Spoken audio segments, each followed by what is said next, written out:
Dreamscape presents The Alpine Xanadu by Mary Daheim, narrated by Tanya Eby. 1. I was stunned by the letter from my old pal and Oregonian newspaper compatriot, Mavis Marley Fulkerston. Not having heard from her in over 2 months, I was worried. The reason for the lapse was valid, but the rest of the message upset me. "Dear Emma," she began, "sorry for not thanking you sooner for the exquisite mother-of-pearl vase you sent for Christmas. Ray and I love it. Your backwoods gallery owner has surprisingly good taste. Ray and I took our usual post-holiday Oahu trip to escape Portland's gray skies. We had a great time, until we were waiting for the airport shuttle to take us home, and Ray had a heart attack. 1 quadruple bypass later, he was pronounced viable, if ornery, and sent to rehab for 2 weeks. He's still grouchy, and I may have to kill him. Your recent close call with death horrified me. Hope you've recovered by now. Hope you've also deep-sixed your zany idea about marrying the local sheriff. That shocked me more than hearing about the nut who tried to kill you both. The last time we talked about Milo Dodge was years ago, just before you dumped him. He sounded so unlike your kind of guy and about as exciting as Meatloaf. Maybe you've spent too much time in Alpine.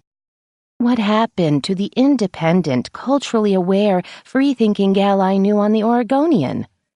I envision you atrophying like a petrified cedar stump in that isolated mountain burg. Okay, it's none of my business. I know you've been looking for a new man since Tom Cavanaugh died. I never met him, but when he abandoned you for his crazy wife and didn't help support your son until Adam was grown up, I thought he was a jerk. I'd hoped you had something going with the AP stud, Rolf Fisher, but then he retired and moved to France. He was civilized, single, and according to you, good-looking. Maybe I'm venting, taking out my frustration with a resident grump who doesn't even like the way I make toast these days. Go ahead, marry the dull and boring sheriff. Just hope he never has a heart attack and falls on top of your new designer luggage. I don't want to see you make another mistake when it comes to men. You're too good for that. You're too good for Alpine." Mavis always sent her letters to the Alpine Advocate office instead of to my little log house. Maybe I'd complained too much about our often careless postman, Marlowe Whip. It was the 3rd Wednesday of February, post-pub day. I might have time to answer Mavis. "Well?" my house and home editor, Vita Runkle, demanded, startling me out of my gloom. "You look like the pigs ate your little brother." "My big brother wouldn't appeal to pigs," I said, trying to shield the letter from Vita's probing eyes. Ben's still on the Mississippi Delta, getting reacquainted with his former parishioners. Vita sat down in one of my 2 new, if used, visitor chairs. I'd replaced the originals after my former ad manager, Ed Bronsky, broke one of them just before New Year's. "Of course," she said testily. "He and Adam discussed their mission work on my radio show.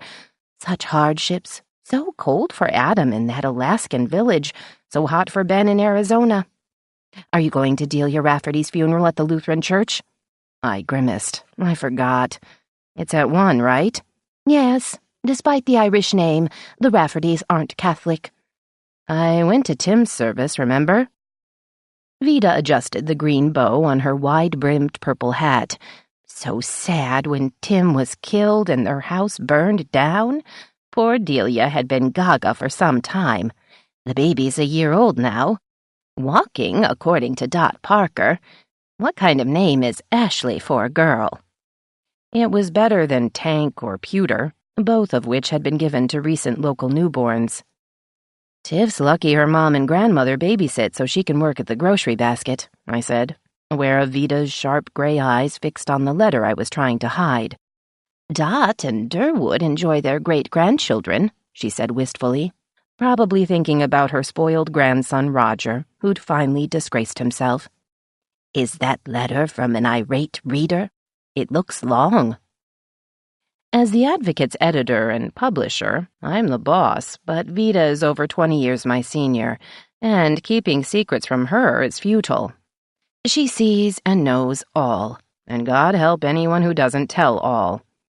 It's from my friend Mavis. She's in a lather because Milo and I are engaged.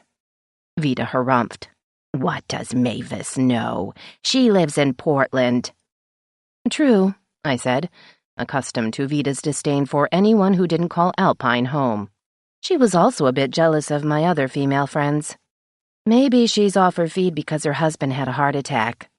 Many people have heart attacks, Vida asserted, but their loved ones don't go around meddling in other people's affairs.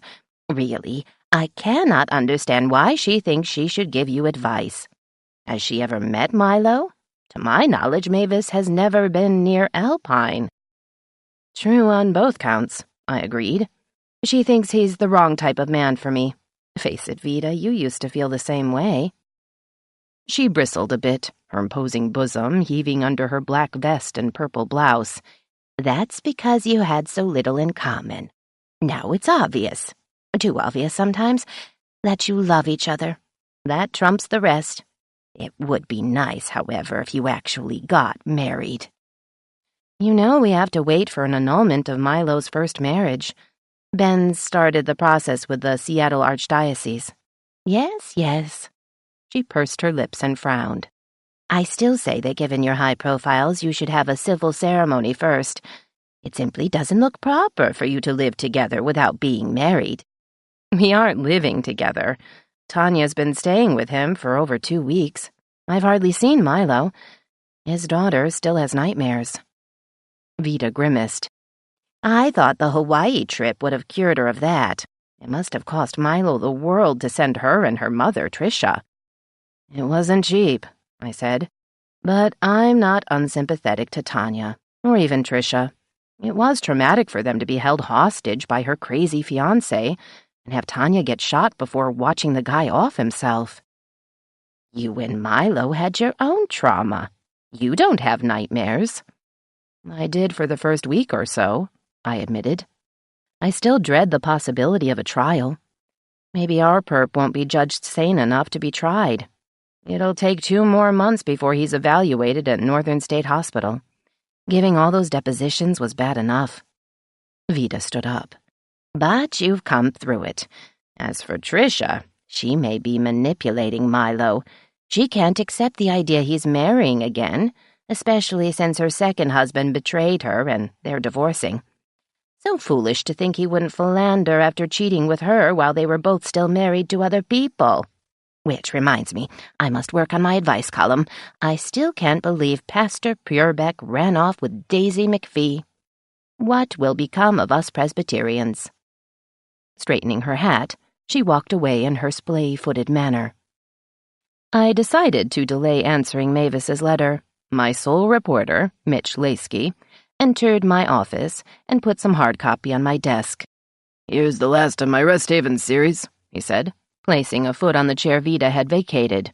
I finally got some straight answers from Dr. Wu, the chief of staff. Rehaven is the corporation out of New York, and Rest Haven is for smaller facilities, like here. Have you taken a tour? I shook my head. Is the grand opening still firm for Saturday? He nodded. Converting the former Bronsky villa took longer than they figured. Ed and Shirley weren't big on upkeep, even before they blew all of his inheritance on fancy furniture and expensive cars. All for show, not much for go, as Vida would say. The architect, Scott Melville, is very competent. He worked on a Rest Haven project when he lived in California. So Scott told me, Mitch said. The facility's already at 70% capacity. They can take 90 patients, 40 in rehab, a dozen post-ops in the adjacent unit, and 22 in what they call the emotional restoration ward. His lanky frame slumped a bit. I knew what he was thinking. After his son Troy had failed in his second escape from the Monroe Correctional Facility just before Christmas, Mitch's wife, Brenda, suffered a breakdown. She'd spent time in the psych ward at Seattle's Harborview Hospital. Instead of bringing her back to Alpine, he felt it might be better for her to stay with their daughter, Miriam, in Pittsburgh. The Layskys were newcomers to Alpine, having moved from Royal Oak, Michigan in September. While he hadn't said so, I wondered if Mitch thought Brenda might benefit from a stint at Rest Haven. "I may go on the formal tour," I said. "You'll take pictures?" "Sure. What else have I got to do?" he asked wryly. "Thanks." I smiled, but I too had bad memories of Rehaven. I'd first heard of it when Tom Cavanaugh's wife had been shipped off to their Bay Area facility. I'd finally stopped grieving for Tom, but occasionally something came back to hit me like a nagging pain from an old injury. Mitch had started out of my cramped office, but stopped short to turn around. "Jack Blackwell's still raising hell with the sheriff." "Now what?" I asked in exasperation. "Why doesn't that jackass stick to running his mill? It's the only one left in town." "He came in this morning just before I got there to check the log," Mitch said, leaning one hand against the doorframe.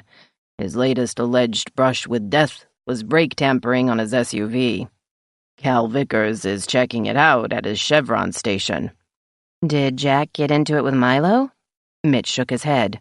"Dodge wasn't there. He had to take his daughter to the ER." "What?" I shrieked. "Is she sick?" Mitch looked pained. "Dodge caught her downing a bunch of tranquilizers."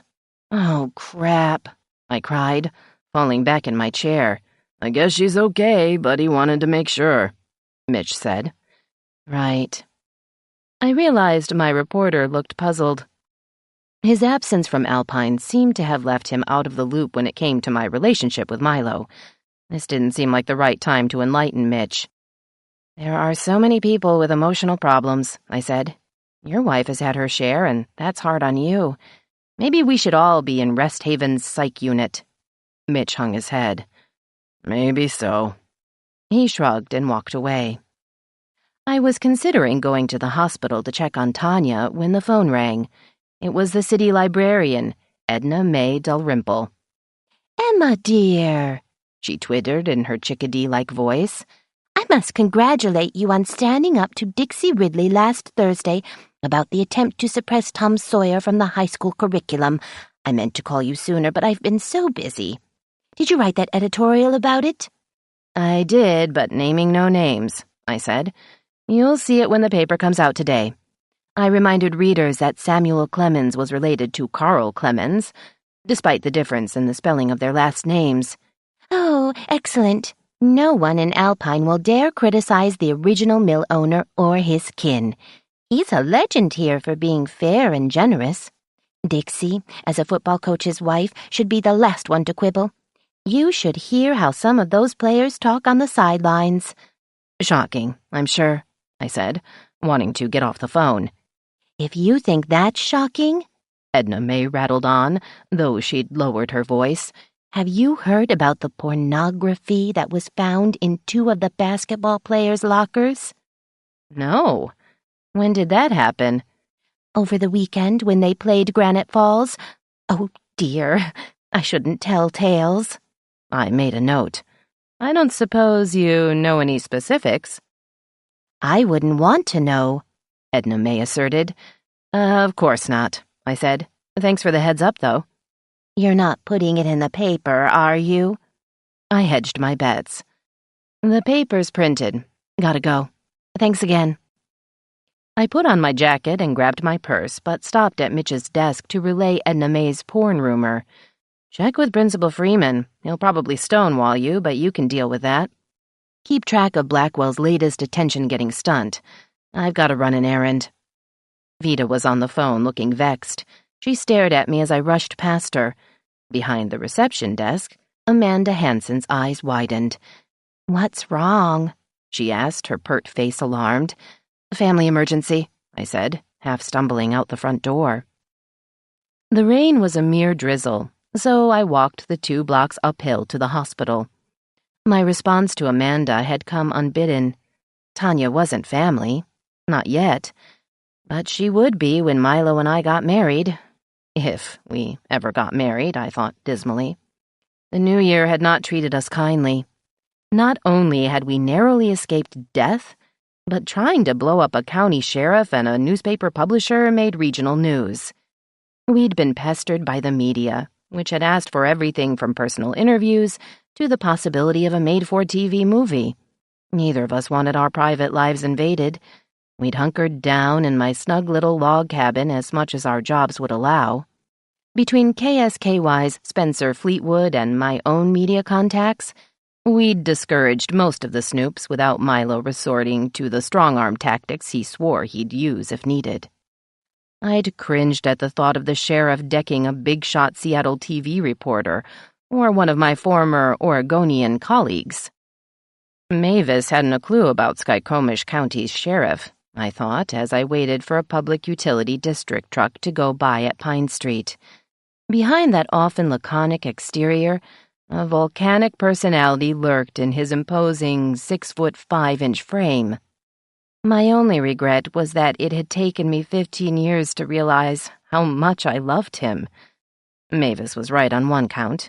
I'd been bat-blind when it came to men. Milo had finally woken me up, though I was no sleeping beauty and he wasn't Prince Charming. The words Milo and charm in the same sentence would have to include not even close. I was panting with exertion by the time I reached the hospital.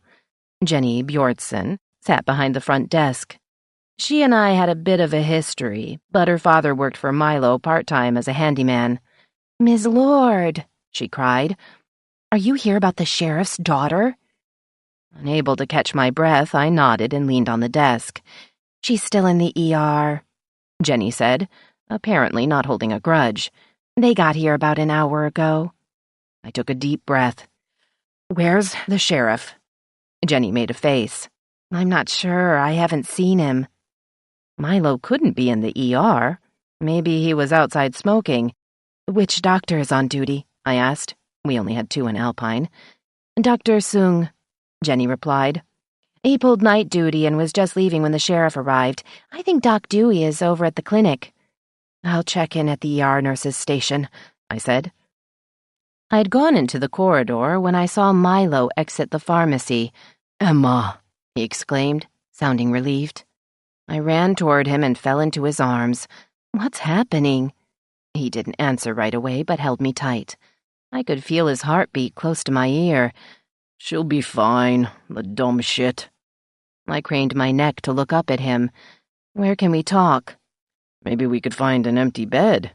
I giggled, but Milo had already let go of me. "Let's try the waiting room. It's quiet around here. It may be empty." The sheriff was right. We sat down on a well-worn faux leather settee.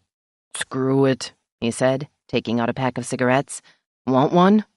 "Yes, but there's no ashtray." "Use the rug. It's beat up like everything else in Skyco. The hospital's as desperate for money as my operation is." He lit the cigarettes and handed one to me. Tanya seemed better, except for the nightmares. I was leaving for work and didn't know she was in the can. When I opened the door, she was shoving pills in her mouth. I grabbed her, saw she had more in her hand, and tried to shake out the ones in her mouth. The bottle was empty. I didn't know she was taking the stuff. "What did you do then?" I asked, as he took a drag on his cigarette. "I hustled her into the SUV and hauled her ass over here. She was loopy and couldn't make sense. I knew about the Valium, but not the Celexa.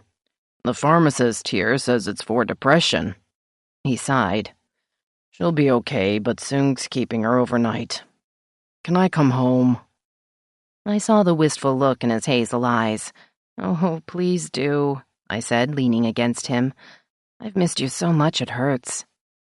He put his arm around me and kissed my forehead. "Tell me about it. When you stop by the office, I want to grab you and... Damn it, Emma, this is a hell of a start to our life together. We're starting it apart." "Except for having you and Tanya to dinner, I've hardly seen you." I ran my finger down his cheek. "Did something set Tanya off?" He shrugged. "She saw an old pal last night, Christy Olson. She seemed okay when she got back, but we didn't talk much." "Have you told Trisha?" Milo winced. "No. Mulehide will say it's my fault. If a cloud of locusts invaded, my ex would blame me for that, too." "Can I do anything?" Milo looked as if I'd missed C-A-T in a spelling bee. "Are you nuts?" "I mean other than that. What do you want for dinner?" "I've been eating pretty well. Tanya's a better cook than her mother. Is Crab in now? I'll check. I took a last drag on my cigarette just as Milo finished his. I'll dump the butts. I haven't smoked since you were living with me. The sheriff stood up. I don't smoke much around Tanya. She disapproves. She'd rather do heavy-duty drugs. I was also on my feet. What are you going to do now? Check to see if they found a room for Tanya. Then I'll head to the office. I'd kiss you, but I might not be able to stop. I'll wait until tonight. I smiled a bit weakly. That's fine. See you then. Milo mussed my hair. Go away. I have to stay focused on Tanya. I was still smiling as I headed for the women's restroom, and realized I hadn't smiled much at all in the last 2 weeks. Vida was agog. My nephew Billy told me Tanya overdosed. I plopped into her visitor's chair. My ad manager, Leo Walsh, looked up but kept quiet. You were on the phone when I left, I said. Why didn't you grill Mitch? He told me what happened. Vida frowned. My phone kept ringing. I've no idea why my fellow Presbyterians think I can resolve our problems. That's for the elders. Mitch left before I could ask him. I had to call Billy on a family matter.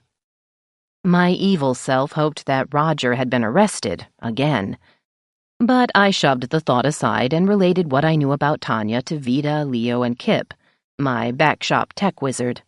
I suspected that Amanda, our replacement for the dithering Ginny Erlinson, was practically falling out of the receptionist's chair to eavesdrop.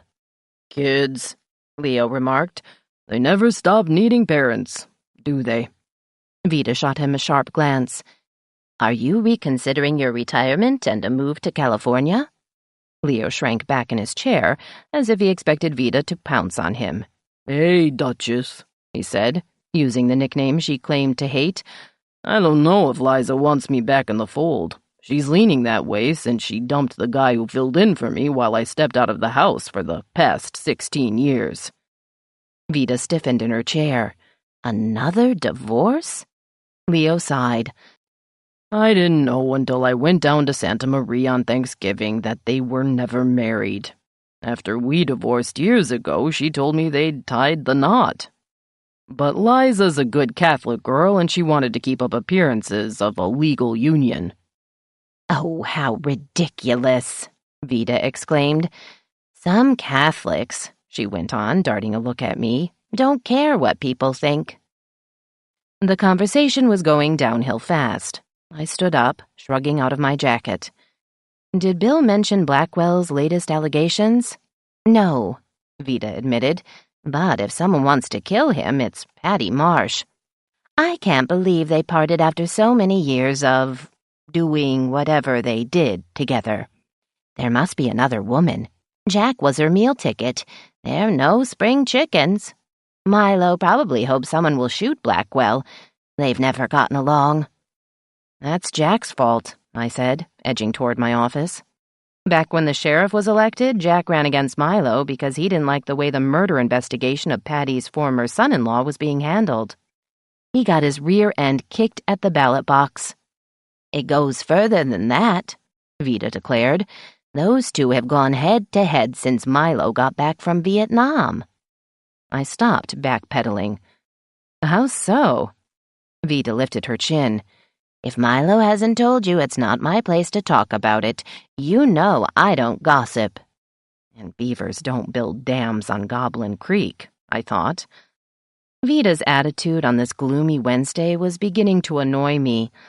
All I needed was Amanda rushing off to throw up, again. Now that she was past the first trimester of pregnancy, I hoped that problem would go away. Maybe, Kip said, finally breaking his silence. Blackwell thinks Ed's after him. Didn't he want to get appointed to Alfred Cobb's county commissioner's post instead of Jack? Vida waved a hand in disgust. Oh, there was never any chance Ed would get that job. I thought they'd let Alfred's son stay on. He'd been doing most of his father's work after Alfred became Gaga. I suppose Myron didn't want the responsibility. He's in his 70s, you know. Leo grinned. Ed's too lazy to go after anything but McDonald's takeout. I shouldn't badmouth him. He makes me look good. You are good, I said. Ed was bad. The first couple of years I thought we'd go broke. We still can, in this current toxic economy. On that dismal note, I retreated to my office. By noon, I'd set up appointments with Rest Haven's chief of staff, Dr. Wu, and short-term care's Jennifer Hood. I could have let Mitch handle the interviews, but I felt I needed to show my face. I'd already confirmed dates with the rehab unit's Ian Farrell and Rosalie Reed, who was in charge of psych patients. Our special edition was shaping up. I asked Vita if she wanted to eat at the Venison Inn, but she was skipping lunch. Buck gave me a lovely box of Russell Stover chocolates for Valentine's Day, she explained, referring to her longtime companion, who had recently moved from startup to a condo at Pines Villa. I can't resist them, which means I have to watch what I eat for a while. I accepted the excuse, though Vita's weight never seemed to vary no matter what she ate. My Valentine's Day had been passed alone, though Milo did call to tell me Tanya had plugged up the kitchen sink. Having been rejected by Vita, I realized that I should go home and change. My caramel slacks and crimson sweater weren't appropriate for Delia Rafferty's funeral. I could forage for food in my fridge. While I ate a ham sandwich, I started a letter to Mavis on my laptop. Glad you liked the vase, I typed. Sorry about Ray. Hope his royal grumpiness is improving. I stopped to munch on a carrot stick and think of a tactful way to tell Mavis she was off base. But my mind was blank. After 3 false starts, I headed to the funeral. Scandinavians and other Northern Europeans have historically dominated Skykomish County, so there'd be a big turnout. The Lutherans also ran the retirement and nursing home in the same block between Cedar and Cascade Streets. Seating would be at a premium. Vita would no doubt manage to get up front, but if the service ran long, I preferred to make a quick escape and go back to the office. My concession to funeral attire was forest green slacks and a matching sweater. My new Donna Karen winter jacket was black, and Francine Wells of Francine's Fine Apparel had told me it was a real steal at her post-holiday sale. Noting that the price was still $300, I asked her if I could steal it. She said no, but she said it nicely. Parking was already scarce, though I found a spot not far from the lot's entrance. It was still raining, the clouds so low that I couldn't see more than 50 feet up the side of Mount Baldy. Avoiding the puddles that had accumulated, I entered the church, which was already 2/3 full. I couldn't spot Vita, so I sat in the 3rd row from the back. That was a mistake. I hadn't taken into account the Whalers' arrival 5 minutes later. They sat down in the last row almost directly behind me. The trio of black-clad women never missed a funeral, unless it was at St. Mildred's or Trinity Episcopal. In acts of Christian charity for the sake of their mourners, Father Dennis Kelly and the very Reverend Regis Bartleby had banned the Whalers. They wailed, keened, groaned, and moaned at what apparently constituted the saddest moments of any service. Most Alpiners were able to ignore them. I didn't know how to do that, still finding them disruptive. But I was stuck. At least I'd managed to edge over to the far end of the pew. Meanwhile, I focused on the Rafferty family members who obviously weren't going to sit in the more private mourning area. I'd come mainly for Delia's daughter, Beth, who was the daytime Skyco 911 operator. When Beth's brother, Tim, had been killed, we'd formed a tentative friendship. Beth was accompanied by a man I didn't recognize, but I assumed he was Keith Jacobson, the recently hired Nyquist construction foreman. I'd heard they'd been dating since November. I was glad for Beth. An early marriage had ended badly. She needed someone in her life after losing her brother and now her mother. Tim's widow, Tiffany, was another matter. She'd been pregnant at the time and so self-absorbed with her unborn child that I'd lost sympathy for her. She walked down the aisle between her parents, Wayne and Cookie Eriks. Cookie was rather vapid. Wayne wasn't one of my favorite people. He'd made a pass at me once and had problems with the word no. Milo had fingered him as the prime suspect in his son-in-law's murder, but I'd never gotten the sheriff to admit if he'd collared Wayne on the basis of evidence. And there was some.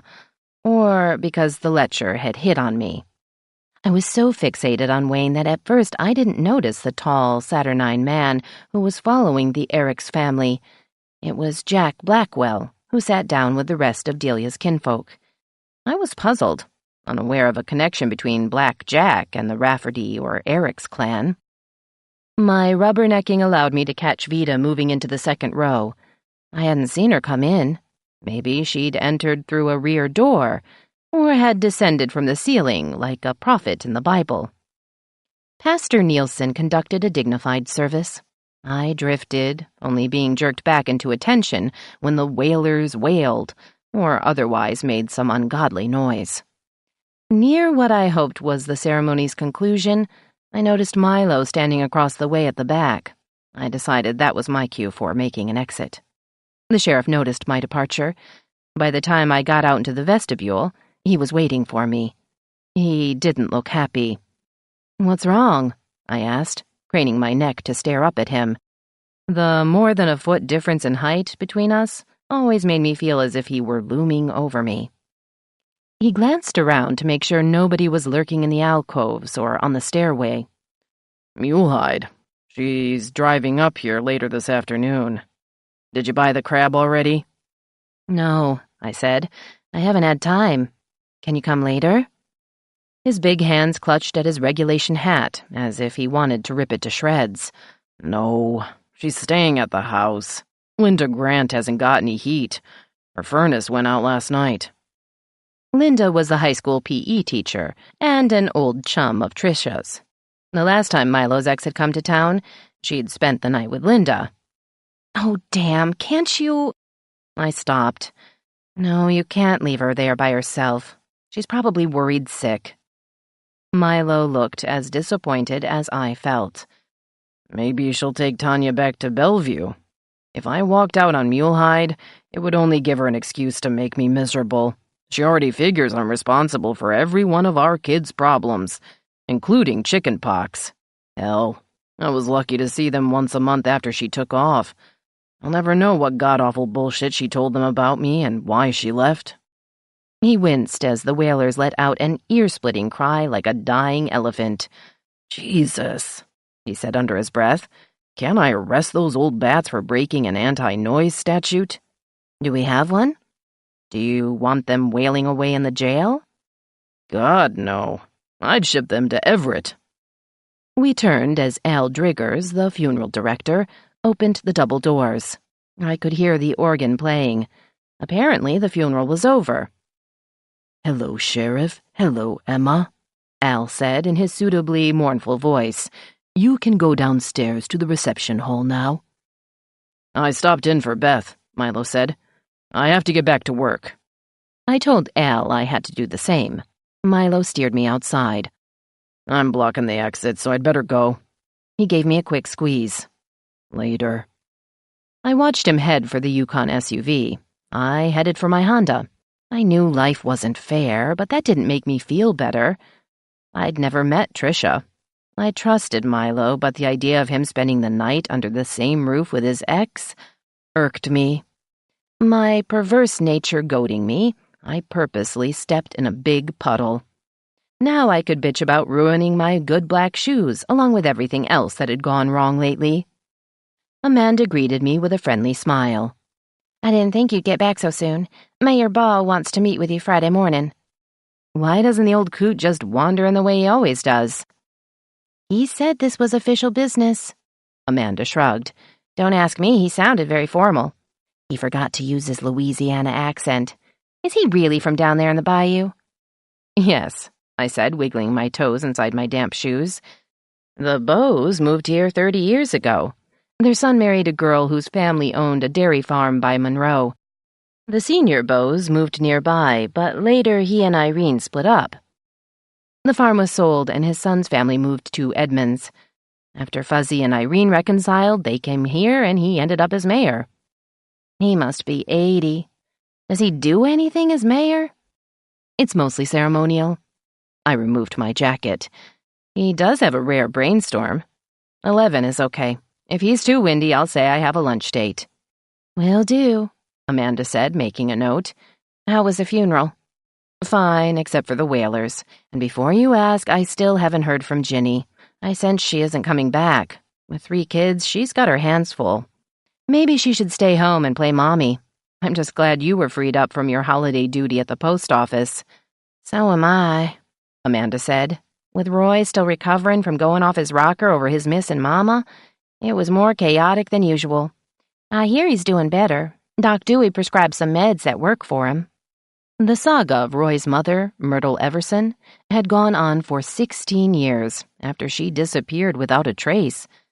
Every time anybody found some bones, Roy and the rest of the family would get them tested to see if they belonged to Myrtle. I had my own theory about what had happened to her, but there'd been no opportunity to prove or disprove it. Roy's obsession with Mama had landed him in the hospital after Christmas. Maybe, I said, when you have your baby in July, Ginny can fill in for you. Unless you think you'll want to be a stay-at-home mom, too. Amanda turned serious. Walt and I have talked about that. Over the years when I worked part-time, I'd get antsy. She offered me a quirky smile. But a baby takes up a lot of time, and I hope I've changed for the better. You know my pathetic history. The smile broadened. I can't believe I actually considered taking up with Jack Blackwell back then. I'd forgotten about their near fling. Funny you should mention him, I said. He was at the funeral with Beth and the Eric's gang. Amanda looked sly. I hear he's been seeing Tiffany since he broke up with Patty Marsh. Can you believe it? He must be almost 60. True, I said, but Tiffany's not as young as she looks. I figure her for mid-30s. That's still a huge age difference, but Tiff may be looking for a sugar daddy. She didn't do very well as a wife. Amanda turned somber. I didn't do so well for a while either. I smiled. You rectified that situation. Skip the regrets. Her own smile came more slowly. The baby did that. She paused, and her smile grew brighter. There wouldn't be a baby on the way if Walt and I hadn't decided to grow up before we had kids. Playing the blame game on each other for not having a child almost ruined our marriage. I nodded. That's what grown-ups do. They move on. Then you got lucky. And pregnant. I left Amanda with a smile on her face. For the next half hour, I went over the backgrounds of Rest Haven's staff. Shortly before 3, Mitch asked if I'd checked his latest installment on the new facility. I told him I had, and only some minor tweaking had been necessary. Good, he said, but I'd like to know how Fleetwood scoops us on some of the Rest Haven news. I had the radio on when I went to the ranger station to get the trail opening schedule. KSKY's on-air guy said Dr. Wu eventually plans to add another unit for Alzheimer patients. How do we keep getting beat on that stuff? This was at least the 5th time Spence had broken a Rest Haven item first. I've no idea. Verify it and we'll put it up on the website. I did, Mitch replied. Kip's putting it up now, but damn, it's annoying. There's a leak somewhere. Have you asked Spence about it? No, he wouldn't tell me. We share some ad revenue, but not news sources. Seeing Vida stomping through the newsroom, I gestured at Mitch. Stand back. Our house and home editor looks fit to spit. I cannot believe what ninnies those Eric's people are, she exclaimed, almost elbowing Mitch out of the way. Dot Parker told me Tiffany's moving in with Jack Blackwell. Doesn't that beat all? Amanda said, I began, but Vida hadn't run out of steam. She's going to be his housekeeper and is quitting at the grocery basket. Vida continued. Dot and Durwood are beside themselves. The Parkers were Tiffany's grandparents. Cookie Eric's was their younger daughter. Her older sister, known as Lala, lived in Bremerton. Scandal had never tainted the Parker name, except for Durwood's record as the worst driver in Skyco. His reputation as a longtime owner of the local pharmacy was unsullied. Mitch looked skeptical. Isn't Blackwell older than I am? Vida removed her swing coat as if she were a champion boxer about to take on a contender. He is. It almost makes me feel sorry for Patty Marsh, but her vices are too numerous." Her gray eyes turned to me. "You say Amanda knew about this outrage? Why didn't she tell me?" "Because," I said, trying to sound reasonable, "she probably didn't think it was suitable for your seen-around-town gossip snippets." "It's not, but Amanda should have mentioned it anyway." "I only found out when I got back from the funeral," I said. "Dot confirms it," Vida declared. "I wouldn't blame the Parkers for trying to kill him. Maybe Milo should let Durwood renew his license." Mitch's phone was ringing. "Excuse me, Vida, I'd better answer that. Detroit was never like this." His long stride took him to his desk before the call trunked back to Amanda. The afternoon passed quickly. I didn't answer Mavis's letter, but I had an insight. Vida's weekly radio program, Vida's Cupboard, was the jewel in KSKY's crown. The chatty 15-minute show featured Alpiners' hobbies, travels, and other homely subjects. Skyco listeners stayed glued to the radio. It was all Alpine all the time. Thus, she was Spence's star performer, with advertisers begging to buy commercials in her time slot.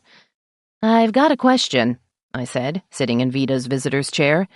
"Have you noticed that Spence is getting the jump on us with Rest Haven?" She frowned. "Not really, but I rarely handle straight news. Perhaps Spencer's been keeping closer tabs on what's happening there." Mitch looked up from his keyboard. "Fleetwood couldn't ferret out any more items than I do unless he checked himself into the facility." Vida refused to look chastened. "Spencer only covers major stories for his news broadcasts. Perhaps he's able to dig deeper than we can." "Whoa," Leo said, entering the newsroom. "Are we damning the competition? I just got a co-op deal with KSKY for 2 more businesses." "Hooray for you," I said. "It's the news side we're discussing. Spence seems to get a lot more out of Rest Haven than we do." Leo removed his rumpled raincoat and hung it on his chair. "Maybe that's because he's doing a live broadcast at Saturday's open house. He's hosting the chief of staff after your show, Duchess. You're the lead-in. Doesn't that make you feel grand?" "Well," Vida's effort to look modest failed. "I'm sure Dr. Wu will keep listeners tuned in. My nephew Ross Blatt says he's very intelligent." Ross was one of Vida's many relatives, the son of Wingfield Blatt and his wife, whose name was May or June or April. Wingy and Pick Your Month had died by the time I arrived in Alpine. "Say," I said to Vida, "Ross has been working at Rest Haven. How come he hasn't given you any tips about what's going on there?" Vida scowled. "Ross's company, Alpine Service and Repair, is a subcontractor. If Ross heard anything, don't you think I'd know about it?" "Yes." I stood up. "I guess we're stuck with Spence beating us." "It's galling to get scooped," Mitch said. "I do hate not knowing things," Vida declared. Leo chuckled.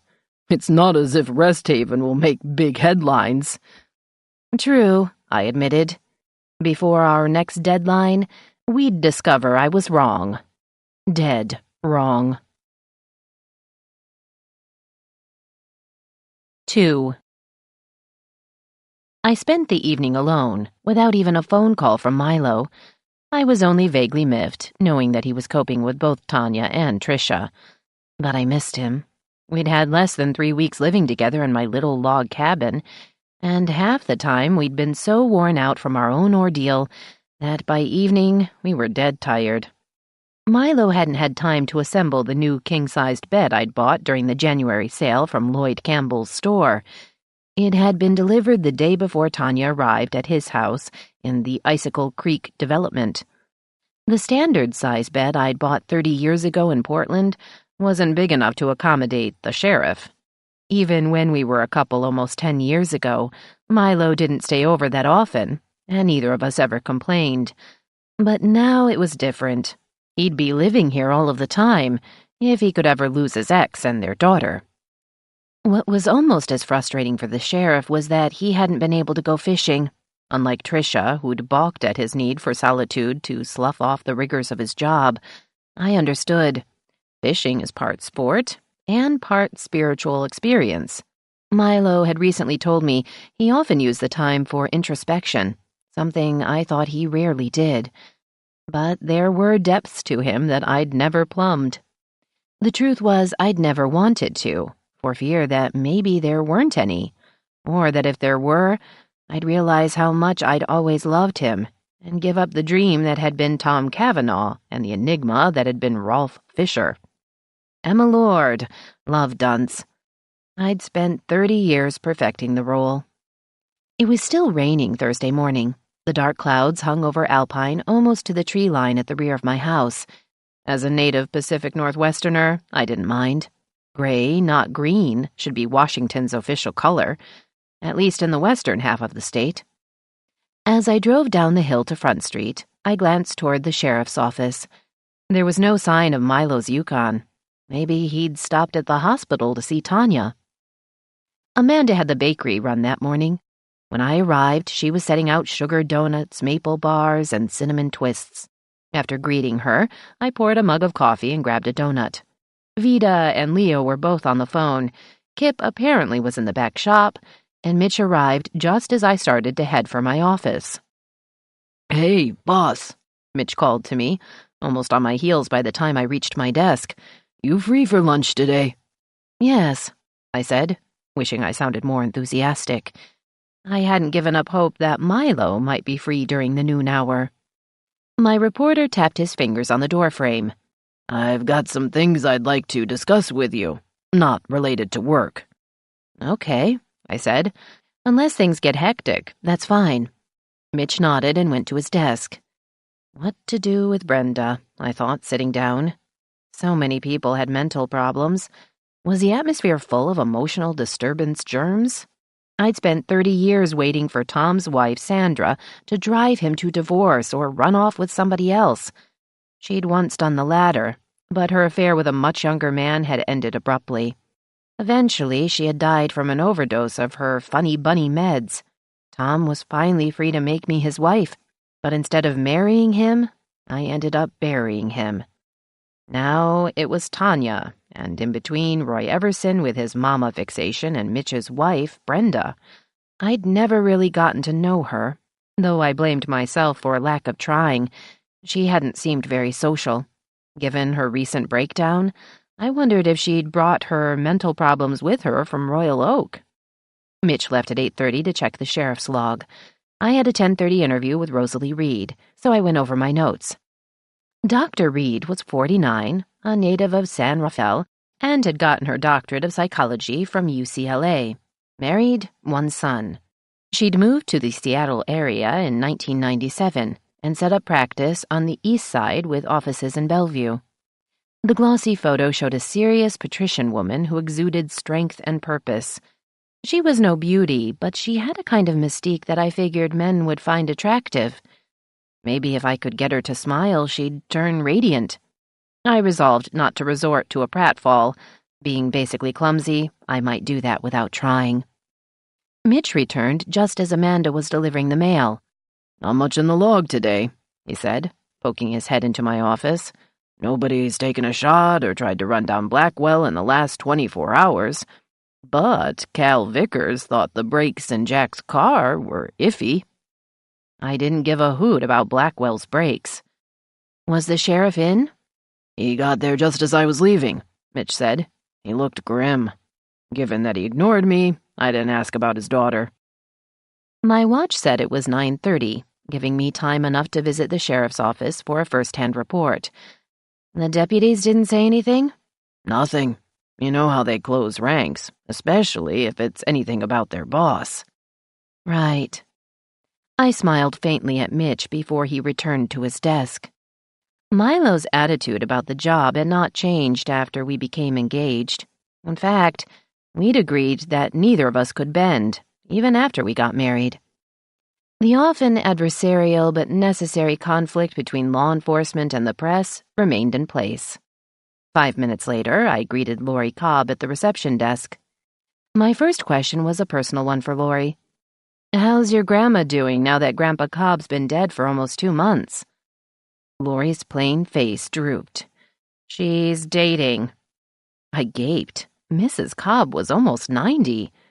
Who's the lucky guy? Chester Treadwell from Gold Bar. They met at senior bingo night in Sultan. He's not much older than my dad. My, I said. May-December romances are in vogue around here. Laurie's eyes widened. You mean Jack Blackwell and Tiffany Ericks? I mean, Tiffany Rafferty? I only heard about that last night. He escorted her at Mrs. Rafferty's funeral. Yuck. She sighed. I think Chester is after Grandma's money. Grandpa had a nice little nest egg. Well, I began, not sure what to say. If it's a comfort to her, maybe it's nice for them to play bingo. Maybe. Laurie didn't look convinced. It's good that you and Sheriff Dodge are close in age. You seem like a normal couple. The other half of the normal couple stormed out of his office. Gotta go to the courthouse, Laurie. It may take a while. He practically knocked me out of the way coming through the swinging gate and the curving reception counter. Later, Emma, he muttered, and went out through the double doors. Now what? I said under my breath. Is it about Tanya? I have no idea, Laurie said. He's not in a very good mood today. No kidding, I said as Jack Mullins strolled out from the jail area.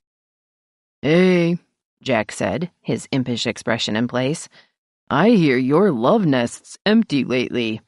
When do you expect the big bird to land? Shut up, I snapped. Do you want Dodge to deck you again? Jack involuntarily rubbed his chin. I only stepped over the line with the boss that one time. I thought I was being funny. Don't worry, I've never said anything else about you two that was remotely... What did old Father Fitz call it when he was a pastor at St. Mildred's? Suggestive.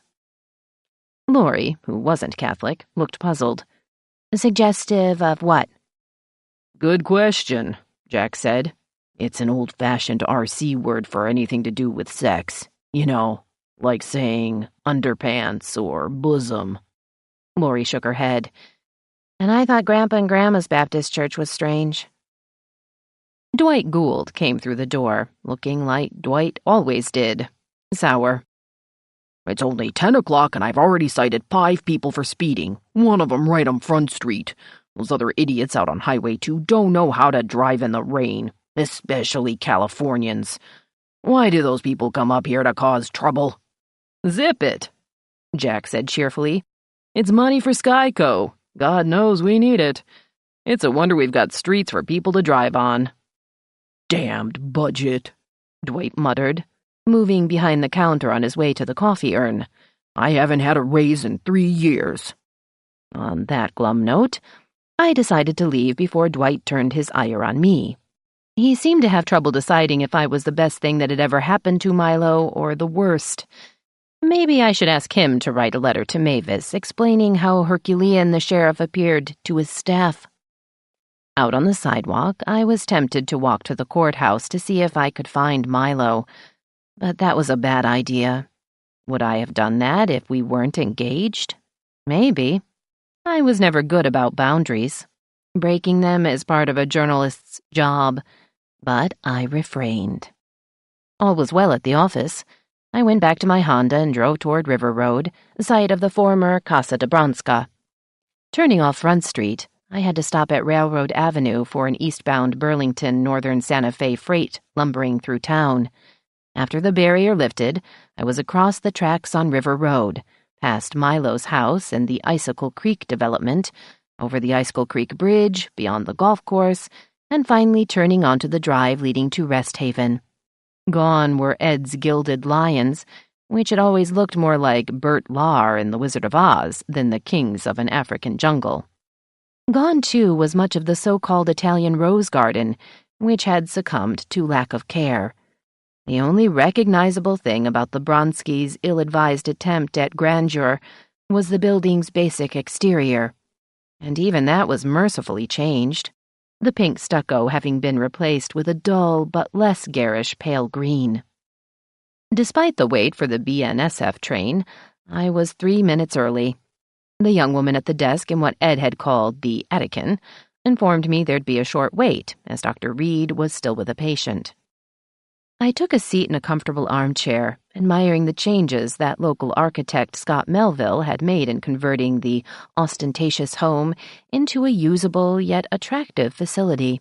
The atrium had never lived up to its name, only going up a single floor, but the open area that had been the living and dining rooms, along with a den, was now a functional reception area, with offices leading at angles from the front desk. Nor was there a single burger barn wrapper, empty Fritos bag, or Twinkies box in sight. At 10:35, I was ushered into Rosalie Reed's office. "So sorry about the late start," Dr. Reed said, holding out her hand. "We're still rushing to get ready for the grand opening. Please, sit down. I'm afraid I can only give you about 20 minutes. Dr. Wu has called a staff meeting for 11. "That should be fine," I said, seating myself in an armchair covered in serviceable but handsome blue fabric. Pen poised, I opened my notebook. Unlike Vida, I couldn't rely on a prodigious memory, nor did I trust tape recorders. "You had a practice for many years in Bellevue," I began. "Why did you take a job here in a more remote part of the region?" Dr. Reed smiled, though her sharp dark eyes didn't seem to get the message. "I wanted a new challenge. I'd known Dr. Wu as a colleague in the Los Angeles area, and I'm a firm believer in change. It helps us grow." "Very sound," I murmured, scribbling as fast as I could. "I understand you have a son. Did he move to Alpine too?" "No," she replied. "He started his first year this fall at UCLA. He wants to specialize in genetics. And," she went on, "my husband is retired. He had his own practice for many years." She patted her smooth, dark hair in what struck me as a congratulatory gesture. My next queries focused on what I knew would produce psychobabble responses about services, philosophies, and patient protocol. But I had to ask, if only to show I'd done my homework. Most of the Advocate's subscribers would have been more interested in personal information, such as favorite TV shows, eccentric hobbies, or what kind of toothpaste Rosalie Reed preferred. She cut me off at precisely 10:54. "I do hope to see you Saturday," she said, walking me to the door. "We understand there will be a large turnout." "Oh." She suddenly looked chagrined, though for some peculiar reason I didn't find the expression genuine. "We've been remiss in finalizing the program. Will first thing tomorrow work?" "Is the advance copy incorrect?" I asked. "That's what we ran in Wednesday's paper." "Just a tweak or two. You have the proper stock to print it on?" "Kip, my backshop genius, said it arrived Tuesday afternoon." "Excellent." She proffered her hand again. "I hope this is the first of many pleasant meetings between us." I concurred, but walking back through the open reception area, I had my doubts. Maybe my unease was partially caused by the sight of Wayne Ericks emerging from a PUD truck near the entrance. "Well, well," he said with his gap-toothed grin. "If it isn't the sheriff's lady. Guess I was slow figuring out why Dodge tried to nail me for Tim's murder. I didn't know until lately that you two were a hot item." Had it been just about anybody else, I would have said that I hadn't known it either. But Wayne's remark annoyed me. "We're engaged." "That's nice," he said. "From all I hear, it's about time you made an honest woman of you. But you weren't that from the start, were you?" He was referring to my arrival with a grown son and no husband, which had fueled gossip. Not only did I have money to buy the Advocate, but I drove a Jaguar. The assumption was that I'd had a wealthy keeper. The truth was that my former fiancé, Don, had put me on his Boeing life insurance policy and forgotten to take me off after we broke up. When he died unexpectedly of a heart attack at 45, I'd come into enough money to buy both the newspaper and the second-hand car. "Funny you should mention that," I said, wishing that the burly jerk wasn't blocking me on the path to my Honda. "Now that your daughter is moving in with Jack Blackwell, don't you find that ironic?" "Ironic?" Wayne wrinkled his snub nose as if he didn't know the meaning of the word. "No. She's going to work for Blackwell. It beats standing all day at the grocery basket ringing up bags of canned goods and half racks of beer." "I'm sure she'll be off her feet at Blackwell's." I paused, seeing another figure approaching from the other side of the building. If memory served from looking at staff photos, It was Ian Farrell, the head of the rehab unit. You know why Dodge considered you the prime suspect in Tim's homicide. If nothing else, you impeded justice by lying. I stopped, seeing that Farrell had passed the entrance and was about to join us. Wayne's back was turned to the newcomer, but noting my gaze move beyond him, he glanced over his shoulder. "You're still a prick, Tease, and Dodge is a son of a bitch," he muttered before greeting Farrell. "More problems?" Farrell asked, gesturing at the PUD truck. "Nothing serious," Wayne replied. "The biggest problem is that the wiring and its connections had to be redone. For some damned reason, Bronsky hired from outside, instead of using Alpine Service and Repair." Farrell's lean face was thoughtful, or maybe he always took his time answering questions. "Good. So no holdups with our opening?" "Not as far as I see," Wayne said. "I'm just checking a few things. I'd better get busy." He walked away, leaving me alone with Farrell. I hastily introduced myself. "I won't keep you. I know there's a staff meeting about to start." Again, there was a pause. "Yes, a pleasure." He moved to the entrance, but didn't seem to be in a hurry. A pleasure? Attending the meeting? Shaking my hand? Having Wayne on the job? I wondered how the afternoon's interview with Farrell would go. At best, slowly. At worst, I couldn't guess. Predictably, lunch with Mitch at the Venison Inn turned out to be exactly what I'd expected. He was in a quandary about Brenda. Her emotional state was worse than I'd feared. As my reporter unburdened himself at obvious personal cost, he began by telling me that his wife's problems hadn't been triggered solely by Troy's most recent escape from prison.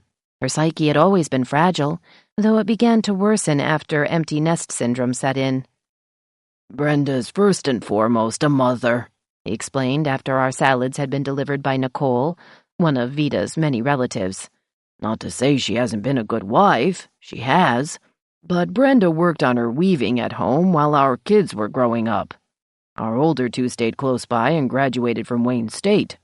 Jacob accepted an offer from Kimberly Clark in Wisconsin and married a girl from Green Bay. They live in Appleton. After Miriam graduated, she went to work for a Pittsburgh landscaping firm." He paused as Nicole brought our entrees. "It sounds as if Jacob and Miriam are fairly close in age," I said. Mitch nodded. 2 years. There was a gap of 5 years before we had Troy. He was Brenda's baby.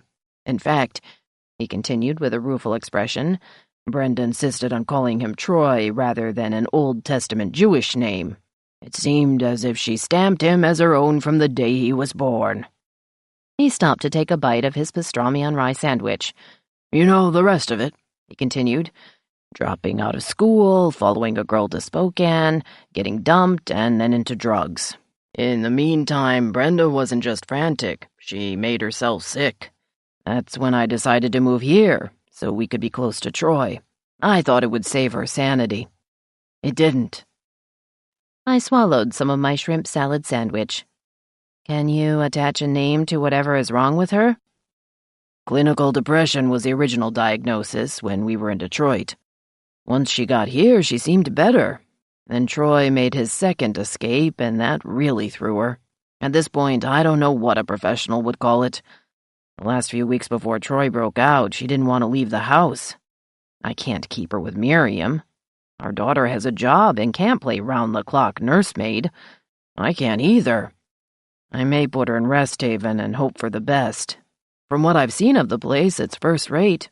Right now, I feel as if I've abandoned her." "You've done the best you can," I said. "But I understand. Are you covered for that sort of thing through Skyco?" Mitch looked at me curiously. "You're the one who had me sign up for it. Don't you know what the coverage is?" I was embarrassed to admit that I didn't. I'm not very good at reading fine print. It's not something I've ever had to check on. "Then I guess we both should do that." Mitch stared at the rest of his sandwich as if it were poisoned. "I'm sorry," I said lamely. I liked Mitch, but he had a habit of putting me in the wrong, and this wasn't the first time. When you run a small newspaper, there are a lot of things you have to put on hold. I try to keep focused on the tasks at hand. This may not be Detroit or the Free Press, but these days I'm lucky to keep the paper going." Then let's do it as soon as we finish here. How about now? I said, pushing my plate away. Fine. He appeared to be reaching for his wallet. I'll pick up the tab. Let's go. Mitch didn't argue. Nicole quickly added up our bill. I handed her $25, telling her to keep the change. We walked the half-block in a torrential downpour. The clouds hovering over the rooftops had turned an ominous black. We arrived semi-soaked to find an empty office. I got out the Skyco healthcare binder and placed it on Mitch's desk. You want to look, or should I? A bit sheepishly, Mitch said he'd do it. I went into my office and called Ellen Nordby, the hospital's benefits maven. Not surprisingly, she was out to lunch. While hearing the rain pelt our tin roof, I went over Dr. Farrell's background. I realized he hadn't recognized my name or remembered our 2:00 interview. It was now almost 1. On the off chance that Milo might be in his office, I dialed his number. Not here, Sam Hepner said, sounding as close as he got to Glee. Is he still at the courthouse? No. When do you expect him? Can't say. I slammed down the phone. When it came to choosing between Sam and Dwight as the most misogynistic deputy, it was a dead heat. Mitch appeared in the doorway looking gloomy. It doesn't sound as if mental health is covered unless it's accident-related. I refrained from suggesting that maybe he could run over Brenda with his car. Has she ever suffered any sort of head trauma? Not that I recall. In over 30 years of marriage, there might have been an incident I missed or forgot. Maybe she had a head injury when you weren't home. You could ask her and quiz your kids to see if they remember anything like that. I suppose. He put the binder on my desk and walked away just as lightning flashed. A boom of thunder soon followed. Such storms weren't infrequent in our high-elevation area. They could occur any time of year. In summer, there was often no rain, just spidery lightning over the mountains and thunder rolling down the valley of the sky. An awesome sight, though in dry weather I worried about forest fires. Amanda was back at her post. Leo and Vita arrived a minute later. The lights flickered several times. I heard Vita complain because she'd forgotten her rain bonnet and her maroon pillbox was soaked. A few minutes later, Kip appeared to tell me we'd lost our online connection. Just hope nothing big happens until it's restored, he said.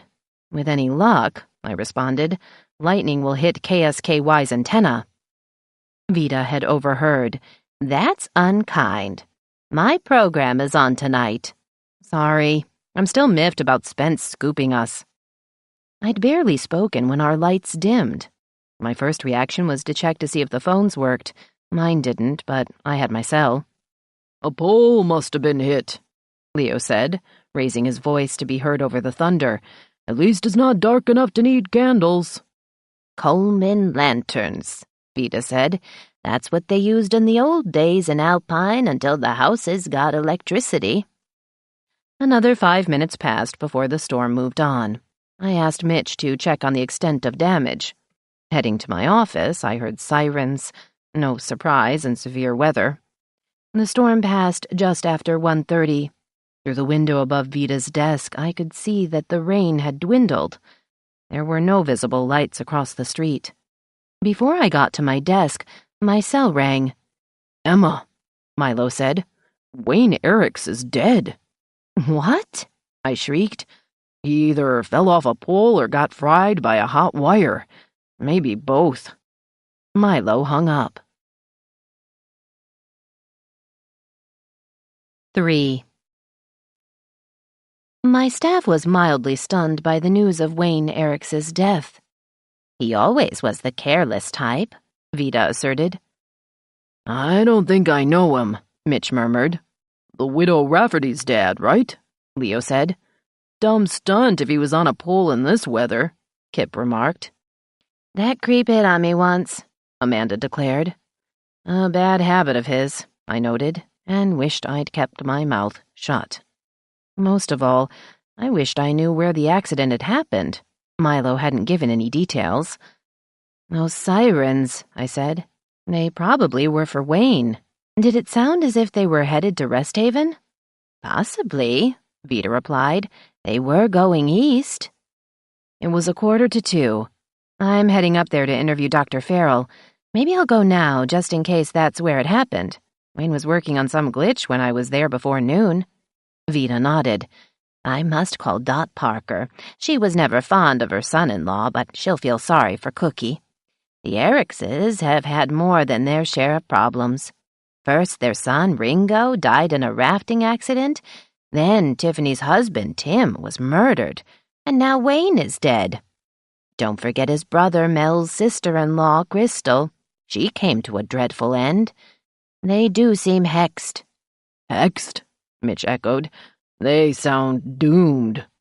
I wondered if Mitch was thinking that maybe his own problems weren't as horrific by comparison, but I didn't take time to carry on a conversation, especially if it involved Crystal Bird, my one-time nemesis. I was too curious about where and how Wayne had died.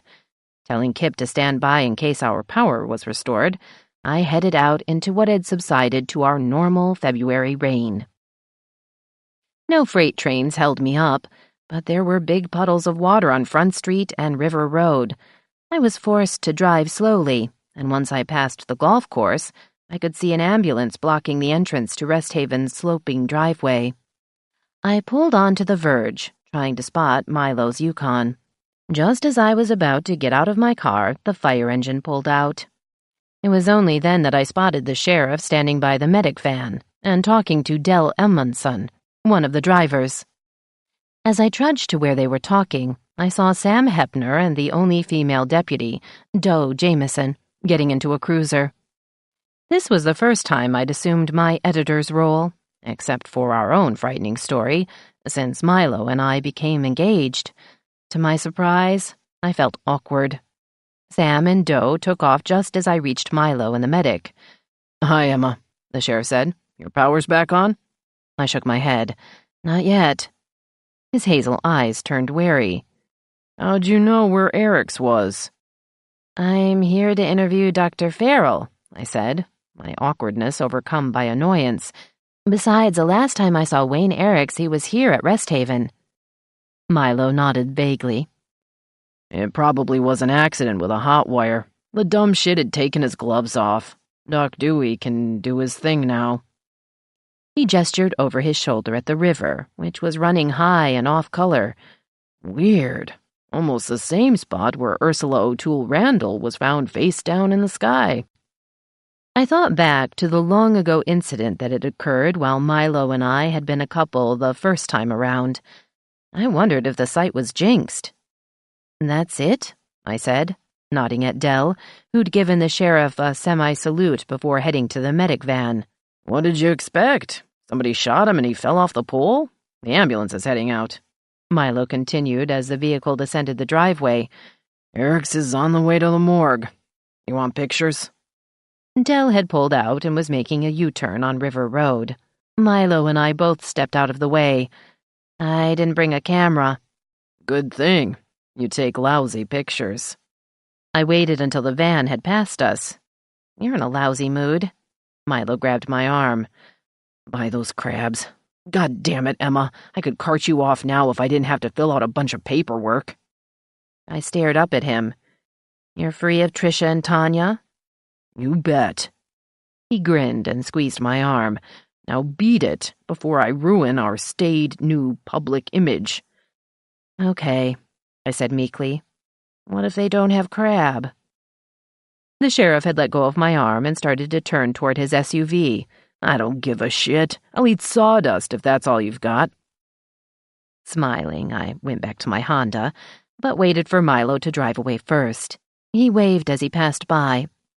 I was still smiling as I got out of the car and headed for the entrance, but my smile faded when I went inside. A half-dozen somber people were gathered in the atrium, including the receptionist. She saw me and hurried to indicate Dr. Farrell's office, directly opposite Dr. Reed's. "He's waiting for you," she said in a hushed tone. Apparently, I was 2 minutes late. Ian Farrell looked somber as he greeted me and stayed put in his gray leather chair. "The driveway was blocked," I said. "Yes." He scowled at a yellow legal pad. "Editor and publisher, Alpine Advocate. Emma Lord." He paused, gray eyes still fixed on his notes. You have 10 minutes. We've called a special grief encounter. I already felt like an idiot, so I might as well sound like one. Because of the accident? Farrell finally looked at me. Word gets out. Patients don't need exterior stimuli. We have to deal with it at once to minimize trauma. I decided not to comment. Why did you come to Rest Haven? I asked, figuring I'd better make the most of my 10 minutes. I didn't. They came to me. Because of your reputation? I asked, wondering exactly what the hell his reputation was. The bio I'd received was brief. I assume so. You'd had a practice in Milwaukee, and you taught at Marquette. Will you do any teaching here? He frowned, heavy dark eyebrows coming together. At a community college? Hardly. You're a Chicago area native. Why did you come to Alpine? Money. You mean a large pay raise? He shook his head. For the first time, I noticed a small bald patch in his graying black hair. Cost of living. I knew he was single and that no children had been mentioned. Are you looking for property? Farrell drew back in his chair as if the question offended him. Do you sell real estate on the side, Ms. Lord? My perverse side rebelled. Are you interested in buying some? No. Too bad. I know of a nice rambler that's coming up for sale in the Icicle Creek development, I said, referring to Milo's plan to sell his house. Maybe 2 of them. The accident victim's widow may want to sell if she doesn't want to live there alone. Or maybe she could rent you a room. She'll probably need the money. The gray eyes narrowed at me. You can't possibly be serious.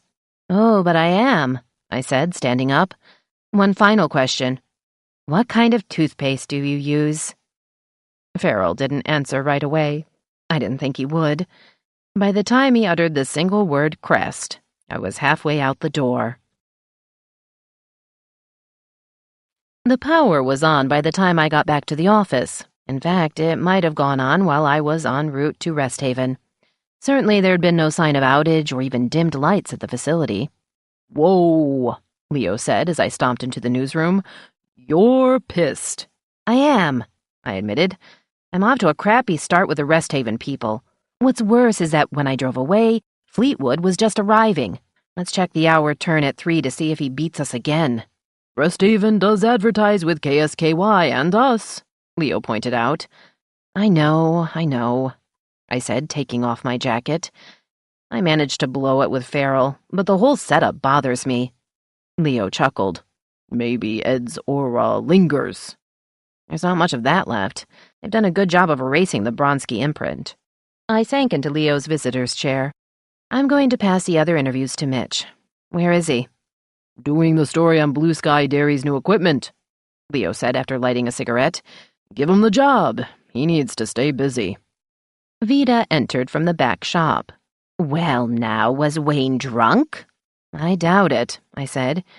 If he was a serious boozer, Milo would know, living just a few doors away. Vida had her hands on her hips. Then what happened? I made a face. You think the sheriff would tell me this early in an investigation? We're engaged. We don't have a pact to administer truth serum to each other. Can't he bend a bit now that you're going to be man and wife? I give you 2 words. Milo Dodge. Think again. Vida sighed. You're right. Maybe my nephew Billy could be coaxed with some ice cream. Leo looked puzzled. Isn't Billy like 35? Vida shot my ad manager a haughty look. He still likes ice cream. Besides, he and his fiancée broke up on New Year's Eve. Just as well. I preferred that he not take on a woman who already has a child. You could have taken the child and Billy for ice cream, Leo said in a serious tone. Hush, Leo, Vida said, with less than her usual severity. The outage was limited to the commercial area. Walt Hansen told Amanda they never lost power out at the fish hatchery or at the college. I stood up. Did Kip put the bare facts about Wayne online? Yes, Vida replied. I was offering family background. As you recall, Emma, you once had a notion that Mel and Wayne were cousins. You know better by now. Oh, She clapped a hand to her cheek. "Mitch is at Blue Sky Dairy. I wonder if Mel knows what happened to his brother." "He does if Mitch told him," I said. "Were they close?" "Well," Vida tapped one foot, "not very, but I don't think there was any animosity between them." Leo grinned. "No typical Alpine, a feudin' and a fightin'?" "Really, Leo," Vida said in reproach, "you make us sound like hillbillies. At least we don't go around constantly suing each other the way people do in Southern California." I left them to their argument, a sport they both seemed to enjoy. When the news came on at 3, Spence's only reference to Rest Haven was that they hadn't lost power. The hospital had gone dark, but they had a backup generator. He also aired a brief bit on Wayne's demise. Mitch returned just after the broadcast. Mel had already heard from Cookie Eric's. His wife, April, had gone to comfort her sister-in-law. Mitch said Mel seemed more angry than upset. "He thought his brother may have done something stupid." "It's possible," I allowed. "But it's dangerous work, especially in bad weather. He shouldn't have been working outside in the first place." "Don't say that to the county commissioners," Mitch warned. "Want to bet Cookie doesn't sue?" "She has no spunk, and bear in mind that her daughter may be sleeping with one of said county commissioners." "That's incredible." Mitch shook his head. I not only gave him the other 2 interviews, but asked if he'd check with the sheriff for any late developments regarding Wayne's death. Mitch gave me a curious look but didn't ask any questions. I still sensed that he hadn't quite figured out yet what was going on between his boss and Skyco's sheriff. Which, of course, was what was uppermost in my mind. I was beginning to feel that Milo and I were ill-starred lovers. Since I first realized how much I loved him back in late November, we had now gone through 2 long separations. If the Eric's family was hexed, maybe we were too. There was no further news from headquarters, so I left at 5 to head for the grocery basket. Luckily, they had fresh Dungeness crab in the seafood case, though I winced at the price, $22.99 a pound. Daryl, the seafood manager, asked if I wanted smelling salts. 2 crabs, and $90 later, I had dinner for the sheriff and a rising sense of anticipation in my breast. All I had to do was make a salad, put the French garlic bread in the oven, and unwrap the crabs, which Daryl had cracked and cleaned for me. Milo showed up at 5:40, still in uniform. "Got anything on the stove?" he asked. "No, I only have to turn on—" That was as far as I got. With words, anyway. Obviously, we didn't need to be turned on. 45 minutes later, I rolled over onto Milo's bare chest and kissed the small scar above his right eye. "Oh, God, I can't believe you're here." I pressed my face against his and clung to him as if my life depended on it. "That makes 2 of us," he said, one big hand caressing my back. "I had one hell of a time getting rid of Trisha and Tanya." I raised my head and rolled over slightly. "How did you do it?" "By beating Trisha at her own game. I started by saying that maybe I shouldn't have spent the money to send her and Tanya to Hawaii. Seeing all those happy couples on the beach might have caused a setback for Tanya. Maybe it was my fault for not thinking it through." "Devious," I murmured, unaccustomed to Milo playing games. "It was her idea." "You don't know Trisha," Milo said after kissing the top of my head. "She's never been wrong in her life. Her latest crazy idea was to put Tanya in Rest Haven. I told her that was really smart. Then I mentioned that the shrink Tanya had been seeing in Bellevue couldn't be much good, or she wouldn't have tried to kill herself. I knew damned well that Trisha had handpicked the guy. Of course, she started defending Strudelblob, or whatever his name is, and she decided he was still the one to save Tanya. They took off after Sung signed the release papers." I grinned at Milo. "You don't feel kind of guilty?" "For what? I didn't do anything to create this whole mess. Last night, Trisha and I searched her room to see if Tanya had any more pills. She didn't. In fact, there were no pills at all. The Celexa came from a bottle that had been for a med prescribed by the Bellevue shrink. Trisha knew it had just been refilled, so Tanya must have gotten the Valium somewhere else. Maybe it backfired on her, or she took both." But, I said, shouldn't she be closely supervised? Do you trust Trisha to do that? I talked to Bran today. My son's got more sense than Trisha and Tanya put together, though where he got it from, I'll never know. I poked the sheriff in the chest. How about from you, big guy? Even Vita admits you're the only Dodge who has good sense. Milo made a face. Maybe. Don't get me wrong. I'm not sure I was totally fair with Trisha, but she was the one who walked, or ran, given that she was so hot for Jake the snake. Too bad she couldn't see that while snakes might shed their skin, they don't change their habits. You did well with the situation. I'm unused to you being crafty. I felt him shrug. I have to go that route with perps sometimes. Make them feel we're wrong for busting them in the first place. I rolled over onto my back. Hungry? Not anymore, Milo said, running his hand from my thigh to my chin. But I wouldn't mind eating some dinner. Maybe I'll try putting the new bed together later on. Should we store your old one at my place, or are you still thinking about putting it in Adam's old room? I don't know, I hedged, reluctantly getting out of bed and wondering where my clothes had ended up between the front door and the bedroom. The twin in that bedroom is small. My son is not, but that room's crowded. Adam has most of his worldly goods stored in there. He has no extra space in his village rectory. Maybe I can get together with Scott Melville over the weekend about putting on the addition, Milo said. He yawned and stretched before getting to his feet. And don't argue. We can afford it. I can't, I said. Those crabs will keep me broke until I pay myself out of what's left for my staff at the end of the month. Damn it, Emma, don't worry about it. I'm going to sell my house. That may not happen right away. Besides, you told me you had to do some basic maintenance. And clean up, I added archly, as I put on my good bathrobe. Even Milo had finally despaired over the ratty blue one I'd worn for most of my years in Alpine. Maybe that was because one of the sleeves fell off. Trisha thought the house looked pretty good, considering, Milo said, now out of bed and getting dressed. No thanks to you, I shot back. You turned me into a household drudge while I was in your so-called protective custody. The only thing I refused to do was wash your damned windows. Hey, I fed you, he said, taking out a plaid shirt from the closet where he'd already stashed some of his clothes. I cooked, I reminded him, seeing the clock on my bedside table. Oh, it's almost 7. I'll make drinks while you turn on Vita's show. I'd poured Milo's scotch and was reaching for my Canadian club when the sheriff ambled out to the living room and turned on the radio. Spence's recorded intro was just concluding.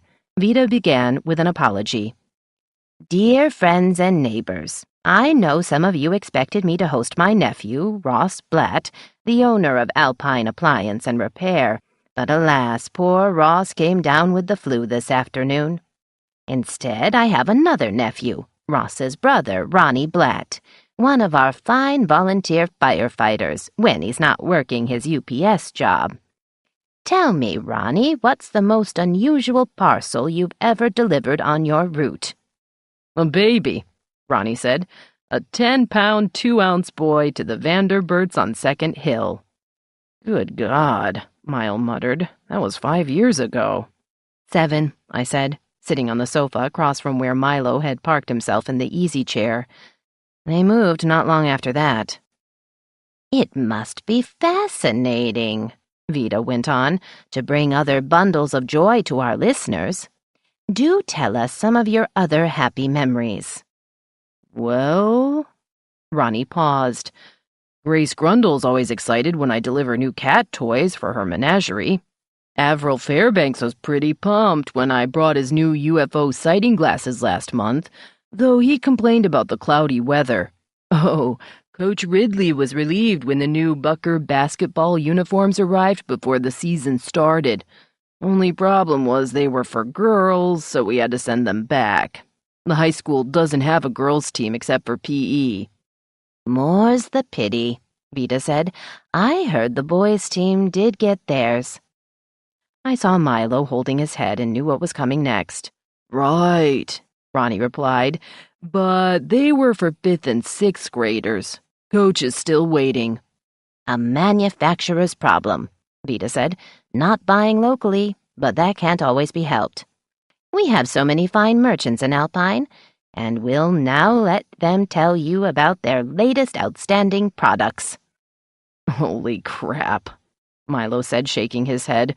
This is the worst bullshit Vita's put on in months. Why doesn't she ask Ron about his volunteer firefighting? He's been doing that for longer than he's worked for UPS. You're right, but if Ross canceled, Vita didn't have much notice. Milo took a quick swig of his drink before getting a pack of Marlboro Lights out of his shirt pocket. You want one? Please. You're a bad influence, Dodge. Come and get it. You can sit on my lap. That'll make the rest of the show more tolerable. I obliged the sheriff, though I left my drink on the end table. The second half of Cupboard was no better than the first, except for Ronnie's final response to Vita's query about how much he liked his job. It's fine, he said. Good benefits, nice people, decent hours. But I'd really like to be a full-time firefighter. The county has only 2 regulars because they can't afford to pay for more help. That's a shame, and not just for me personally. That's a remarkable statement, Vita said, uncharacteristically taken aback. Thank you, Ronnie. You've delivered food for thought. She signed off, followed by the sound of the cupboard door closing. Good for Ronnie, Milo said, squeezing my waist. Doc Dewey and I get tired of being the only ones who bitch about lack of funds. Frankly, it's galling to see all that money being poured into Rest Haven. Sure, they're spreading it around now in the remodeling part, but except for a couple of dozen jobs, the staff's made up of outsiders. Maybe Dr. Wu can inform us of other ways they'll benefit Alpine, I suggested. He's up next. Screw Wu, Milo said. You know it'll be a bunch of bullshit.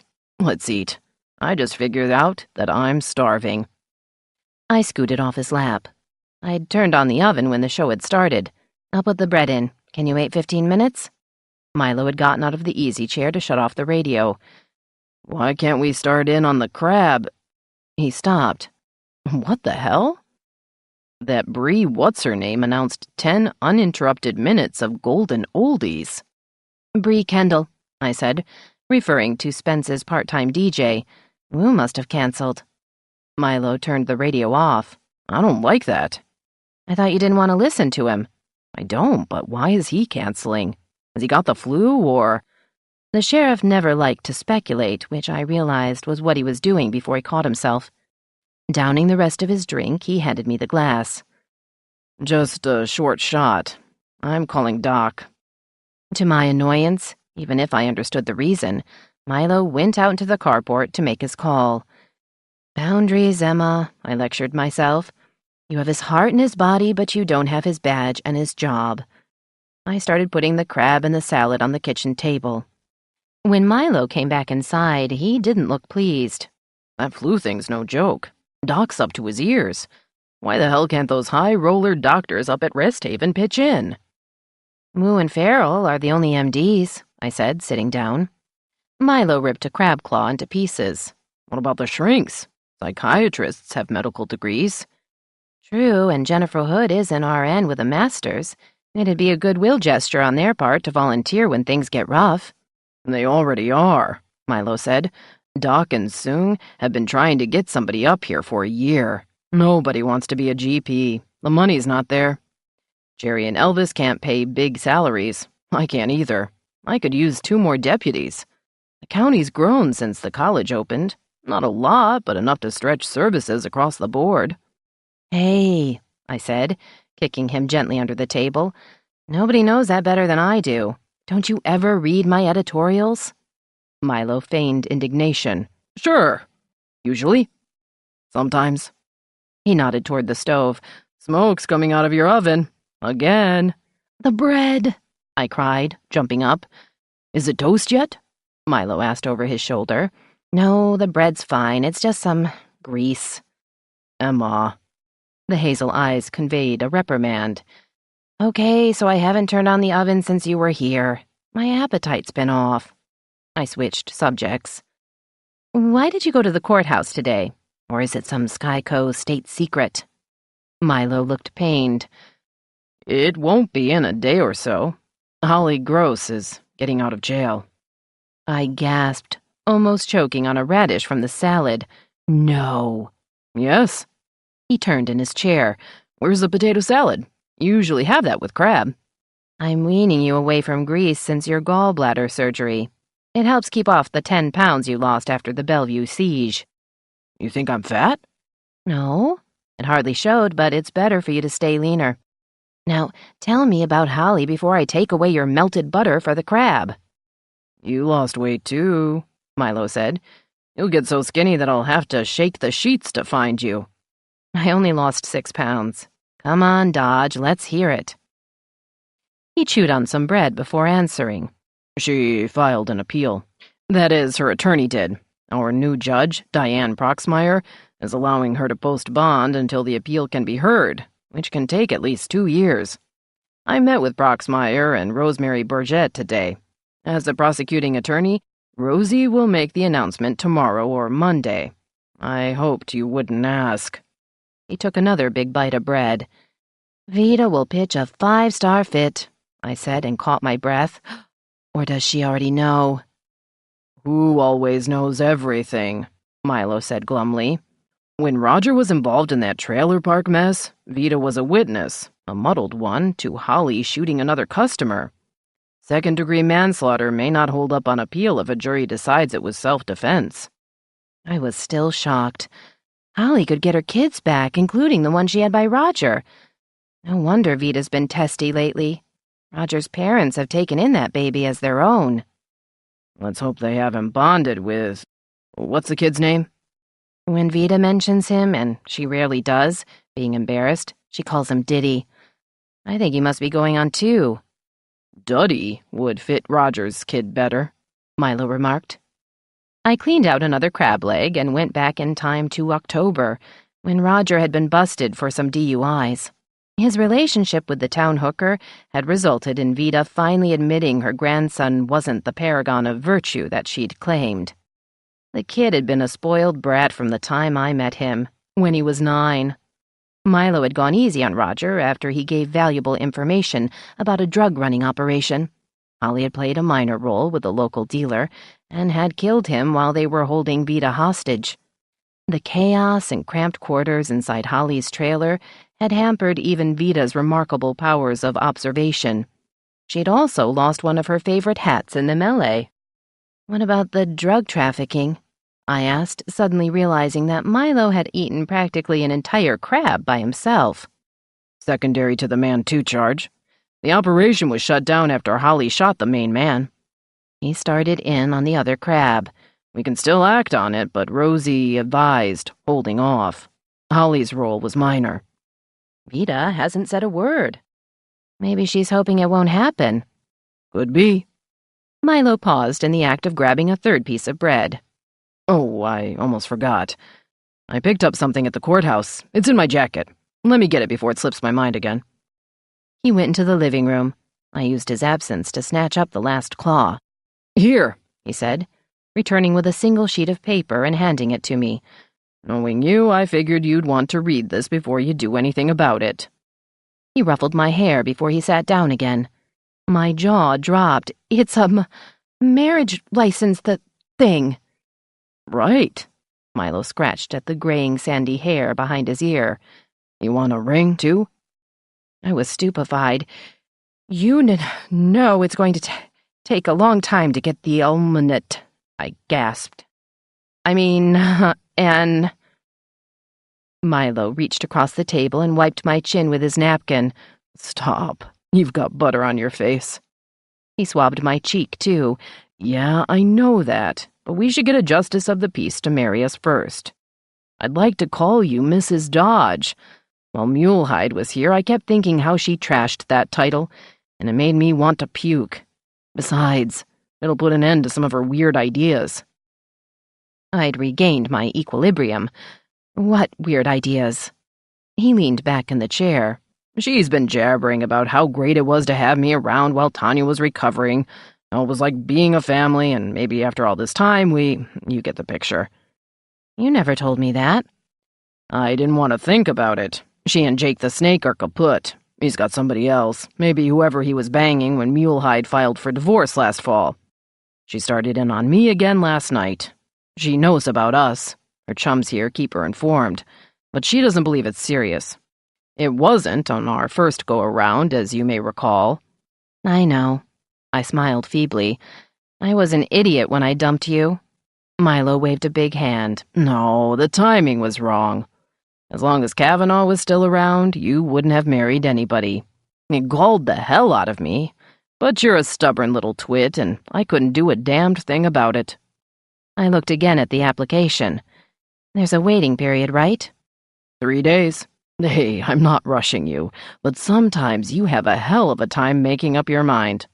Relax, I'm not going anywhere unless it's to CQ with Doc Dewey for some Chinook fishing next week. I was finally able to smile. I guess that's not a honeymoon trip. Hell no. Milo went back to decimating more crab. You'd get seasick, or so you've said. It's true. I did that when I had to take the ferry across the Columbia River. You want an engagement ring? He asked again. I gave the one I got from Don back to him 30 years ago. A wedding band's fine. What about you? He shook his head. I never wore one the first time. I was afraid a ring might get in the way if I had to use my sidearm. I nodded. Are you sure it won't bother you if I keep my maiden name for the newspaper? Hell no. It's better that way. Mrs. Dodge calling Mr. Dodge an idiot in one of her editorials would be even weirder than Miss Lord doing it. Never mind that everybody knows us. We have to separate our jobs. Milo's cell phone rang. He stood up, glanced at the caller ID, and went to the carport.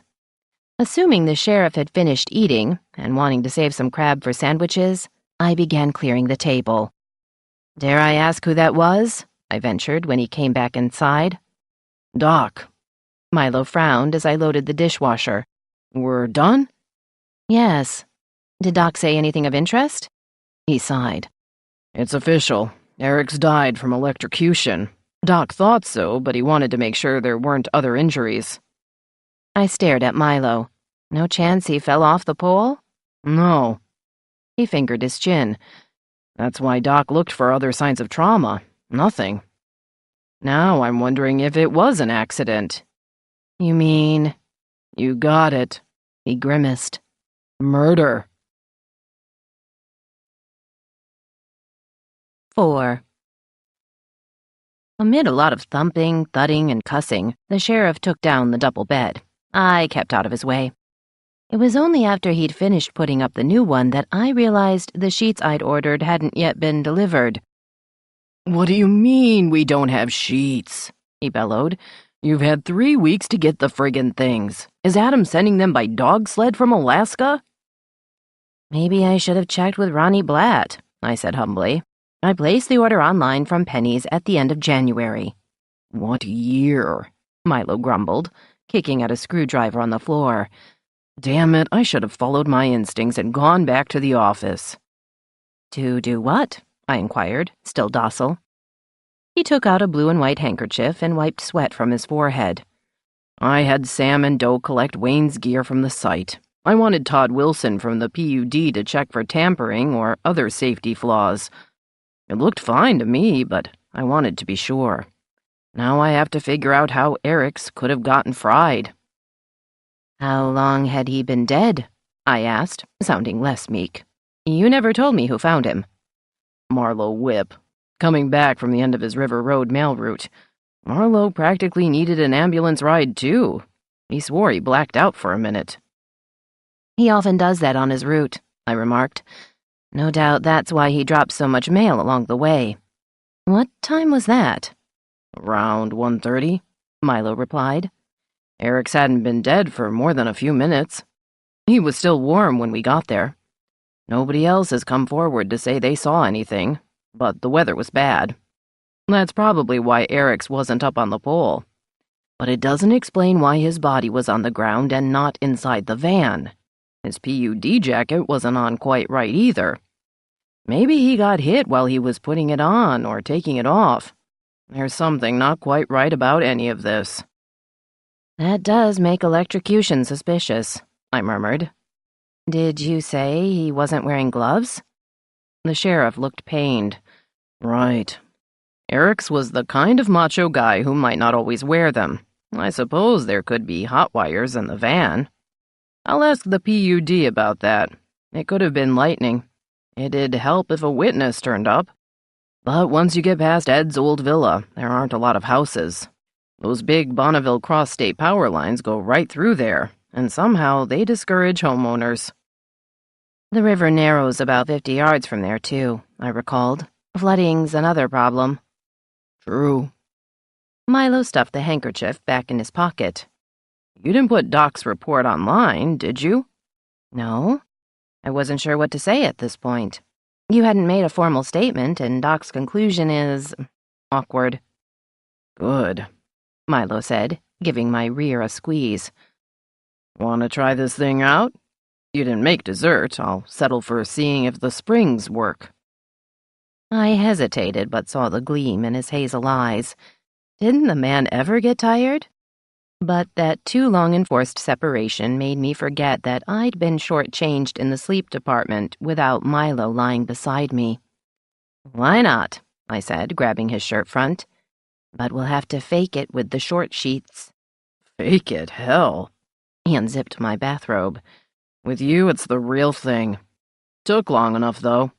But worth it, I sighed as we fell onto the bed, and forgot about putting on the sheets. Morning has never been a good time for either of us. We both tend not to talk much and move like automatons. Milo left 10 minutes before I did. I arrived at the Advocate under still cloudy but rainless skies, finding only Amanda and Kip on the premises. Leo had the bakery run, and Mitch showed up as I was stalling in the newsroom waiting for Vida. I wondered if she'd mentioned Holly's release from jail, or wait until Rosemary Bourget made the official announcement. I hope, I said to Mitch, you have better luck with the Rest Haven people than I did. In fact, I really messed up with Farrell. Woo and Hood, right? Mitch remarked, standing by the coffee urn as if he could will it to finish perking. How come Woo didn't follow Vida's show last night? I meant to call Vida, I said, but I got distracted. By the way, the autopsy report's in on Eric's. Dodge should have something to say about it. There'll also be an announcement from the prosecutor's office on another matter, but I'll handle it. I don't want to overload you. Mitch's lean face was tired. That's okay. Work distracts my mind. Yes, I murmured. I've had times like that, too. The coffee was done. I let Mitch fill his mug first. Leo showed up just as I was heading for my office. Where's the Duchess? He asked, noting Vida's empty chair. She's never late. Flu? Amanda didn't say she called in sick, I said. Leo shrugged. Maybe she knows her show last night was a dud. He began to place bear claws, 3 kinds of donuts, and poppy seed muffins on the tray. I agree with Ronnie's closing statement, though. Mitch frowned. Is money really that tight around here? We've been stalled for years, I said. The voters keep turning down every ballot measure for improvements, including school levies. They're just too damned thrifty. Vida made her entrance. Emma, language, please. Good morning to you, too, I retorted. We have muffins. They're not fattening. I've already breakfasted, she said, removing her tweed winter coat before adjusting the chapeau du jour, which was a remarkably ugly taupe and red striped fedora. Apparently not in a chatty mood, she sat down and began going through her in-basket. The rest of us drifted to our respective desks and got to work, too. I remembered Mayor Baugh was coming at 11 and wondered why. Fuzzy rarely had anything newsworthy to say, though he could run on about trivialities. When Mitch returned from his morning rounds, he had the sheriff's statement. Wayne's death was being investigated as a possible accident. Milo was hedging his bets. I called him after 10 to ask if he knew if Rosemary Bourget was announcing Holly's imminent release. I haven't talked to her yet, he said. I had Todd Wilson in here looking at Eric's safety equipment. It all looked fine to him. He doubted there were any live wires in the van. His guess is lightning. Nothing from you about, I lowered my voice, foul play? I don't have proof if it wasn't a freak thing. I may send the body to Snohomish County to let their fancy equipment have a go. I hate doing it on a weekend. I'll have a dozen stiffs piled up. We'll be last in line. Poor you, I said, meaning it. I'm used to it. He hung up on me. Some things never changed. I'd just put the phone down when Vida came into my office, looking like a dill pickle. Well, she huffed, the least you could do is let me announce your engagement if you're planning to get married so soon. I gaped at her, but hastily recovered. Of course, Vida would hear about Milo picking up the marriage license application. The county auditor was another relative, her late husband's niece, Eleanor Runkle Jessup. We're not, I said. She sat down, still sour. Why did Milo request the application? I sighed. He happened to be in the courthouse and... I paused, wondering if Vida's tardiness had been caused by a visit to Rosemary Bourget. I guess he thought I should know what one looks like. As you may recall, I've never been married before. Then you have no immediate plans? I shook my head and felt like saying that we didn't even have sheets. If we do, I'll let you know. I'd want you to be a witness. Vida's face softened. Would you? That's very flattering. But isn't it time to at least put the engagement in the paper? Let me check with Milo, I said.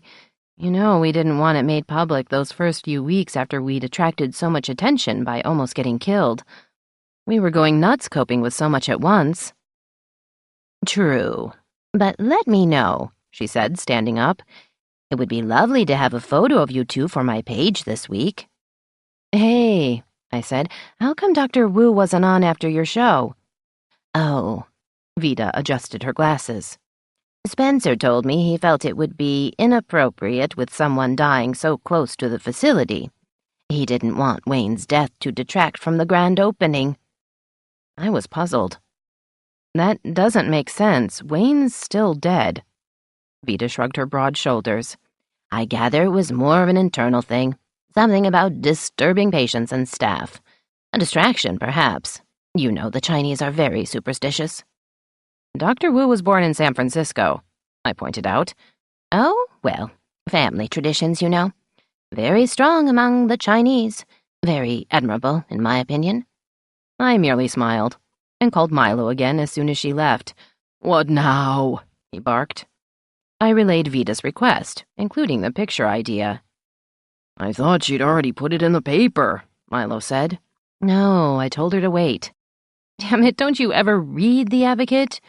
Yeah, sure, but you know how busy I've been.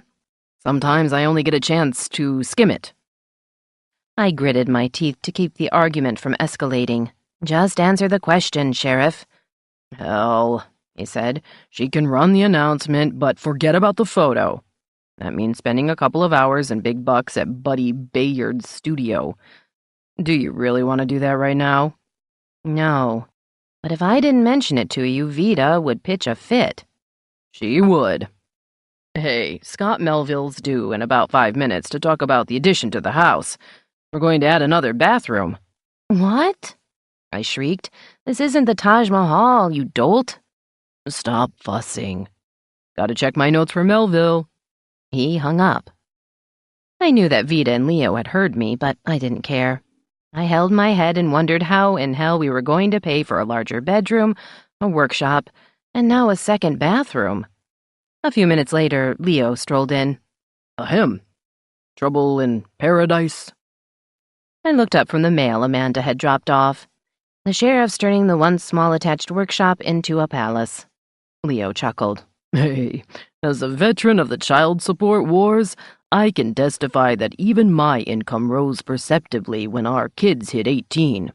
Milo isn't making starvation wages. His kids have been off the dole for years. Don't you know his annual salary? It's a matter of public record. I don't know, I admitted. I've never checked. Leo's weathered face fell. You're kidding. No. My reporters have always handled budgets. I never look at what other people earn. I got into that habit on the Oregonian. It always infuriated me when I saw some worthless civil servant who was being charged with embezzlement and was already making at least 4 times what I earned as a journalist. It's a crime that newspaper people don't get paid enough. Teachers are in the same boat. You know all that. It's so unfair.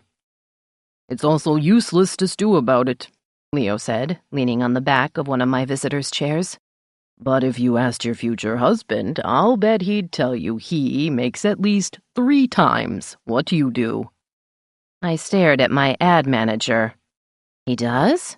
You don't know that. Actually, I do. I checked it out last fall for our Labor Day special. Keep it to yourself. I don't want to know. Leo guffawed. Emma, you must be the only woman in the world who doesn't want to know what her other half earns. You're unreal. I don't care, I said stubbornly. If Milo tells me, that's fine. If he doesn't, that's fine too. I'm not marrying him for his money. Gosh, Leo said in mock disappointment. And I thought that's why you never let me make a serious pass at you. I'm one of the few men around here whose salary you do know because you're paying it. And it's not enough, I said, and meant it. Leo straightened up and grinned. I'll survive. As for Dodge, if it's not his money, then it must be love. I never thought it'd happen. I smiled wanly. Neither did I. Mayor Fuzzy Baugh arrived at exactly 11. I hadn't seen him up close for some time and noticed he looked older, even a bit haggard. His dyed red hair had lost any luster it once had. The sparkle in his green eyes had dimmed.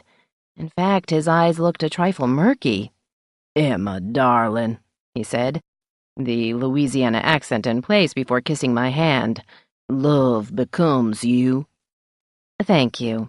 To what do I owe this pleasure? I asked. He gestured at the door. May I? Close the door? Yes, go ahead. After ensuring our privacy, Fuzzy sat down and grew serious. You recall that last month I attended the annual state conference of mayors for towns with under 10,000 people? I nodded.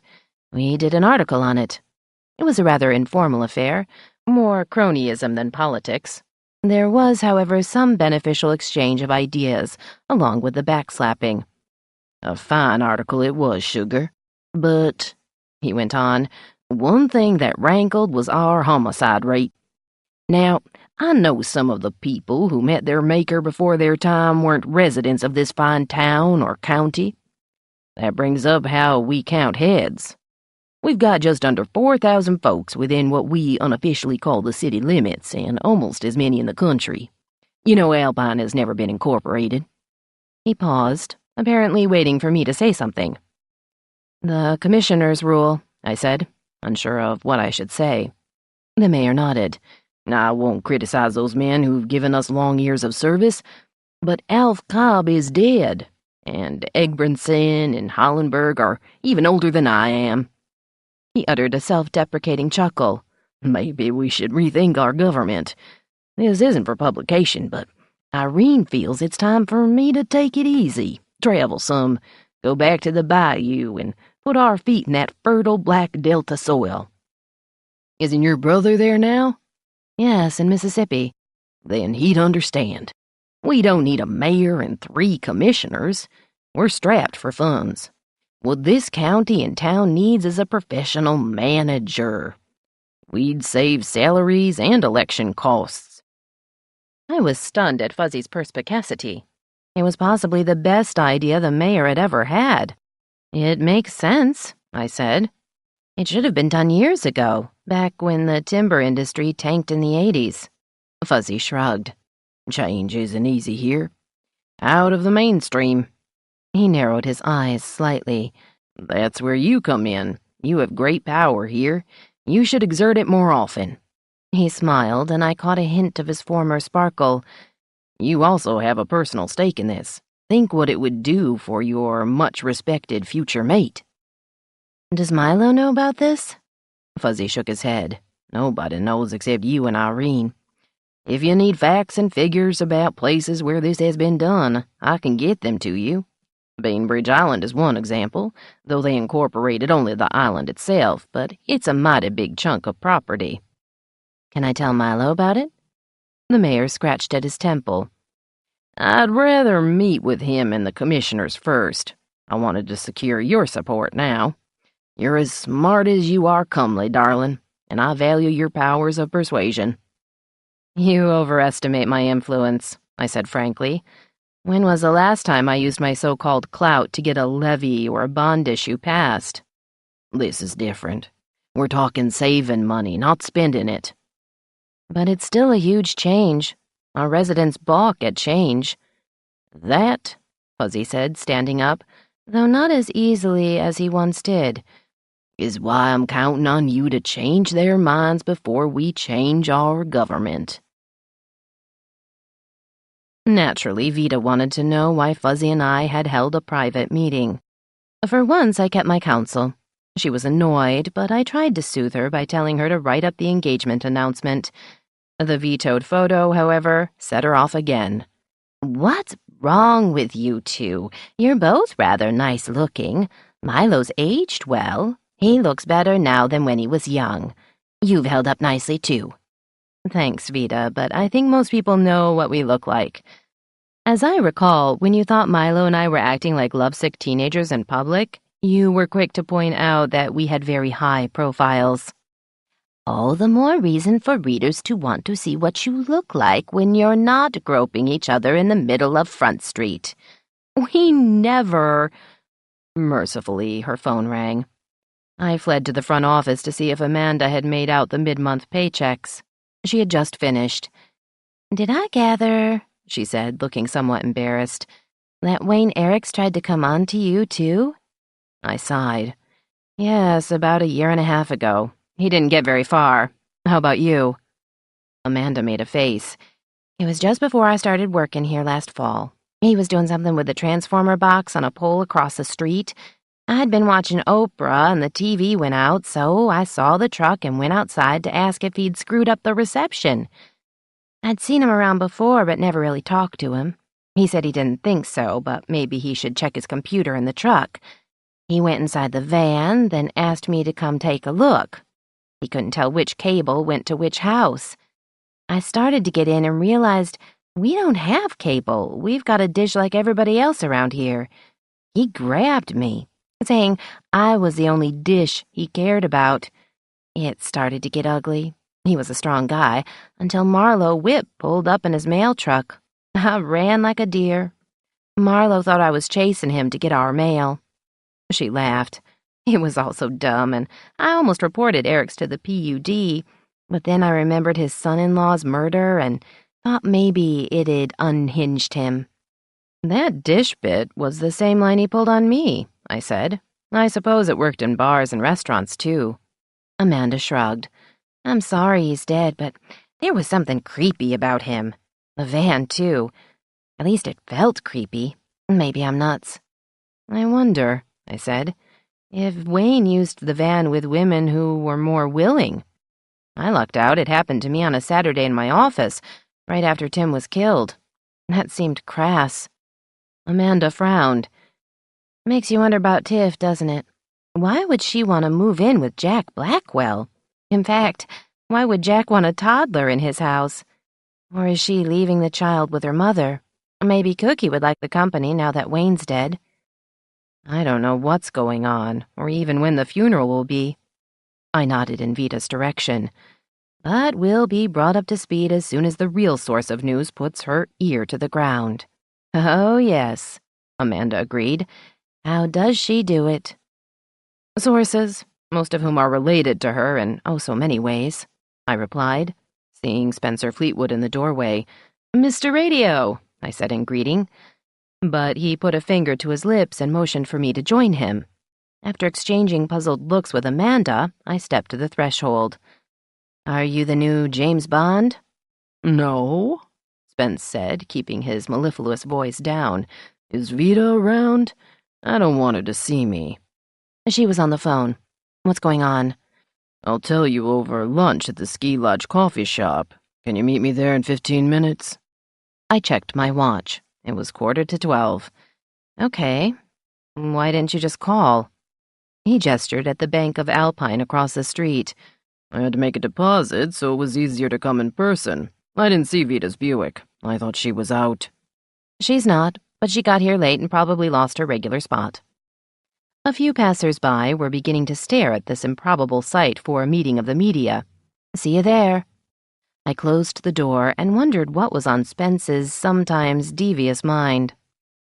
Just before noon, I pulled into the ski lodge parking lot. Mr. Radio's Beamer was already there. The sun was trying to peek out as I walked to the entrance. Maybe spring wasn't as far away as I'd thought. Or else we were getting our annual midwinter dose of unseasonably warm weather. That meant a sudden spurt in local growth, only to be followed by a killing frost and more snow. It could also cause avalanches if the white stuff melted too quickly. Ironically, we'd had more snow in November and December than in January. The Stevens Pass ski area had been shut down due to the lack of good powder. Spence was waiting for me in the lobby. Let's skip the coffee shop, he said, a hand at my elbow. Too many eavesdroppers. The bar and the restaurant won't be as busy. One of the usual blonde waitresses appeared to take our orders as soon as we sat down in the shadow of Odin, Frigg, Loki, and other deities who evoked Nordic traditions. Given that we were in the bar, we both ordered screwdrivers. It seemed wrong not to have a drink. But then it was rare for Mr. Radio and Ms. Print Media to eat meals together. You're not glowing like a bride-to-be, he said, looking down his hawk-like nose at me. Have you broken off with the bellicose sheriff? He's not bellicose, I declared. It's your fault he broke your nose. You took a cheap shot at both of us. How is your nose, by the way? He smiled wryly, running a finger from brow to lip. Not quite like the original, but close. I thought Dodge could take some light-hearted male joshing. I misgauged his feelings. So you're still a couple? Yes. Skip the history. Why are we here and why is it secret? Spence kept quiet while Birgitta or Brittany or Beelzebubba was setting our drinks in front of us. Ski lodge manager Henry Bardeen had a penchant for hiring blondes whose names began with a B. Spence raised his glass. To the happy couple, then, he said. Thanks. I clicked glasses with him. Well? He sighed. Vita's show last night was a bomb. Last week's wasn't much better. Deputy Mayor Richie Magruder's composting lecture didn't light up the airwaves last week. I don't expect all of her programs to be as electric as some she's had recently, with her family airing their trauma over the trailer park tragedy, or the Peterson banking Air brothers savaging each other, but dull does not become Mrs. Runkle. I nodded. Vita's been off her feed lately. I had no intention of telling Spence what I suspected might be the cause. He frowned. Buck has finally moved to Alpine, so I assume that's not the problem. That leaves Roger as the likely suspect. Roger is always a likely suspect, I agreed. I thought he was going back to college or joining the military, Spence said after a pause. Do you know if he's doing either one? I shook my head. She hasn't talked about him much lately. That was true, and in its way, revealing. The kid's too dumb to be a con artist, Spence said. You may recall she's had him on her show more than once. He'll never make it to a degree, even at a community college. You're probably right. I watched Spence light one of his exotic black cigarettes. Like the sheriff, he seemed indifferent to the smoking ban in the bar. Unlike the sheriff, he'd brought along a pocket ashtray. Milo used whatever was handy, including the floor. Are you going to discuss the lack of content in her recent shows? Spence grimaced. I'd rather not. I'll wait to see what she's got in mind for next week. How come she didn't ask you and the sheriff to be uncovered? That would have been unnatural and a real grabber. She did. We refused. You know we were trying to avoid publicity. Spence grinned.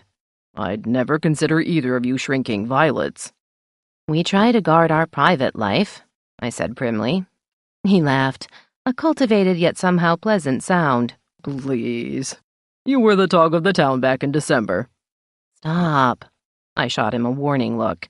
You know damned well we didn't do anything except kiss on a street corner. Before Spence could offer a rebuttal, I went on the offensive. What I'd like to know is how you get so much news out of Rest Haven. I'm pissed. What's your pipeline? He feigned innocence. Maybe I'm just good at news gathering. No. You've always claimed to be more of a DJ than a newscaster. I know your early history around here, but not what came after that. You originally told me you were from Boston. That was a lie. Our waitress returned. We hadn't looked at a menu. I ordered clam chowder and a spinach salad. Spence said he'd have the same. It wasn't a lie, he said after the blonde left us. I did come here from Boston. I lived and worked there at WZLX for over 10 years. That's quite a change, I said. Why should I believe you? Spence looked pained. His eyes moved to the waterfall and trees etched on the mirror behind the bar. I met a Radcliffe Lit prof. We fell in love and lived together for 8 years. She drowned off Nantucket on a faculty outing. It damn near killed me. Boston was the only real home I ever had. I couldn't stay without her. He leaned forward. Satisfied? Yes. Do you believe me? I nodded.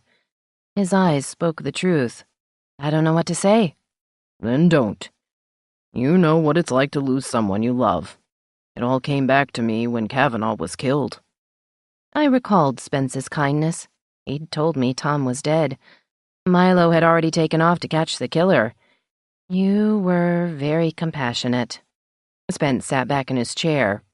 We won't talk about it again. We didn't, then.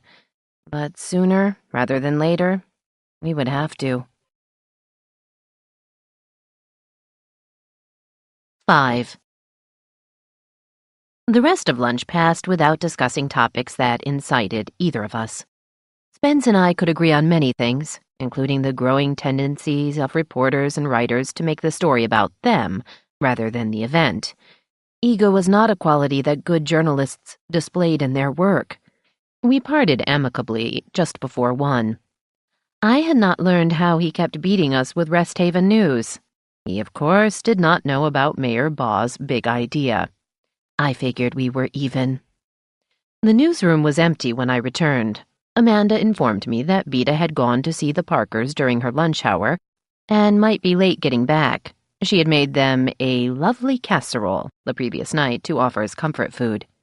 Having been forced to eat Vida's casseroles, I hoped that Durwood, as the retired local pharmacist, kept an antidote on hand. Leo was out hustling ads, and Mitch was stopping by the sheriff's office before his interview with Dr. Wu. I hadn't had a chance to ask how the morning session with Jennifer Hood had gone, but I assumed that if there had been a problem, my reporter would have told me. Vida returned at 1:30. "Needless to say," she said, standing in my doorway and shedding her coat, "Dot and Durwood aren't deeply mourning their son-in-law. They don't know when the funeral will be, though. Is Milo really sending the body to Everett for a full autopsy?" "That's what Mitch intended to find out," I said. "Certainly it has to be a freak accident," she remarked. I shrugged. "Don't look at me. How's Cookie?" "Her sister-in-law spent the night with her." Vida sighed. "Cookie wanted Tiffany to come back home, at least through the weekend, but she wouldn't leave Blackwell. It's as if, Dot told me, he's cast a spell over her. I suppose that spell is spelled with a $sign. "Tiffany's nice-looking, but she's no knockout," I said. "She's got a toddler in tow. I wonder how Jack likes that. He never had children by his wives or girlfriends. Maybe he actually likes children. Did anyone try to kill him today?" "No, not that I know of. Is Cookie in deep mourning?" "More like a state of shock," Vida replied. "If she doesn't want to be alone, she could stay with Dot and Durwood. They have plenty of space. You've been to Wayne and Cookie's house. What's it like?" "The same as the other tract homes in the development. It's fairly well maintained. The only one that looks different is Scott and Beverly Melville's house, after he redesigned it and they renovated several years ago. They needed more room for their growing family." A raised voice in the front office captured our attention. "My goodness," Vida exclaimed. "Is someone angry with Amanda?" "Let's find out," I said, getting out of my chair. Vida beat me out of the newsroom. From behind her formidable figure, I could see Patty Marsh leaning over the counter, shrieking at our office manager. "You of all people know what Jack's like. You tried to take him away from me." Amanda was obviously trying to remain calm. "I never did any such thing. At most, it was a mild flirtation. Jack isn't my type. He's old." Patty swung around to glare at Vida and me. "If it isn't Mrs. Busybody and Miss Lord of the newspaper, I want to make a statement." I managed to maneuver around Vida. "What kind of statement?" I asked before Vida could erupt with indignation. Patty put her fists on her hips. "That I'm not trying to kill Jack. I deny anything that anybody said otherwise. How's that?" "Who," I asked reasonably, "accused you of attempts on his life?" Patty swung an arm so wildly that she nearly hit me. "Everybody." "This is ridiculous," Vida muttered, and stomped back to her desk. "I'd have to find out who's making these accusations before I could let you deny them in print," I explained, not with any hope that Patty would understand. I was still trying to figure out if she was sober. "You might have grounds to sue for slander." "I don't want to sue anybody," Patty retorted. "I just want people to know it's not me who's trying to kill him." "Have you been questioned by the sheriff?" I asked. Patty threw back her head and guffawed. "Hell no. He's too busy banging you these days to care about me." My temper was rising just as Leo came through the door. "Well," he said, and stopped, apparently at an uncharacteristic loss for words. "Hi, Patty. You want to buy an ad?" It was the wrong thing to say. "Yes." She whirled on him. "You're my kind of guy, Walsh. I'll take out an ad. I'll even pay for it. Ms. Snooty and Ms. Snob don't believe me." The phone rang, allowing Amanda to temporarily withdraw from the fray. I decided I should too. If anybody could handle Patty, it was Leo. I backpedaled into the newsroom and all but ran to my cubbyhole. As I went by Vida's desk, I heard her murmur the word ninny. I assumed she meant Patty and not me. A sudden calm ensued. I peeked into the newsroom but saw only Vida, who was talking on the phone. Leo must have removed Patty from the premises. 10 minutes later, Amanda came to the door and confirmed my assumption. "Is Patty nuts?" she asked. "Not really. As you know, she and Jack have been together for years. He's often strayed, but always comes back to her. This live-in setup with Tiffany is different. I see why Tiff wants a sugar daddy. She's unmotivated and self-centered. But why him and why now? Surely she realizes her mother needs her. Cookie's always spoiled her." Amanda shrugged. "Her mother's not a man." "True," I allowed. "But after Tiff and Tim got married, she didn't seem interested in being a wife. It was all about her and the baby." Amanda looked as stumped as I was, but she smiled. "I don't want to be like that. Guess I'll go home and pamper Walt to pieces tonight." "Good plan," I said. Leo came back shortly after 2 while I was getting a coffee refill. "Well?" I said, seeing Vida give him her gimlet eye. "I bought Patty a drink at the VI, Leo said. "I should have guessed she'd be all over me. Somehow I managed to escape with my virtue intact. But I calmed her down. She's just pissed off at being dumped by Jack for a younger woman." "Language, Leo," Vida said. "Do you believe her about Jack?" Leo sat down at his desk. "Yeah, I think so. It'd take some effort. Brake tampering doesn't strike me as Patty's forte. Neither does taking a shot at him while he was at the Mills holding pond. I could see her trying to run him down, except he couldn't ID the car or the driver. Sure, it was dark, but he'd recognize her Jetta in a thick fog." Vida nodded. "You be careful, Leo. Patty might be seeking comfort. You have a family in California to consider these days." Leo laughed. "At least they seem more like family lately. But don't worry, I'm not ready yet to defect from the Advocate." Vida nodded in approval. You've adjusted quite well to Alpine. I've been surprised by that since you're a California native." Leo made no comment. It was just as well. It was never a good idea to get her started on why Alpine was Eden. I'd had my own problems acclimating, but after 15 years, I was starting to fit in. Of course, I'd never be fully accepted. It didn't work that way in small towns. Mitch had good news from Rest Haven. He'd gotten a nice interview from Jennifer Hood, and Dr. Wu was a fine source of the facility's philosophy. His news from the sheriff's office was less heartening. "Dodge shipped Eric's to Everett this afternoon," Mitch said. "The sheriff wasn't in when I stopped by earlier, but he was in his office when I showed up after I got back from Rest Haven. Did you know there's a danger of flooding in the rivers around here?" I fought an urge to cuss Milo aloud. It's the burst of warm weather. Have Kip put both items online and check to see if sandbags are at the ready.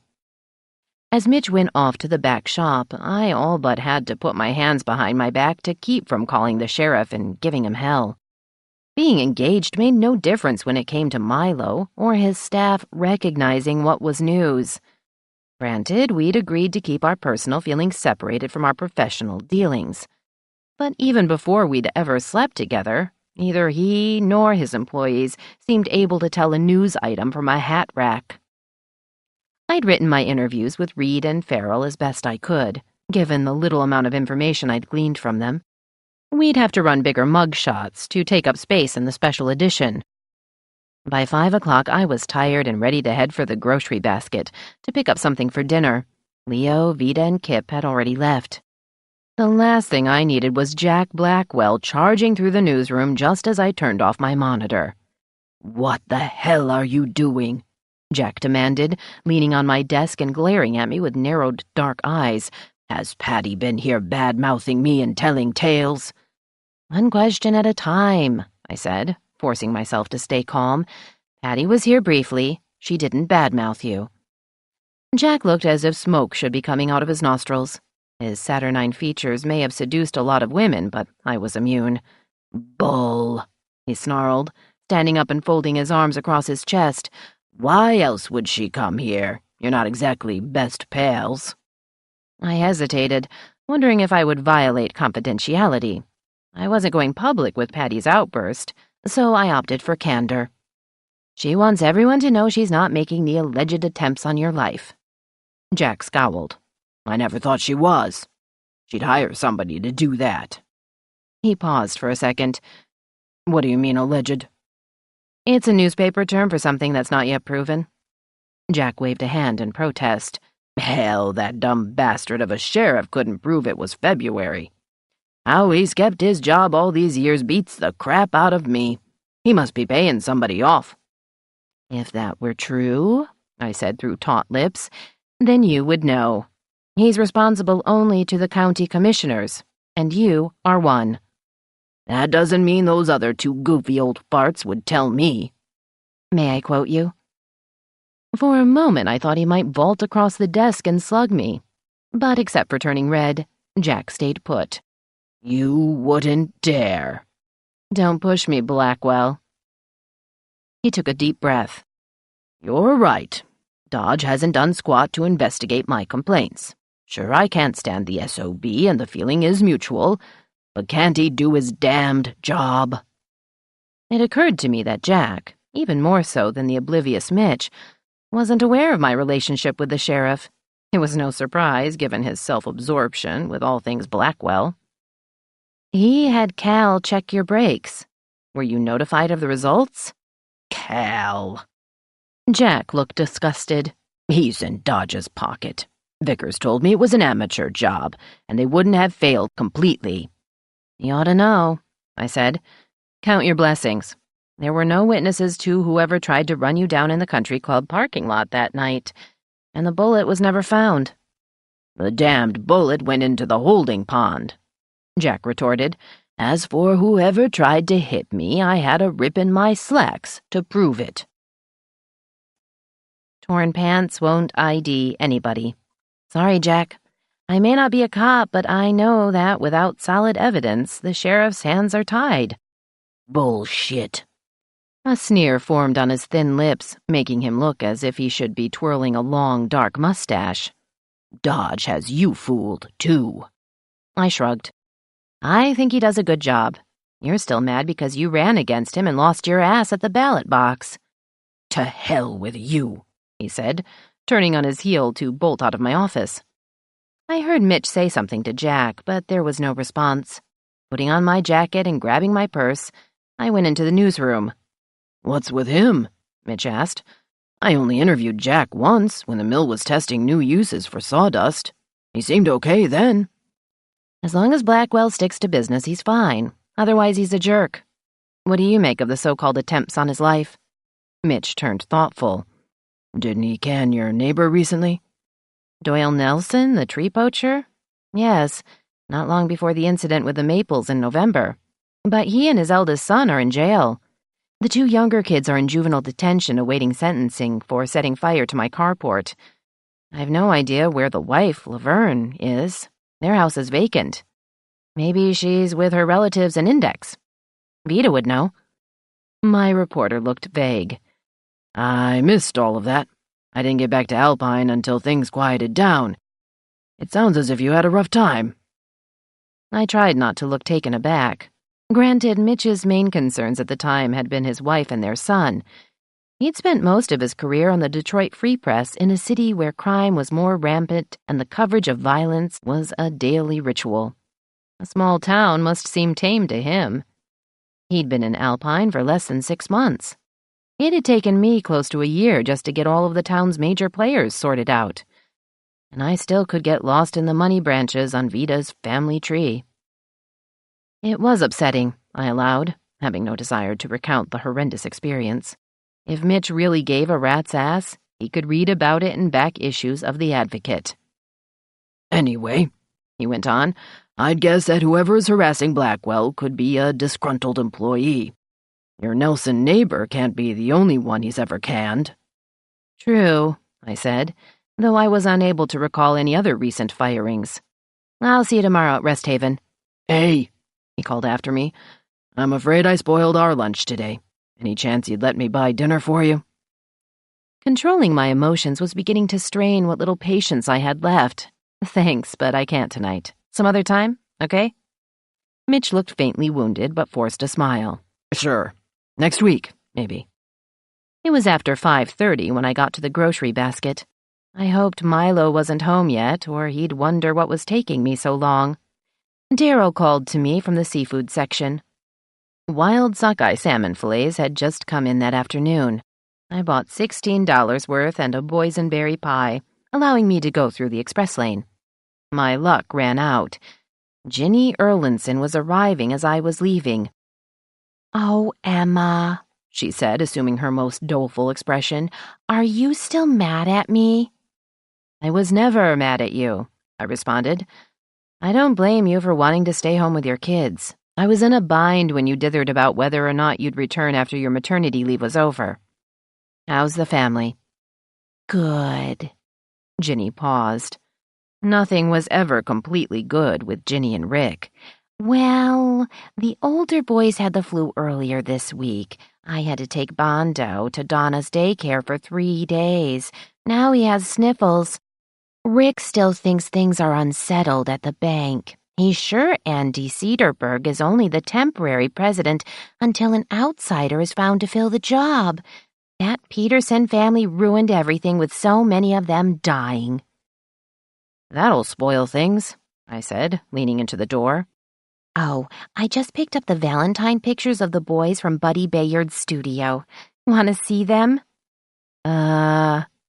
Ginny rummaged in her purse. "Oh, drat, I left them in the car. I got rattled after telling Donna I'd be late collecting Bondo. She was stuck anyway because Tiffany hadn't picked up Ashley yet." "Your sister-in-law has a Rafferty kid?" Ginny nodded. "Only temporarily until Cookie can manage.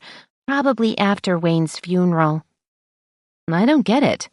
Why can't Tiff take care of Ashley?" I nodded toward the checkout stands. "She quit her job here. This was her shift. Is she that upset about her father's death?" "Maybe." Ginny lifted a shoulder and let it fall. I went to school with Tiff, but I never really got to know her. She was more into boys than books." Or the other way around with her and the boys, I murmured. "What?" Never mind. Ginny was smart, but innuendo was lost on her. "Have a good weekend," I said, and finally got through the door. Milo wasn't yet home, so I turned on the oven before taking my jacket off. 10 minutes later, as I put the potatoes in to bake, the sheriff arrived, looking disgruntled. "Do you know your backyard is solid rock?" he asked, shrugging out of his regulation jacket. "It is built on a mountainside," I said. "Don't I get a kiss hello?" "Huh?" He was taking a sheaf of papers out of an inside pocket in the jacket. "Oh, sure." He leaned down and brushed my lips with a half-hearted kiss. "Melville says there's a problem." "For him? For us? Hey, Scott knows what the terrain is like around here. Is he trying to jack up the price?" "Hell no." Milo reached for the scotch. "We aren't putting in a basement, for God's sake, but he has to sink some pilings into the ground. We do have earthquakes, in case you left your brain at the office." "Listen, you big jerk," I said, shaking a cooking fork at him. "I don't need more guff today. I couldn't escape the office until after I had to face off with Jack Blackwell." "Jesus." Milo finished pouring himself a drink. "Spare me anything about that asshole. I just want to crash. When's dinner?" "In about an hour." "And where's my drink?" The sheriff gazed around the kitchen. "Damned if I know. Where'd you put it?" "I never got a chance to make it," I yelled. "I just got home a few minutes before you did. Maybe I'd like to crash, too." Milo winced. "God, Emma, knock it off." He took a deep breath. "Fine, I'll make your drink, too." He opened the cupboard and got out the Canadian Club. I kept my back turned on him as I poured water into a kettle for the fresh Brussels sprouts. A moment later, I felt his arm encircle my neck. "Still mad?" he asked, resting his chin on top of my head. I leaned against him. "Yes." "No." "Have I ever stayed mad at you for more than about 5 minutes?" "Not that I remember." His hand strayed to my breasts. "Do you know how weird it is to come home and be able to act like a jackass?" I laughed. "I can guess. You do a really good job of it. I could have sworn you'd had practice." "Nope. Never had a chance to say much with Mulehide, even in our earlier years, before she declared war. It was always about her and the problems she'd had with the kids or the house or whatever the hell kind of bug she had up her ass." "You need to vent. So do I. But watch where those hands of yours are going or we'll starve to death." "Oh, right." He let go of me. "Did the sheets come?" "I forgot to look. Ronnie usually leaves parcels in the carport. See if there's anything out there." Sure enough, Milo came back inside with a big package from UPS. "This looks like them. Want me to open it?" "Go ahead. We can put them on after dinner." The sheriff went into the living room. I heard him utter a sigh as he sat down in the easy chair. I smiled as I put the sprouts in the kettle. Despite the hectic day, I couldn't remember when I'd been so happy. There had been only brief and infrequent intervals of joy with Tom. I'd had fun with Ralph, but looking back, I'd never had the kind of deep feelings for him that led to happiness. The closest I'd come to contentment had been with Milo the first time around. And then I'd sabotaged even that. I wasn't accustomed to being happy. I shook my head in wonder. How could I have been so foolish all those years when the source of my new state of mind had literally been looming over me for 15 years? Maybe I was as crazy as any patient at Rest Haven. "What did Blackwell want?" Milo asked when I sat down on the sofa. "He didn't give you a bad time, did he?" I shook my head. "He was too busy giving you a bad time." "That's not news." Milo lit a cigarette. "Let me guess. He griped because I haven't caught whoever's trying to kill him." "Right." Patty had already stopped in to let us know it isn't her. The sheriff passed a hand over his forehead. "Jesus, you got a double dose. I wish they'd get back together. It makes life more peaceful for the rest of us." "Seriously," I said, "do you have any suspects?" He paused to sip his drink. Blackwell's pissed off quite a few people around here, but offhand I can't think of anybody who'd want to kill him. He's got the only mill in town, and that's a big deal. He employs 70, 80 people. No safety violations, damned few complaints about working conditions. If he wasn't such a horse's ass, I'd like him. What I don't like, besides the personal stuff between us, is his power play with the county commissioners. The way I see it, he's biding his time until Hollenberg and Egebretson retire or keel over. Then he'll find replacements to go along with him and run the county his way. He might do a good job, but I'll bet his first move would be to can me. I stared at Milo. No, he couldn't do that, could he? Sure. Oh, he'd have to find a reason, even a trumped-up one, but the commissioners are my bosses. Still, that's down the road. I flinched inwardly, wishing I hadn't tacitly promised Fuzzy Baw that I wouldn't confide in Milo about the mayor's proposed change in government. The commissioners may be abolished, I blurted out. Milo looked justifiably puzzled. What are you talking about? Fuzzy Baw has a plan, I said, and revealed what the mayor had told me. As was his way, the sheriff didn't interrupt. Geez, Emma, that's a shocker. I didn't think Fuzzy could come up with something like that. It makes a lot of sense. I broke my word, but I know you won't tell anyone. I sure as hell won't. He shook his head, apparently still stunned. I hope Blackwell doesn't get wind of this. Nobody knows but us, and Irene Baw. Milo grinned. What do you bet it was Irene's idea? I never thought of that. You're right. She's always been as good a politician as Fuzzy. Maybe smarter, too. So he's a 2x4. I got up to put the salmon in the oven. You never told me who you thought was threatening Blackwell. Milo followed me out to the kitchen in search of a refill for his drink. I wonder if he's doing it himself. But why? 6. I slept in the next morning.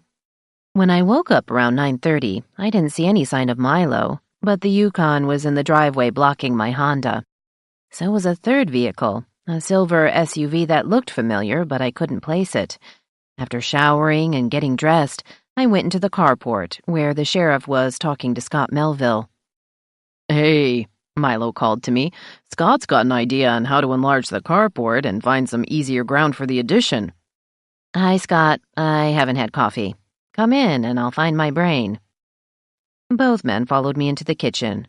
There were 2 used mugs on the counter. There wasn't much coffee left, but I poured enough for myself and told the pig pair they'd have to wait for a new pot to perk. The plan, Scott began, was to add on out back, but now I think it would be better to extend the east side of the house in order to balance off the west side carport extension. The ground's softer on the sides, too. But, I said in dismay, we want to keep the cabin's look intact. We will, Scott said with his easy, still boyish smile. Instead of making the addition a mere frame, it'll match the rest of the dwelling. I took another swig of coffee. Won't that cost more? Milo was rinsing out the mugs he and Scott had used. We'll do it right. When was the last time you did maintenance around here? You're supposed to clean and recalk the logs every so often. I offered to do it a couple of years ago, and you turned me down. I didn't want to bother you, I said. The sheriff sat down. It's a wonder the place doesn't fall apart. It's got a stone foundation, I snapped. The logs look fine to me. They look like crap, Milo said, glancing at Scott. You saw them. Scott's expression was apologetic. You're overdue for caulking and staining, but that can be done with the rest of the job. Arnie Nyquist can give you a quote when I finalize my own plans. Milo's hazel eyes sparked.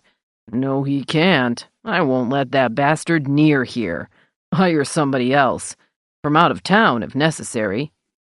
For years, Arnie and the sheriff had gone head-to-head over various issues, including a remodel of Milo's office. Arnie, whose nickname was Tinker Toy, had savaged the sheriff at every opportunity. The Nyquist males tended to be arrogant, and Milo was stubborn. He had never forgiven Arnie.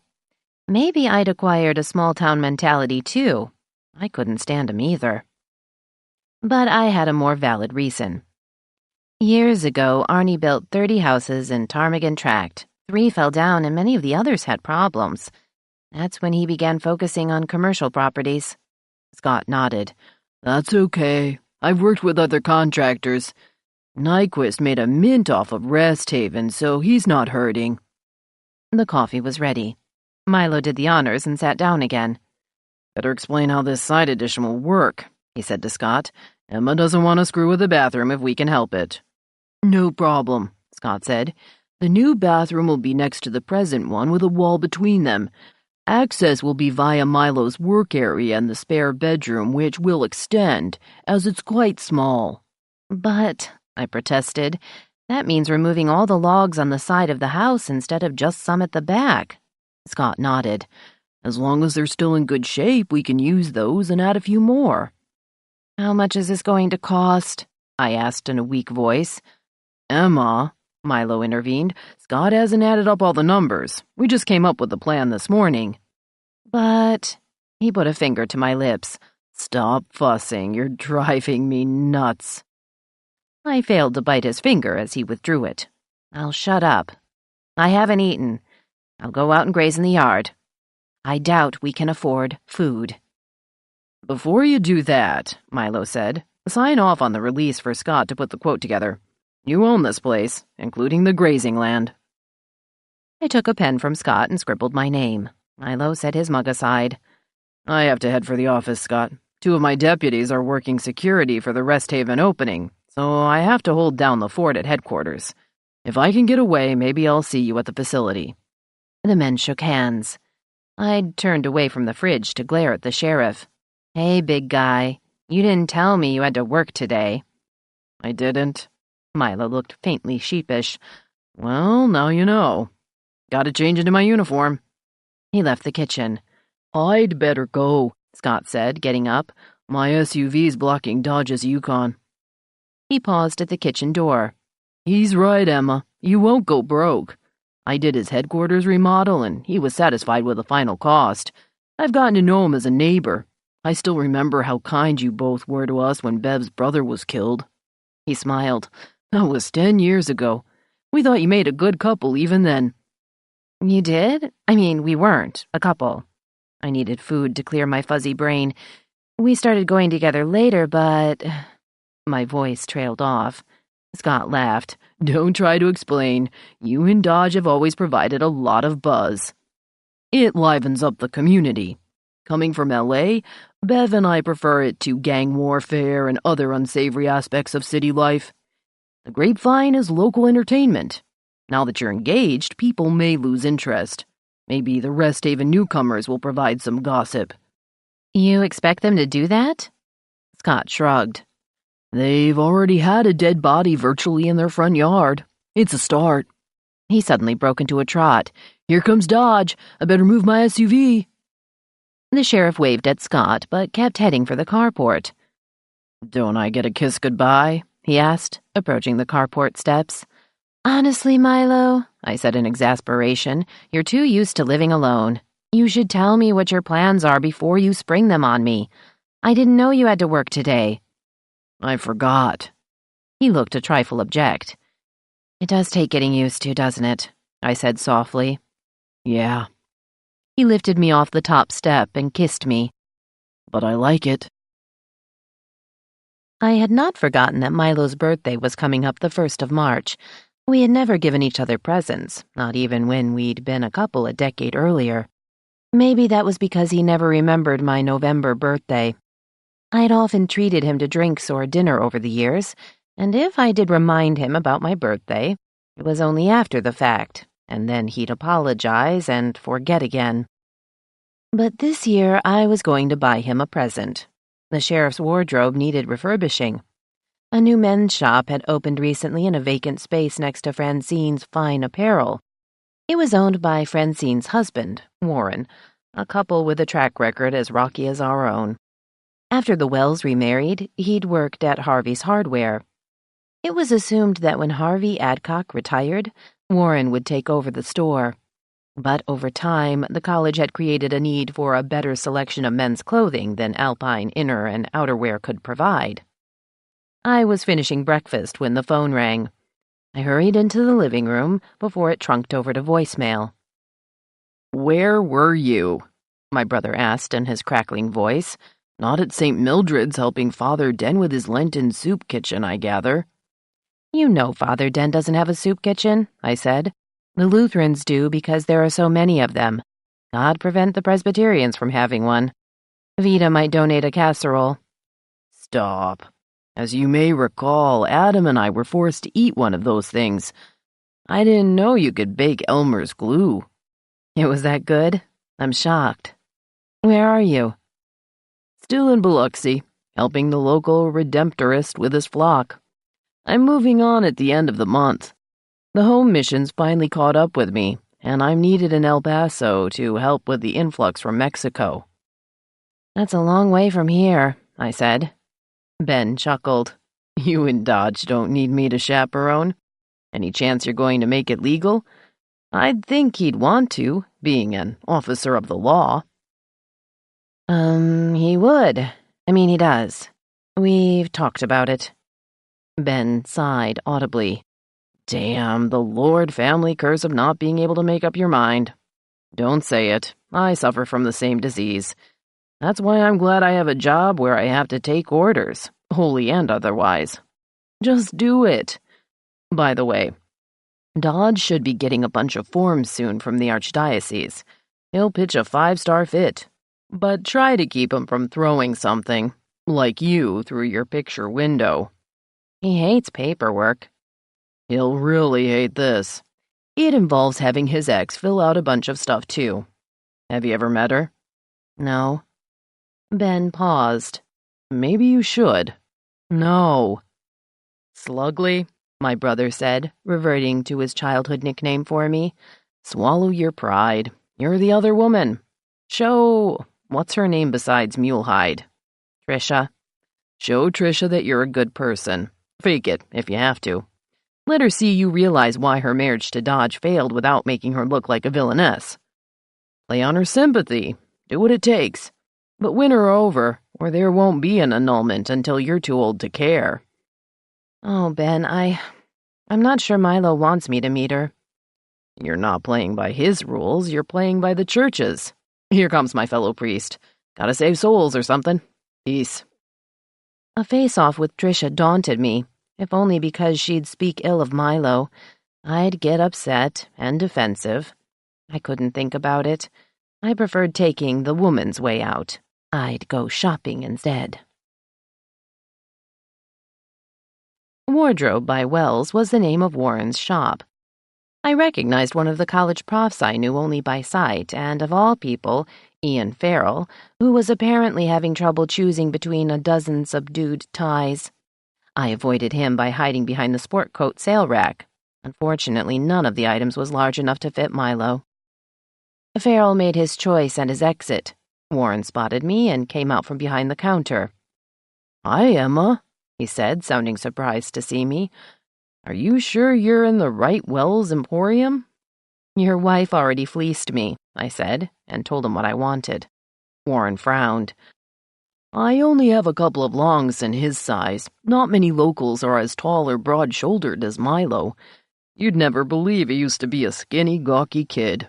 "No, I wouldn't," I said. Warren and the sheriff had gone to school together. I do know he's put on a few pounds since I met him. "He needed to fill out," Warren said, displaying a black sport coat from the non-sale rack.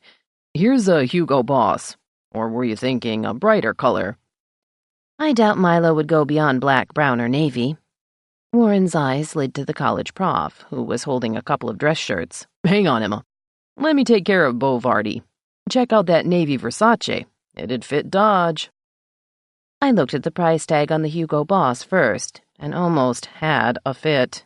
It was $600. Milo would kick my butt if I spent that much. I never told him what I spent on my clothes. I would, if he'd ask, but he didn't. I had a professional image to maintain. All Milo had to do was stand around in his uniform and look formidable. It worked for him, but it wouldn't do the same for me. Turned me down, the prof was saying to Warren. A duck, which was why I thought he'd be an interesting guest lecturer. I remembered that Mitch had interviewed Vardy during the fall quarter. He was new to the college, teaching science, though his true love was genetics. Assuming Vardy referred to Ian Farrell, I sidled up to him. "Excuse me," I said, putting on my friendliest face and introducing myself. "I've been hoping to meet you. My reporter, Mitch Leesky, wrote a story about you last November." Vardy smiled, showing brilliant teeth and a darkly handsome face. "Yes, a very flattering article. He made me sound intelligent." I smiled back. "Being a journalist, I'm a professional snoop. Did I hear you say Dr. Farrell refused an invitation to speak to your students?" Vardy's limpid dark eyes grew wary. "Is this for publication?" I shook my head. "I'm curious. I've already had a run-in with him. I wondered if it was just me or if he's unwilling to participate in the community. That seems unwise for a newcomer." Vardy sighed. "Maybe I caught him at a bad time. It was early Thursday afternoon and he sounded rushed. They must be swamped at Rest Haven, getting ready for the big event later today." "Are you attending?" Vardy frowned. "I should. I'm still a newbie in town, but it's my wife's birthday." He gestured at the shirts that Warren had rung up. "We're going to Le Gourmand for dinner tonight, but first we promised our kids to take them to Old Mill Park so they can play on the big toy, if it doesn't rain. At least the river hasn't risen too much. That's a relief." "So far, so good," I said, and wished the Vardys a happy evening. "Have you decided?" Warren asked. "Milo would arrest me for being extravagant if I spent too much. Any chance of getting something in for him that isn't as pricey?" He checked his computer. "Would 300 break the bank?" "What bank?" "How much is he worth?" I stared at Warren. Oh, hell, go ahead. He never spends any money on himself unless it's fishing gear. "He's got a fine-looking new SUV," Warren remarked with a smile. "The county helps pay for that," I said. "Milo uses it as his official vehicle, and the Nordby brothers gave him a good deal." "I'll see what I can do. By the way, he has a fine-looking lady, too." "Stick it, Doubles," I said, using his old nickname. But I laughed. Rest Haven's grand opening started at 1:30. I purposely arrived late, hoping to miss any speeches or other mind-numbing formalities. When I reached the former Bronsky Ballroom, which had more often been a makeshift bowling alley, a speaker was going to the rostrum. It was Jack Blackwell. Luckily, Milo was nowhere in sight. Jack began with thanks to all the movers and shakers on the stage behind him, including Dr. Wu and his department heads. What followed was a mention of their careers and expertise, plus a lot of other sucking up. I drifted and was only roused by a comment from behind me. "Twaddle," said Vida, not quite under her breath. "Really," she went on as she barged her way over next to me, "Jack fits in as a county commissioner. He's as much of a blowhard as the rest of them." A couple of people I didn't recognize frowned at my house and home editor. She ignored them. "Patty never pressed charges when he beat her. She's a bigger fool than he is." Jack was winding down. I looked for Mitch and spotted him off to the side up front. I hoped he was taking notes or taping the speech. On the other side of the stage, Fleetwood was doing his remote broadcast. Applause broke out as Jack finally finished and introduced Dr. Wu. The chief of staff was a spare-looking man in his late 40s, whose face crinkled nicely when he smiled. "Thank you all for coming," he said in a deep voice that belied his slight physique. "We hope you enjoy the tour of our facilities. I wish to introduce your guide, who knows this beautiful building better than anyone. Here is one of Alpine's favorite sons, Mr. Ed Bronsky." "Oh, good grief," Vida exclaimed, drawing more stairs. "Was he listed in the program?" "No," I said. "Apparently they couldn't fit him in."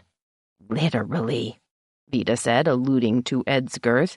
"Oh, he's speaking." I'd missed Ed's opening, but caught him in mid-sentence. tell you about every nook and cranny of the way it was and how it is now with these great Rest Haven people. At the tour's end, I'll be selling souvenirs from our time at Casa de Bronska. I know all of you swell folks will want mementos of this occasion, and I'll be happy to—" "Ninny," Vida cried, the pigeon on her sailor hat looking as if it wanted to fly out of the building. The least he could do is mention the volunteers who are offering their time and talent to Rest Haven. We moved aside for the line that was forming. "Volunteers?" Vida beamed. "Yes, Roger, for one. He's not ready to return to academic life, and he has no interest in joining the military. Instead, he's helping here at Rest Haven. Isn't that generous of him?" I felt like saying that it beat having him sit on his fat butt at Mugs Ahoy and downing schooners every night. "Is he here?" It was the only non-derisive thing I could say about the lazy wretch. "I believe he's in the medical rehab section," Vida said. "That's where Ansley Sergetson works as an aide." I backed up even further as the audience became bottlenecked at the exits. Maybe Ed had gotten stuck in one of the doors. "Ainsley?" "Roger's sweetheart. Such a sweet blonde girl. Her father works for the state wildlife department. Her mother, a distant Gustafson relation, teaches at the grade school. Ainsley joined Roger when he led the young people on the search for that recluse over a year ago." I recalled the buxom blonde, who, along with Roger and some other kids, had stopped their search in my yard to drink beer and smoke a joint. But it was Vida's cavalier reference to that recluse that rankled. "You mean Craig Laurentis?" I snapped. "You've seen a Sky Autumn in my living room. He's very talented, if wary of people." "What?" Vida was lost in thought, her thumb and forefinger on her chin. "Oh, of course. Have you news of him since he was shot last fall?" "No," I admitted, "but I haven't been to Donna Wickstrom's art gallery recently. I've been busy."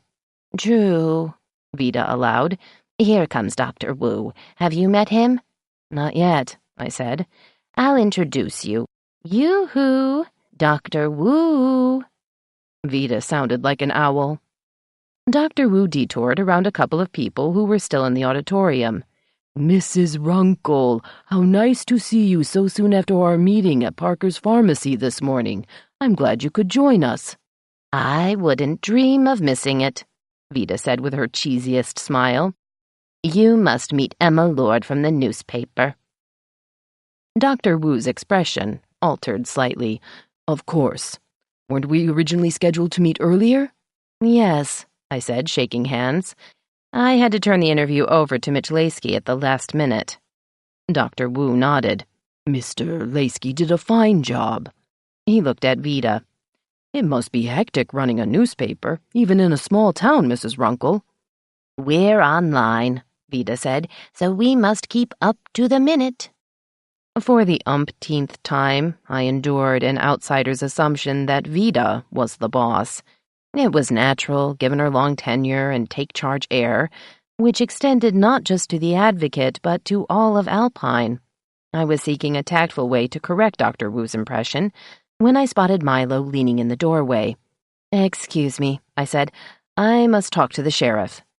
I virtually shoved Milo back into the corridor. "Lucky you," I murmured. "You missed Blackwell's speech and Ed's tour guide spiel." "Good. Let's get out of here." The sheriff grabbed my arm and led me down the hall. "Where's an empty office?" "Milo, we can't." "We aren't. I guess the offices are in the atrium." He grimaced. "Nobody's around. I got the autopsy report. Eric's wasn't fried by lightning, which is a DC current. It was an AC charge, jabbed in his chest near his heart." "Jabbed?" I echoed, not sure of what Milo meant. He took off his hat and rubbed his head. "It's crazy. Whatever electrocuted him left a definite pattern on his skin. But the ME said the burn marks on Eric's clothes didn't match the ones on his body. That sounds like somebody killed him. Damned weird, isn't it?" "That," I gasped, "is shocking." Milo's expression was wry. "I realize you couldn't stand the guy, but did you have to say that?" "Oh," I put a hand over my mouth. He chuckled. I know you weren't trying to be funny. Or were you? No, it's gruesome. Who'd do that even to a jackass like Wayne? It had to be premeditated, right? Milo grimaced. You know I won't speculate. I wish you talked in your sleep. You do. I was aghast. What do I say? Just half-assed stuff that doesn't make sense. Kind of like you do when you're awake. Milo. I made as if to punch him, but he held up a big hand. That's sheriff to you, Miss Lord. Here comes Bronsky and his flock of curiosity seekers. If you want my official statement, check in later. I won't give it to Fleetwood first. He turned around and loped away. I had no choice but to follow him, though he'd disappeared by the time I made up my mind. I managed to reach the atrium, where Vida was talking to a pretty 40-ish auburn-haired woman I recognized as Jennifer Hood, RN, head of the medical short-term rehab unit. "Emma, dear," Vida said loudly, "come meet Miss Hood. She was so disappointed that you had to cancel your interview with her." Jennifer didn't look disappointed when she smiled and shook my hand. "Mr. Laskey was an excellent substitute. I see he's taking pictures today. Which of you is writing the main story?" "I am. As the Advocate's editor and publisher," I added, "I feel obligated to cover such a big event." "That's very good of you," Jennifer said. "We're excited about being part of the town. Such a big turnout. I know we're going to enjoy getting acquainted with everyone in this community." "My, yes," Vida enthused. "Alpiners are such down-to-earth folks. We're all so—" She stopped, her gray eyes veering off to her left. "There's my dear grandson, Roger, one of your fine volunteers. I'll introduce you." She rushed off after Roger, who had the bovine Ainsley in tow. Short of faking an aneurysm, I would do anything to avoid an encounter with Roger. "I have to head back to the office," I said to Jennifer. "Perhaps we can get together sometime soon." "I'm going outside," she said. "It's nice this afternoon and I'd like some fresh air. Medical rehab's in a separate building with a connecting corridor," she continued, moving quickly to the entrance. "But I find mountain air invigorating." I glanced over my shoulder. Vida seemed to be having difficulty talking Roger into meeting Jennifer. Maybe he already had, which was why she was making a quick exit. Once we were under the porte cochere, I cast tact aside. "Have you already met Mrs. Runkle's grandson?" Jennifer looked uncomfortable. "I'm sure he's a fine young man, but he seems a bit slow at catching on. Does he have ADD?" "Roger is many things," I said. "But give him some time. He has trouble staying focused. Mrs. Runkle thinks the world of him." Jennifer nodded. "He volunteered, and that's an encouraging sign." She sighed. "I was raised in a small town not unlike Alpine. Dunsmuir, near Mount Shasta. Maybe you know it? You go through it on I-5. "I do. I always thought it was quite charming." Jennifer nodded. "Yes, it was once a thriving railroad hub. But it got stuck in a time warp 80 years ago. It wasn't all bad. Dunsmuir was made a California historical town. A lot of tourists still visit, and like Alpine, there are plenty of outdoor activities. But social life is limited." "You mean when it comes to eligible men?" "Or the wrong kind," she said grimly. "It was weird when that poor workman died next to this property. Medical rehab is closer to the road, and it was raining hard, so I didn't see him, but I noticed smoke by the van. I thought it was odd, but figured the wet weather would douse whatever was burning. Do you know if that had anything to do with the accident?" The word fried came back to haunt me, but I had no idea if the smoke might have come from Wayne or something else. "No," I said. "How soon was that before you heard the sirens?" Jennifer considered. 5 minutes at least. "The sheriff will make a formal announcement later this afternoon. You might want to check our website." "I will." She smiled. "I must dash. Our first 2 patients are arriving soon. Keep in touch, Ms. Lord." "Make that Emma," I called after her.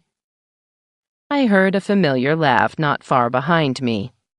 "Wooing sources, I see," Spencer Fleetwood said. "Jealous?"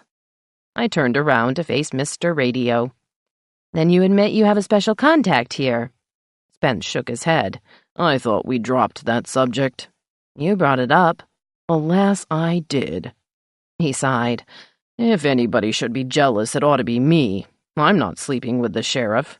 You know damned well that Milo never tells me anything until he's ready to go public. He never has, and he never will. The man has incredible willpower. I'll give him that. The man is a stubborn, if disciplined, mule. Not quite the word I'd have chosen. Spence pointed down to the road. Obviously, Dodge suspects the possibility of foul play. Have you spoken yet with the widow Eriks? No. Have you? He shook his head. I tried to this morning, but her sister-in-law, April, isn't it, wouldn't let me in. Cookie must be overcome with grief. Maybe she's just overcome. Wayne wasn't an ideal husband. Spence grinned. I forgot. Dodge arrested him for grabbing some part of you that belonged to Dodge. Milo arrested Wayne because he had sufficient evidence. In case you forgot, Wayne lied in his original statement concerning Tim's death. He also had a credible motive to kill his son-in-law. The tale was much juicier on the grapevine. We're old news now, I said. Come on, you must have some ideas about who might want Wayne dead. Spence wore his most serious expression, which was fairly convincing. An irate husband or boyfriend is my guess. The same motive that caused your favorite bear to resent Eriks. But names? He shook his head. I'm not in the gossip loop. Have you asked Vida? No. Right now I'm disgusted with her for acting as if Roger were still her little darling. Didn't she learn her lesson? Spence steered me out of the way to allow some visitors to make their exit. She wants to see this volunteer stunt of his as positive. She can't let go until he lands in prison for 20 years. Her priority is keeping him close, which wouldn't happen if he joined the military or went away to college.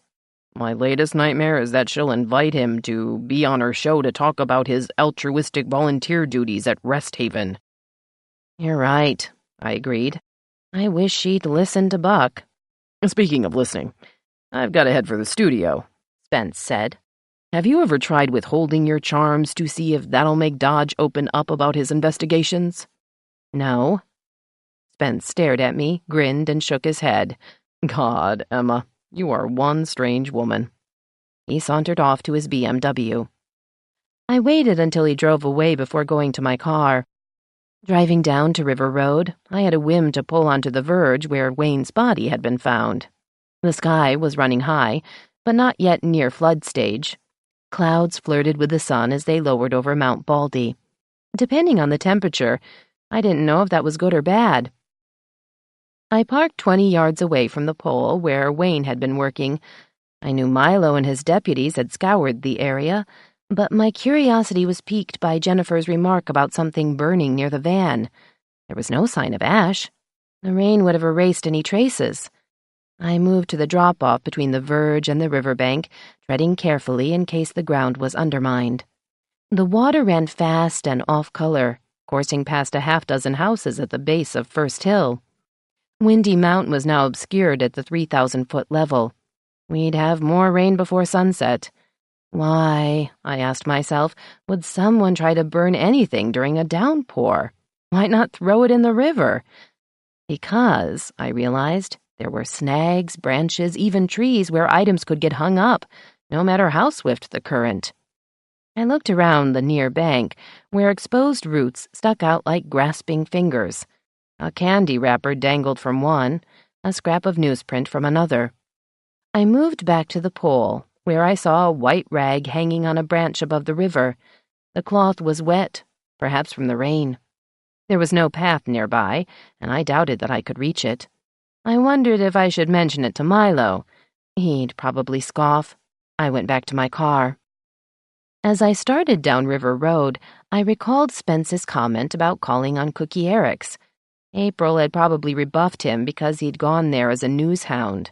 I, however, had a personal relationship with the widow. After the loss of her son-in-law, I'd offered comfort.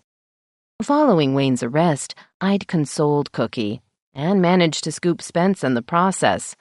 I decided to see if I could one-up him again.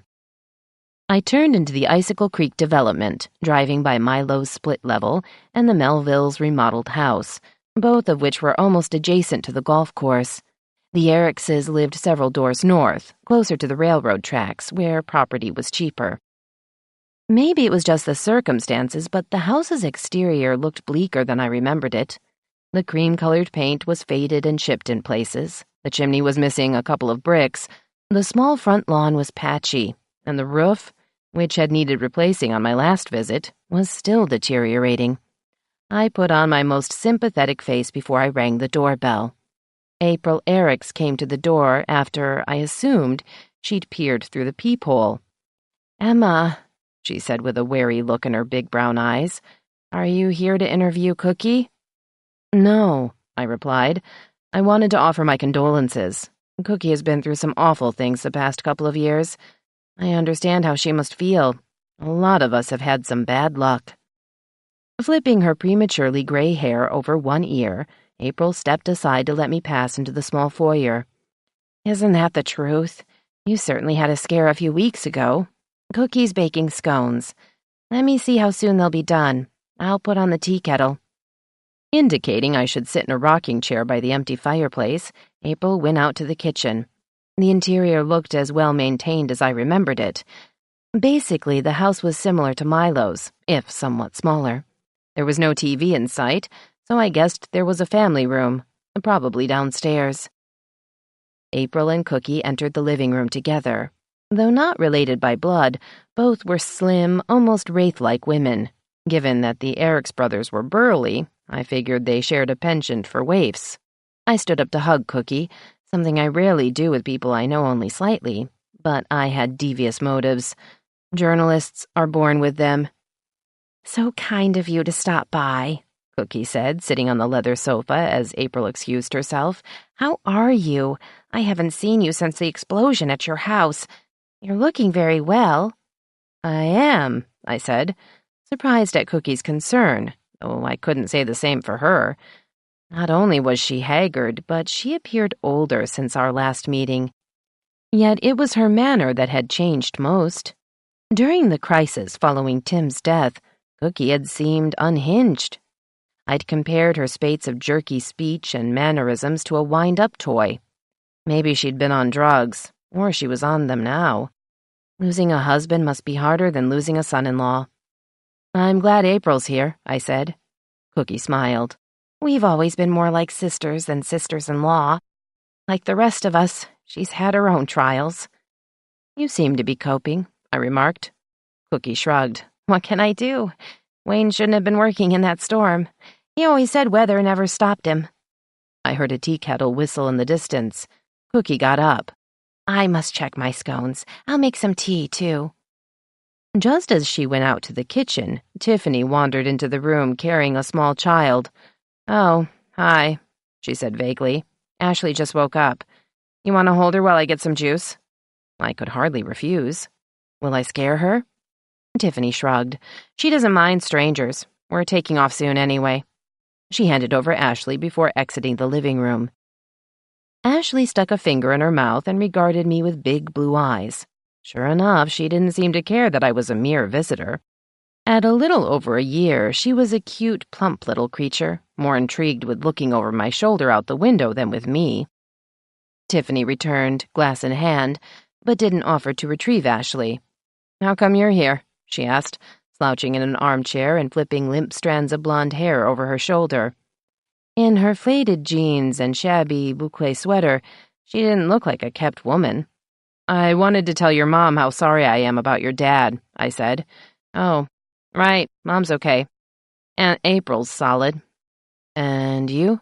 I asked, as Ashley turned to look at Tiffany. "Me?" The query seemed to surprise her. "I'm fine." She glanced at a wall clock set in a metal frame of grape clusters and leaves. "Gee, it's after 3. I should get going." Tiffany drank some juice, set the glass down, and got up. "I'll change Ashley first." I handed over the child and watched them disappear into the hallway. The doorbell rang. April rushed out of the kitchen to answer it. I heard her faintly from the entryway, but the moment the second voice spoke, I held my head. "Come into the living room," April said. Emma's here, Sheriff. So she is, Milo said, looking as if he'd like to stuff. So she is, Milo said, looking as if he'd like to stuff me up the chimney. Hello, Emma.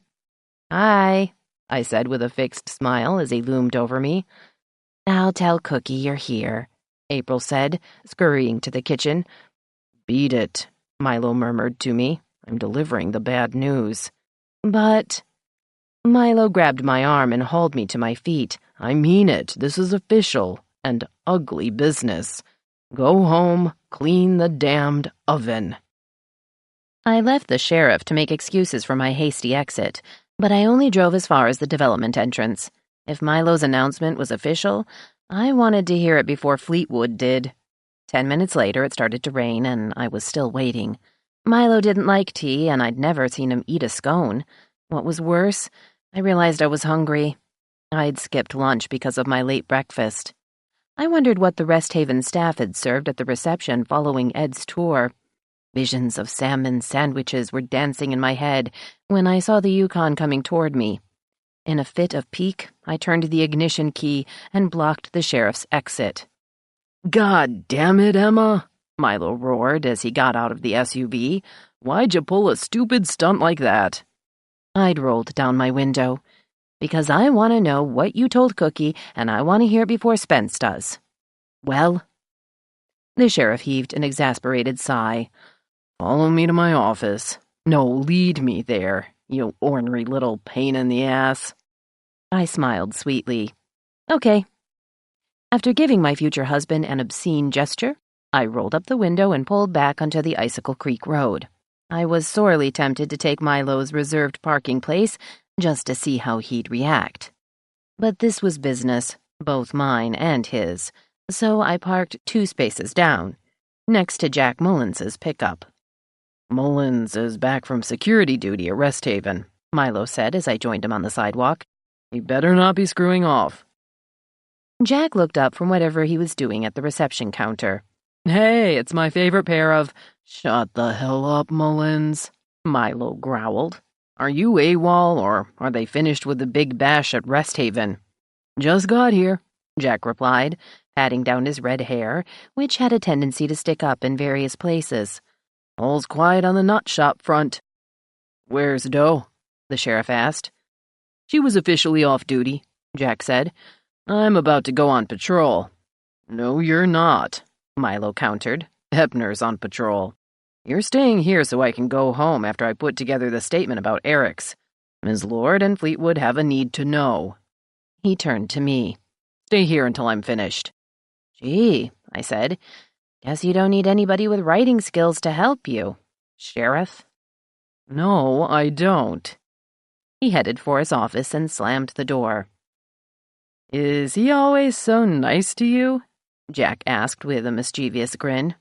Pretty much, I said. On the job, anyway. We agreed to keep our personal and professional lives separate. Nina and I did the same thing, except in our case, she agreed to keep our personal lives separate. Jack, don't talk about Nina like that. You know you're nuts about her. I've seen you hold hands in church. The deputy's eyes twinkled. That's to keep her from stealing my wallet.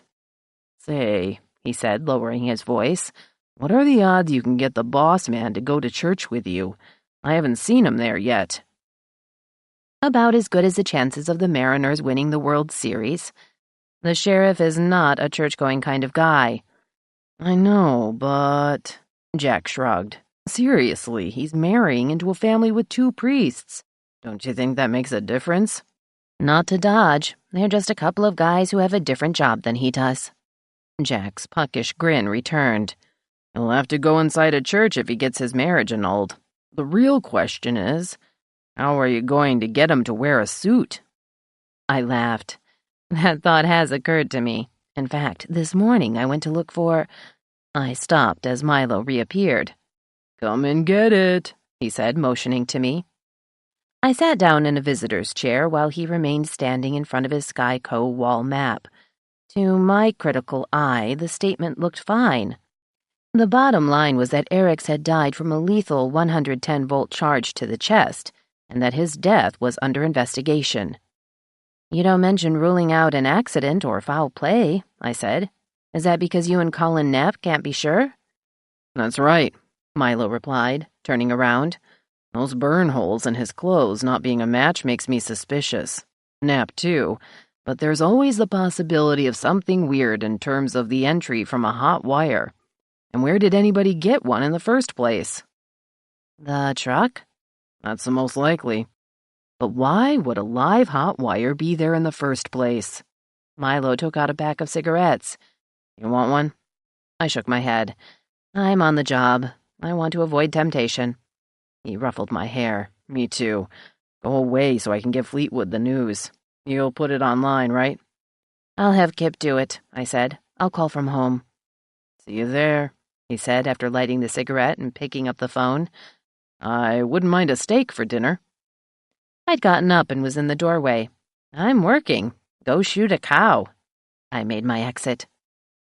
If the sheriff wanted steak, I'd go to the grocery basket before I went to my little log house, which was inexorably being turned into a stately mansion. I called Kip from my car and read Milo's statement to him. He was bewildered. "Weird," he said. "Did Eric's fall on a hot wire?" "It's possible," I hedged. "That's why Milo's investigating." "He doesn't mention an accident," Kip pointed out. "That's because he isn't sure." "Wow. If it's not, then it's really grim." "That's why Milo's cautious. Can you put it on the site now?" "Sure," Kip said. "Is it raining where you are? It just started here, so Chili's letting me stop doing yard cleanup. It'll spoil the Eric's barbecue, though. Isn't it a little early in the season for that?" Raindrops were falling on my windshield, a half-mile from Ptarmigan Tract, where Mel and April Eric's also lived. "April's not home," I said. "She's staying with Cookie. Why is Mel barbecuing?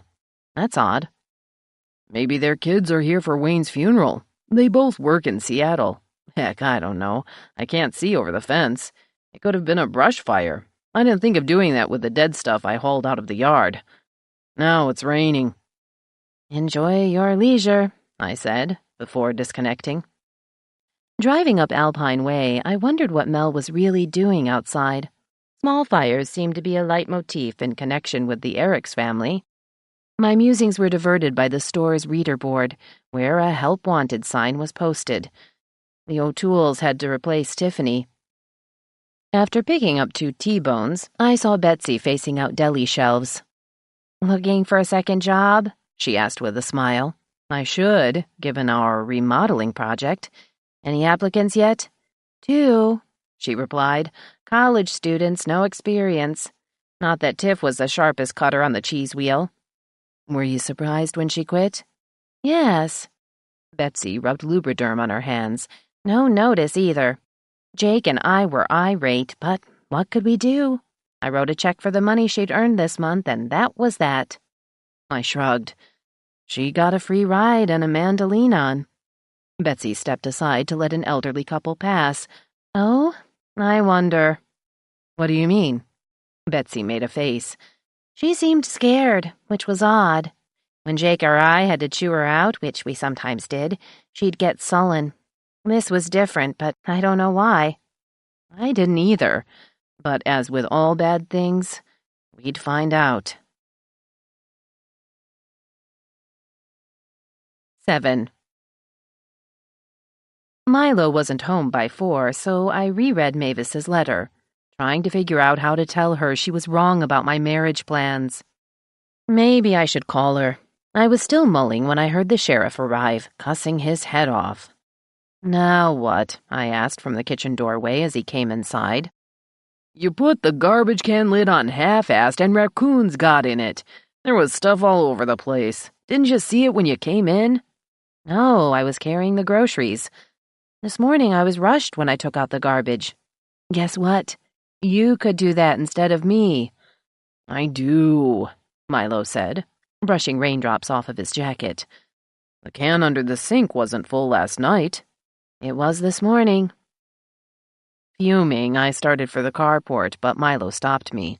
"I cleaned up the mess. The solution for foraging wildlife is to enclose the garage. I don't know why you didn't do that when you moved in.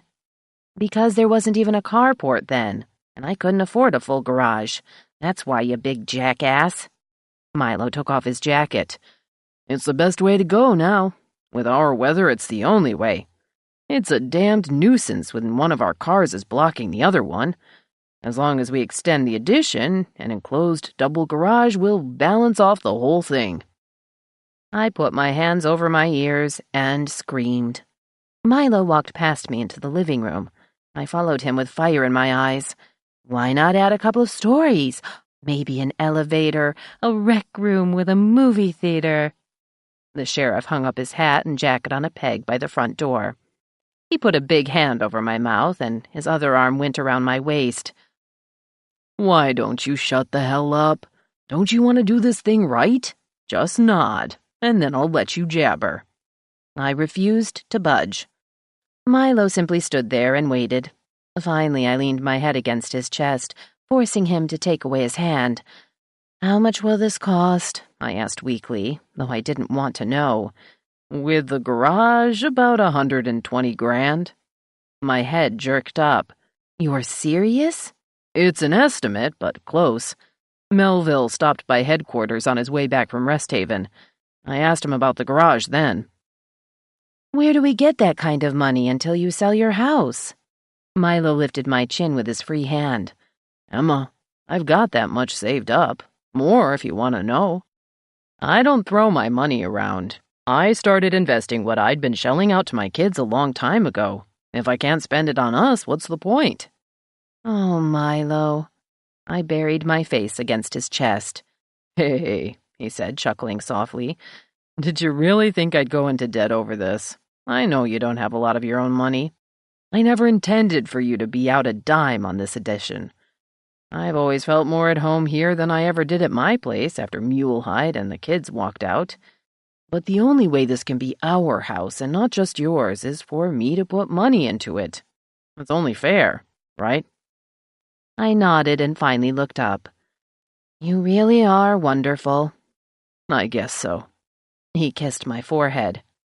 "I wouldn't have finally snagged you if I wasn't. Hey, are you purring?" "I think so," I said and giggled. "I really am 14. He let me go but swatted my behind. "We're maturing, though. You might be up to 16, even 17. Hell, I might hit 20 by March. I'll change. You can make me a drink as the first thank you." "Dare I ask what the second one is?" Milo's eyes sparked. "You know damned well what it is. But we'll save that for later." I'd just finished pouring our drinks when the phone rang, and I had to hurry out to the living room again.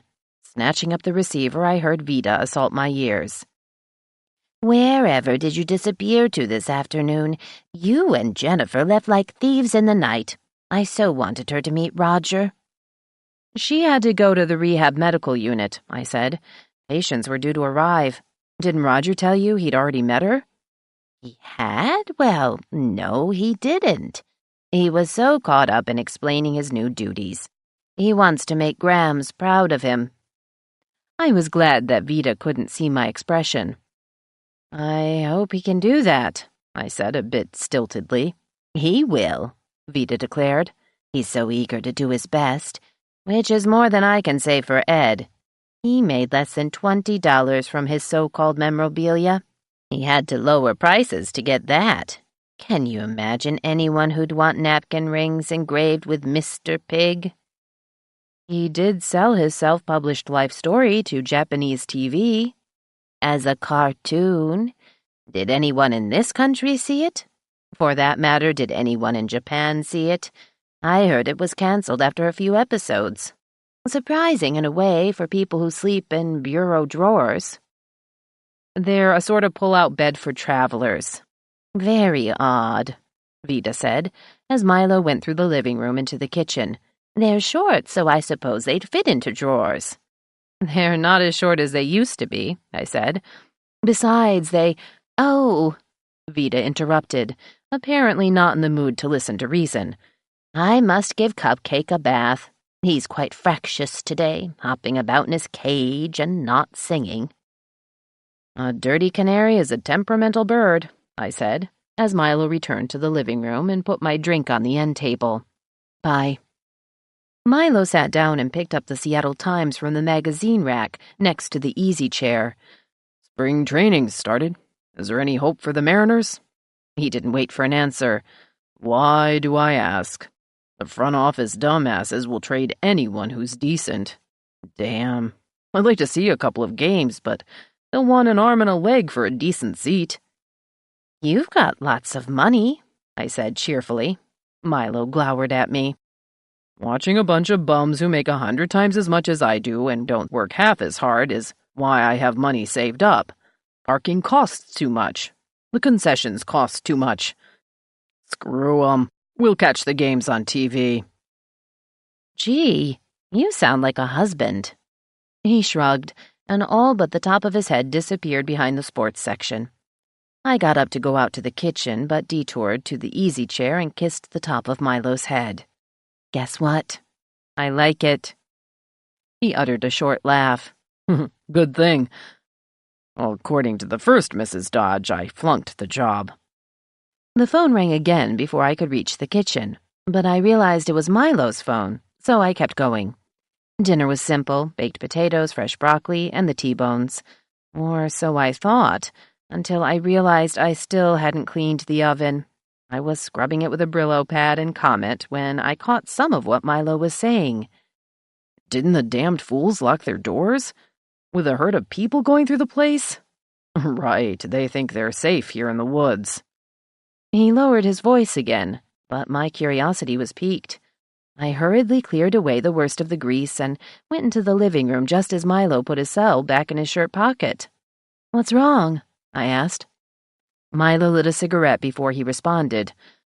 "Dr. Wu called Dwight. He'd just come on duty at 5 to say somebody ransacked his patient records. I thought they kept those on a computer these days, but Dwight told me they hadn't had a chance to do that since the new system was installed. Anyway, Wu reported a burglary and wants to see me ASAP." "Are you going to headquarters now?" Milo fingered his chin. "Oh, I should, I suppose." I sat on the arm of Milo's chair. "I'll hold dinner. It shouldn't take long, right? I can finish cleaning the oven," I thought. "I hope not. You're not mad?"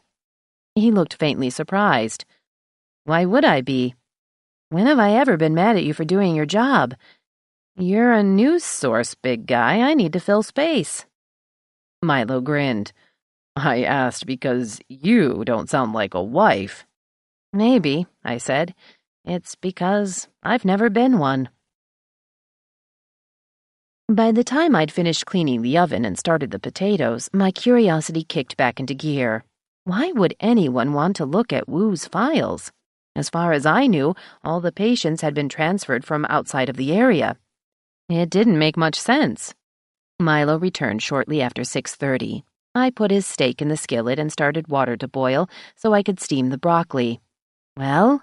I said as he poured us each half a drink. "Those damned fools, Wu included, pawed through the files to see if any were missing. They don't lock their offices because they want, and I quote, patients to have a sense of freedom and access. That means any nutjob who can tell a patient file from a banana peel can swipe the staff's wallets. Maybe the inmates are running the asylum." "Did you go to Rest Haven?" "Hell no. Wu came down to headquarters. Dwight went to the scene of the screw-up. He did his job, but I doubt we'll get much." I took my drink from Milo. "Was anything missing?" Milo leaned against the opposite counter. "Not that they could tell.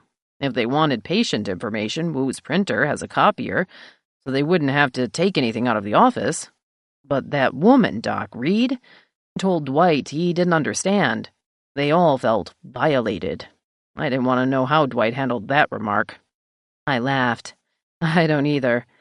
Deputy Gould isn't the soul of tact. How could they be sure it wasn't one of their own looking for something?" "All the big guns swore they didn't go near Wu's office. That doesn't cover the rest of the staff, though. Maybe I can nail Roger." I turned Milo's steak and put mine in the skillet.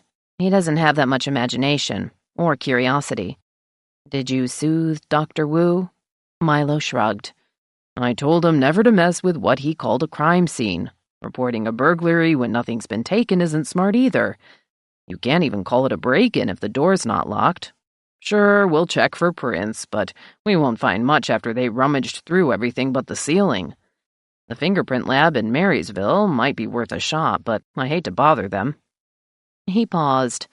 Unless this was a cover-up for somebody who's up to something. I looked at the sheriff with an expression of mock surprise. Gosh, are you speculating? Are you using imagination? I'm stunned. Milo grimaced. Damn, living with you has a bad effect on me. Pretend I never said what I just said. How about good effects? It works both ways. I cleaned the oven. In the morning, the river was too high and off color for Milo to go fishing. I left him reading the Times while I headed to Mass shortly before 10. It was the second Sunday in Lent. Father Dennis Kelly's homily was on St. Matthew's Gospel of Jesus' Transfiguration. As usual, it was very well organized and slightly soporific. Den was a much better administrator than he was a speaker, tending to sound as if he were lecturing a class. It was understandable, given that he had taught in a seminary for several years before coming to St. Mildred's. Francine and Warren Wells were the first parishioners to accost me outside. I can get that Hugo Boss in navy, Warren said. Don't you think the color would suit Milo better? In a black sport coat, he'd look as if he was about to gun down somebody in the middle of Front Street. I started to tell Warren that I really didn't want to spend that much money, but in a sudden fit of perverse pique over Milo's reticence about his investments, I said yes. Francine's eyes bulged. My God, you're going to spend... it's for his birthday, right? Yes, I said. I want to spoil him. I guess spring is in the air, Francine said with a bemused expression. Tiffany Rafferty came in yesterday with a wad of cash and bought a boatload of Tory Burch separates and hanky-panky lingerie. Patty Marsh never had that kind of money to toss around when Blackwell was keeping her in a style to which she never became accustomed. I glimpsed Betsy and Jake O'Toole talking to Father Den. Really? I said, recalling Betsy's remark about Tiffany looking frightened. Of course, Patty's never been a fashion maven. Neither is Tiff, Francine said. The collection is very trendy, but she put together some ghastly combinations, and frankly, she hasn't lost all the weight she gained with the baby. I don't think she works out. She sure doesn't work, I said. Define work, Francine retorted. Gotta run. We haven't had breakfast yet. Oh, spoil yourself. I've got some new Max Mara items coming in this week. Right, I mumbled, already feeling guilty about the Hugo Boss sport coat. Milo would pitch a fit if he knew what it cost. Worse yet, I wasn't sure I had room on my credit card to pay for it. Caught up in my cash flow crisis, I didn't see Ed Bronsky coming. Hey, hey, hey! Ed greeted me, looking unusually cheerful. Guess what? I talked Fuzzy Baw into letting me set up a booth to sell my memorabilia at the Summer Solstice Festival. Terrific, huh? I didn't get a chance to show the tour folks the bigger stuff I had in Cal Vickers' pickup. Anything you and Milo need? I still got those Louis Ken's chairs. Those... I stopped, realizing that Ed meant the spindly reproductions of a Louis Quinze dining room set. The chairs probably had never been used, given the girths of the Bronsky brood. It was no wonder that Ed had gone broke after bumbling away his inheritance. I doubt those would work for Milo, I said. He's kind of a big guy. You're right, Ed said, frowning. Not his style, maybe. Well, you'll see all of it at the solstice shindig. I may loan some things for the parade, like the Venus de Milo statue for the Miss Alpine float. Hey, he said, beaming, that's good. Maybe Milo would like the Milo statue. It's actually pronounced Milo, not Milo, I said gently. I don't think the sheriff is into large garden statuary either. You sure that's how to say it? It's spelled like Dodge's first name. Luckily, Shirley was calling to her husband as she waited with the rest of the Bronsky brood by the SUV they'd gotten after they traded in their last Mercedes. I wished Ed a pleasant day and practically ran to my Honda. It had started to rain again by the time I got home. To my surprise, the Yukon wasn't in sight. Milo had moved it onto the verge so I could get out of the carport. Maybe he'd gone to headquarters. I hurried inside to check my phone messages, since I always turn off my cell in church. There was no call, but I found a note by the phone on the end table in the living room. "Emma," Milo had written in his big but legible handwriting. "Mulehide called. Tanya's a mess. Won't go back to the shrink. I'll try to be home for dinner." I uttered a frustrated sigh. I should have known that we hadn't yet heard the last of the Tanya crisis. The rest of the day suddenly stretched out before me, long and lonely. Not that we'd made any plans. We had so little time to ourselves that just being together was enough. I wasn't in the mood to call Mavis or answer her letter. Instead, I opened my laptop and decided to look at bathroom fixtures online. I was dismayed by the cost for the addition, but I wasn't going to buy a Louis Kahn's chamber pot from Ed, even if he had one. I was dizzy from staring at plumbing fixtures when the phone rang half an hour later. I hoped it was Milo, but Vita's number came up on the caller ID. "I hate to say this," she began, "but these interim ministers simply don't compare with Pastor Purebeck when it comes to sermons.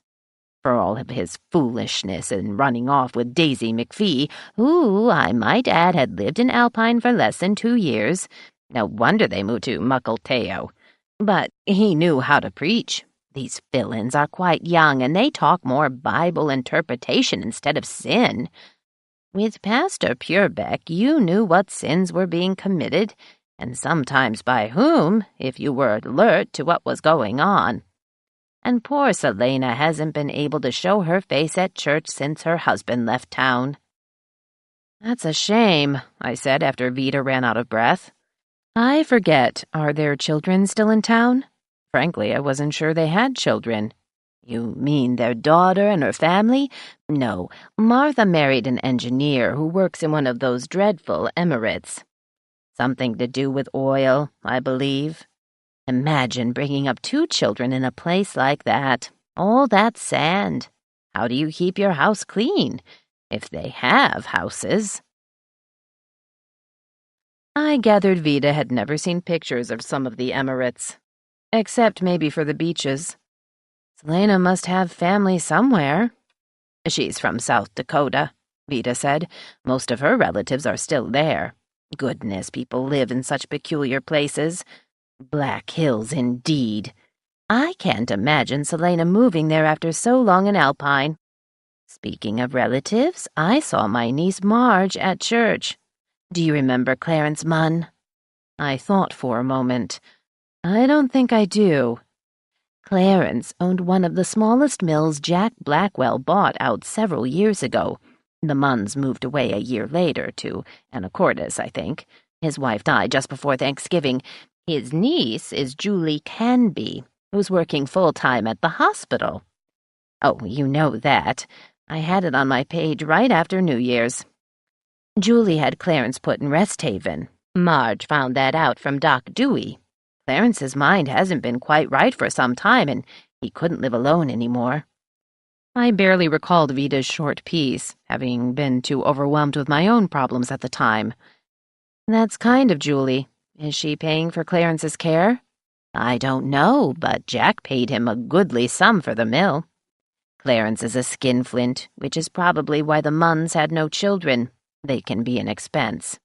I must run. It's Ted's birthday. I'm helping with the party. I offered to bake a cake, but Amy said she'd do it."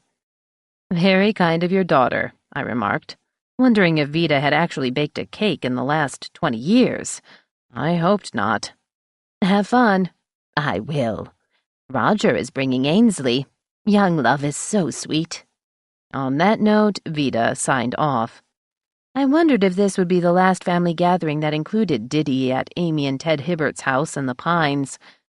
Tomorrow, Rosemary Bourget would probably make her announcement about Holly Gross being out on bond, and possibly taking back her children. I realized that Vida had seemed more like herself the past few days, or maybe she was whistling in the dark. But as the days ahead would prove, so were the rest of us. 8. Milo called around 5 to tell me he'd be home between 6 and 6:30, depending on traffic. The message was terse. Not surprisingly, he sounded like he was in a bad mood. I'd spent the rest of the afternoon figuring out what to feed the sheriff and decided to dig out my chicken lasagna recipe. I hadn't made it for so long that I'd forgotten it required 3 ingredients I didn't have. After a quick trip to the grocery basket, I put the recipe together, made a green salad, and buttered some French bread to heat later. I didn't put the lasagna into bake until 6. By 6:30, Milo still wasn't home, so I turned the heat down. Sunday cross-state traffic over the pass was always heavy, both ways. I paced the living room, with a glance every few minutes to see if the Yukon was pulling into the driveway. 10 minutes later, the sheriff finally arrived. I met him at the door. His kiss was perfunctory. He headed straight for the kitchen and the scotch without saying as much as hello. But he did make a drink for me while I impatiently waited for him to speak. Here, he said gruffly, handing me my glass. Thanks. I kept silent while he settled into the easy chair and lit a cigarette. Why in the hell did I ever marry Mulehide? He asked, staring not at me but at the beamed ceiling. I didn't say a word. Milo finally looked at me. I swear to God, she's never going to stop trying to make my life miserable. She insisted I meet her for lunch at a restaurant near Bellevue Square, so we can talk privately, he said in his grating imitation of his ex's voice. Michelle, sorry, she prefers Mike, being a lesbian after all, came up from Portland and is at the house. Tanya was supposed to go back to Bellevue in a couple of days, but she didn't want to leave Alpine. That's why she tried to commit suicide. She hates everything about Bellevue and the East Side since Buster shot her and offed himself. He paused to sip his drink. Is that true? I asked. Yes. His hazel eyes were hard, the same look he gave mulish suspects. So why not move? She's in her 30s, a college grad. She could go anywhere. Tanya only feels safe in Alpine, with me. Oh, shit, I cried. Milo showed the first glint of humor since he'd arrived. You got it. I held my head. What happened next? He heaved a big sigh. I tried to level with Mulehide, but she kept interrupting me. She insisted she didn't believe we were getting married and said I was mad. I sure as hell was. And I'd make a scene in this very chic bistro, where she'd spotted a couple of friends. I told her in that case we'd better take a boat out in the middle of Lake Washington, or head to the house. Then I asked for the check, paid the bill, and left. You went to the house, I assume? Milo nodded. All that backdoor stuff pissed me off. Tanya was due to go back to her job at Seahawk headquarters March 1st, but she's not ready. I suggested since she wasn't able to strike out on her own, why didn't she stay with Mike for a while in Portland? Mike said her partner was living with her. I didn't know she had a partner. He paused again to run a hand through his hair. I asked about the shrink she'd been seeing and why she seemed turned off by him. Tanya danced around that one, saying it was more about just being in Bellevue. I held up a hand. Help me out here. How much of this is Mulehide trying to manipulate both of you? I don't know. Sure, I realized Tanya appreciated having me with her for the 3 weeks after she got shot. She seemed to enjoy being up here with me, too, even though I wasn't around during most workdays. I never knew how much of a father figure Jake the Snake was to her. He liked to act as if he was good old dad in residence, but I always felt it was more for my benefit than because he really gave a rat's ass. After he ran out on his first wife, he hardly ever saw his own 2 kids when they moved to the Tri-Cities. I've talked to Bran about him, and he said Jake was okay, for a stepdad. Where was Bran today? He and Solange, the girlfriend, went to some artsy deal in Seattle. Solange may have a weird name, but I kind of like her. She seems to have her feet on the ground. How did everything wind up? Inconclusive. I finally was able to make my point about us, I think, at least with Tanya and Mike, and I showed them the application for the marriage license. I took it along with me as backup. I glanced at the end table where I'd last seen it. I knew something was missing when I saw your note, but I was too upset about what you wrote to figure out what it was. Did that convince your daughters? Maybe. It didn't faze Mulehide, though. Ben insists I have to meet her. Milo leaned back and looked up at the ceiling again. Good God. I'd rather not, but Ben has a point. He thinks maybe I can convince her I'm a decent person. We need her help with the annulment. Of course, my brother doesn't know what Mulehide's like. I didn't either when I married her. He finished his drink. She always was headstrong, but she was nice about it. Then gradually she changed. Hell, I know a lot of it was my fault. The job, the calls in the middle of the night, the canceled vacations, the whole 9 yards. She had too much responsibility on the home front. Somehow it gave her a sense of superiority over me. That's when she started ragging on me, even in front of the kids. Then I'd go fishing and she'd really get pissed off. He passed a hand across his forehead. Sometimes it seems like 100 years ago. Other times, like now, it seems like yesterday. I got off the sofa. I made lasagna, I said, leaning against his chair and putting my hand on his shoulder. It won't taste like it came from a chic bistro in Bellevue, but I think you'll like it. Let's eat. Milo lifted my hand and kissed it. Where were you in 1972 when I met Mulehide? My smile felt ironic. On the Mississippi Delta with Ben, bearing my illegitimate son. Where were you 9 months before that happened? The first call I received Monday morning was from Rosemary Bourget, asking me to come to the courthouse. I knew the reason from the tone of her voice. Luckily, Vida was on the phone when I went through the newsroom. I told Amanda where I was heading, but asked her not to let Vida know. Our office manager instinctively understood. The courthouse, which is also City Hall, is a block beyond the sheriff's headquarters on the opposite side of the street. The original had been a small wooden 2-story building on the same site, but was moved in 1933 to a vacant lot on the corner of Front Street and Alpine Way.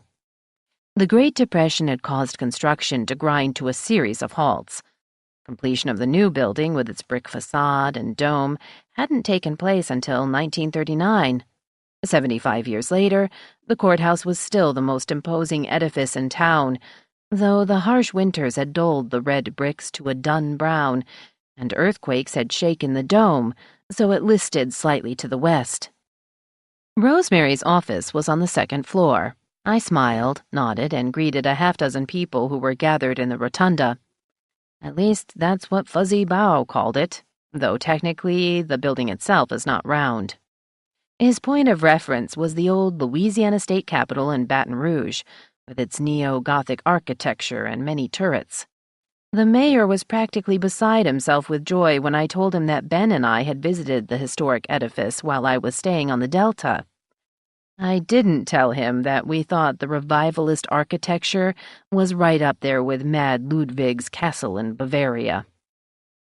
Rosemary's office is larger than mine, but the furnishings date back over half a century. I sat down in a wooden chair that Clarence Darrow might have offered his clients. She didn't bother with chit-chat.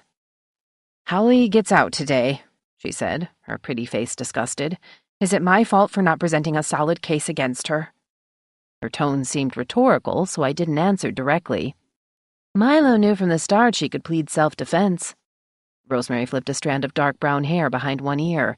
"I know Vida will be upset, but if only she'd made a better witness. Yes, I understand the situation inside that trailer was chaotic. Esther Brand's a tiger. I wish she hadn't taken on Holly's case pro bono, but she's well known for siding with poor and stupid women. A real crusader when she's not hauling in big bucks with her Everett practice. Esther's the only person I know who could rattle Vida." "She was confused," I said. "She told me right after it happened that she couldn't be sure what actually went on in just a few seconds." Rosemary nodded. Even Vida can be traumatized, especially when she just realized Roger was no angel. Holly will try to get her kids back. The two older ones are in Sultan and foster care. She pushed a sheet of paper across her desk.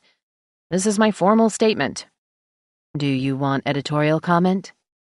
Rosemary smiled, erasing her uncharacteristic gloom. Only if you see something egregious.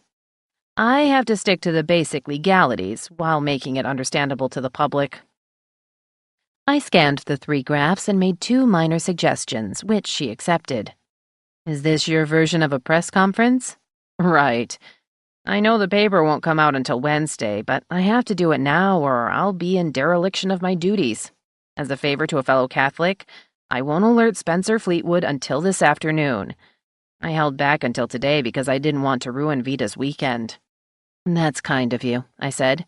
When will Holly show up in town? Maybe tomorrow. She glanced at her daily planner.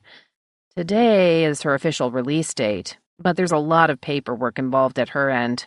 I understand the trailer's vacant, though I don't know if she's paid the monthly fees since she went to jail in Everett. That wouldn't stop her if nobody else is using it, I said. Probably not, Rosemary agreed. But to get her children back, Holly will have to prove she has a stable home situation. That could take some time unless she's already made arrangements. I nodded as I stood up. Now I get to be the bearer of bad news.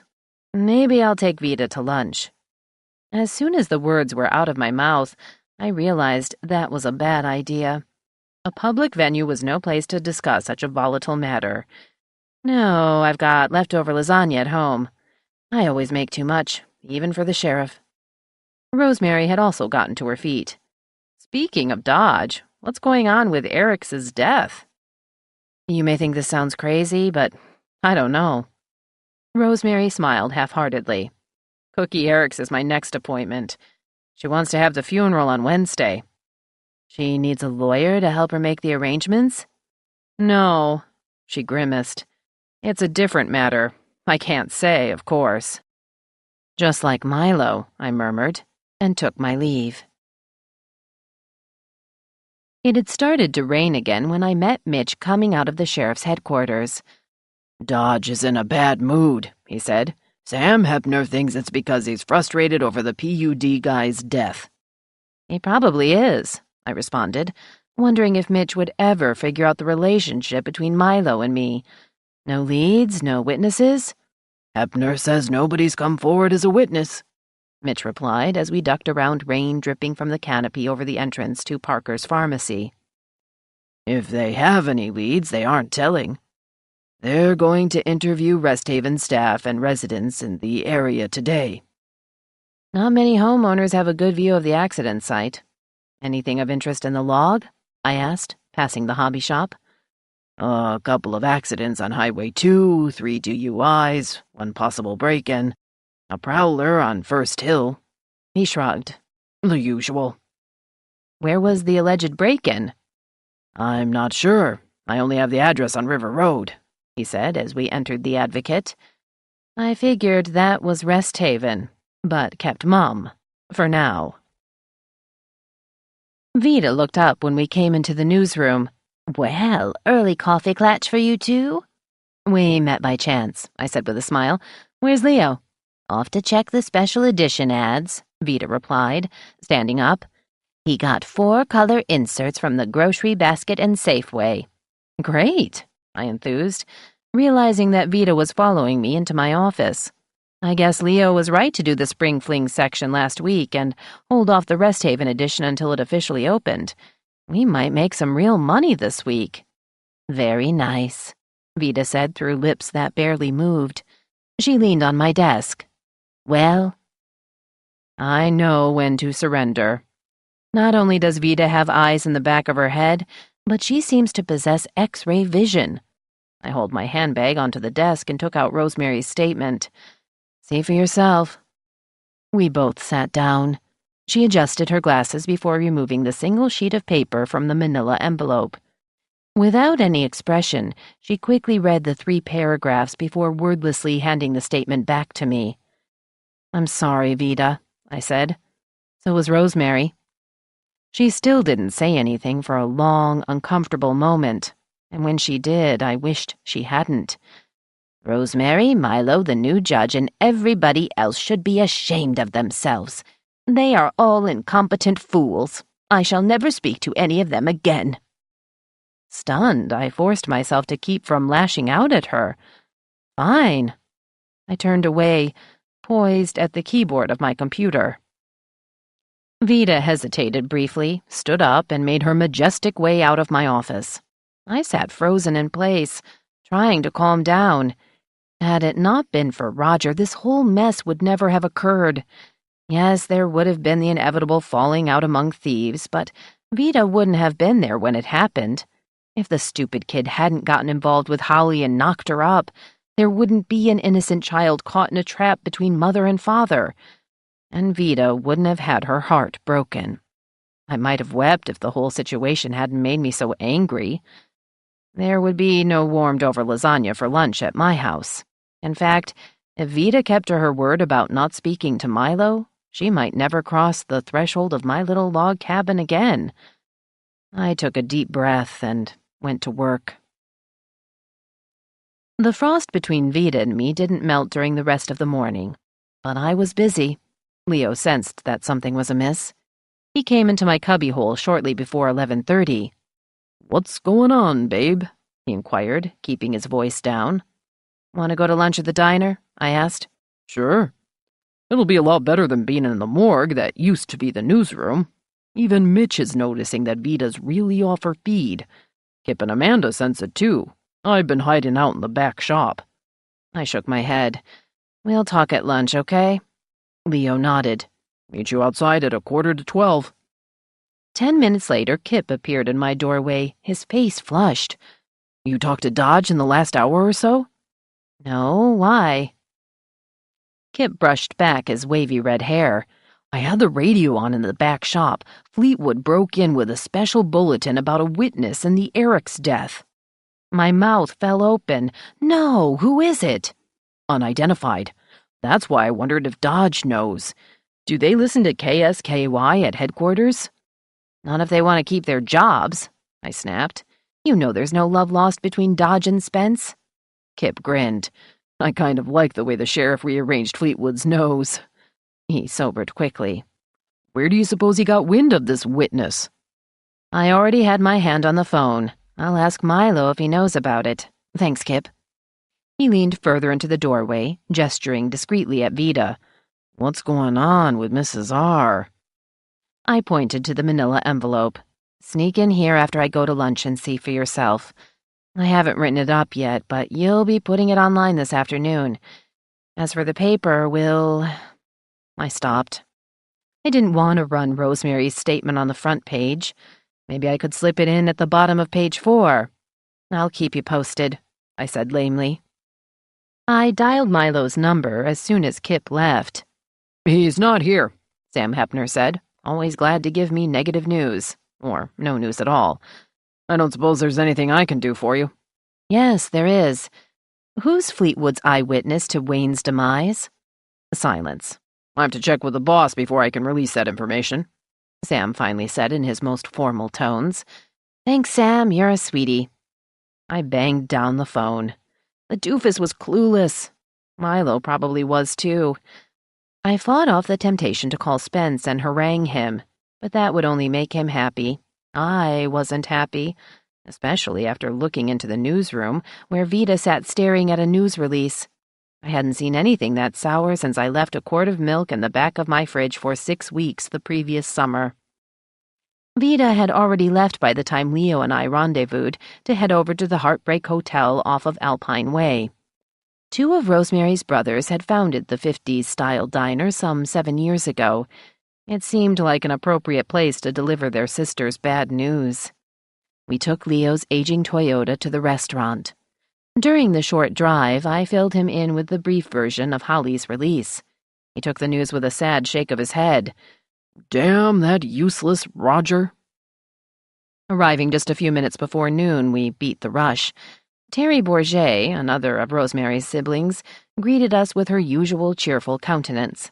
I told her we wanted to talk business. so we'd appreciate being seated away from anyone who might want to eavesdrop. I'll put you across from an older couple who are driving through to Seattle from Ohio, she replied. Ever hear of Fostoria? Only in dinnerware, I replied. Terry laughed obligingly. I saw you in church yesterday, she said as we settled into a booth that featured glossy photos of Buddy Holly, Elvis Presley, and Jerry Lee Lewis. I heard Sheriff Dodge asked Dad to work on your log cabin. He's never done one of those before. That was news to me. I'm sure he'll do a good job, I said. I'd better scoot, Terry said. They're lining up. Joshua will be your server. He's new. She dashed away. Nice girl, Leo said. I'm glad she didn't ask why I wasn't at Mass. Well, why weren't you? It's Lent. I've backslid since my burst of piety at Christmas in Santa Maria, Leo said sheepishly. Don't worry, I'll be back for Easter. I let the subject drop. We studied the menus, making up our minds just before Joshua arrived to take our orders. I chose the Love Me Tender Steak sandwich. Leo went for the Blue Monday special, which was chicken fried steak. The freckle-faced Joshua poured coffee for each of us and went off to put in our requests. So, what's the cause of the Duchess's high dudgeon? Milo and Rosemary are now personae non gratae to her, I said, still smarting from her tirade. Oh, and Judge Proxmire. Damn, Leo said under his breath. Deep down, she must know she's got this whole thing backwards. I wonder how Buck will react. I hadn't considered how he'd deal with her hostile attitude. Buck does exert some influence over her, but she revolted against his suggestion that Roger join the military to get his head straight. She also didn't do anything about his backup plan for the kid to go back to college. Leo shook his head. From what I can tell, Roger can't handle that. He's not very smart and lazy as hell. I don't see how long he can last volunteering at Rest Haven. That's just an excuse not to get a real job. And to hang out with the amply endowed Ainsley, I added. Leo's brown eyes twinkled. Hey, maybe he'll knock her up. The Duchess would probably be proud of him. That's another thing. She seems to have forgotten what a jerk he really is. What more of a wake-up call does she need? Leo's leathery face turned somber. Let's hope we never find out. The conversation turned to ad revenue. We were up 8% over the past year. I grudgingly credited the co-op ventures with Spence for much of the gain, though the arrival of Rest Haven had helped too. Just as Joshua brought our bill, the Ohio couple left. A few minutes later, when Leo and I were about to exit our booth, Cookie and April Eriks were shown to the empty table. They didn't notice us until we stood up. Leo greeted them first, though he knew the women only slightly. He offered condolences to Cookie, who looked appropriately saddened. It'll be an adjustment, she said after saying hello to me. But April and Mel are such a huge help. I don't know what I'd do without them. She reached over to pat her sister-in-law's hand. Family, I said, hoping to sound sincere, is always the best comfort. Is it true that you plan to hold the funeral on Wednesday? Just a graveside service, Cookie replied. Wayne wasn't religious, and Tiffany hates funerals. I had to practically drag her to Mrs. Rafferty's service last week. We're going to see Al Driggers after lunch to make the arrangements. I wonder if we should put the notice in the paper. She glanced at April as if she expected an answer, but her sister-in-law looked at me. Is it necessary? It's expected, I said. Everyone knew Wayne, if only because of his job. Besides, he's a long-time resident. Cookie turned thoughtful. I'll think about it. Nice to see you. Leo and I knew we'd been dismissed. Jesus, Leo said when we were walking to his car. Cookie's not exactly the grieving widow, is she? That was my impression when I saw her. She acted very different when Tim died. She seems relieved. Maybe Wayne abused her. Leo waited until we got in the car before responding. I gather he played around, or tried to. That doesn't mean he beat up on Cookie. It doesn't mean he didn't. I wish I knew why Tiff moved out. Blackwell wouldn't have to try hard to seduce her. He paused, having trouble setting his windshield wipers on high. The rain had turned into a downpour. He's rich. Did anybody try to kill him today? Nothing in the log, I said. Milo won't make the complaints official until he has proof that Blackwell isn't inventing the so-called threats. Leo concentrated on getting onto Alpine Way in the poor visibility. You sure Dodge isn't taking Jack seriously because he hates his guts? Yes, I said. Milo is fair, even when he deals with jackasses. I'll take your word for it, Leo said, pulling out of the parking lot. You don't sound convinced. Leo slowed to make a left onto Front Street, giving way to a blue sky dairy truck. You know, my opinion of the sheriff has always been blighted by my infatuation with you, he said. Okay, so it was more like lust. I still think you're a doll, but my renewed relationship with my ex, Liza, and your obvious passion for Dodge has changed my attitude. I've grudgingly come to respect him. He's smarter than I thought. Hell, if he could win you, he must be a damned genius. But he's a stubborn SOB. I don't think he forgives and forgets. Wasn't one of his deputies dumped by a wife who ran off with Blackwell? Yes, Dwight Gould, I said as we drove past the sheriff's headquarters. Kay married Jack, but it didn't last long. She left town. Leo was temporarily distracted trying to cross traffic to park in front of the Advocate. This morning I went to see the woman who handles PR and marketing for Resthaven to finalize their special section ads. She lived here years ago and was married to a couple of jerks. Leo pulled into his parking space without getting us killed. He switched off the ignition and looked at me. Her name is Kay Burns. Ring any bells? 9. I was stunned. Kay Barton Gould Blackwell Arthur Burns had left Alpine before I arrived. I had known she was the cause of Dwight Gould's antipathy toward women, but I wouldn't have recognized her if she fell through the roof and landed on my desk. Mitch, who had probably been in contact with her, might be unaware that she was a former Alpine resident. Even if she'd mentioned it to him, he wouldn't be able to place her. That is too weird, I said after a long pause. She must be in her late 50s. Did she say where she'd worked before? Yes, Leo replied with a wry expression. She and the late Mr. Burns had their own PR agency in Tacoma for 15 years. He keeled over of a heart attack last summer. Kay didn't want to run the business alone, and her only kid and his family live over the pass in Leavenworth. She jumped at the chance to take a job in Alpine. Nice-looking woman. I would have guessed her closer to 50 than 60. Wait until Vida hears this, I said, starting to get out of the car. Vida is not speaking to you. Or is she? I'm not sure. I'll have to find out. I exited the Toyota.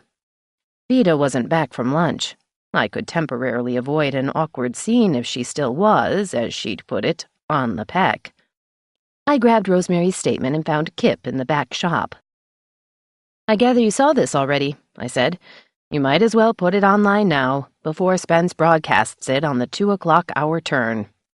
This sucks, Kip declared, holding the paper as if it might be toxic. I don't blame Vida for being upset, but what's with the deep freeze? She's hating the world, I replied. Mainly me, because I'm engaged to Milo and I'm friends with Rosemary and her family. Kip shook his head. That's not fair to any of you guys. I know, but Vida isn't willing to blame Roger, or herself. I understand, though it still upsets me. She's usually so clear-headed. Kip smiled ruefully. She isn't speaking to me, either. I threw up my hands. Oh, great, she's really mad at the whole world. Hey, she'll get over it. Vida not talking can't last long. I smiled back at Kip. True, she has to or she can't do her job. And that matters to her almost as much as Roger does. Back in my office, I pondered calling Milo to ask about Dwight's ex being back in town, but Dwight might be within earshot.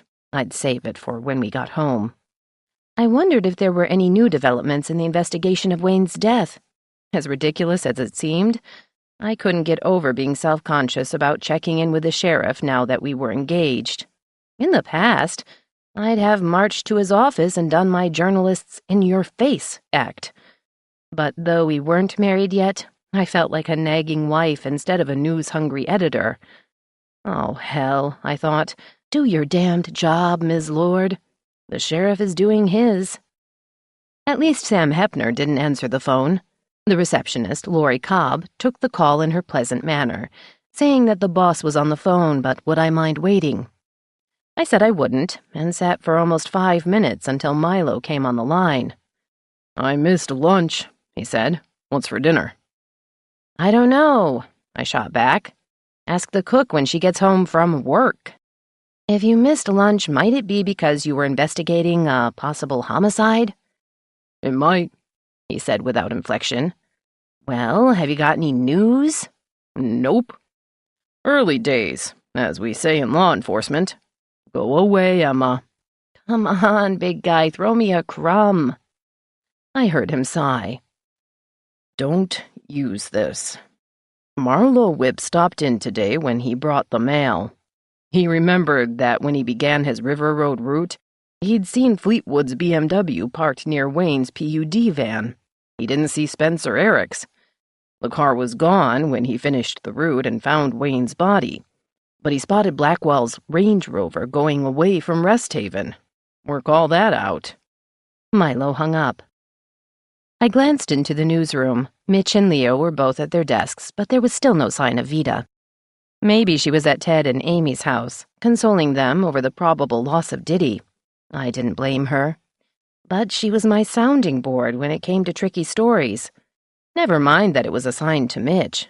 He wouldn't know Marlowe Whip from Philip Marlowe. Well, maybe he would, but I doubted he'd want to ponder why Spence's BMW or Jack's Rover had been seen near the PUD van. That was Vida's forte. 5 minutes later, the phone rang. "Okay," Milo said. "I'll throw you a real bone. Or was it a crumb?" "Never mind, just give." "I missed lunch because Roy Everson came in just as I was leaving. He seems recovered from his Christmas breakdown over his mama's bones. Talk about a good news, bad news scenario." "And?" I prodded. "He wants us back on the case. Believe it or not, his goofy wife, Bibi, found some bones in their yard when she was digging up the ground to plant some damned thing. Dahlias, maybe?" "It's early for that, but never mind. Bibi was digging in the rain? That's a little weird even for her." "It was yesterday when it wasn't raining," Milo said. "Even Roy has enough sense to not show up on a Sunday when we're short-staffed. As usual, he wants the bones sent to Snowco to see if they're Mama's." "How close was Bibi to the dump site where I thought Myrtle might be found?" "Not that close," Milo said. "From Roy's description, 50, 60 feet. We'll see what the Everett lab rats come up with. My guess is dog, but I wanted to give you a heads up." "Thanks," I said. "I appreciate it. Hey, does Spence really have an eyewitness to Eric's murder?" "Showmanship. Turns out it was Durwood Parker bicycling into the gatepost at Rest Haven. Poor Durwood. He doesn't ride a bike any better than he drove a car. Maybe he needs new glasses." "I hope you told Spence to keep his mouth shut." "I told him I'd shut it for him if he didn't. How about pork chops?" I hung up on him. I spent the next half hour working on my editorial, trying to figure out a way to get the ball rolling on Mayor Baugh's reorganization plan. Until he made his idea public, I had to tiptoe around possible solutions. Over the years, I'd written tons of editorials about budget cutbacks, insufficient school funding, and all the needed improvements that were shelved due to lack of money as well as public support.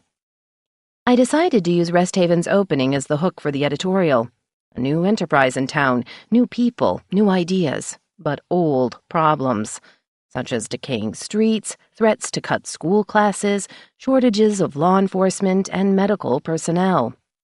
Not inspired, and certainly not new, but it was a start.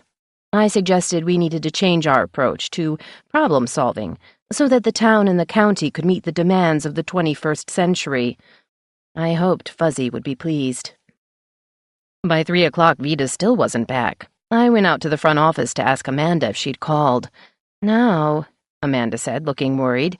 When she left before noon, she didn't say anything about her plans. Kip told me about Holly's release. No wonder Vita's upset. Mrs. Parker's been trying to call her. She sounds stressed, too. Why would she be concerned about Holly? Did Dot say it was about Holly? I asked. Amanda shook her head. I just assumed that must be it. She was really anxious to talk to Vita.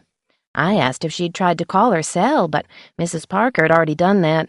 No answer. I wasn't really worried, but I was disturbed. I couldn't remember when Vita had been derelict in her work duties. The only recent occasion when she'd had to go home early had occurred back in December, when she'd had a mild meltdown. Over Roger, of course. He seemed to be the only thing that could unhinge my otherwise indomitable house and home editor. The obvious next step was to call her daughter, Amy. I suspected Vita was at the Hibberts' house in the Pines. But given her current chilly attitude, I refused to do that. If she wasn't back before 5, I'd swing by the Hibberts to see if her Buick was there. Mitch came to see me around 3:30. I'm stalled on the Eric's story, he said, draping his lanky frame over the back of a visitor's chair. I checked a few minutes ago with Hepner, but he told me there were no new developments. My reporter laughed wryly.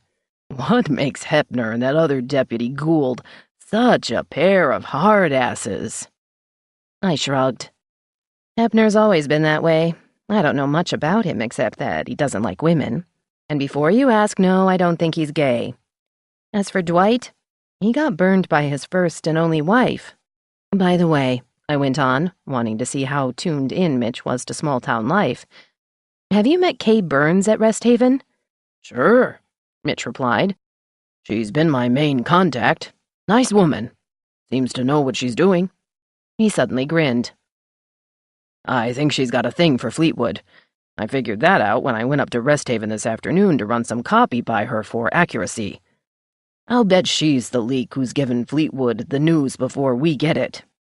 I wasn't amused. That's unfair. You may be right about her being interested in Spence. She's a widow, and he has a certain unctuous charm. Is there any tactful way you could bring up the subject with her? Tactful? No, I'll just ask her outright. I left tact behind me when I started working for the Detroit Free Press. I told Mitch to go ahead. If he was right, Kay was playing favorites. Having lived here, she should know better. The rest of the afternoon seemed to drag, though I kept busy with proofing the copy Mitch and Vita had already handed in. Kip and I had made decisions about photos, carefully choosing which ones to use in the Rest Haven section. The best was an outdoor scene in what had been the Bronskys' so-called Italian rose garden, which had usually been decorated with empty pizza boxes. The area had become overgrown after the family was forced to move out, but the Rest Haven staff had hired Mountain View Gardens to spruce it up. We selected a nice shot Mitch had taken of a dozen visitors, including a couple of children, strolling by the fish pond, which was now mercifully free of empty soda cans. Just after 4, Milo called to say he and Doe Jameson had queried the Rest Haven staff. The lunch hour was over. Nobody had gone out during the storm, and most of the employees hadn't seen anything and could account for their whereabouts at the time Eric's got himself fried. I pounced on the key word the sheriff had uttered. Most? An orderly, an LPN, and Dr. Reed were vague. The first 2 maybe went out to smoke, judging from the tobacco stains on their fingers. Nice detective work, Sheriff. Shut up. I noticed a pack of Winstons in the orderly's jacket. Dr. Reed claimed she was lost in thought. I wanted to ask where thought was located, but I kept my mouth shut. You, the soul of tact? I don't need witnesses with liar stamped on their foreheads. Maybe she went out for a smoke, too. You know she didn't. Never mind what I know or don't know. Farrell was kind of iffy, but he said he could produce a witness for his time, though he had to consider patient privacy. Woo's solid. He was on the phone to the parent company in New York. Phone records to verify it. Hood was back and forth, but used the covered walkway and was with a volunteer. No, not Roger. It was Mary Lou Hinshaw Blatt, Vita's sister-in-law. I gather you're not done with the Rest Haven crew yet. Not quite. Talking to patients is tricky. Who's damned protective, especially of the ones in the psych unit. They might not make sense anyway. Some of them might, I said, but I understand Wu's concern. Good for you. You can't use any of this, can you? No, but I appreciate the heads up. That's for the pork chops. Get me 2. He rang off. But by 5, Vita was still AWOL. I drove through the pines, but her car wasn't in sight. Maybe she'd been there and gone home. Feeling helpless and still angry, I headed for the grocery basket. To my surprise, I ran into Mel Eriks in the meat department. He, too, was looking at pork chops. I first offered him my condolences. A burly man like his brother, he shrugged his broad shoulders. That's a damned dangerous job. Wayne liked to take chances now and then. Maybe it was bound to happen. Do you remember the time he was working with the Bonneville crew and they almost went over that 2,000-foot drop by the cross-state power lines near Rest Haven? I recalled the near tragedy that had occurred in the dead of night 6 years earlier. That was a close one, I said. I saw your wife with Cookie today at the diner. She seems to be holding up fairly well. Maybe it hasn't really hit her yet. Mel's gaze switched to the pork chops. Yeah, I'm thinking of calling her Tough Cookie from now on. But maybe she'll fall apart later on, especially with Tiff moving out. I gestured at the 2 packages of chops he was putting in his basket. Are you grilling again tonight? What? Mel looked puzzled. Oh, I said, faintly embarrassed. Kip McDuff thought you were barbecuing the other day. Mel's laugh seemed forced. No, I was burning some old trash. A little early spring cleaning. I'm taking the chops to Cookies for the 3 of us. I'll be glad when April gets home. I forgot what being a bachelor is like. His smile became genuine. Nice to see you, Emma. I chose 3 thick chops, wondering why Mel seemed evasive. Maybe it was my imagination. 1 loaf of bread, a dozen eggs, and a head of cauliflower later, I was at the checkout stand and then out the door. Just before I turned off Alpine Way onto Fur, I saw Vita's Buick pulling into the parking area at the Pines Villa condos, where Buck Bardeen lived. I breathed a sigh of relief, knowing she was safe, but I hoped that her longtime companion would pound some sense into her head. He might be the only person who could. Milo still wasn't home when I arrived a little after 5:30. I changed clothes before I started cutting up the cauliflower and peeling potatoes. I planned to broil the chops, so I'd wait for the sheriff to arrive before I started them. Just as I was getting out glasses for our pre-prandial cocktails, he stalked through the kitchen door at 10 to 6. I had to suspend Gould today, he announced before he'd taken off his regulation hat. The stupid SOB lipped off to me. Ignoring the raindrops on his jacket, I moved closer and put my hands on his shoulders. What happened? Milo took off his hat, tossing it onto the counter before wrapping his arms around me. Amy Hibbert phoned to see if any of us had seen Vita. She'd tried to call her mother at work, but Amanda told her Vita hadn't been in the office since before noon. Amy hadn't heard from her all day and wanted one of my deputies to go look for her. Dwight told Amy to stick it. Then Bill Blatt went after Dwight, and they got into it. I broke it up before either of them landed a punch, but it wasn't pretty. Bill was only trying to defend his aunt. Then Dwight said a couple of things I didn't want to hear about women in general, so I did what I had to. I won't stand for insubordination or that kind of lip. Oh, Milo, I said, heedless of the dampness that was permeating my UW sweatshirt. What a mess. Yeah. He sounded tired. Hey, you're getting wet. He brushed my forehead with a kiss and let go of me. I'll change while you make the drinks. Stiff drinks. I'm guessing you didn't have a good day either. You got that right, I called after him. 5 minutes later, I was on the sofa with my Canadian club. The sheriff's scotch was next to the easy chair. He ambled into the living room, pausing to muss my hair. Damn, what would I do if I didn't have you to come home to? I smiled as he loomed over me. You're tough. You survived. He sat down in the easy chair. I wonder how I did it. What in hell is going on with Vida? Bill's clueless. Is it Rosemary's statement? Yes, I said, and then explained Vida's reaction. I expected the sheriff to blow his stack, but he merely shook his head. It just shows how messed up she is when it comes to that damned Roger. What are you going to do about it? I told him that I'd seen her car going into Pine's villa and figured she was consulting Buck. Maybe he can help. Don't count on it, Milo said, after tossing a cigarette and his lighter my way. She can't stay mad at you. You'd have to fire her. I don't want her staying mad at you, or Rosemary. Milo shrugged. I don't give a shit. Rosie probably doesn't either. Well, I do. I won't stand for her attitude toward 3 innocent people, including Judge Proxmire, especially when one of them is you. She'll get over it. She won't quit. Vida thinks she is the advocate. Don't I know it, I said bitterly. And in a way she is. Forget it for now. There's nothing you can do until she thinks straight. He grinned. You could suspend her, like I did with Gould. Oh, I exclaimed. Did you know Kay is back in town? Milo frowned. You mean Dwight's ex or his sister, Kay? The sister never left. The ex, I said. Mitch told me she's Rest Haven's PR person. Milo leaned his back in the chair. God, that'd explain why Gould's been such an asshole lately. I wonder if he's seen her around town. Maybe I should take Blackwell seriously. I stared at the sheriff. You mean Kay might try to kill him? No, but she might want to scare him. She went after him with a meat fork when he dumped her. Then she left town. Mitch took a liking to her, I said. Mitch would. He's a contrary kind of guy. At least he shows some respect when he sees me at headquarters, Milo added, referring to the tension that had surfaced between the 2 men when Mitch's son escaped from prison. I don't think he knows we're engaged. So? I wasn't going to ask him to be my best man. Who will you ask? Doc Dewey.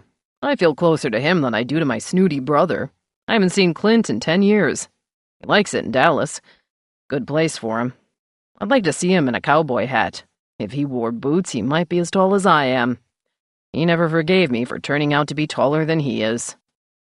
Are you still going fishing with Doc later this week? Milo grimaced. We can't. Jerry and I are both on overload. He usually is, and now with Dwight off for 2 days, I'm short-handed. Besides, we both forgot they had the annual salmon derby at CQ this past weekend. The strait's probably fished out. Maybe the river will drop and you can go steelheading, I said, getting up to check on the pork chops. Not if it keeps raining like this, Milo said, following me into the kitchen. We'll be lucky if we aren't on flood watch again. The only thing that'll prevent that is the lack of a decent snowpack so far. I turned the chops over and closed the oven. 6 minutes, I said. Need a short shot? Why not? Anything new from Tricia? No, he replied, pouring a half-inch of Canadian into my glass.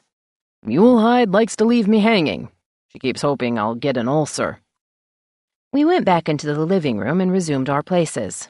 I don't mean to be a pain, I began, but... oh, never mind. Don't pull that crap, Milo said. The answer is no. Am I that obvious? After 15 years, yeah, you are. And you're about as subtle as a sawdust grinder. Okay, so subtlety isn't my strong suit, and my feminine wiles never worked on you. I know. Milo held up a big hand. You don't have any feminine wiles. That's one of the things I like about you. What you see is what you get. And I got it. Took me long enough, though. Tell me what's buzzing around in your brain. Something's driving you nuts. Damn the man, I thought. He knows me too well. Why can't I be at least a little mysterious? It's Cookie. She isn't acting the way I'd expect of a recent widow. I remember what a mess she was when her son-in-law Tim died. You probably do too. What did you make of her attitude? Milo took a sip from his drink and a puff from his cigarette. I know what you mean. I figured maybe she hasn't taken it in yet. Doe talked to some of the neighbors who thought she and Wayne fought quite a bit. At least he yelled at her loud enough so the Dugans and the Lundquists on each side could hear him. But Cookie'd already lost a son-in-law, and now her husband. Maybe she's numb. I keep forgetting the son drowned in a rafting accident. It happened over on Snake River not long before you arrived. They called the kid Ringo. I guess Cookie was a big Beatles fan. That wasn't his real name. I think it was Robert or Richard. He was 19. I remember hearing about it. He wasn't alone, was he? There were 3 of them from here. The other 2 survived. Milo paused to scratch behind his ear. Damn, I can't remember the one kid's name. The family left town not long after that, but the 3rd one was Travis Nyquist, Arnie's son. Oh. I avoided Milo's gaze. Travis moved away after Bridget left him. Then he got in trouble with his role in that investment scam. He plea bargained his way out of that, Milo said. Travis still visits Arnie and Louise. I ran into him last month at Harvey's Hardware. He's still a jackass. You're thinking he pushed Ringo off the raft. I sighed and resumed eye contact. It could have been the 3rd kid who did it, I said with a straight face. Get up, Nancy Drew. I'm hungry, and I want to rescue those chops before the oven catches fire. Again. I rose from the sofa. I told you I cleaned it. Didn't you notice? Milo grabbed my backside as he followed me out to the kitchen. No, but I knew something was missing. Like smoke and flames. Our dinner conversation turned to the remodeling project.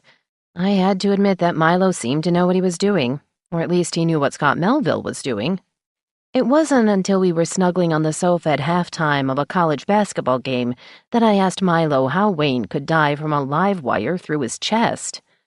Jesus, Emma, he said, exasperated. Can you focus on what we're doing here instead of worrying about Eric's? I was focusing. I removed my arm from around his neck and poked him in the chest. If I had a live wire, I could jab it into you right now. But how would I keep from electrocuting myself? Milo slowly shook his head. Why don't you try it and find out? I will if you don't answer the question. He sighed but kept his arms around me. The person would have to wear gloves. But he could have fallen on a hot wire. That's why the ME and I are being cagey until we get more evidence. If the burn marks on Wayne didn't match those on his clothes, he must have taken them off. What if he was with a woman? Milo stared at me for a long moment without blinking. It was a tactic he used when questioning suspects. And had done it to me on one disturbing occasion. Yes, he finally said. That's possible. Maybe he was trying to make love to her and got mad when she asked if he'd like her better if she had purple hair.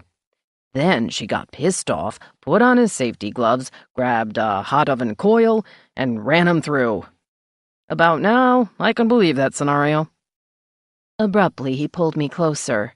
Shut up, you little twerp, and pay attention to what we're doing. Okay, I said in a sort of squeak. We both stopped talking. But that didn't mean I'd forgotten my weird theory. The problem was I didn't have Vida as a sounding board. When I arrived at work, Amanda informed me she'd called to ask for a personal day off. A family matter, Amanda said, rolling her eyes. Do you suppose Holly has shown up to collect her kid? I leaned on the counter. That's my guess. I shook my head in dismay. It's deadline day. I don't know if Vita's finished Oliver Page or started scene around town for the gossip tidbits. I should call a staff meeting. In fact, I'll do it as soon as... Who has the bakery run? Mitch, Amanda replied. Tell Kip.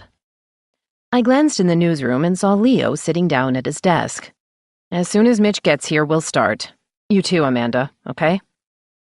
I greeted my ad manager before going through the items Vida had on her desk. This, I declared, has never happened before. Vita's taken time off, but she's never left us hanging. At least I can smoke in peace, he said, lighting a cigarette. So can I. I reached out to Leo. Give me one of those things. Leo complied. Dodge is a bad influence on you. Would you believe neither of us smoked for several years? I never tried quitting. My major achievement was cutting back on the booze. Liza thinks you're a saint to see me through that sad chapter. Gee, that's good of her. I mean it. Milo's ex thinks I'm a she-wolf. You're more of a fox, Leo said, as Mitch came through the door, followed by Amanda and Kip. Looks like the meeting's about to start. Not until we fuel ourselves, I said, going over to help Mitch lay out the upper crust pastries. I grabbed the first sugar donut out of my reporter's hand. No Vida? He asked, glancing at her empty chair.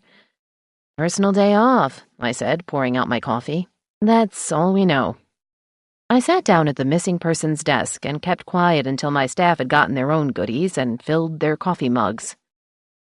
I found 2 of Vida's scene items, I said when everyone was seated.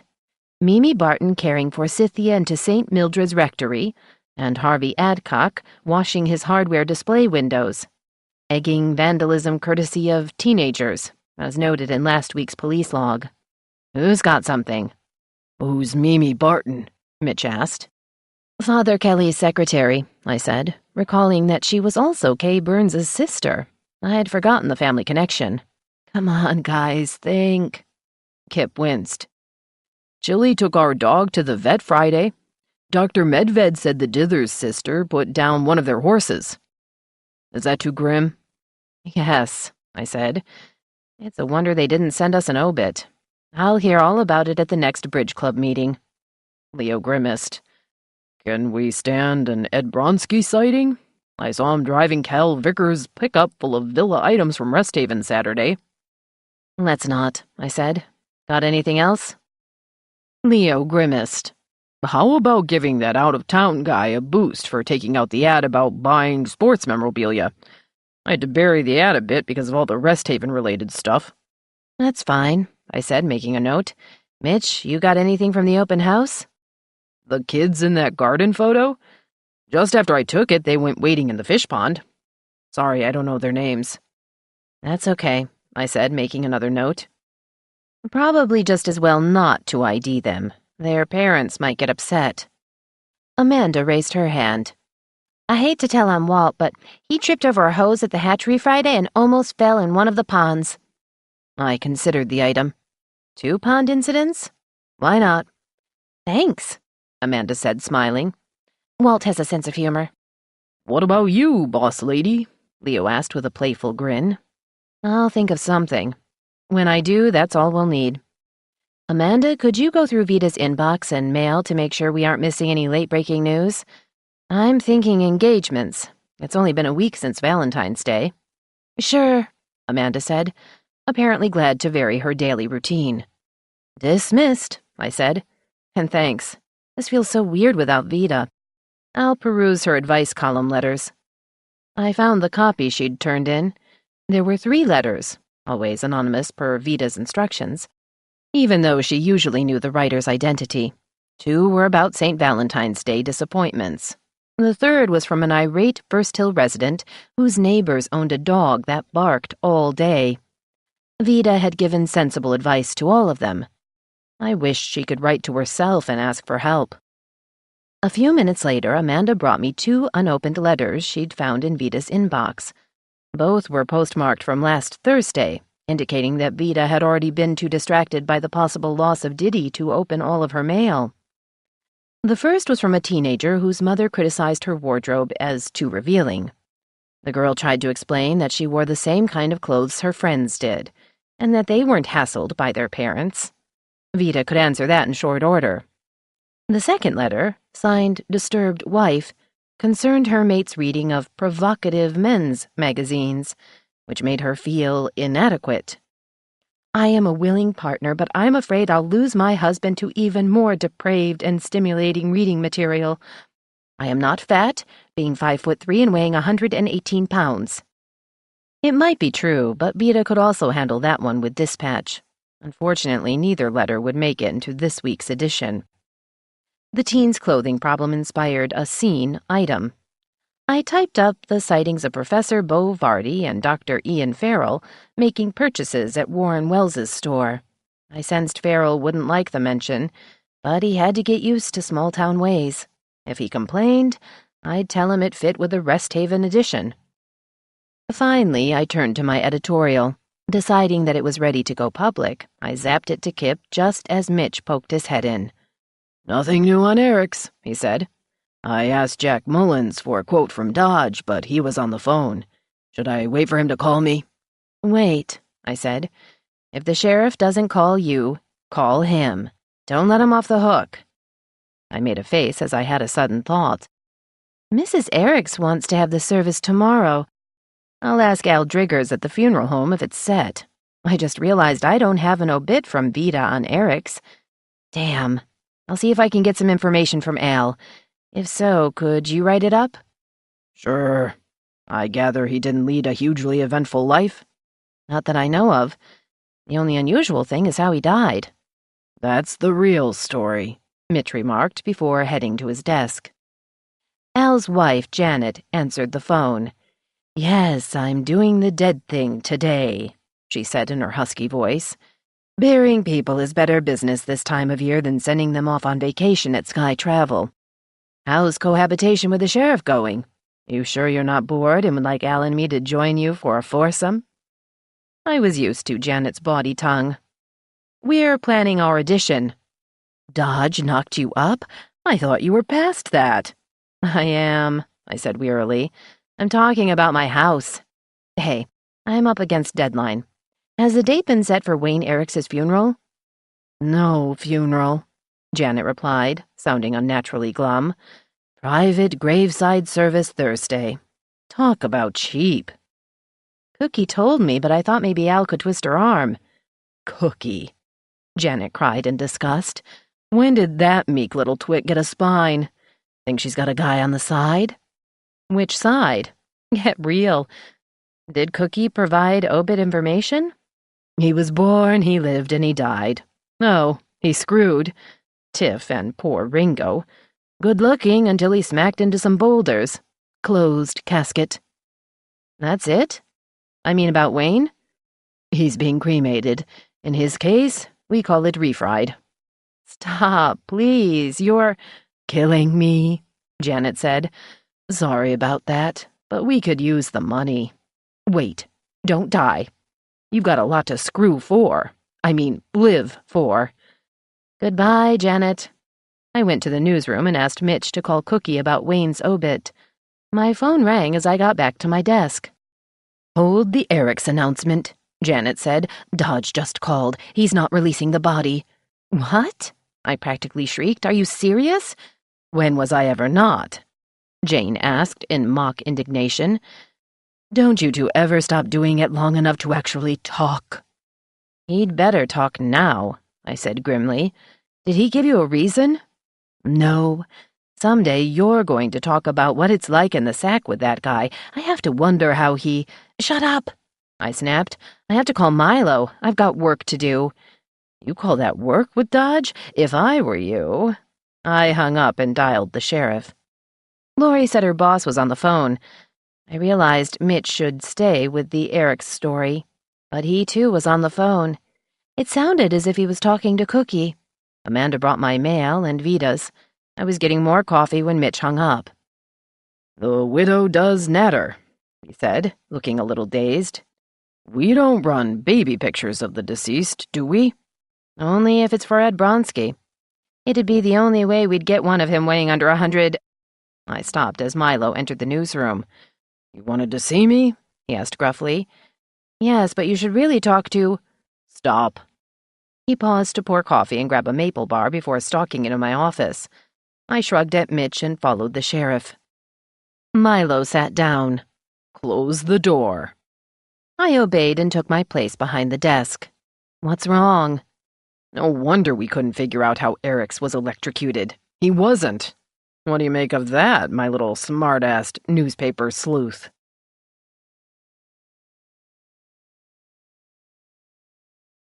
10. "I've no idea," I said, stupefied by the sheriff's bombshell. "You mean—" "What do you mean?" Milo finished chewing a chunk of maple bar. "I admit I was stumped about how it could happen. So was the M.E., Colin Knapp. I had the body shipped back to the hospital morgue, but I literally couldn't let it go. You may not believe this, but I paid attention to what you said last night. The stiff's already headed to Everett for a second opinion. Knapp's good, but he's fairly new, at least to doing autopsies in a county as big as Snoquo. This time he'll bring in the veterans like Neil Doak. I was confused. You don't mean he could have died of natural causes and... I shook my head. I don't get it. The sheriff grimaced. Maybe he was run through after he was dead. We still don't know why he died. This time we'd better find out. I shivered. That's creepy. You bet. Milo paused to finish the maple bar. Keep this to yourself. That's why I bypassed Mitch. Your star reporter can think we're having a lover's quarrel or some damned thing. He doesn't even know we're a couple. Milo glanced over his shoulder. The door's closed. Want to open it so we can figure it out? I giggled. No, we're working, remember? Right. The sheriff unfolded himself from the chair. Gotta go. How come you look so cute? The last I saw of you, you were staggering around the kitchen trying to find the coffee maker and cussing a lot. It was morning. Go away, Sheriff. He picked up the mug and opened the door. Where's Vida? She took the day off. Personal reasons. Christ, Milo said under his breath. See you around, Emma. Watching him amble out through the newsroom with a curt nod for Mitch, I couldn't resist smiling. But my reporter blotted out that brief bright spot when he came into my office 2 minutes later, demanding to know if I was usurping his story. Hey, he said, leaning on my desk, I thought I was handling news from the sheriff. If you want to take over, tell me. I don't like being kept in the dark. I don't like being bullied, I shot back. Vida's diva act is bad enough. The Eric's story is still yours. There are other issues involving the sheriff's department. If you read my editorial, you'll find out. Mitch slumped into a visitor's chair. Sorry, he said wearily. I'm not functioning at full speed mentally. It's bad enough having a son in prison, but it's worse with my wife clear across the country. It must be hell, I said with genuine sympathy. Anything new? I talked to Miriam last night. Brenda was asleep. It was after 10 in Pittsburgh. She won't leave the condo. I guess the only thing I can do is bring her back here and send her to Rest Haven. But I can't do that until our daughter can fly out here with her. Or I go get her. I don't know if they'll take Brenda or what it'll cost. I should ask Farrell. Do you think that once she's here in Alpine, Brenda would be able to stay at home? Mitch looked bleak. Maybe. Miriam's working, of course, but she has an elderly neighbor keeping tabs on Brenda during the day. You might be able to make the same kind of arrangement here, I said. There are quite a few widows and other women who would be willing to do that, if only to relieve boredom or loneliness. Cookie Eric's came to mind, but I'd hold that thought for now. Mitch smiled wanly and stood up. Thanks, Emma. You're a good person. By the way, when I checked the log earlier, I gathered that one of the deputies had been suspended. Do we run that kind of thing? No, that's an internal matter. It'd be a bad idea to broadcast that the sheriff was short-handed. It might give would-be crooks ideas. In Detroit, they had plenty of their own. Do you know who it is? Dodge didn't mention it to me this morning. I hedged. I just wondered. He strikes me as a hard guy to work for. He's pretty damned prickly and he's got a temper. He wasn't always like that, I said candidly. He was more laid back and quiet. He was always stubborn, though. Mitch shrugged. Maybe I'm wrong. You've known him longer than I have. I didn't like his attitude when Troy escaped from Monroe. He seemed insensitive to our request to keep our son here at the hospital when he got pneumonia, instead of shipping him back to prison. That wasn't his decision, I said. He had to defer to the state. Mitch looked incredulous. Cops bend rules. They did it all the time in Detroit. My face tightened. This isn't Detroit. It's Alpine. And Dodge goes by the book. He always has. Mitch shrugged. Okay, you have a point. But I don't like his book much. How long has he been sheriff? 20 years? It used to be an elected position.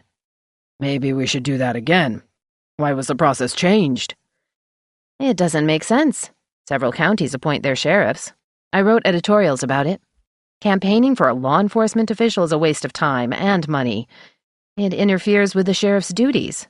Police chiefs don't run for office. I don't think judges should be elected either. Well... Mitch ran a hand through his thick gray hair. Maybe it's time to investigate Dodge's operation. How long has it been since anyone looked into how things work on his watch? 20 years is a long time for a guy to run his own show without some serious scrutiny. I was just a breath or two away from telling Mitch to stick it. But I held back. Until something comes along that raises our hackles, let's not ask for trouble. I understand your feelings about how your son was dealt with, but it would never have happened if Troy hadn't escaped from prison twice, and then caught pneumonia. He wouldn't have been behind bars if he hadn't been dealing drugs. That's a low blow, Mitch said softly but with fervor. I'd better go back to work. He strode off to his desk. I held my head, thinking that the last thing Milo or I needed was a reporter on a vendetta. Reminding myself that I had a paper to put out, I too went back to work. It was almost noon when Ross Blatt of Alpine Service and Repair came to see me. He was looking for his Aunt Vida. If, he said after I informed him she'd taken the day off, she's not here, where is she? I was supposed to check her furnace. I planned to do it last week, but I got the flu. She told me she'd leave the key under the mat, but it isn't there and her car's gone. Was she going out of town? Not that I know of, I replied. Did you call her? Ross settled his stocky body into a chair. I tried her home and her cell phone. She didn't answer. That's why I figured she'd be here. Did you call your cousin Amy? She didn't answer either. His bushy graying eyebrows almost met in a frown. Maybe they went somewhere together. I had a sudden thought. Have you talked to Buck Bardeen? The query seemed to catch Ross by surprise. No, that might be worth a try. He grinned.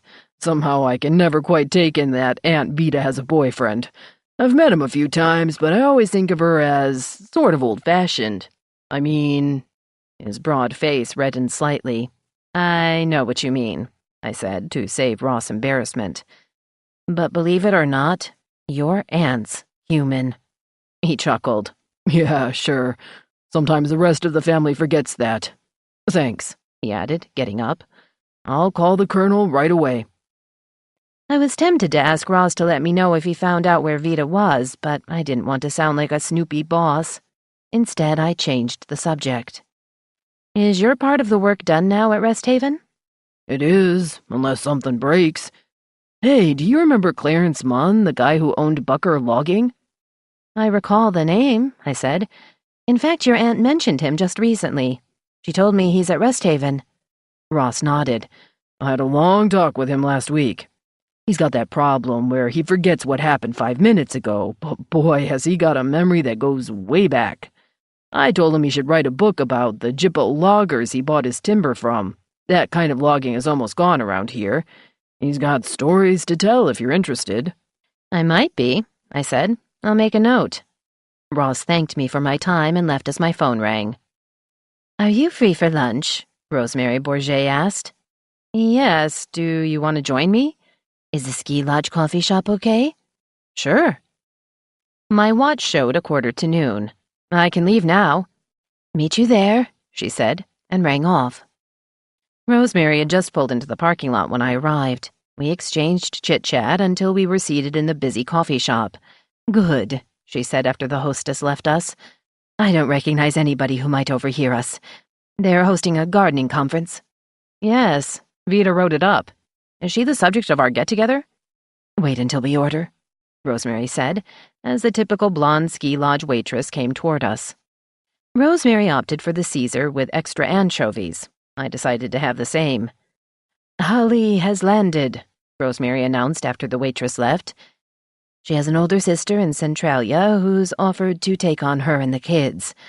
Esther Brent helped Holly make the arrangements. And it's been approved? I asked in surprise. Rosemary nodded. The sister's name is Dawn Harrison, married, 2 kids of her own, older than Holly's brood. Unlike Holly, Dawn has apparently led a blameless life. I think she's very brave. Or crazy. Is Holly in town? Supposedly. Esther notified me Holly was on her way and asked me to make sure the child's transition goes smoothly. That's the problem. I can't reach Amy Hibbert, and Amanda said Vita wasn't at work today. She's not home either. Do you know where she is? I sighed. No. Did you call her son-in-law Ted at the State Highway Department? Yes, but he's in Olympia at a meeting. Roger's not at Rest Haven. Being a volunteer, he isn't accountable for his time. He's not accountable for much, I murmured, feeling a sense of unease come over me. Maybe Vita and Amy have gone to visit someone and took Diddy with them. Does Diddy have a real name? Rosemary looked askance. It's Leonardo. Holly must be a DiCaprio fan. I think she saw Gangs of New York once too often. Our salads arrived along with a basket of warm rolls. I speared an anchovy before speaking again. Is it your duty to oversee that Holly gets her child back? Doesn't Roger have rights as a father? Rosemary looked exasperated. No, it's not my duty, and yes, Roger has rights. If he can prove he's the dad. Has he taken a paternity test? I don't know, I said, adding dressing to my salad. It might be the one test Roger could pass. How come you're stuck with the job? Esther Brandt's a control freak. She likes to remind us little people how much clout she has. An officer of the court should do this, but we don't have enough staff. When there's a custody battle, we turn it over to the state. I'm hoping it won't come to that. This could get ugly, though. I paused before taking a bite of roll. What do you mean? Rosemary leaned forward and lowered her voice. You know that Holly Gross is a piece of work. More to the point, if the Hibberts and Vita are trying to keep her from getting her hands on Diddy, especially if Roger has no proof that he's the father, they could be subject to criminal charges. You wouldn't want to see Vita in jail, would you? Driving back to the advocate office, I wondered what next could happen to my staff. I had visions of Amanda giving premature birth in the office, Kip becoming so absorbed in his high-tech world that he became catatonic, and Leo draining a fifth of scotch before my very eyes. But all seemed calm when I returned. Both men were sane and sober, while Amanda was quite chipper and still pregnant. I did ask if there was any word from Vita. There wasn't, but Amanda told me that Mitch had gone to see Dr. Farrell at Rest Haven. He's so gloomy, she said. It's his wife, isn't it? I heard him on the phone when I put a couple of engagement announcements on your desk. They were in Vita's mail. I made short work of the engagements, which involved two couples I'd never heard of, though both would-be grooms attended Skycomish Community College. My phone rang just after I sent them to Kip. Why, my own fiancé groaned, didn't I become a game warden like I wanted to do as a kid? I never knew you had a yen for that, I said. Are you considering a midlife career change? I'm too damned old. Lasky's not in, so I'll give you the latest pain in the ass. Jack Blackwell just reported Tiffany Eriks Rafferty as missing. She's been gone since Sunday. I was nonplussed. Where's her kid? Not with Jack or Cookie, so I guess the kid's with her. She took all her clothes and some of the kids' stuff, along with Jack's Range Rover. Cookie's hysterical. I can't get a coherent sentence out of her. Good grief, is Jack upset or mad? Except for threatening to run me out of town if I don't find her by sunset, he's being his usual asshole self. Do you want to send Mitch to get the APB, or should I have Lori drop it off? I paused. I'll send Mitch, but I warn you, he's not in a good mood. Who is? On that sour note, the sheriff rang off. For the next hour, I scrambled around, checking with Kip to make sure we had Vita's page ready, taking a last look at my editorial, and proofing the cut lines in the special section. I finally read the brief Lord Dodge engagement announcement. It was the last of 4, which perhaps was due to Vita's current opinion of Milo and me. At least she didn't refer to us as ninnies. By 3, Mitch had handed in the rest of his items, including Tiffany's APB and Wayne's obit. I didn't know he had a son who died. The Eriks family has had their share of tragedies. Most people do before it's time to write their obits. Mitch looked chastened. He must have been young. How did he die? A rafting accident on the Snake River. He was with 2 other teens who survived. Not foul play? The question surprised me, even if I'd thought of it myself. I guess not. I didn't know about it until after I moved here. Mitch shook his head. I covered boating accidents not only on the lakes, but on the Detroit River. It's actually a strait. For years it was so polluted that you expected to see almost anything floating in it, including a body. A few were dead before they hit the water. Talk about filth. The reference to filth reminded me of the follow-up on Edna May's rumor. Did you ask Carl Freeman about porn at the high school? Mitch looked pained. He fobbed me off, saying it was a matter of student privacy. Given that the majority of kids aren't yet 18, he couldn't discuss it. So there is a problem, I said. That's my guess. Have you got any spies on the faculty? I shook my head.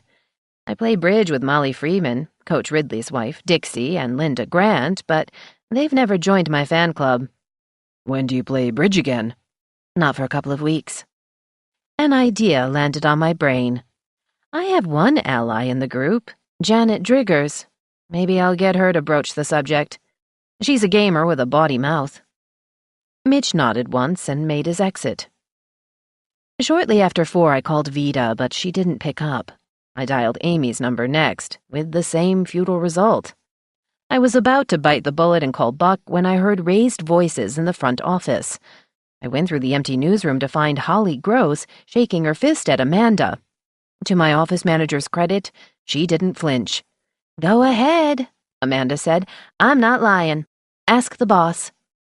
Holly whirled around so fast that she knocked a paper cup off the counter. Luckily, it was empty. "You better come clean, Emma Lord. If you don't, there'll be all hell to pay for everybody who works here." I studied Holly with an appraising eye. If she'd acquired any prison pallor while being locked up, it didn't show under the heavy layer of makeup.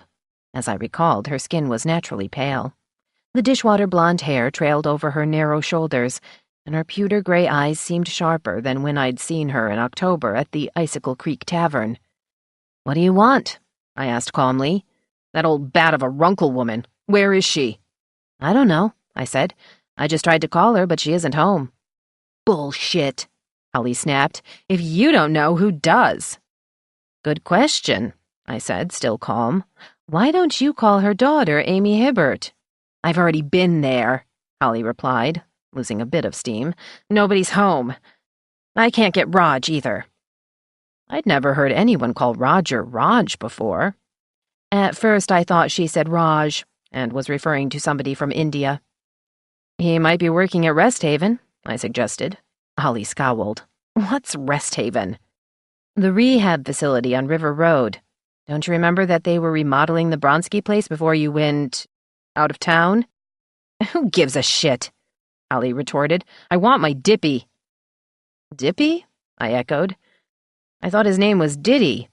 "It's Dippy for Leonardo DiCaprio. Get it?" I shrugged. "I guess you'll have to wait until the Hibberts or Mrs. Runkle gets home." Holly fumbled with the long silver chain that dangled over her tight black V-neck top.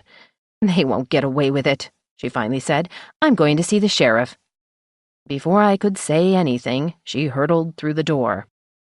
"Wow," Amanda murmured. "Am I glad Walt and I didn't do something rash and take in one of her kids." I picked up the paper cup and tossed it in the wastebasket.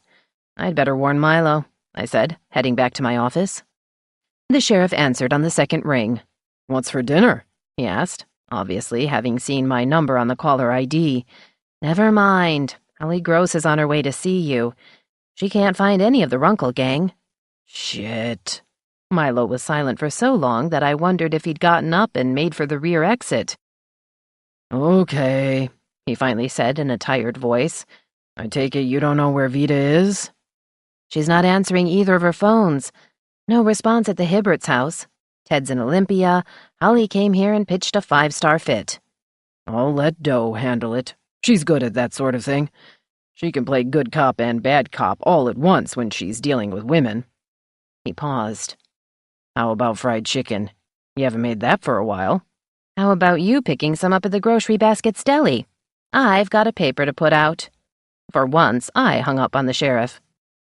I followed through on my call to Buck Bardeen. Well, he said, chuckling, if you're asking about Vita's whereabouts, I can't tell you. Can't or won't? He chuckled again, a deep, rich sound. Now, Emma, do you expect me to keep track of Vita's every move? She's always on the go. I can't keep up with her sometimes. I suppose that's part of her many charms. I wasn't in the mood to contemplate any of Vita's charms, but I suspected that the Colonel was stonewalling me. Okay, I guess I'll just have to wait for her to show up. I also figured that Buck either didn't know her whereabouts or, being an honorable military man, didn't want to know. Thanks, Buck, I said, and rang off. It was going on 5. I went into the back shop to check on Kip's progress. So far, everything was going smoothly. Are we expecting late-breaking news? He asked. I don't think so. Did you put Tiffany's APB on our website? Kip nodded. That's really weird. If she's taken off, she'll miss her dad's burial service. I mean, she showed up at old Mrs. Rafferty's funeral, but won't be here for her own father's? I hadn't thought about that. Maybe she'll be back by then. Tiffany's in your peer group. Do you know of any close friends she might be staying with? She was a year ahead of me in high school, Kip replied, looking thoughtful. I can't think of anybody. She was the kind of girl who was always with a group of kids. You know, at school, the mall, wherever. The only guy she went steady with was Tim, and that was after graduation. Wouldn't her mom know? Milo says Cookie's reverted to type and is a mess. I shrugged. It's not up to us to find her. We've got enough trouble tracking down Vita. I started to head out of the back shop, but Kip stopped me by asking what had caused the ruckus in the front office. I explained it was Holly Gross, trying to find Vita or any of the Hibberts. Kip frowned. I guess Holly was born to make trouble. I nodded. She already has. I didn't need to add that I suspected there was more on the way. 11. Shortly after 5, Kip and I were the only ones left in the office. He was still in the back shop, where he'd spend the evening finishing his part of the job. Unless he ran into problems or there was late-breaking news, my on-site responsibilities were complete. But I would stay by the phone until he put the paper to bed around 11. I was gathering up my belongings when Jennifer Hood stepped into the newsroom. "Miss Lord," she called, seeing me standing by my desk. "Have you got a minute?" "Sure," I said. "Come in. And please call me Emma." She gave me a tentative smile as I offered her a visitor's chair. "I'm not sure I should be doing this," she said. "I feel awkward, but I need your advice. I know we just met, but you seem very level-headed." "Thanks," I said, trying not to hide my surprise. "What's wrong?" Jennifer brushed at her curly auburn hair. "I had the radio on when I left work just now. The news on the local station mentioned that a woman from Alpine was reported missing. Tiffany something. I didn't catch the full name. Do you know about this?" I nodded. "Yes, she's the daughter of the PUD man who was killed near Rest Haven last week." Jennifer gasped. "No, really?" "I'm afraid so." Briefly, I explained Tiffany's background, including Tim Rafferty's tragic death. I kept my tone neutral, the same way I reported straight news in The Advocate. "That poor woman must be half-crazed," Jennifer said. "No wonder she came to Rest Haven this afternoon." I couldn't conceal my shock. "You mean she asked for help?" "I don't know," Jennifer admitted. "She went to see Kay Burns. I assumed at the time that she had some sort of PR business, but I saw her go into Kay's office and overheard just enough before the door was closed to know who she was. Of course, she fit the description on the news except for the hair color, and Kay called her by name." My brain was going around in circles. Kay, who had been married to Jack Blackwell, Tiffany, who had moved in with him. Was that all they had in common? I certainly didn't know. And why wasn't Tiffany spotted in town? "What color was Tiffany's hair?" I asked. "Black?" "Tiffany's fair-haired," I said. "She must be wearing a wig, or perhaps she dyed her hair. You have to report this to the sheriff. Shall I call for you?" Jennifer seemed conflicted, fingering the edge of my desk as if she were playing the piano. "Will it get her in trouble?" She may be in trouble already. I picked up the phone. I have to do this, but if you want to remain anonymous, that's fine. Maybe I shouldn't give my name, she said. It is a new job. I don't want to jeopardize my position. To my relief, Milo answered. Don't nag, he barked. I'm going to the damned deli as soon as I finish up here. Never mind that, I said, hoping Jennifer couldn't hear him. I've got a Tiffany sighting from this afternoon at Rest Haven. Oh, shit. This better not be Avril Fairbanks seeing her land a spaceship in the Italian garden. Is that where Ed ate spaghetti? No, Sheriff, I said, hoping he'd catch on that I wasn't free to tell him to shut the hell up. Where and when? Milo asked, now very much the lawman. I scribbled what time on a piece of paper and pushed it at my visitor, then said into the phone, in one of the Rest Haven offices. Jennifer wrote down 3:15. I scrawled another note. IDK? I gave Milo the time, but Jennifer was shaking her head. The sheriff didn't like vague answers. Whose office? He asked sharply. I can't say, I said. You will, Milo said, sounding more like his old laconic self. I gather the person who reported this is with you now. Yes. Have you got a gun to your head? No, of course not. I'll grill you at home. If I don't see you in half an hour, I'll put out an APB on you. He hung up on me. Again. Jennifer looked sheepish. I'm sorry, but I hope you understand the position I'm in. Journalists are used to this sort of thing. An anonymous source. It's a start. I don't suppose you saw a rover parked outside. I didn't go outside. It was raining, so I took the covered walkway between the buildings. Even if I had gone the other way, I might not have noticed it. At the time, the incident didn't seem important. Of course. I really appreciate you coming forward. But I have to ask, why me? You could have gone straight to the sheriff. Jennifer shook her head. I don't know the sheriff, but I know you. Being from Dunsmore, I'm familiar with small towns. You have to feel your way when it comes to trusting people. I instinctively felt you could be discreet. Small-town newspaper editors have to be, don't they? Yes, they do, I said, and we both stood up.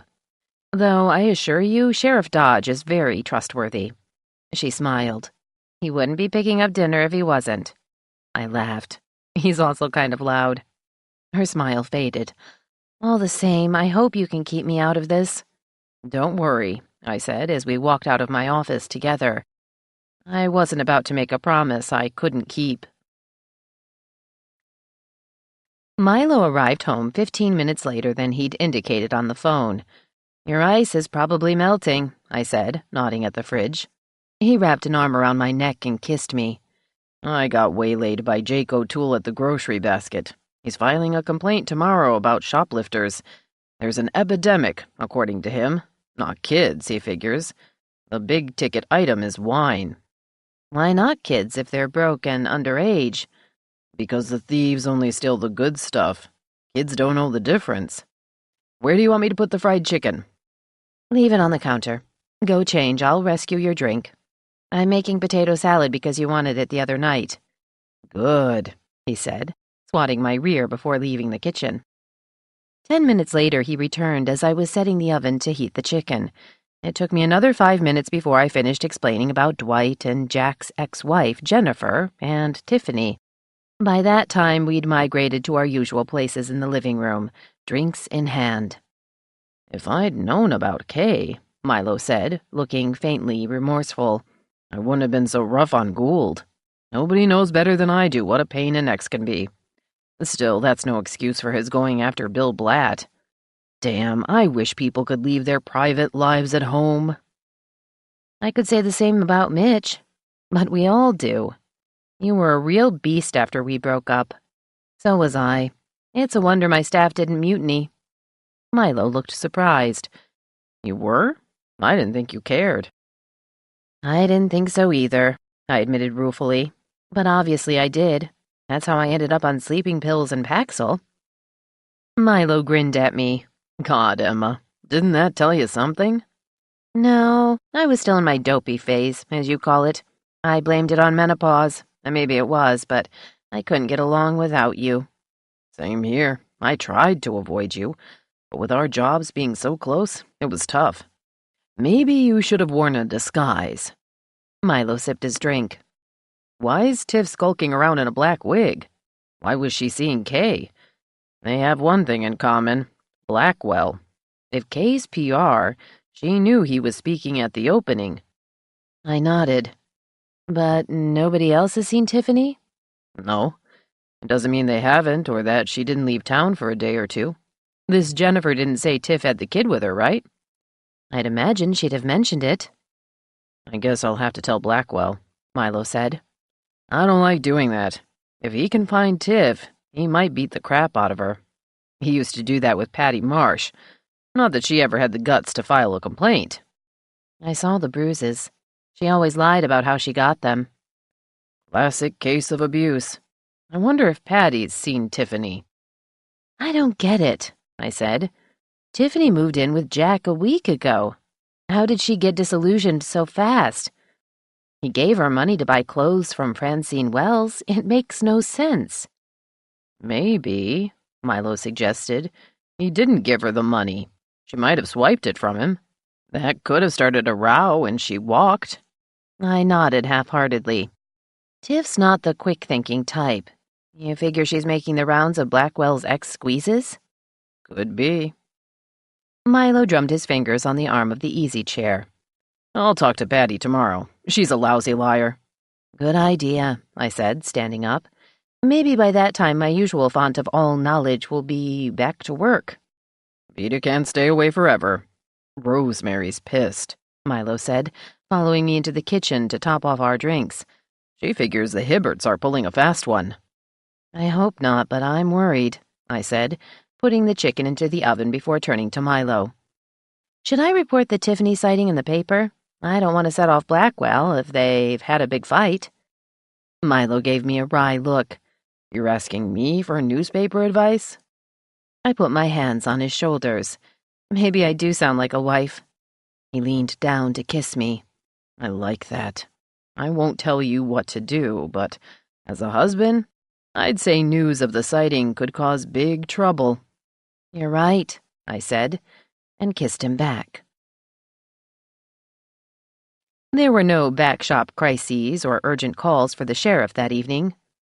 Why, I said to Milo after we were in bed and he'd turned off the light, do I feel this is like the lull before the storm? Are you looking for a crisis? He asked, holding me close. Don't. I know what you're thinking, I said. We both know it's coming. We just don't know from which direction. I felt him sigh. Right. It's built into our jobs. He rested his chin on the top of my head. I wonder when I'll get a second opinion on the Eric's autopsy. It could take days. By the way, the bones B.B. Everson found belonged to a gopher.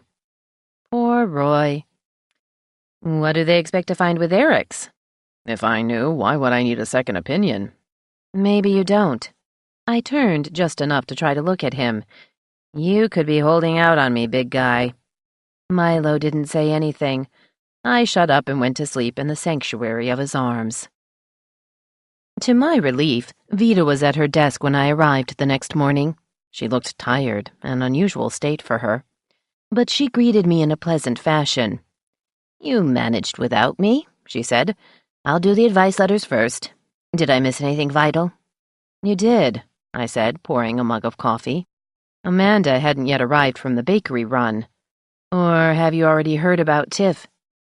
Kip informed me, Vida said, fiddling with the silk roses of her felt sailor hat. I'm not surprised. I felt smug. But Kip doesn't know Tiff showed up at Rest Haven. Vida's gray eyes widened behind her big glasses.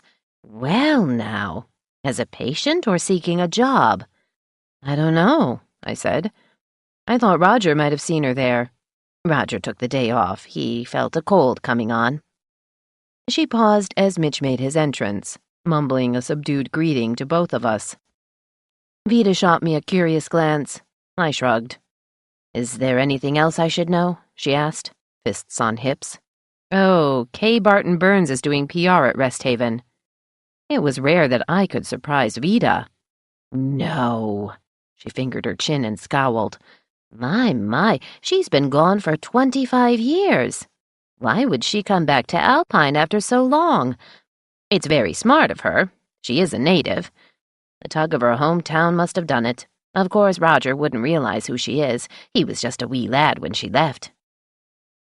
In my opinion, the chunky Roger had never been wee, except in the brains department. I turned to Mitch, who was sitting down at his desk with his own coffee mug. Fill Vida in on Kay Burns. I've never met her. Mitch didn't look happy about the request, but he got up and went over to Vida's desk while I headed into my cubbyhole. Maybe, I hoped, things were returning to some state of normality. Less than an hour later, after Mitch had returned from checking the sheriff's log, the storm Milo and I had predicted hit. All hell broke out, my reporter announced, slumping into one of my visitors' chairs. I'd just gotten there when Jack Blackwell came roaring in about his missing girlfriend. She'd been spotted at the ski lodge last night by somebody who went to high school with her. Blackwell and Dodge almost got into it right behind the reception counter. Oh no, I gasped. Are they okay? Mitch nodded. Mullins and Hepner got between them. They managed to haul Blackwell outside. Dodge was pissed because he wanted Blackwell to slug him so he could arrest the guy for assaulting an officer of the law. Didn't I tell you the sheriff's a prickly guy? I don't blame him, I declared. Dodge didn't cause Tiffany to run off. Jack probably slugged her. Beating up women is a habit of his. That's what the sheriff said, and that's what really set Blackwell off. He told Dodge he wasn't one to talk about guys who shacked up with women who weren't their wives. That really riled Dodge. I'll bet Blackwell reports this to the other county commissioners. I didn't know what to say. Luckily, Leo appeared in the doorway, apparently having overheard part of Mitch's account. A dust-up at the sheriff's? My ad manager remarked with a puckish expression. Laskey, it's time for you to choose sides in this town. Stick with the good guys? Dodge is one of them. Sure, Blackwell employs a lot of people and he runs a decent operation, but his private life's a mess. Trust me, when he leaves his mill, Jack's a jackass. Mitch shrugged. I've talked to him a few times. He seems okay. He doesn't look half as intimidating as Dodge. That's because Blackwell's shorter, Leo said. Emma's known Dodge longer than I have. He looked at me. Has he ever scared you? Aggravated, yes. Scared, never. Leo held up his hands. See? Vida will say the same thing. Nobody scares her. Okay, Mitch said resignedly, standing up. But it seems this could be the kind of thing we're waiting for. I began, but Leo interrupted. Waiting for what? He asked, looking at Mitch and then at me. Mitch cleared his throat. Emma and I were discussing an investigation of how Dodge runs law enforcement. He's been on the job for 20 years, too damned long without some transparency. Leo flung an arm around Mitch's shoulders. We need to have lunch. It's Wednesday, a day of semi-rest. Why don't we... I didn't hear the rest of what my ad manager was saying as he led my reporter back into the newsroom. Thank God for Leo, I thought. What will I do without him if he retires and goes back to his family in California? But I didn't have time to think about that. What I did have to do was wait a decent interval before I went to see the sheriff. Meanwhile, I pondered why Tiffany had been at the ski lodge. On a whim, I called the manager, Henry Bardeen, who was also Buck's younger brother. My daughter saw her, Henry said. Heather was a year ahead of Tiffany in school. She didn't recognize Tiff at first because her hair was dark, but when Heather heard she was missing, she realized it was her. Who told Jack Blackwell she'd been seen? Not Heather, he replied. The only one she told was her pal, Chaz Phipps. Chaz works for Blackwell, so I suppose she told Jack. Was Tiff just passing through? Heather saw her in the lobby talking to a man she didn't recognize. Maybe a guest from the gardening group or a dinner patron. Oh, here's Bill Blatt. I bet he'll ask the same questions you did. I rang off, wondering about the stranger. Henry and Heather knew all the locals, except maybe not the entire Rest Haven staff. Visitors kept the ski lodge in business. It was futile to dwell on an unknown patron. A few minutes after 9:30, I headed out into the morning drizzle toward the sheriff's office. Just as I was passing Parker's pharmacy, Donna Wickstrom crossed Front Street and stopped to wave at me. "Yes, what?" she said excitedly. "I finally heard from Craig Laurentis. He's got a new painting. I won't get it at the gallery for another week or so, but I thought you'd like to know he's okay." Relief swept over me. There had been no word of our reclusive artist since his release from the hospital in early December, after being shot by someone who thought he might be a homicide witness. "That's great," I said. "I've been worried. Why aren't you at your daycare?" Donna smiled. "It's tax time, so I made your truant receptionist, Ginny, sub for me. Owning 2 businesses makes filing complicated. Steve surrenders and tells me to farm it out to a tax expert. I hand all the financial stuff to my brother Rick at the bank, and my sister-in-law fills in for me at the daycare. We like to keep everything in the family." Sensible. I realized a puddle was forming underfoot. The potholes were another reminder of Skyco's lack of funds for basic maintenance. "It's raining harder," I said. "I'd better let you get on with your errands. Let me know when Craig's painting arrives." Donna promised she would and hurried on her way. I moved quickly along the half-block to the sheriff's office. Milo's Yukon was in its usual spot, so I figured he was in. Bracing myself for the usual glower from Hepner and the familiar leer from Mullins, I made my entrance. "Wow," Jack exclaimed. "I'll bet you're worried that your favorite stud might be in a bad mood. Are you armed?" "Watch your mouth, Jack," I retorted. "I'm not armed, but I'm dangerous. His door's closed. Is he beating up an innocent bystander?" Jack laughed, but Sam scowled. "You better not pester him with some dumb questions about your remodeling. Save that for after hours." "Don't I always?" I retorted. "Stick it, Sam. I'm not in a good mood." Sam's scowl turned into a full glower. "I don't take orders from anybody except Dodge. You forgot who's boss here?" I glared right back. Have I ever? Lori Cobb's arrival broke the tension. "I've got coffee," she announced. "Hi, Emma. We ran out this morning. Dwight was supposed to buy some, but he's not here." "So that's what's wrong with everybody," I said, turning to Sam. "You take it with sugar, right? It might improve your disposition." I opened the swinging half door on the counter and marched to Milo's office. My knock elicited a barked response that sounded like, "yeah," but could have been a growl from the resident bear. "Hi," I said, entering the sheriff's lair and closing the door. "I heard about your confrontation. Didn't you drink enough coffee at home?" "A gallon wouldn't be enough to keep me from wanting to kick Blackwell's ass all the way to Wenatchee." I'd sat down in my usual place on the other side of the desk. "He's not originally from here, is he?" "He's a California native, but came here from Oregon. Albany, I think." Milo gazed at the ceiling. "That was almost 30 years ago. He had mills in Oregon and Idaho. The old Wellington and Scenic Mill was up for grabs. 2 brothers from Darrington owned it, but they were in their 80s back then. The place needed updating. Logging was in its decline, and Jack was willing to put money into it. Not long after that, he bought out Clarence Munn's Bucker logging operation and managed the 2 mills. Everybody thought he was a hero. Marius called him the town's savior." I smiled. "From what I've heard about Marius Van Deventer, he called anybody who spent more than $1,000 around here a savior." "Oh, yeah," Milo agreed. "Marius was a booster. We were surprised when he moved away after he sold the paper. I don't think Vita's forgiven Marius for what she called his defection. Is he still alive?" "I'm not sure," I said. "Vita always heard from him at Christmas, but she hasn't mentioned him lately. The Van Deventers retired to the desert. I only met him twice, and he left town before I arrived. Vita broke me in." "And you're the one who told me he'd been trying to sell the paper for a couple of years. That's when I discovered I'd paid too much for it. I wanted to kick myself." "Sounds like Marius." Milo leaned back in his chair, hands behind his head. "Funny thing about you, little Emma. You make me feel better, even when I'm not feeling you." "Oh, Milo," I almost simpered. Let's change the subject before I... Skip it, he said, sitting up. Why are you here? Midge's report unsettled me. I was worried about you. Milo looked askance, but proffered a cigarette.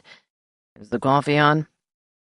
I accepted the cigarette and leaned over so that Milo could light it for me. Lori just came back. No word from Snowco's lab junkies? The sheriff shook his head. I don't expect to hear yet. No more Tiffany sightings? No. Bill phoned from the ski lodge. Tiff wasn't staying there. She had dinner with some guy nobody recognized. No kid with her. We were both silent for a few moments. I can't think of anybody from out of town that Tiffany would know. She hardly ever left Alpine. Milo shrugged. So where's the kid? You mean Ashley Rafferty? Ashley? Milo shrugged. Yeah, that kid. He was staring off into space. Go away, Emma. I'm trying to think. I started to stand up, but hesitated. About what? He still didn't look at me. I'll let you know when I figure it out. I left Milo to his thoughts. After I stopped at the bank to make a payment on my Visa card, Amanda greeted me with news of a visitor waiting in my office. She says you'll be surprised to see her. I thought of Mavis. Is she about my age or maybe a bit older? Yes, Amanda said. She got here just a few minutes ago. I gave her coffee. She mentioned having had quite a long drive. Leo was the only staffer at his desk, and he was on the phone. But as I went through the newsroom, I saw the back of the woman sitting in one of my visitors' chairs and realized it wasn't Mavis. In fact, I didn't recognize the dark blonde, middle-aged woman when she turned around. Emma Lord, she said, remaining seated. You look befuddled. I think I've caught you off guard. Somehow I managed to sit down without falling over my own feet. You did, I said. Have we met? I'm not very good at remembering faces. No? My guest's faintly ruddy face looked smug. I thought you might have seen pictures. I'm Tricia, the first Mrs. Dodge. 12. Oh. I couldn't keep from slumping in my chair. I'm sorry, I've never seen a photo of you. Milo probably burned the ones I left behind. Tricia licked rose-colored lips. I would have thought you'd be curious enough to check out our wedding picture in the newspaper. I shook my head. No, I believed Milo when he said you used to be married. I have met your children a few times over the years. Tricia nodded. I wondered if she was enjoying her advantage over me. I still felt knocked for a loop as I tried to see what this plump, blue-eyed, tinted-haired woman might have looked like 30 years ago. Her features were good, if somewhat coarsened by age. She was probably a few inches taller than my 5'4", but most people are. I couldn't judge much about the rest of her, which was covered by a Burberry raincoat. Aware that I was trembling, I kept my hands in my lap. I didn't mean to upset you, she said, looking pained. I came here as one mother calling on another mother for help. For Tanya? I said, beginning to get a grip on my nerves. She nodded again. I'm at my wit's end. She refuses to stay in Bellevue. Short of crawling back into my womb, Tanya insists she feels safe only here in Alpine, where she grew up, and with her father, who, I will admit, was a pillar during her recovery from the gunshot wound. Milo is a very strong person, I said. He was extremely disturbed when she took those pills. Frustrated, too. I was shocked. At first, her spirits seemed improved in Hawaii. Tricia licked her lips again. We were there almost a week, but by the 4th day, Tanya didn't want to go to the beach. So many of the young men reminded her of Bruce. I'd never heard her late fiancé's real name. Milo only called him Buster. That would be upsetting, I conceded, trying to recall if the men in Rome had evoked Tom's image when I went there with Ben to recover my own equilibrium. But I had not needed or wanted any lookalikes to bring back my fiancé's image. It was always with me, like a bad habit. It got worse when we came home, Tricia went on. She shook her head. Never mind the details. I'm here to ask you to be understanding about our daughter. She needs her father now more than she needs me. Milo wasn't with us when Bruce shot Tanya and then killed himself. I was. She shuddered. It was beyond horrible. I fought the memory of Tom falling dead at my feet. Maybe Tricia had forgotten, or never knew what I'd been through. That didn't matter. I do sympathize, I said. Tricia smiled, though I didn't sense much warmth. Maybe she didn't have any to give. I must go. Milo wasn't in when we stopped at his office. I left Tanya with Aunt Thelma and Uncle Elmer at the retirement home. Perhaps we'll meet again. I recalled Ben urging me to make an ally of Tricia. Maybe this was a start. I hope so, I said, standing up. Will you be in town long? No, she said, also on her feet. I'll go back as soon as I get Tanya settled. I have an appointment tomorrow morning in Bellevue. By the way, do you have a key to Milo's house? No, I never had one. Oh. Tricia looked mildly surprised. Then I'll wait until he gets back from wherever he is. Typical. So often he wasn't around when I needed him. She shrugged and walked out through the newsroom. Leo appeared as soon as Tricia left the premises. Was that Holly's lawyer from Everett by any chance? That, I said wearily, was the first Mrs. Dodge. No shit, Leo exclaimed, sitting down. Did she harangue you? She wanted my help with Tanya. I actually felt sorry for her. I bit my lower lip. Or maybe she's trying to guilt-trip me. He offered me a cigarette, and I took it. What are you supposed to do? Adopt her? Be sympathetic. I can do that, but it plays havoc with our private life. Milo can't babysit Tanya. He doesn't even know she's back in town. Maybe he knew they were coming and fled the scene.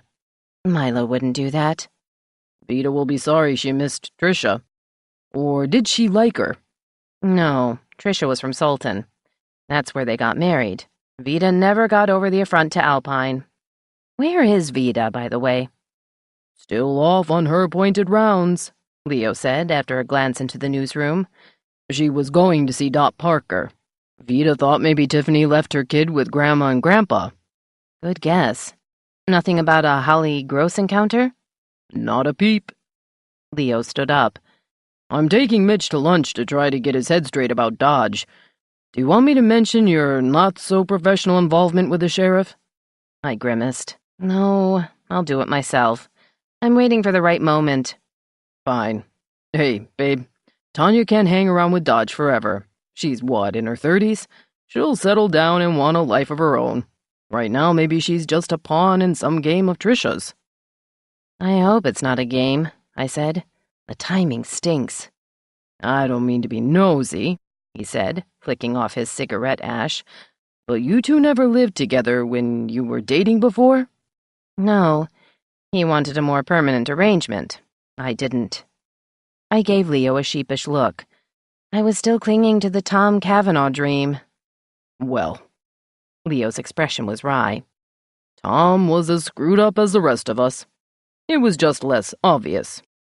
Ever think what might have happened if Dodge had to arrest him and turn him over to the feds for running guns to the wild Irishmen? I extinguished my cigarette. Yes, it took me a couple of years before I could think about Tom technically being a criminal. Tom didn't see it that way. He thought it was being noble. I know, but the government wouldn't have agreed. I wondered if, after he was killed, his role would have been made public. No point in doing that. Leo took a last puff on his cigarette. Too much paperwork involved. I'm glad for Adam's sake. He was fond of his father, but he saw Tom through realistic eyes. In fact, Adam knew him better than I did. Maybe he heard Tom in confession. I stared at Leo. I never thought of that. Well. The single word shot out of the newsroom as Vida practically flew across the floor.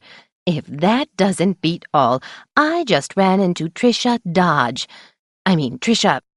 What is her last name now? It's still Sellers, I said, catching my breath. Her second divorce won't be final until this summer. Really? Vida said, straightening her rose-covered hat. She hasn't improved with time. I saw her last fall when she met with Milo to discuss Tanya's wedding to that idiot who killed himself. Trisha's aged since then. Living in Bellevue will do that to you. So crowded, so busy. A close friend of Amy's lives in Kirkland. She looks 10 years older than my daughter. "Oh, this fresh mountain air," Leo remarked before sauntering back to his desk. "Good for the complexion." Vida frowned at me. Is Leo being sarcastic? Of course not, I said. Well, does Dot Parker have Tiffany's daughter in her care?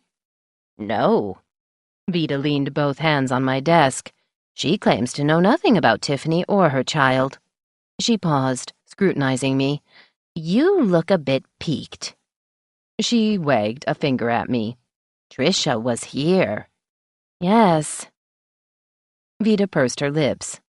It's almost 11. We shall take an early lunch. I must hear all about it. The Venison Inn, of course. Fine. 11:45? Vida nodded. Now, I must finish those letters. Such silly problems people have nowadays. Whatever happened to straying husbands and lazy adolescents? Now it's Twitter and tweeting and Facebook dilemmas. She made her indignant exit. I picked up the phone and called Milo. Maybe he was back from wherever he'd been when Tricia had first called on him. Dodge went to Everett just after you left, Lori said. He's seeing their lab people. Shall I have him call you when he gets back? I hesitated. Did he have another visitor earlier? I suddenly remembered that Lori had met Tricia when she'd come to Alpine in October. I mean his ex-wife, I added hastily. Yes, she just missed him. She seems kind of nice, doesn't she? She does. Thanks, Lori. Our next visitor arrived 10 minutes later. Postmaster Roy Everson showed up in the newsroom, seemingly restored to sanity, if not to reason. Vida was his victim, which was fine with me. Really, she was saying to Roy as I darted to the restroom, you must accept the lab tests. Your mother in no way resembled a gopher. Maybe if I hid in the restroom or the back shop, Roy would be gone when I finally emerged. If all else failed, I could sneak out the back way. But when I peeked into the hall between the newsroom and the front office, I saw Spencer Fleetwood come through the front door. "Emma," he called, "is Vida here?" I gestured at the newsroom. Spence nodded and disappeared. Roy Everson was leaving when I emerged from the restroom. Spence was talking to Vida. Scooting into my cubbyhole, I closed the door and called Ben. "I'm standing outside of Jefferson Davis's home," Ben said in his crackling voice. "It's called Beauvoir, and in all the years I spent on the Delta, I've never seen it. It's really not that much of a house, nothing like Bronsky's villa. Are you and Dodge married yet?" "No," I said, and spilled out my conversation with Tricia. "Think how grateful Milo's ex will be if you lavish kindness on Tanya," Ben said when I finished. "Unless she's playing a double game." "I wonder," I admitted. "Is she pissed because her ex is happy and she's not? I do feel sorry for Tanya. She's still a mess and probably does feel safe with her father. I've always felt safe with Milo, more than I ever did with anybody except our parents." "That doesn't speak well for me." "You're hardly ever around, you jerk. But Tanya can't live with us. It'd be too crowded while we're doing the remodel." "She can't stay at Dodge's house alone?" "She tried to kill herself rather than leave him. That's a bad sign." "Attention getter, maybe. I thought she worked for the Mariners." "It's the Seahawks." "Working for either of those teams might bring on deep depression. Anybody tried to jump off the roof of Safeco or Quest Fields?" "You have to buy a ticket to do that. There's a waiting list for distraught fans.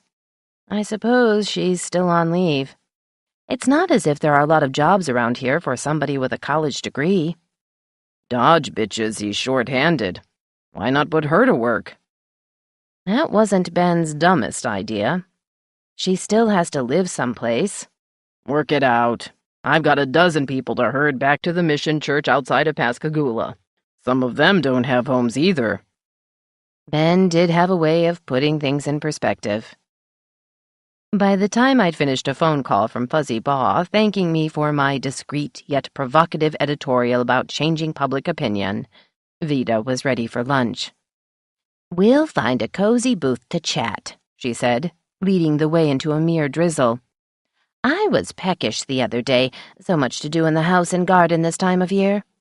I didn't believe her, but murmured agreement as we covered the short distance to the Venison Inn. Vita's idea of a cozy booth was a street view so she could watch the passing parade. We'd arrived early enough that the restaurant was only a quarter full. Predictably, her opening query was about Trisha. So sad, she declared when I finished my recital. She was quite good-looking when she married Milo, leggy with a decent figure and nice skin. But living in suburbs like Bellevue, you can't walk anywhere, you must drive. And all those traffic fumes, that would ruin anyone's looks, not to mention your disposition. No wonder Trisha's marriages failed. She was still in Alpine when she left Milo, I pointed out. But she never belonged here, being from Sultan. It's not the same. Oh, Vita leaned to her right. Here comes my niece, Nicole. How nice. Hi, Aunt Vita, Nicole said, beaming. I haven't seen you lately. She realized I was also present. Hi, Ms. Lord. Have you two decided? Vita grimaced. We haven't seen the menu. What's the special? Pork sandwich with mashed potatoes, gravy, and herb stuffing. Nicole's dark eyes twinkled. Not exactly seasonable, but it's hearty. Hearty, Vita mulled briefly. Yes, I skimped on breakfast. Now I can do the same with dinner. Does it come with a salad? It can, Nicole said. Fine, dear, that's what I'll have. Oh, a glass of ice water, please. Got it. Nicole turned to me. The same? No, I'll have the clam chowder, a small salad with Roquefort dressing, and a Pepsi. Nicole departed. Such a nice girl, Vita murmured. She's taking morning classes at the college. She wants to be a journalist, like her aunt. Isn't that flattering? With Carla, the typo queen, as her advisor? I said, referring to my former reporter. Of course, Vita said. Carla is the student newspaper advisor. True. I recalled the last edition I'd seen with a headline I wanted to forget. Coach loses balls in gym food. It had taken 3 paragraphs to explain that there had been a leak in the sports complex's pipes. I changed the subject. What did you do yesterday? Amy and I drove up to Bellingham to visit Meg. We hadn't seen her since Christmas. She's suffering from empty nest syndrome with their children temporarily off on their own. Charles is so busy with his city job in human resources. Too many evening meetings. Has Meg ever worked? Off and on, Vita said, but she volunteers quite a bit. Nicole delivered our beverages. Mr. Walsh and Mr. Laskey just came in, she said. Are they joining you? No, I said a bit too quickly. I mean, they're discussing business. She looked down the aisle. I guess they're discussing it in the bar. There they go. It's quieter in there, I murmured. What's that all about? Vita asked after Nicole went on her way. I didn't answer directly. Are you still mad at Milo? Vita frowned. What has that got to do with Mitch and Leo? Mitch doesn't like Milo. It goes back to when Troy escaped. Oh, yes, the pneumonia episode. Very unreasonable of Mitch. Of course you'd expect that from someone who lived in Detroit. You didn't answer the question, I said. What question? Oh, here comes Nicole. Vita paused as her niece delivered our orders. My, that looks lovely, dear.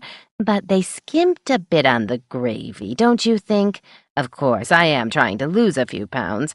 My Valentine chocolates were just too tempting. Nicole smiled conspiratorially. From the Colonel? Well, yes, he's a very thoughtful gentleman. Is there some extra dressing for the salad? I'll get more, and extra gravy, too, Nicole replied. Be right back. Such a sweet girl, Vita said. Is there any news about Wayne's death? There was no funeral date given in the obit. Who wrote it? Mitch, via Cookie, I said. We were pushed for time. Milo asked Sunoco for a second autopsy. The services are private in Graveside. Vita looked askance. That's very peculiar. Why? Why what? You know private services are rare in Alpine, Vita declared. In our close-knit community, grief should be shared. What's wrong with Cookie? Did she finally collapse? Yes, but she made the decision before Tiffany disappeared. Vida munched on salad. Billy went to the ski lodge after Tiffany had been seen there. Nicole showed up with 2 small boats, one of gravy, the other of ranch salad dressing. "Is that okay?" she asked. Vida studied the items. "Yes, quite ample, thank you." As Nicole departed, her aunt slathered her plate with most of the gravy. "Tiffany's antics have upset the Parkers. I never understood why Cookie is so spineless. Her older sister is the opposite. Cookie was the baby. Maybe they spoiled, Vida stopped, staring at her plate.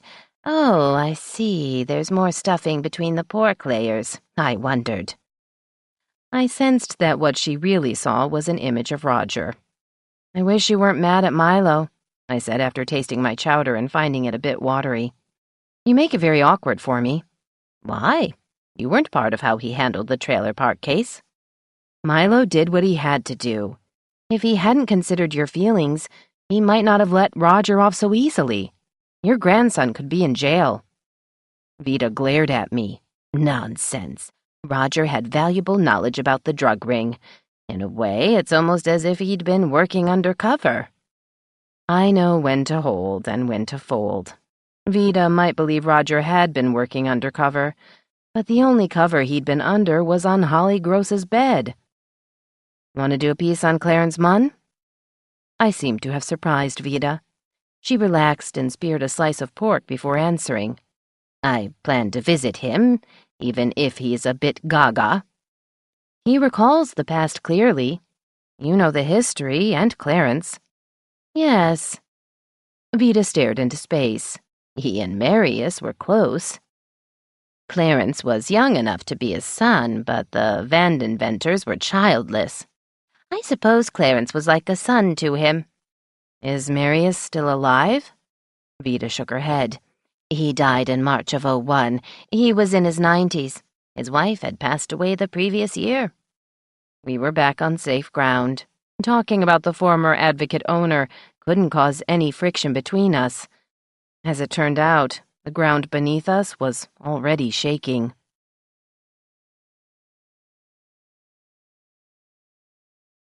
13. Vida and I returned from lunch ahead of Leo and Mitch. "I do hope those 2 aren't drinking their lunch," Vida said, removing her hat and scrutinizing the damp roses. "You never can tell with someone like Leo, who's had a problem with alcohol.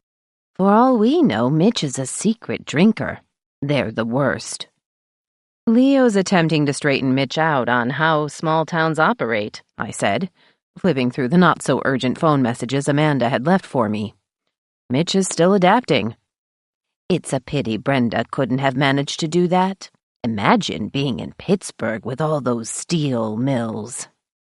"I don't think they have them anymore," I said, and retreated into my office, wondering if Milo had gotten back from Everett.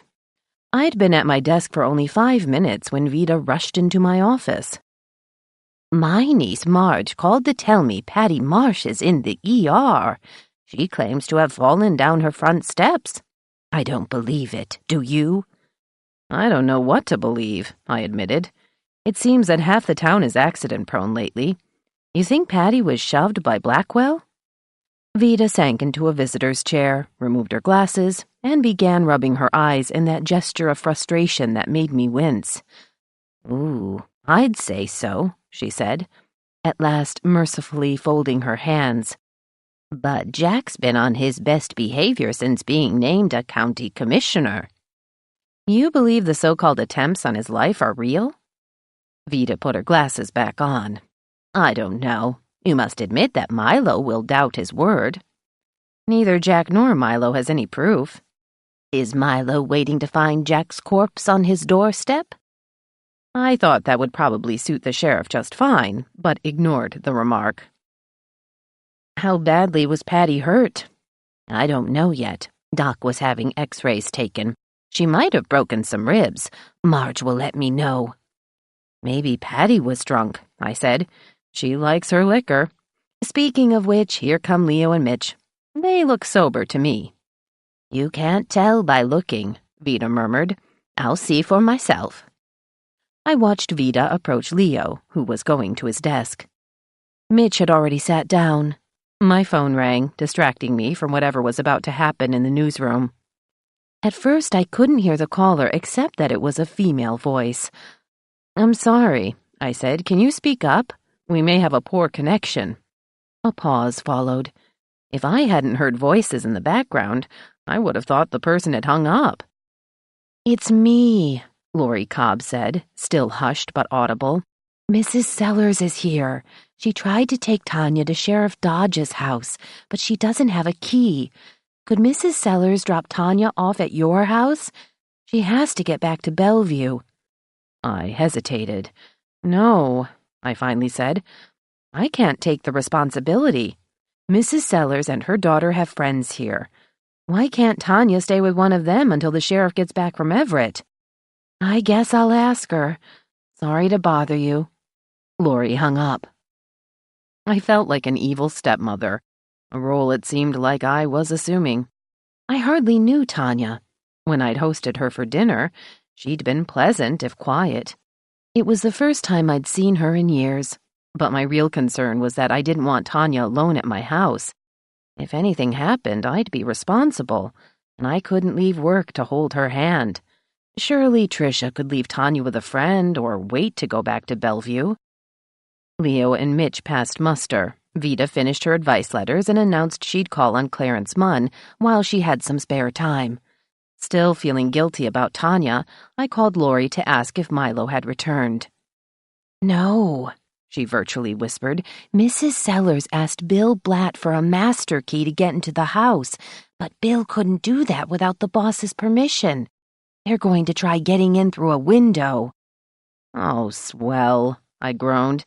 Let me know when the sheriff gets back. Lori promised she would and rang off. Maybe it wasn't the last thing I needed, but it was the next thing that happened when Holly Gross stormed into the newsroom. She went straight to Leo, maybe because he'd shown her kindness earlier. If I'd had any sense, I would have closed the door and pretended I didn't know what was happening. But instead, I ventured into the newsroom. Come on, Walsh. You know friggin' well where that old hag is, Holly screeched. I can tell when a guy's lying to me. I'll find her if I have to tear this town apart. Leo offered Holly a cigarette. She hesitated, but finally snatched the whole pack from him. Well, she said, give me a light.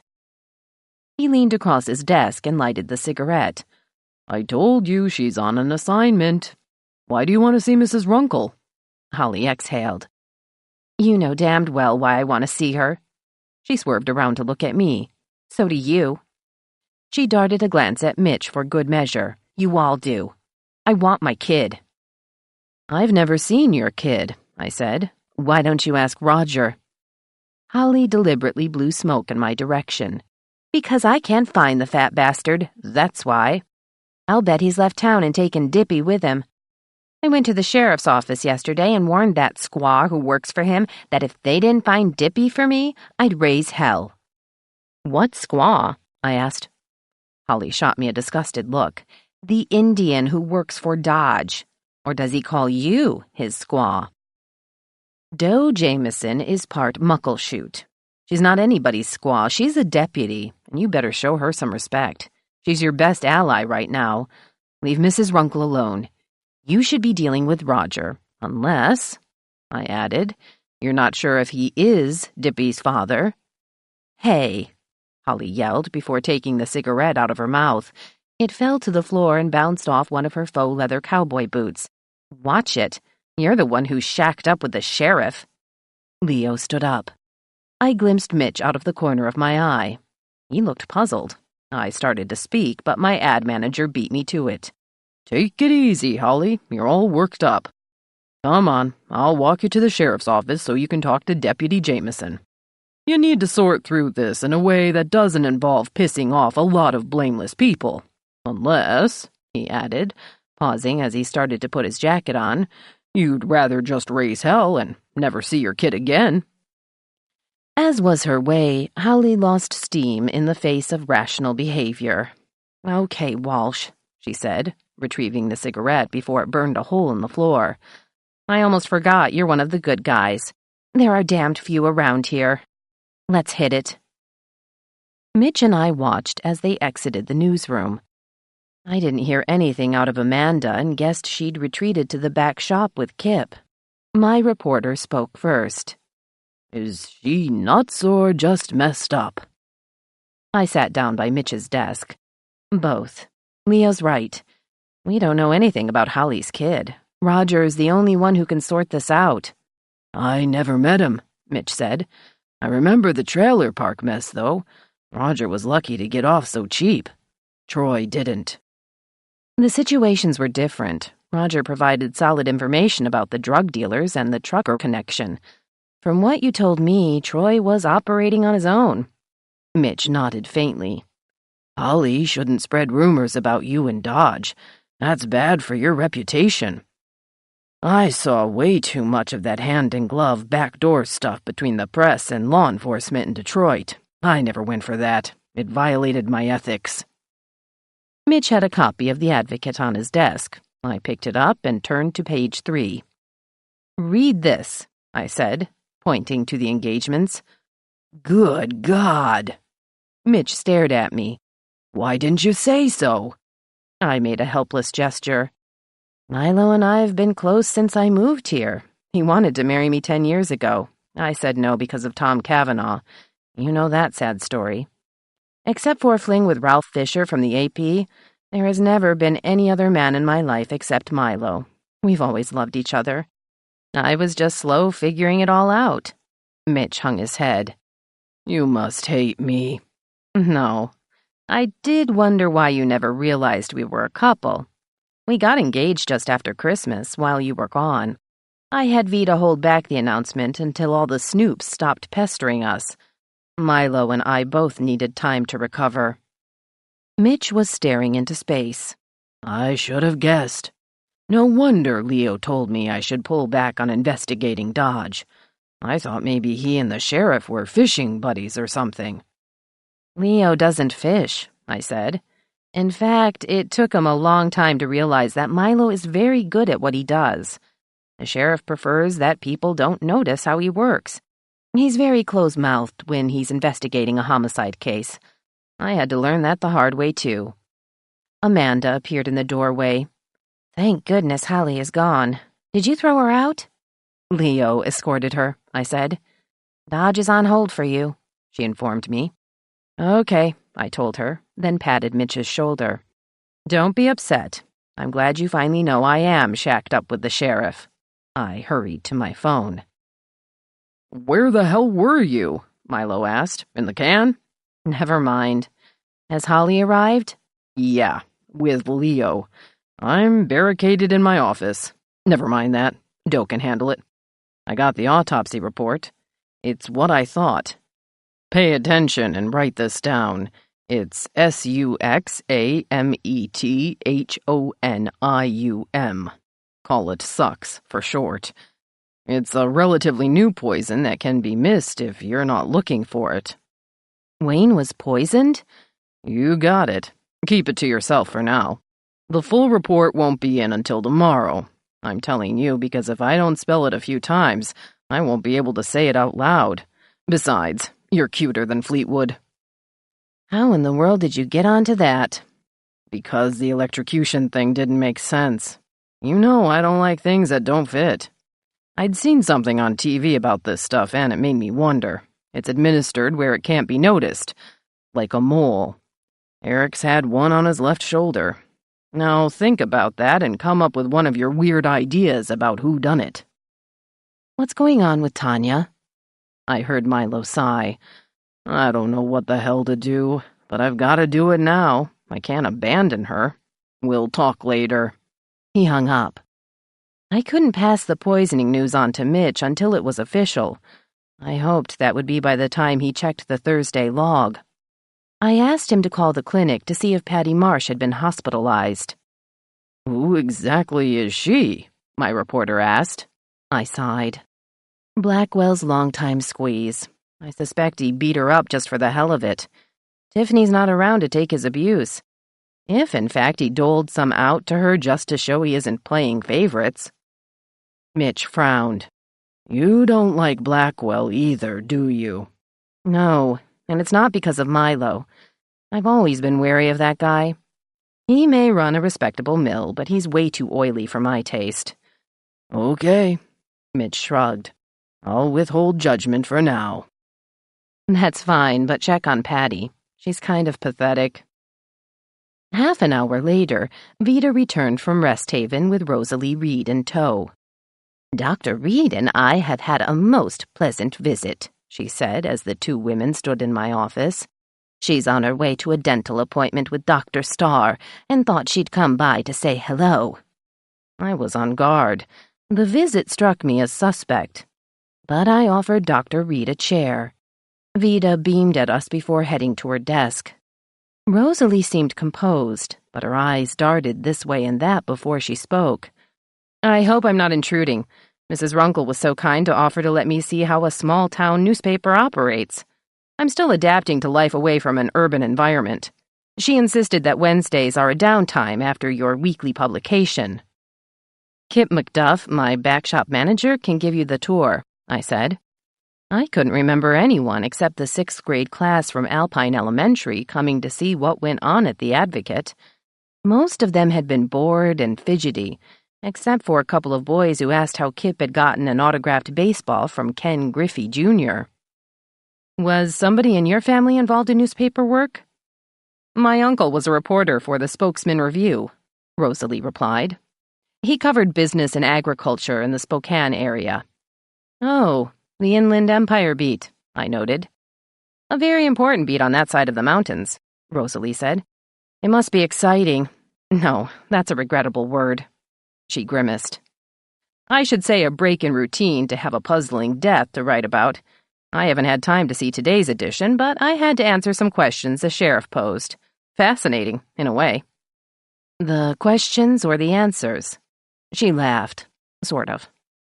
It was like a film or TV. Where were you? Droll describes it better. Not that I led any amusement show. The sheriff seems rather stern. I thought it prudent not to be flippant. I nodded. Dodge goes by the book. Yes, I found him rather interesting. Very macho, if you like that type. But not the sort of macho who flaunts it. Then again, it's hard to categorize people at a first meeting. I was wondering where this conversation was going. It had certainly strayed from putting out a weekly newspaper. I'm sure you answered his questions satisfactorily, I said. She shrugged. Frankly, I couldn't account for my time to the minute. There was the storm, a first for me in the mountains. I've lived in the Seattle area long enough to experience bad weather, but one feels more insulated in an urban setting. There's something raw about storms and primitive surroundings. Our psych ward patients became quite agitated. Oh, she suddenly clapped a hand to her cheek. I just realized where I was, with a patient who was disoriented by the thunder. It reminded him of combat in the First Gulf War. How could I forget that? Should I tell the sheriff? I can't reveal the patient's name, but Dodge, isn't it? She saw me nod. He wouldn't need to know that, would he? I can't speak for the sheriff, but if you had to identify the person, the sheriff wouldn't have Spencer Fleetwood broadcast it over KSKY. Rosalie's pale face turned slightly pink. No, of course not. That is, the sheriff wouldn't do that. She glanced at her watch. Goodness, it's going on 3. I don't want to be late for my dental appointment.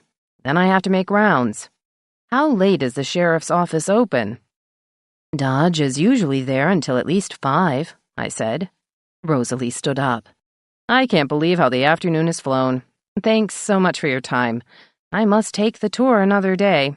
We should have dinner together soon. I murmured an appropriate response, but didn't get up. Rosalie Reed might be a fine psychiatrist, but she was a lousy actress. Her role as a forgetful shrink hadn't played well with me. It was the first thing I said when Vida entered my office a few minutes after my visitor had left. I wondered, Vida said, sitting down. She accosted me as I was getting out of my car. It was as if she'd been lurking by the cleaners. She knew I'd been to see Clarence Munn. How was Clarence? I asked. Vida frowned.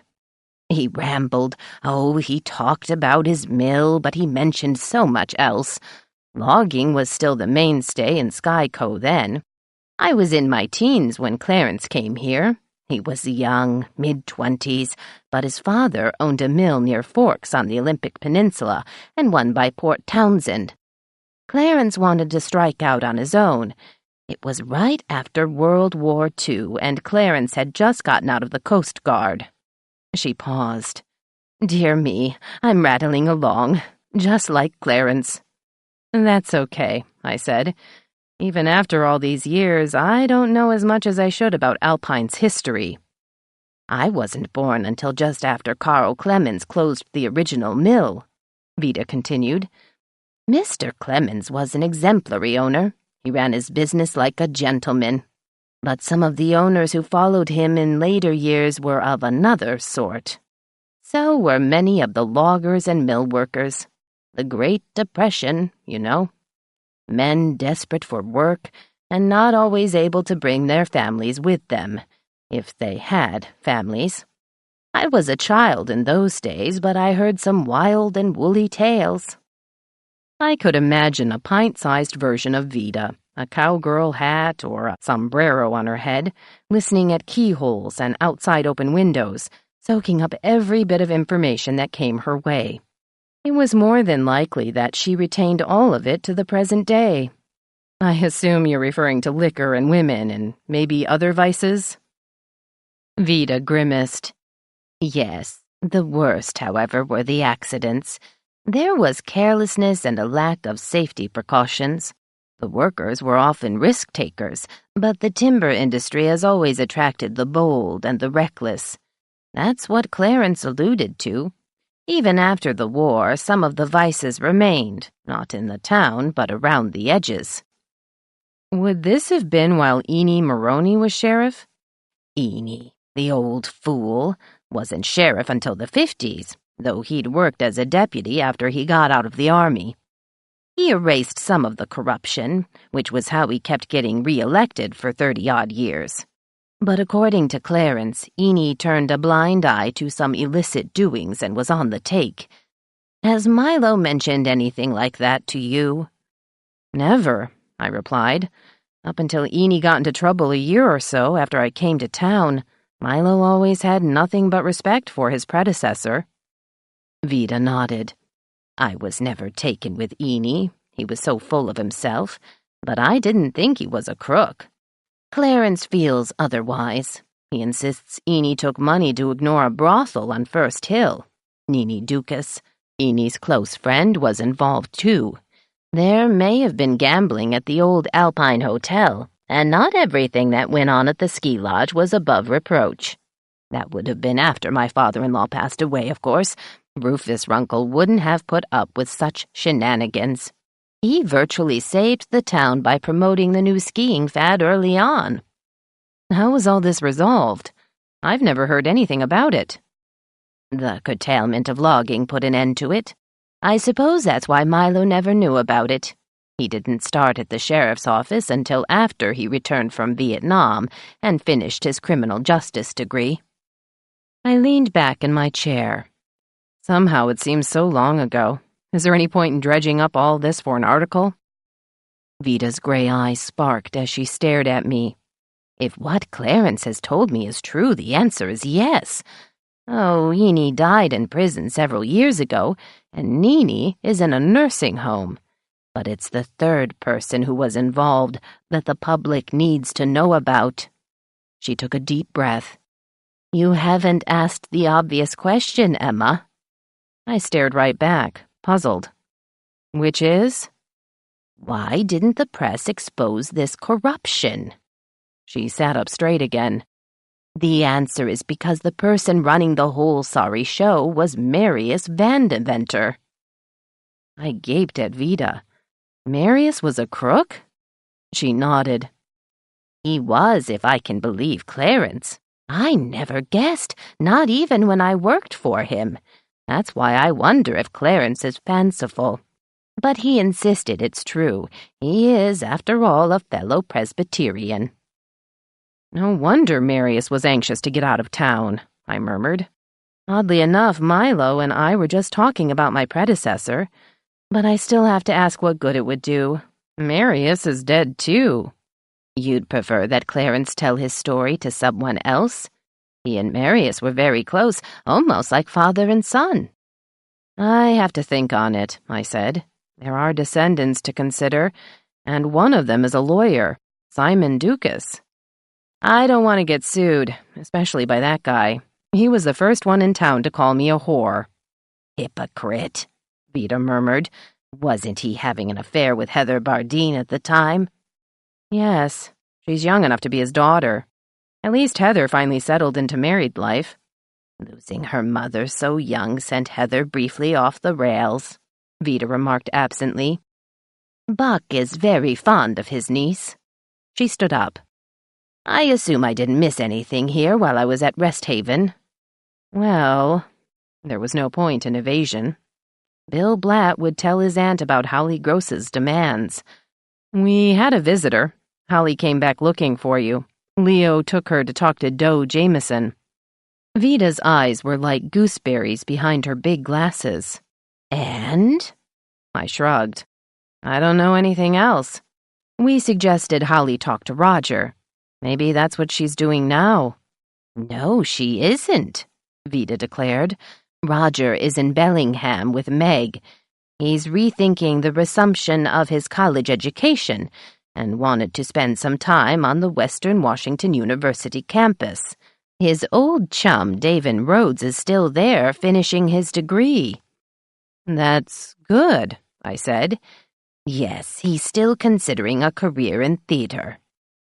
Of the absurd, I thought. But I smiled as Vida returned to the newsroom. Roger, I assumed, was probably sacked out at Meg's house, with Diddy or Dippy or whatever the poor tyke was called. Leo didn't return until after 4. Vida grilled him about Holly's visit to the sheriff's office, but Leo insisted he'd left immediately. I felt his flight was the better part of valor. I did wonder if Roger had taken a paternity test. I also wondered if he cared enough to bother. Mitch had gotten word of Patty Marsh's condition. She had 2 broken ribs, a sprained ankle, and multiple bruises. Vida was miffed. What's wrong with Marge Blatt? She usually keeps her aunt informed. Did Patty accuse Jack of beating her? No mention of anybody, Mitch said. Patty stuck to her story. She might be telling the truth, I said. The sprained ankle could indicate she fell. Had she been drinking? Mitch looked taken aback. I didn't ask. That seems like an intrusive question. I thought you wanted to know about her injuries. I did, but... Vida interrupted me. See here, Mitch, this isn't Detroit, thank goodness. This is Alpine, and we take an interest in each other. Some might call it being nosy, but that's not so. There are people we may not like or admire, but we are interested in their well-being. Have you no curiosity about your fellow human beings? Only as background for a story, Mitch replied. Otherwise, it's irrelevant and nosy. Vida rose from her chair, her eyes impaling Mitch across the room. You've been here a very short time. You don't understand small-town ways. Cities are anonymous and impersonal. My own daughter Beth admits that after almost 20 years in Tacoma, she doesn't know half the people on her block. What does that say about a sense of community? I may despise Patty's lifestyle, but if she sought my help, I'd be willing to offer it.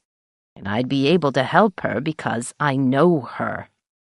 Mitch finally managed to avert his gaze. Fine, I'm a city guy. The private lives of people I covered wouldn't be just a drawback. I'd lose objectivity. Besides, city dwellers are jammed into their neighborhoods, crowded on their streets. They need their privacy. I'm trying to adapt, but I'll be damned if I'll pry into somebody's personal life unless it's pertinent to the story I'm covering. Patty's not a story. She's an accident victim. Vida sat down. You're entitled to your opinion, but mind your language." She turned to her keyboard and began typing at warp speed. The workday finally ran down. I headed to the grocery basket. This week's ad featured lamb chops on sale at $7 a pound. I mulled whether Milo would want 2 or 3. He always griped that they were too small. Wincing, I asked for 4. At least they were thick. I was in the produce section checking out early asparagus when a dark-haired woman I didn't recognize called my name from 2 bins away. "You don't know me," she said, smiling. "Betsy O'Toole told me where to find you. I'm Kay Burns." She offered her hand. "I wanted to thank you for the fine job you people did on the Rest Haven edition." "You're in PR," I said, returning her firm grip. "Mitch Laskey told me he'd been working with you. I hope all of you are pleased." "I haven't had a chance to talk with everybody, but I'm sure they are," Kay said. "May I ask you a personal question?" "Go ahead. If I won't answer it, don't be offended." She smiled again. "I understand. I noticed in the paper that you're engaged to the sheriff. Congratulations." "Thank you," I said, wondering how personal this was going to get. "You may not know I was married briefly to Dwight Gould," Kay said, her smile disappearing. "That was before you lived here. Anyway, I felt it would be wrong to move here and not get in touch with him. I called the sheriff's office today, but the receptionist said Dwight wasn't in, and she wasn't sure when he'd be back. I tried to reach him at home. He still lives out on Burl Creek Road in the house where we lived together, but he didn't answer. Then I phoned his sister, Kay, or Kiki, as she's called, but she doesn't like me." Kay paused and pursed her lips. "She wouldn't tell me anything. Is Dwight ill?" I wouldn't reveal Dwight's suspension, so I hedged. "He's fine, as far as I know. He may have gone fishing." Kay looked faintly incredulous. "In this weather? I'm a native. I know when the river's too high and off color. Not even Dwight would do that."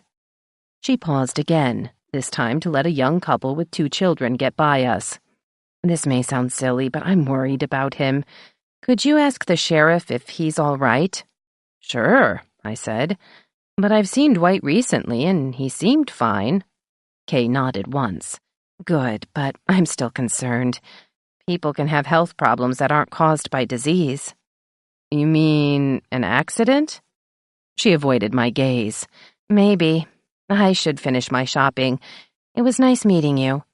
She pushed her grocery cart back toward the tomatoes. I got home at 5:30. It was going on 6 when the phone rang. "I'm stuck," Milo said, sounding unhappy. "I couldn't talk Tanya out of staying here at the house, and Mulehide just took off." I didn't respond right away. "Why don't you bring her here? If you can spare a lamb chop, I can feed her. You both have to eat." It was his turn not to say anything for a moment. "I'll see if she can cope with that, okay? I'll call you back." I stood by the sink, hanging my head and silently cussing. I really didn't blame Tanya, but I'd waited my entire adult life to be happy with a man I loved, and now it seemed there was one damned obstacle after another. Yes, I'd fouled up my relationship with Milo for years, but at least I'd finally come to my senses. I knew life wasn't fair, but I felt hexed. I was 52 years old. Maybe this was payback for my delusions about Tom and my folly with Ralph. I thought about what Ben would tell me. He'd say it served me right, but I still didn't deserve it. Life is random, not dictated by God. It was 10 minutes before Milo called back. "She'll come. I had to coax her out of the bathroom. At least she didn't have any pills." "Good," I said, awash with relief. It was a small victory and eased the lingering guilt I felt for not letting Tanya take refuge at my own house. I hope she likes asparagus. "See you in a bit. Tanya has to get herself together." "That's fine. I haven't started dinner." I had a sudden thought. "Milo, why don't you put the house up for sale now?" There was a brief silence at the other end. "It needs work, but that's not your weirdest idea. A for sale sign in the front yard might be motivation." He hung up. It was going on 7 before the sheriff and his daughter arrived. I'd put the potatoes on the stove to boil and had the lamb chops ready to go under the broiler in the oven. I'd steamed the asparagus, which would only take a few minutes. I knew Tanya preferred wine, so I got out an unopened bottle of Merlot that I had on hand for my bridge club. I stood at the front window watching Tanya come out from under the Yukon's passenger side. She was wearing a brown hooded car coat and had her head down to avoid the heavy rain. She walked slowly, carefully, as if she thought the ground might swallow her. Milo had loped on ahead, but stopped to go back and take her arm. He looked more like a son helping his mother than a father guiding his daughter. Tanya seemed to have deteriorated since I'd seen her less than 3 weeks ago. I met them at the door. Up close, she appeared more like herself. She was almost pretty, a tall, more angular version of how her mother might have looked as a young woman. Except for the sandy hair, she bore no resemblance to her father.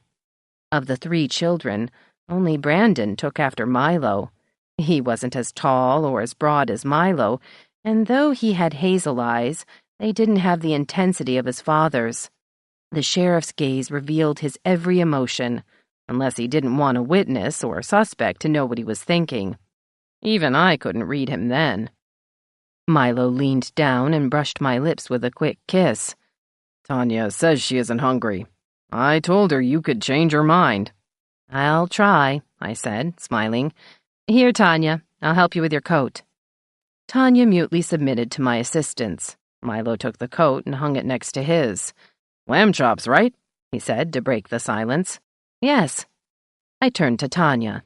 "Do you like Merlot?" She nodded and finally spoke. "I do. Thanks." "Good," I said. "Come out to the kitchen and let your dad collapse. He's had a busy day with his trip over to Everett." "Is that where he went?" she asked, trailing me like a lost waif. "He had to get an autopsy report on Wayne Ericks. Do you know the family? Their daughter, Tiffany, is about your age." "Tiffany Ericks." Tanya studied the wine bottle. "Yes, I think she was in the class ahead of me. She had a brother who was a little older."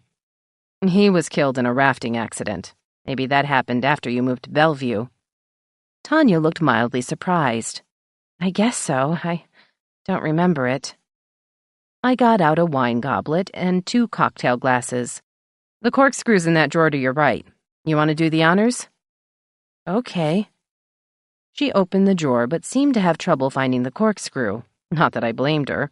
As Milo often pointed out, I'm not organized. I rarely use the corkscrew except when I host bridge club. "It's in there somewhere," I said. Tanya found the damned thing just as I finished pouring her father's scotch. To my relief, she deftly removed the cork and managed to pour the wine without spilling it, something I might not have achieved.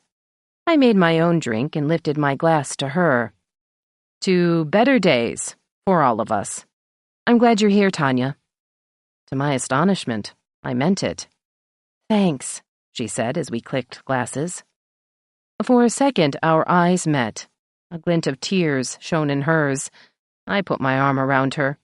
Tanya leaned against me, then pulled away with what seemed like reluctance. We moved out to the living room. Milo was in the easy chair, looking as if he'd been about to nod off. "The barmaids," he said, stretching his long arms. "Want me to build a fire?" "Sure," I said, indicating that Tanya should sit on the sofa. I handed him his drink. I realized I hadn't turned on the broiler or the stove, but it'd take that long for Milo to get the fire going and finish his drink. I sat next to Tanya in my usual spot. "Hey," I said to Milo's back as he stuffed newspaper into the grate. "Any word from Dwight?" "No," he said. "I don't think he misses me." "Kay's trying to find him." The sheriff turned to look at me over his shoulder. "The hell she is," he said. "How do you know that?" I explained about meeting her at the grocery basket. She's worried about him. Milo finished adding kindling and a couple of cedar logs before setting off the newspaper. "After 25 years?" he said, standing up. "I remember Dwight," Tanya said. Doesn't he look like a frog? He's no prince, her father said, sitting down. Why the hell is Kay worried? Something's up. I shrugged. I don't know, but she really seemed concerned. Milo fingered his long chin. Money? Didn't you say she's got a PR job at Rest Haven? That must pay well. It was like she thought something had happened to him, I said. The sheriff shook his head. Nothing ever happens to Dwight. He likes it that way. Maybe, I suggested. She's heard about the threats to Blackwell's life and thinks Dwight's finally getting even. Milo scowled at me. You're in Fantasyland. I didn't argue. Instead, I went out to the kitchen to start the chops and the potatoes. I overheard Milo ask Tanya if she was going to look for a job in Alpine. I couldn't hear her answer, but by the time I returned to the living room, her father was suggesting she check out the community college. It's the state, so they may have some money to spare, he said. She shook her head. I had enough of college life. I wouldn't want to deal with students. I suppose you could start doing stuff around the house, Milo said after a pause. I'm putting it up for sale soon. Dad, Tanya cried, you can't do that. It's home. The sheriff scowled. Not for me. It hasn't been your home since 1985. I have to unload the place to help pay for the remodel here. Don't get excited. The market's slow right now due to the recession. It could take months. You and Bran and Mike still have stuff downstairs. Tanya looked puzzled. You mean from when we lived here? Milo nodded. Mostly toys and games, but I never threw that stuff out. I thought for a while you guys might still want it when you came here to visit. He sounded slightly wistful. I guess we outgrew it, Tanya murmured. Donate it to the Salvation Army, Milo said. They've got a bin in the Safeway parking lot. Maybe I'll look. I can't push myself, Tanya continued after a generous sip of wine. My psychiatrist told me it takes years to get over the kind of thing I've been through. She finally looked at me. Did Dad tell you I have post-traumatic stress disorder? I caught Milo's uneasy expression. If he'd mentioned PTSD to me, I'd forgotten it in the muddle that had been my own life in recent weeks. That's difficult to deal with, I said. I assume your psychiatrist has given you good advice about how to cope with it so you can move on. He's not a specialist in PTSD, Tanya replied. He gave me a referral to someone on the east side, but by the time Mom and I got back from Hawaii, the doctor had moved out of the area. That's just as well. I wanted to move out of the area, too. Milo had taken a puff on his cigarette and exhaled. I thought you told me that part of the treatment was to slowly relive the cause. That's true, Tanya agreed, looking at her father before turning back to me. It's cognitive behavioral therapy, but it has to be taken very gradually and very slowly. I'm not ready yet to do that. I'm still dealing with the part that requires identifying the stress points of the trauma itself to figure out exactly which thoughts are genuine and which might be distorted or irrational. She glanced back at Milo. I thought you understood that. Sorry, honey, he said, putting out a cigarette. You know, I'm not up on all that shrink stuff. His daughter shifted uneasily on the sofa. It's not stuff, Dad. It's therapy. What would help is if you and Mom would sit in on the sessions when I finally find someone who can treat me. Milo took a deep drink of scotch. Unless they've got somebody at Rest Haven, you won't find anybody around here. Hell, most law enforcements have their own shrinks. Skyco can't afford that. In fact, we've never had one in the whole county until now. That's okay. I'm not ready to deal with anything more than sorting through my memories and thoughts. That could take months. I didn't dare look at the sheriff. Instead, I stood up and announced I had to check on dinner. I caught most of their conversation, which somehow had switched to his other children. Brandon and Solange had been living together for a year and were considering marriage. Michelle's partner was a surgical nurse at the Shriners Hospital for Children in Portland. I'd done a series on the facility for the Oregonians some 20 years earlier. A flood of memories overcame me as I mashed the potatoes. I wondered how I'd managed all those years, trying to juggle my job with single parenthood. Maybe I'd never had time to think about it, but it hadn't been easy. The only other thing I heard Tanya say was that she wished her father wouldn't smoke. We got through dinner without any more references to Tanya's emotional problems, except for her telling us she was now on Prozac and that it would take some time before she could tell if it was helping her. Dessert was chocolate chip ice cream. We lingered briefly at the table before Milo announced a little after 8 that they'd better head to his house. I noticed he didn't say home. Tanya thanked me and said she hoped she would see me again. Milo gave me another quick kiss. I couldn't look him in the eye. I knew I'd see the reflection of my own dejected state. And then they were gone, their figures blurred by the rain. Tom's 2 orphaned children had wanted no part of me. Tanya had a mother, so she didn't need me either. And I had no magical powers as a fairy godmother. The only way I could make myself useful was to clean up the kitchen and try to stop feeling more sorry for myself than I did for Tanya. 14. I wanted to talk to Ben, but it was after 10 on the Delta. Probably too late, if my brother had gotten up to say Mass. I considered phoning Vida, but she would pontificate at length about Tanya's lack of spunk, which would be worthless and annoying. I thought of calling Adam, but the connection was always so uncertain in his remote Alaskan village. I could email him. It was only 6 in St. Mary's Igloo. But typing my woes had no appeal. It'd sound like one of the letters Vida received for her advice column. By 9 o'clock, I'd tried to distract myself by cleaning out Adam's closet. I was debating about giving away the snorkeling gear Adam had used in Hawaii when my doorbell sounded. Feeling uneasy, I asked my caller's identity. "Your arch-rival," Spencer Fleetwood said in his mellow voice. "Is the coast clear for our weekly rendezvous?" You jackass, I said, opening the door. You must have noticed that the sheriff's Yukon wasn't parked outside. "I certainly did," he said, brushing rain off his latest top-of-the-line all-weather jacket. "I wouldn't admit to him that I'm escaping the clutches of a would-be seductress." It's not me, I said. Who are you talking about? "May I?" he asked, indicating the easy chair after removing the jacket and hanging it on the peg that Milo usually used. I almost said no, but relented. Go ahead, but that chair, like its owner, belongs to Dodge. "You needn't remind me," Spence said, sitting down. "I don't suppose you'd care to offer me an adult beverage?" Why not? I could use one myself. "A simple brew, dark ale if you have it." I've got Henry Weinhard. Stay put. I assume you want a glass. "Please. I guess Dodge to be a bottle man. Do you find me effete?" You're a lot of things, but not that, I said over my shoulder as I entered the kitchen.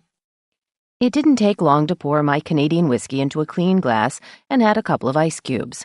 I opened the Henry's, but would let Spencer pour it himself. I never could get the head right on beer. "Thank you," Spence said, his dark eyes twinkling. "It's a pity you aren't the one who's trying to seduce me. But then, you never did." Gosh, I can't think why not, I said, sitting down on the sofa. Maybe it's because you always annoy me so much. "I thought you thrived on antagonism." He carefully poured out his beer and, of course, achieved the perfect amount of foam. "Well, where's your famous curiosity? And by the way, may I remark that you look like you've been through the mill, as Vida would say? Don't tell me you and the beastly sheriff had a spat." We did not, I declared. So who's the temptress? Spence looked genuinely put off. "Kay Burns, Resthaven's PR person. An attractive woman of a certain age, but I'm immune. I believe she has a history, though I didn't care to ask her about it. I figured that if anyone knew about her, it'd be you." Vida knows more than I do, as usual. "Yes, but I wasn't driving by her house on my way home." I'll give you the short version. I never met Kay until this evening. "Maybe I should have gone to Vida's," Spence murmured into his glass. "Miss Burns's history must go back a long way." It does, I said, and proceeded to fill in Spence. By any chance, did she ask you about husband number 1, Dwight Gould? I'm still reeling from the information that Gould was ever anybody's husband, Spence said. It's bad enough that she was married to Blackwell. He's the one she dwelled on, seeming very curious about what he's up to these days. Maybe that's because Tiffany paid Kay a call at Rest Haven. Spence looked startled. I thought Tiffany was missing. She is. That's what makes it interesting. He ran a finger down his hawk-like nose. This becomes very complicated. Maybe Kay wasn't lusting after my body. I already heard you two were an item. You did? He grimaced. When? A few days ago. I was told Kay thought you were a real stud. Maybe I misheard and it was a real dud. Spence ignored my jab, which was fine. I felt a touch of remorse. He had been a comfort during the Bellevue hostage crisis and had kept me from going crazy. Payback, he'd called it, as I'd been there for him during a family crisis of his own. If we weren't exactly friends, we were at least companions in arms. I think, he said at last, that Kay suspects Blackwell may have killed Wayne Eriks. Or so I gathered when she wasn't rubbing my leg with hers and allowing her breasts to brush against my arm. Wow, where were you? Guzzling beer at the Icicle Creek Tavern? No, I was having dinner at the Venison Inn in the bar, being alone and wanting to stay that way. She joined me, uninvited. What makes you think she's fingering Blackwell for Eriks's death? Tiffany, of course. Wayne wasn't happy when his daughter moved in with Jack. Then daughter runs away. Maybe Wayne threatened Blackwell first. Who knows? Tiffany didn't take off until after her father was dead. The scenario was credible. If Milo had any evidence against Blackwell, he'd haul him in. No love lost there either. But I'll be honest, the sheriff hasn't mentioned Jack as a suspect. Knowing Dodge, that means he has no evidence. True, I admitted. You don't seem evasive, Spence said after lighting one of his expensive black cigarettes. Thus I gather that even in the throes of passion, Dodge doesn't reveal how his mind is working about a case. His mind is otherwise occupied, I said. I'm sure it is. Spence gazed at the ceiling. The method of murder, if it was murder, doesn't make a lot of sense.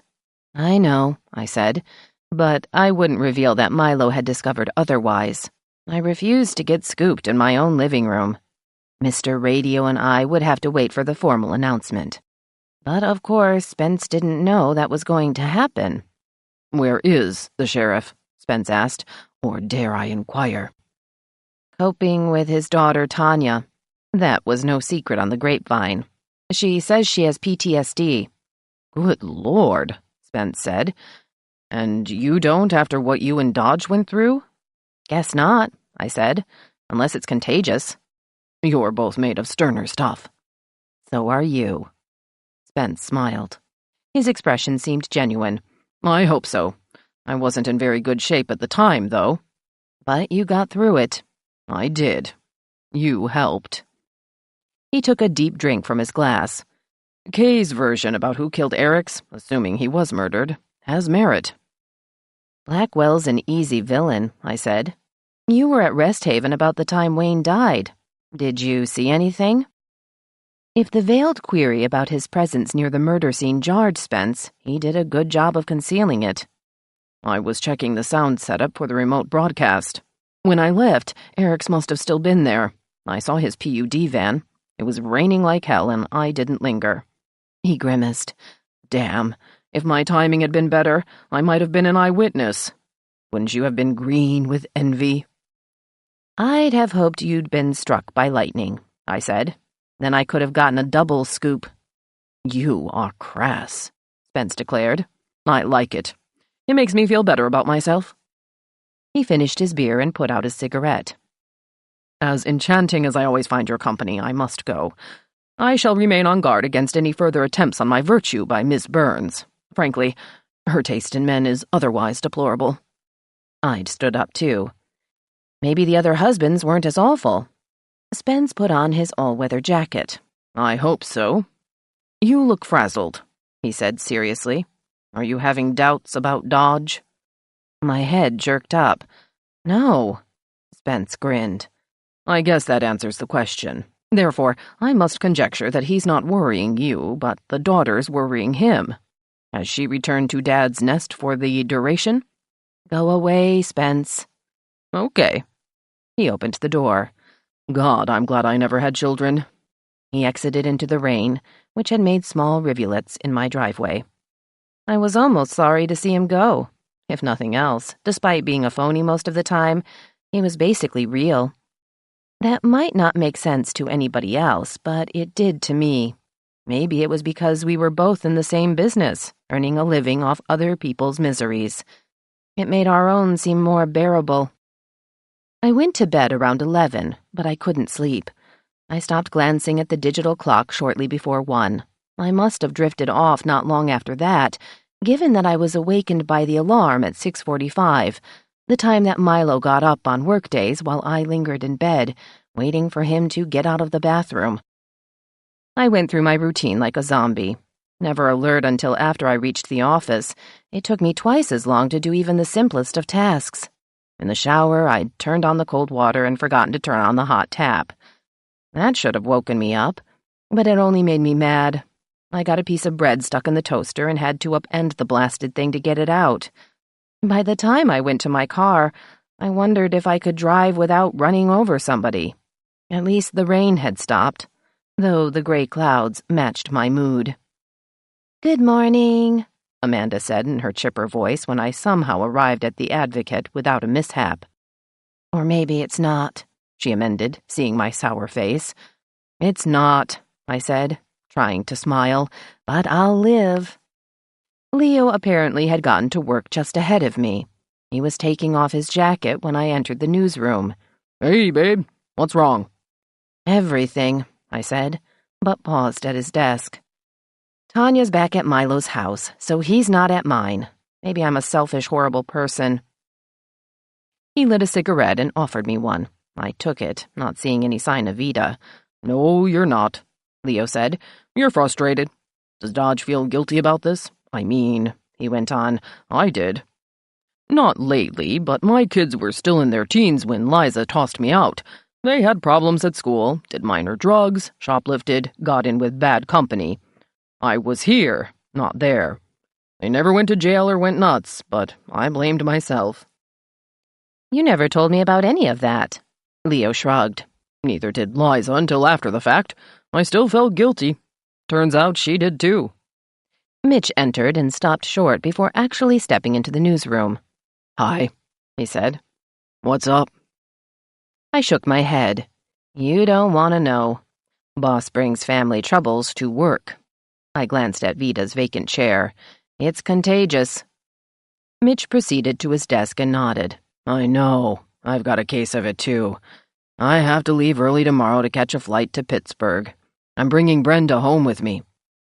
I should be back at work Monday." My reporter's problems distracted me from my own. "I hope that turns out well for both of you," I said. "When do you leave?" "The flight's at 5, so I'll have to get out of here around 1, he replied. "I should have everything wrapped up by then." "That's fine. Really, I wish you good luck." "Thanks, Emma." His own smile was as feeble as my own. Leo went over to get his coffee. "Vida has the bakery run. I hope she's still on the job. Hey, babe, meant to tell you your editorial was good. It should hit home with some of the people around here." I'd forgotten all about my first attempt at putting Fuzzy's plan in motion. "Thanks. I'm thinking of a series. Maybe find some ways to reorganize how the town and the county operate. If anybody's got an idea, let me know. We need to change how we raise funds. I imagine the storm caused some damage." I looked at Mitch. "You're doing a follow-up?" He nodded. "I can wind that up today. The heavy rain last night may have caused more problems. I'll check after I see the sheriff's log." He barely finished speaking when Vida burst onto the premises. I hurriedly put out my cigarette. Luckily, she didn't notice, being absorbed in the presentation of the bakery box she was carrying. "The Upper Crusts ad has some new items, Leo. You should have told us in advance." Leo looked puckish. "Why? You don't read the paper, Duchess." spy on you, Leo," she said, opening the box. "Advance means before publication, you ninny. I have croissants with cream cheese filling, red velvet cupcakes, filled Florentines, though I'm not sure what they're filled with, and a selection of petit fours." "Hey," Leo said, "you must have blown up the monthly bakery fund." Vida shook her head, which was adorned by a green hat with a long pheasant feather that looked as if Robin Hood should be wearing it. My treat for missing an entire day. Mitch and Leo began to plunder the baked goods. I let them go at it while I went to my office. A few minutes later, I plucked up a cream cheese croissant. It was delicious. Mitch hadn't returned by 9:30, so I couldn't ask him if the sheriff was at work. Just before 10, Milo appeared. He greeted Vida perfunctorily, got some coffee and a cupcake, and came into my office. He closed the door. I could imagine Vida seething in the newsroom. "I had to bring Tanya to work with me." "How come?" He'd taken a bite of cupcake and waited to swallow it. "This is breakfast, by the way. Tanya was too nervous to stay alone. She'd had the nightmares again. When she was up here before, she stopped having them after about 3 days. It was a long night and a short sleep." "Poor you. Poor Tanya." Milo lifted one broad shoulder. "Maybe she'll stop doing it after another night or so. I called Doc this morning, and she's going to see him at 11. Tanya likes Doc. She can do that on her own. I don't know if he can help, but I want his opinion. Hell, he's known her since the day she was born. He delivered her, one of his first babies." He polished off the cupcake and gave me a close look. "Are you okay?" "Just worried." I reached out to touch his hand. I feel worthless. Is there anything I can do to help? "Yeah," he said, a faint spark in his eyes, "but not here. This place is small and so cluttered we'd probably have to ask Vida to untangle us." I laughed, which felt good. "You can't bring Tanya with you every day. She stayed alone before." Milo nodded. "That's what I'm hoping for, but she can't just sit on her ass. There's plenty for her to do around the house. The first time she mostly watched TV all day." "Hey," I said, feeling almost human. "Mitch is going back to collect Brenda tomorrow. Maybe she and Tanya can watch each other. He's already said he can't leave her alone." "Shit." Milo shook his head again. "What's wrong with all these people? It's getting to the point that Crazy 8's Neffel seems normal. I hardly noticed on my way here that he was wearing an Uncle Sam outfit and saluting the Sears catalog office." "Maybe that's where he got the Uncle Sam outfit." Milo grinned and squeezed my hand. "God, Emma, what would I do without you? I feel better already. Will you marry me?" "I already told you I would. Did you forget?" "No." He turned serious, but he kept hold of my hand. "I mean right away. If we file the application today, we can get married Monday or Tuesday. At least that'll keep Mulehide from insisting we're not serious." "Tuesday's pub day," I said. "So? It'll only take about 10 minutes. I hesitated. "Sure. We could honeymoon in the back shop." "That sounds about right. I'm glad you're not very romantic." "Neither are you, big guy. Romance is highly overrated, as I found out to my sorrow." He let go of my hand and got to his feet. "May I kiss the bride?" I giggled. "Yes." I got to my feet and fell into his arms. He kissed me, a long, lingering kiss that made me feel a little weak in the knees. "Wow," he said softly, finally letting me go and picking up his hat. "I'm coming home tonight if I have to get Crazy 8s to sit with Tanya." "Play it by ear," I urged him. He opened the door. "I'll get somebody to give me a break for a couple of hours. See you later, Emma." He grabbed another cupcake, nodded to Vida, and departed.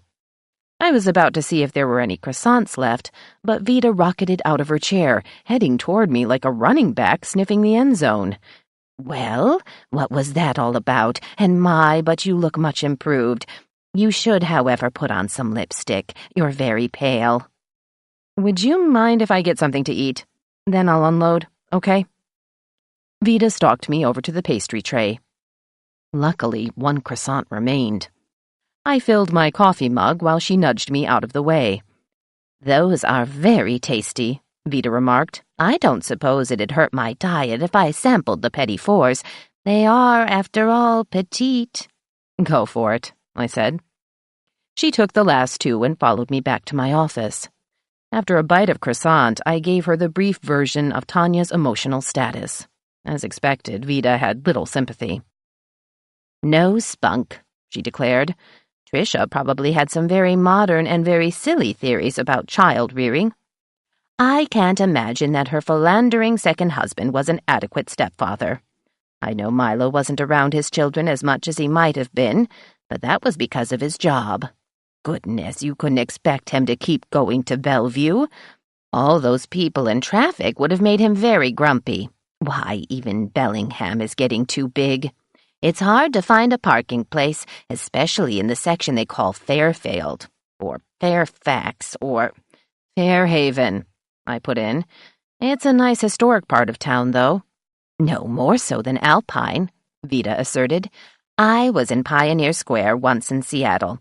Why do they call it that? The pioneers arrived 40 years before it was built. The first mill was there, I explained. The logs were sent down what was called Skid Row to— Oh, twaddle. We had a first mill and we had logs. So what? But, to get back to Tanya, she's clearly mental.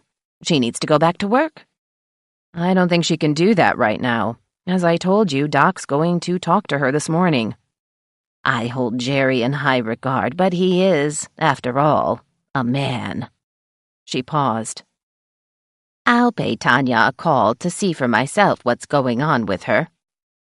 That struck me as a good idea for more than one reason. Do it. I'd like to get your reaction. If you go today, would you mind seeing her around 6:30? Vida looked shocked. Are you crazy too? I have to be at KSKY for my program. I can drop by afterwards, say around 7:30. And that's fine, I said hastily. Milo is going to, I winced. Vida heaved an exasperated sigh. Yes, I'm sure you're both very lonesome. Really, I had so hoped that once you got engaged, you'd act like adults. I'm beginning to think neither of you went through adolescence. My memory must be hazy. I could have sworn Milo did. He seemed normal, if extremely gawky, back then. I changed the subject, if only to remind my house and home editor that I was the boss. Are you caught up on everything? Of course, except trying to make sense of Clarence Munn's ramblings. Maybe we should hold off on those for now. I confess I was stumped over the letter from his wife, who was put off by her husband's reading matter. I assumed she meant magazines like Playboy. Probably. Didn't they make her feel inadequate? Yes, but the response didn't get into this issue, even though the letter was written at least a week ago. Then I got another one from her yesterday saying not to bother. They'd taken care of the problem. I assume they canceled his subscription. Naturally, I've been trying to figure out who she is. Not that I'd pry, but it's always easier to respond if you know the person. It was an Alpine postmark, Vida added, as if that would identify the writer. Of course, it often did. Shall we pull your answer? Well, maybe. Though my advice might serve wives in similar situations. I said she should worry less about her husband's reading material and concentrate more on her personal grooming, while making sure that he knew she loved him. I added that flattery was always a woman's best secret weapon, men being so vain and full of themselves. Your call about running it, I said. Vida nodded. When are you and Milo getting married? Even Vida couldn't listen at my office door keyhole. It was in the doorknob. Nobody's hearing was that acute. What do you mean? She shrugged. You have a license application. You were glum earlier, but you had on lipstick. To convince Trisha you're serious, marry and be done with it. Do it before deadline so I can put it on my page. I gaped at Vida. You are amazing. But don't tell anybody. Who's the local justice of the peace since Harold Krogstad retired? I don't know enough about Diane Proxmire's full range of duties. In fact, I don't know her at all. Don't you remember my story on Simon and Celia Dukas last year? They went to China after his semi-retirement. He was sick of divorce cases and got a JP license to deal with happy couples for a change. Simon Dukas, I exclaimed. I haven't spoken to him in 15 years. I sure don't want him marrying us. He'll ask Milo if he wants to take this trollop as his lawful wedded wife. No, he won't, Vida said. If he did, Milo would have to hit him. That would spoil everything. Let's hope Judge Proxmire can do it. I meant it. Just looking at Simon would make me want to hit him first. She probably can.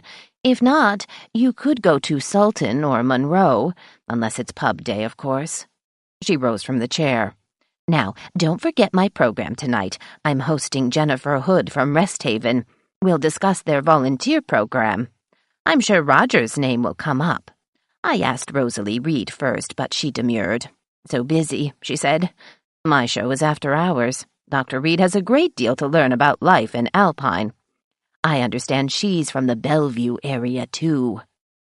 With that parting sally, Vida left.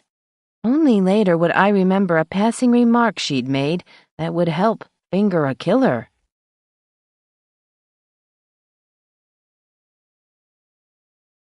15.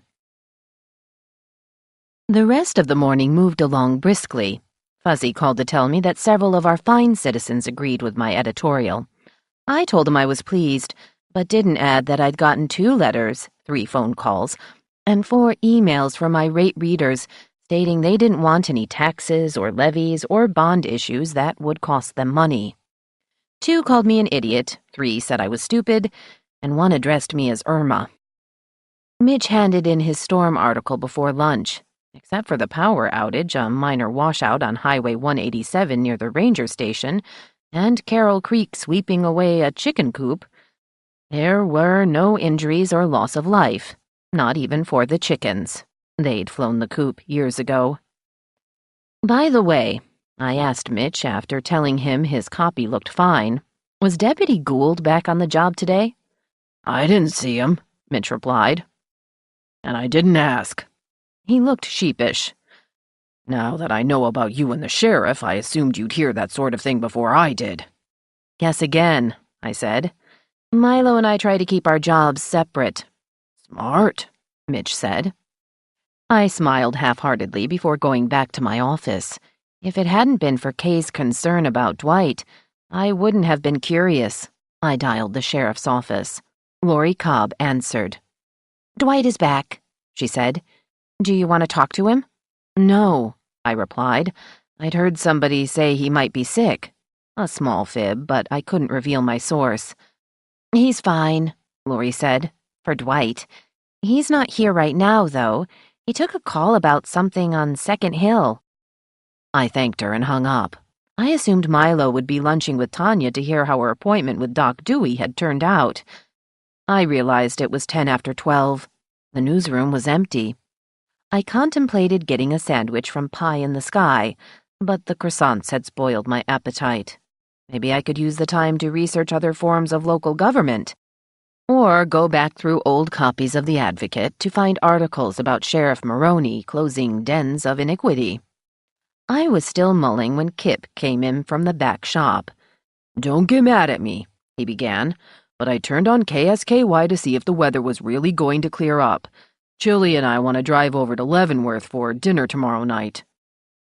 How could I ban KSKY when I have to listen to Vita's show? Kip nodded. Required by all Alpiners. Anyway, a patient got loose at Rest Haven a little while ago. Spence had it on the noon news. Got loose? You mean somebody from the psych ward? Yeah, no name, but it's a man, 56 years old, and he could be dangerous. Description is 5'11", 160 pounds, balding, with gray hair and matching goatee. He's wearing regular clothes, probably dark slacks, corduroy jacket, and maybe a baseball cap. Great, I said, having scribbled down the description. I assume Spence has confirmed this? If we put it on our site, I don't want to alarm the public unnecessarily. He did the broadcast, Kip said. He sounded grim. Okay, I trust him, but I'll call first. Are you going to lunch? Kip said he'd wait until after 1. He often did. His wife made him a big breakfast every morning. She was a far better mate than I was to Milo when it came to feeding him in the morning. At 7 a.m., my future husband could go out in the backyard and graze for all I cared. I called Spence to request confirmation of the escapee. "You heard it?" he asked, in less than his usual mellow style. "Kip did." I repeated what I'd been told. "Anything else?" "That's it." "Do you know who it was?" "Why do you want to know? We can't release a name." "Hey, I just wondered. You don't have to get snarky." "You've got everything you need. Gotta run." He hung up on me. I might as well have been talking to the sheriff, which made me wonder if Milo knew about the Rest Haven breakout. Maybe not if he was lunching with Tanya. I called his office, and this time Doe Jameson answered. "The boss is at the Ski Lodge coffee shop with his daughter," Doe said. "Jack Mullins and Dustin Fong are on patrol. Dodge doesn't need to know until he gets back." "How's it going with Tanya on the premises?" I asked. "It's okay," Doe replied. "Her dad put her to work this morning checking out license plates. She seems sort of sad, but otherwise it's not a problem. Bill Blatt's been helping her." "Say," I said suddenly, "I just realized Mitch didn't come back with the Eric's autopsy report. Is it in yet?" "Not until this afternoon," Doe said. I thanked her and disconnected. After typing up my notes, I took the online version to Kip. "Spence verified it," I told him, "so it's a go." He sounded odd. "Maybe he's coming down with something." "It's still February," Kip said. "Cold and flu season." True. I took the long way to my office and looked outside. The clouds had lifted, and a weak sun shone on Front Street. Good weather for the escapee. Not so good for everyone else if he was dangerous. Vida returned just before 1. "Well now," she exclaimed, smoothing the pheasant feather on her hat. "I hear there's a crazy person on the loose. Who's in charge of security at Rest Haven?" "I'd have to look it up. Why don't you ask Roger?" "He isn't back from Bellingham," Vida replied, removing her coat. "Davin wants him to stay another night. The dorm students often entertain. Some wholesome fun will show Roger that college isn't all work and no play. If it's nice, perhaps they can have a weenie roast outside." I couldn't look at Vida and keep a straight face. Visions of beer kegs or worse danced in my head. There were times when Vida's ability to deceive herself stretched my credulity. When the rest of my staff had returned to the office 10 minutes later, I brought them up to speed on what little we knew about the escapee. Mitch was the point man. "Talk to Kay Burns and keep tabs on the sheriff's office," I said. Hearing the phones ringing on all 3 lines, I told Amanda we'd get calls from panicky residents, especially older people and parents of young children. Updates would be posted when we learned anything new. "Oh, this patient privacy," Vida fumed after Mitch and Amanda left us. "It's absurd. How can we cover news without names?" "We have to, unless Milo can pry more out of them." Vida harumphed and stalked to her desk. I assumed she was still mad at the sheriff.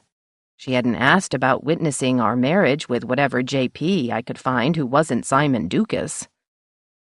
Back in my office, I wondered if I'd overburdened Mitch. He'd be leaving for Pittsburgh in less than 24 hours. If there was more breaking news, including the revised autopsy report, he might feel rushed. But he was touchy about my interference. Reminding myself I was his editor and not his handmaiden, I called the one Rest Haven employee I'd gotten to know best, Jennifer Hood, RN. She owed me for being discreet about the Tiffany sighting in Kay Burns's office. My call was transferred to the medical rehab unit. Jennifer answered on the 3rd ring. "I just got back from making rounds," she said breathlessly. "Are you inquiring about a patient?" "Yes, but not one of yours," I admitted. "We need to know everything we can about the psych ward patient who left the premises. Our nervous readers are calling for updates." Jennifer didn't respond right away. "I don't know much about him," she finally said. "I've seen him only once, when he had a sinus infection and I was the only nurse available. He was calm but suspicious, probably because he didn't know me." What's his condition? Another pause. I can't tell you. Maybe you can guess. I reflected on her earlier words. Suspicion indicates paranoia. It could. I will say, she continued, speaking more quickly, that he seems very intelligent. I'd guess him to be some kind of professional. He certainly has never done any hard labor. Is he really dangerous? Maybe. I'm sure Dr. Wu approved the announcement. The announcement? I repeated in surprise. Yes, Jennifer said. Isn't that what it's called when a statement is given to the media? This part of the media had to hear it over the radio, I retorted. Did Kay Burns release it? I suppose, Jennifer replied. That'd be her job, right? Yes, I said in disgust. By the way, who heads up security?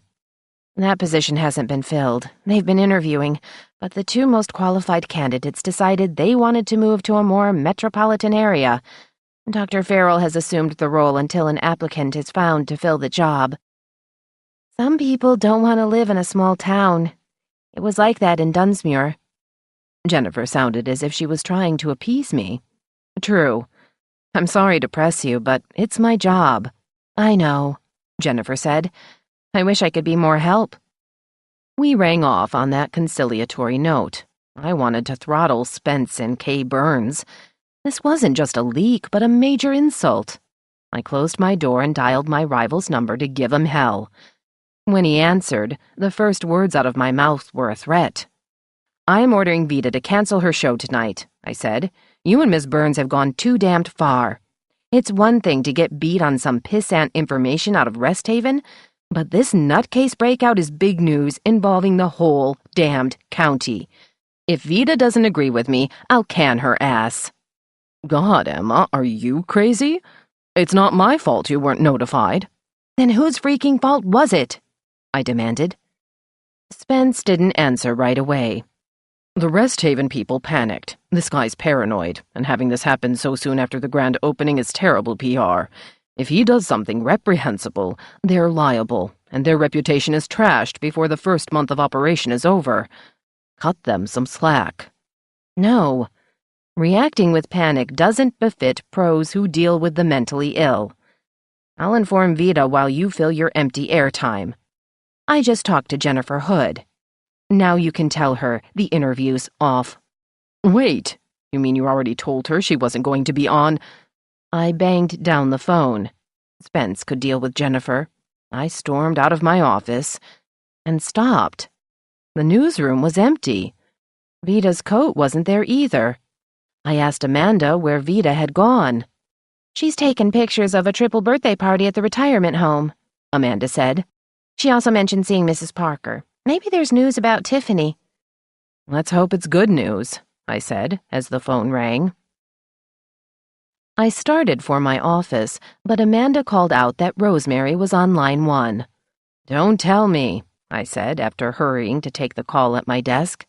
You're being menaced by the Rest Haven loony. Rosemary laughed. Nothing so exciting, though I might not mind. I haven't been on a date in 6 months. This town's short of eligible men. Tell me about it, I said. You got yours, Rosemary said. Maybe that's my problem. I've overlooked someone who's right in front of me. I tried to get Vida earlier, but she was on the phone and now she's out. Holly Gross came to see me after lunch. She's leaving town. How come? Let's face it, she's sort of ADD. Her other 2 kids are still in Sultan, and the foster parents were getting impatient for her to collect them. Holly's headed for Centralia, but she's not giving up. Esther Brandt won't let her. So I suppose a legal hassle will follow. I called Amy Hibbert first, but she's not home. Where's Roger, by the way? I told her about his Bellingham visit.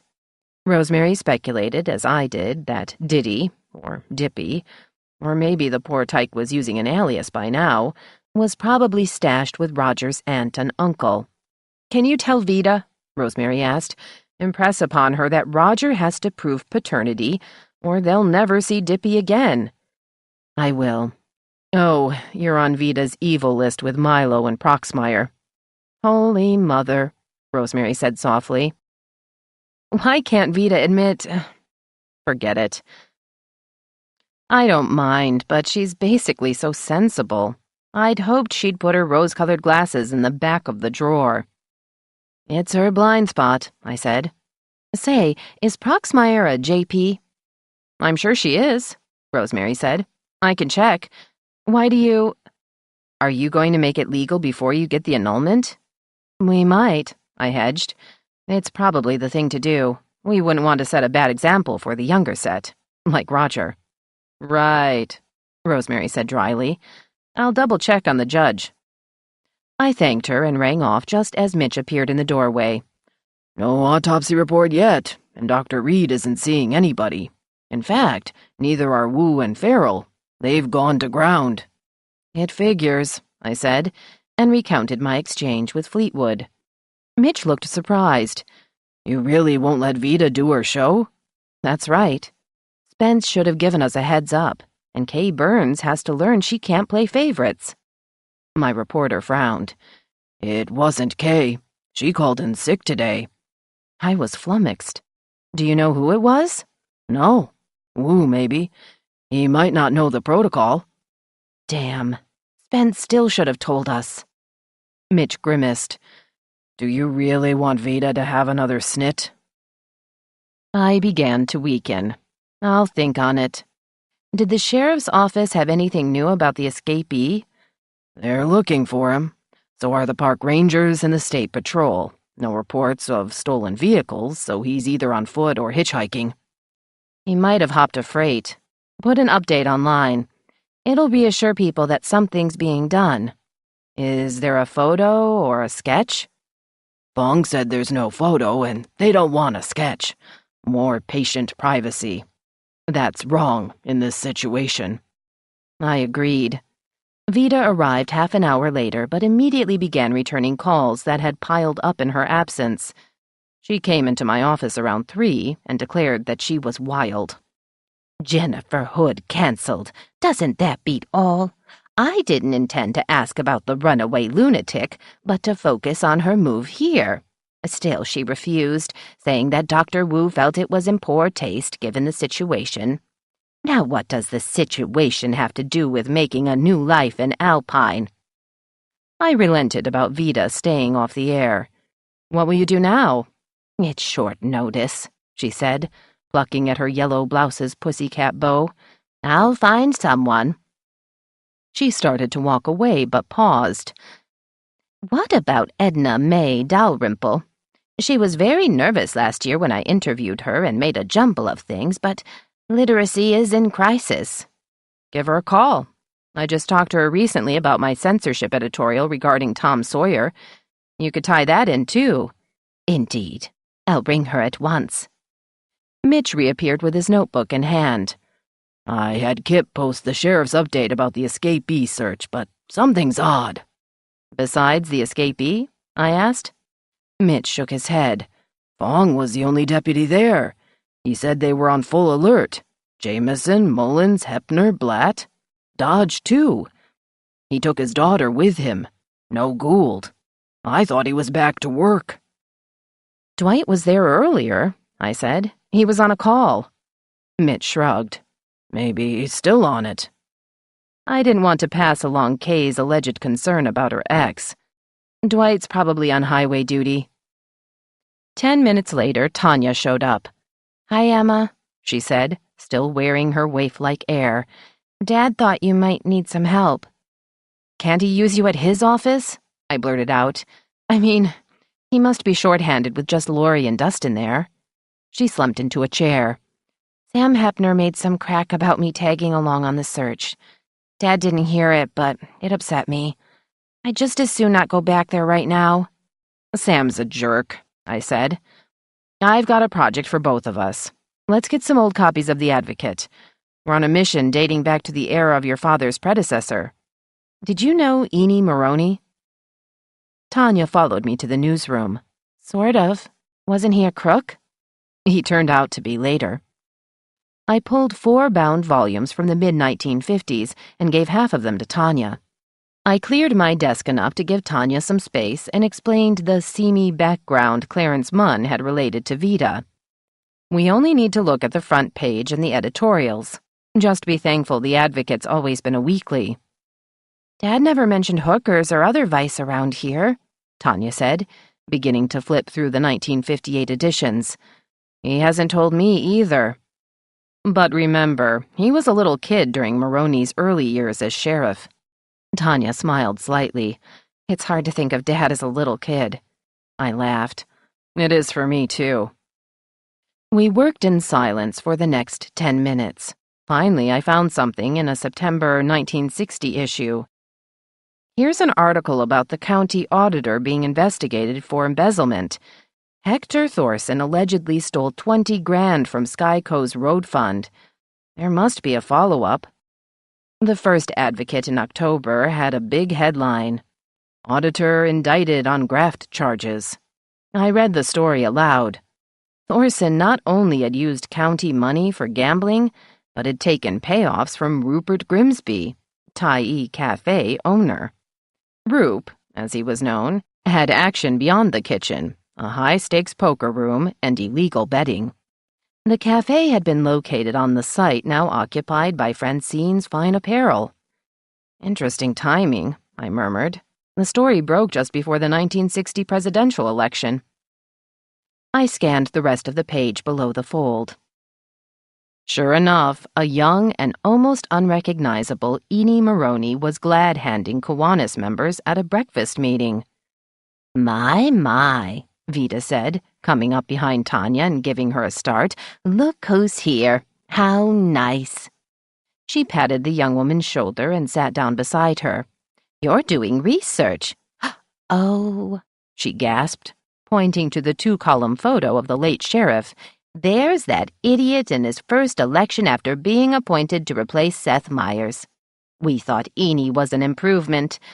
Seth shot himself, you know. I didn't, I admitted. I never heard of him.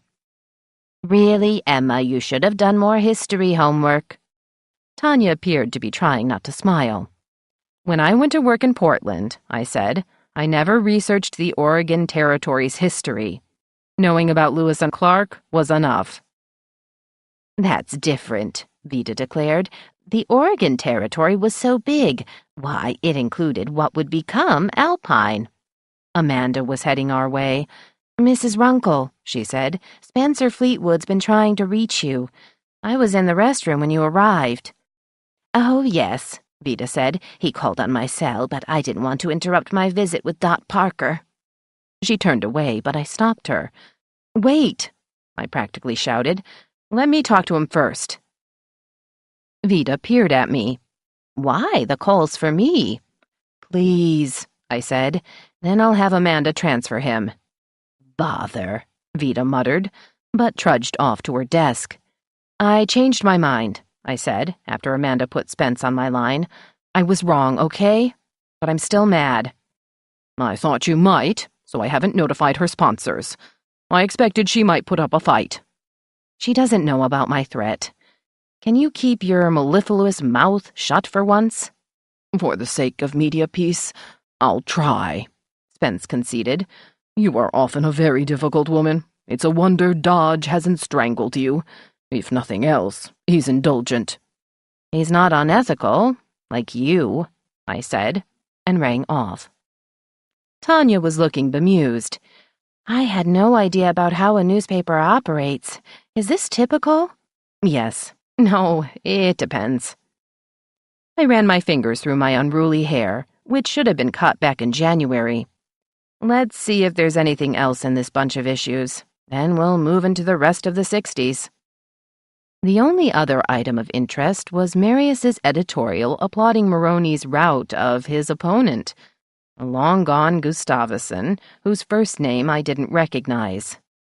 Back in the newsroom, Vida was explaining to Spence that Edna May couldn't sub because she'd come down with the flu, but Effie Trews, the high school librarian, would take her place. That was fitting, given that Effie was retiring at the end of the school year. By the time Tanya and I got to 1963 without finding any vice-related stories, it was after 4. She was looking bored. A feeling I shared. Let's quit, I said. These headlines are blurring. I'll go to Dad's office, she said. He must have work to do. We're on hold with the Resthaven breakout and the Eric's autopsy. I'm not inspired to start my next editorial. I saw Mitch coming toward us. Maybe we've got some news. I'll introduce my reporter. I met him this morning, Tanya said. Hi, Mitch. Hi. Are you here to replace me? His expression was wry. No, she replied, but it's kind of interesting. It can be, Mitch allowed. He looked at me. Here's the autopsy report. It's a shocker. You better see it before I put a summary online. I almost blew it by saying I already knew the final result, but I caught myself in time. Wow. Make a copy for me, please? Sure. The grimace stayed in place. They can't find Gould. Tanya and I both looked startled. What do you mean they can't find him? I asked. Mitch held up his hands in a helpless gesture. He never came back from Second Hill. They can't reach him. No sign of his cruiser either. Now the searchers are looking for him too. But Dodge... He paused to glance at Tanya as if in apology. Dodge is keeping a lid on this one for now, but Fong told me it was okay to tell you. Maybe the Resthaven escapee got to him. That'd be a hell of a thing, wouldn't it? All I could do was nod in agreement and wonder if Alpine was in the grip of a psychotic plague. 16. Tanya spoke first. Something's happened to Dad's deputy? Mitch grimaced. I don't know, but Gould's reliable. Journalists think the worst because it makes bigger headlines. He shrugged. I was about to suggest that maybe Dwight had caught the rampant flu bug, but it wouldn't explain what had happened to his cruiser. Tanya stood up. Is Dad back at his office? She asked Mitch. I didn't see him, Mitch said. I talked to Fong. Maybe I should go down there, she said, looking at me. Do you think I'd cause more harm than good? No, I said. But can you wait? I'll walk part way with you. I want to stop by Parker's pharmacy, but I have to go over the autopsy report. Sure. I'll put these old issues back and talk to Mrs. Runkle. I thanked her and began scanning the report, while Mitch stood by. It's a poisoning first for me, I said. Condense it and put it online. My reporter went off while I grabbed my purse and jacket. When I got to Vita's desk, Tanya was being subjected to an account of Roger's renewed interest in higher education. I interrupted before my house and home editor could start in on a fantasy about her grandson sitting around a campfire singing the Whiff and Poof song while sipping hot cocoa. Speaking of Roger, I said to Vita in my most chipper voice, Holly Gross has left town. If you want details, call Rosemary Bourget. Ignoring her aghast expression, I beckoned to Tanya to follow me out of the newsroom. I could hear Vita's squawks all the way out the door. What was that about? Tanya inquired. I asked if her father had told her about Roger's unfortunate saga. He had, but only the original version dating back to the trailer park incident. Have him fill you in, I said, as we crossed 4th and passed the hobby and toy shop. Now I have to buy toothpaste and shampoo. I didn't add that except for his shaving gear, the sheriff hadn't brought his own toiletries, and I was running low on supplies. Waving Tanya off, I almost collided with the pharmacy's original owner, Durwood Parker. At least he was walking and not driving a car. Emma, dear, he exclaimed, his round pink face showing genuine pleasure. I haven't seen you in some time. Congratulations on your engagement to Sheriff Dodge. He paused, tugging his kid-skin gloves and grappling with the shopping bag that had been jostled in our near collision. You two make a fine-looking couple. I don't suppose you might sweet-talk him into letting me have my driver's license back, would you? I feigned regret. Probably not. He doesn't want you to hurt yourself. You are, after all, an institution around here. Durwood grimaced. Sometimes I felt that Milo thought I should be in an institution. But even when he had to arrest me, he was always kind about it. Speaking of institutions, I understand there's a madman on the loose. I hope he doesn't harm himself or anyone else. In fact, I'd better head home. I don't like leaving Dot alone without me."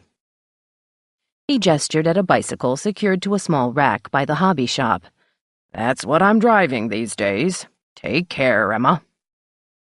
I thought it best not to wait to see if Milo was right about Durwood not riding a bike any better than he drove a car.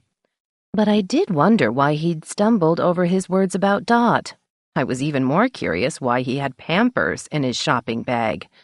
I'd noticed they were a toddler size. Going into the pharmacy, I was disappointed to see that neither of the current owners, Garth or Tara Wesley, was on the premises. I'd intended to ask them about Durwood's purchase. I didn't know the young man who was behind the counter. He looked like a college student. I got what I needed and left, but noticed Milo's Yukon now in its usual spot. I decided to pay the sheriff an official visit. Dustin, Lori, Tanya, and Beth Rafferty, the 911 operator and Tim's sister, stood at attention as Milo held court.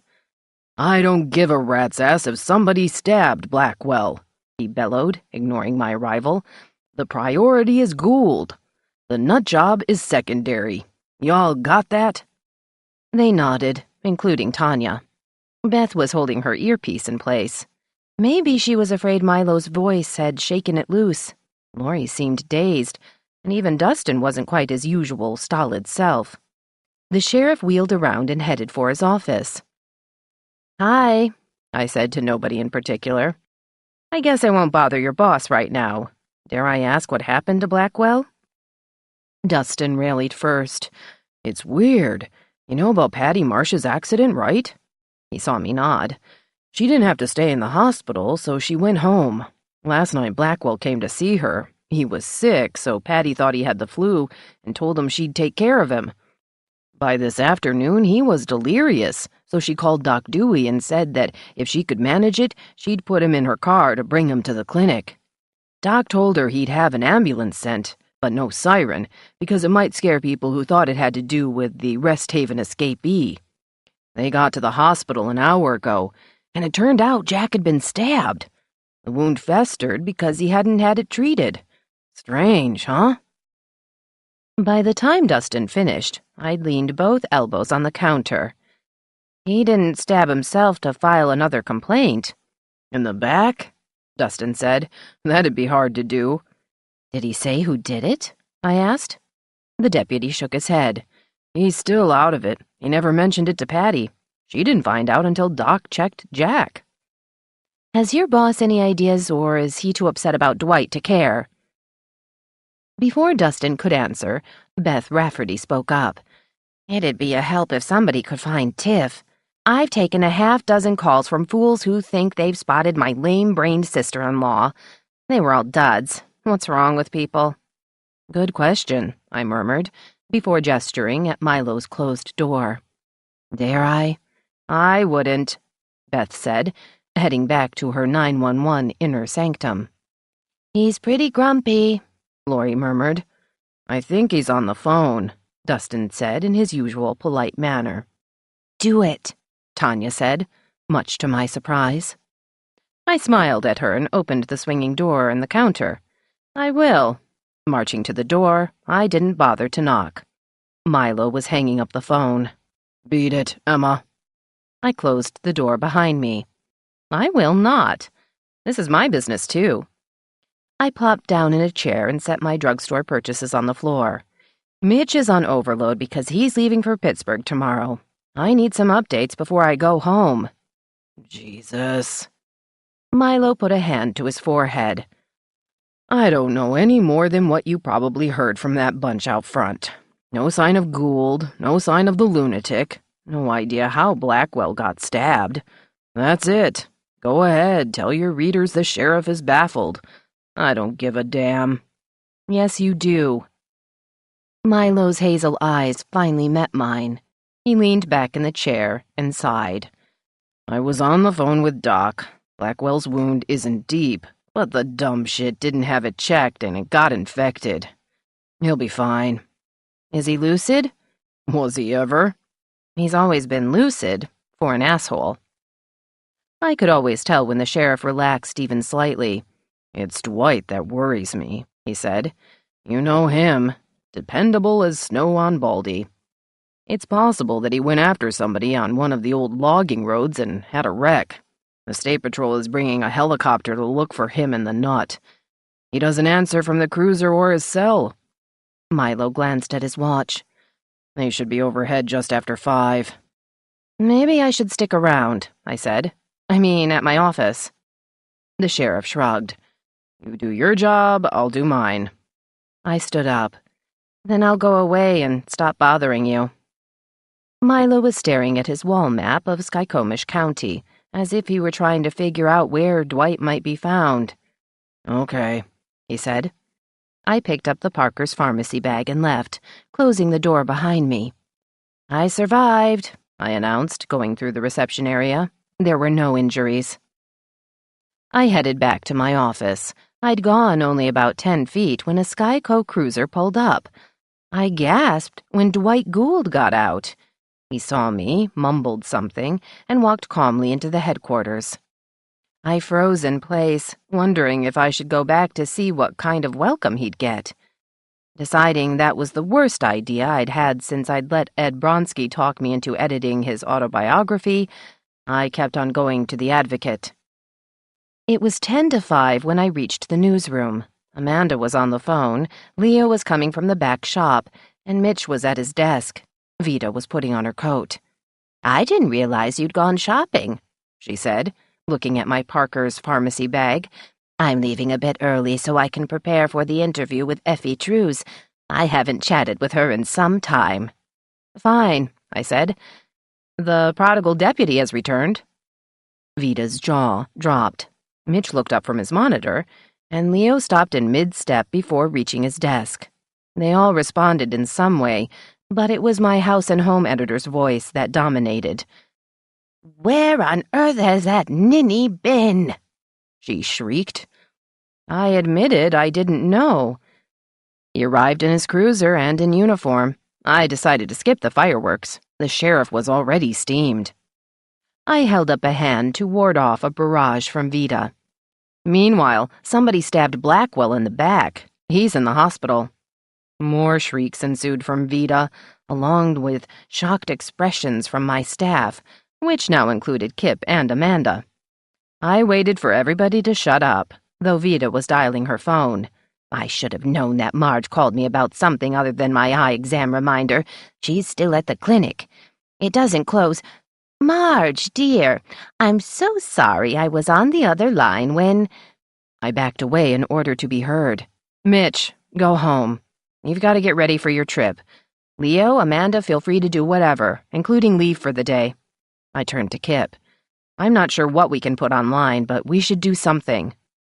"Can we say Gould's safe?" he asked, looking justifiably confused. "We never said he wasn't," I replied. "That was strictly internal.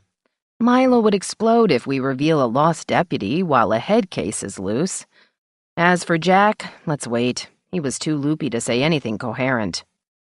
Kip fingered his bearded chin. "Maybe Jack did have the flu and then Patty stabbed him." "Rethink that one," I said.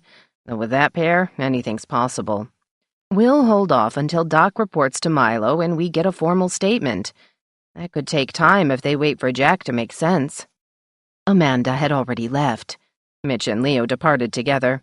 Vita had finished her call.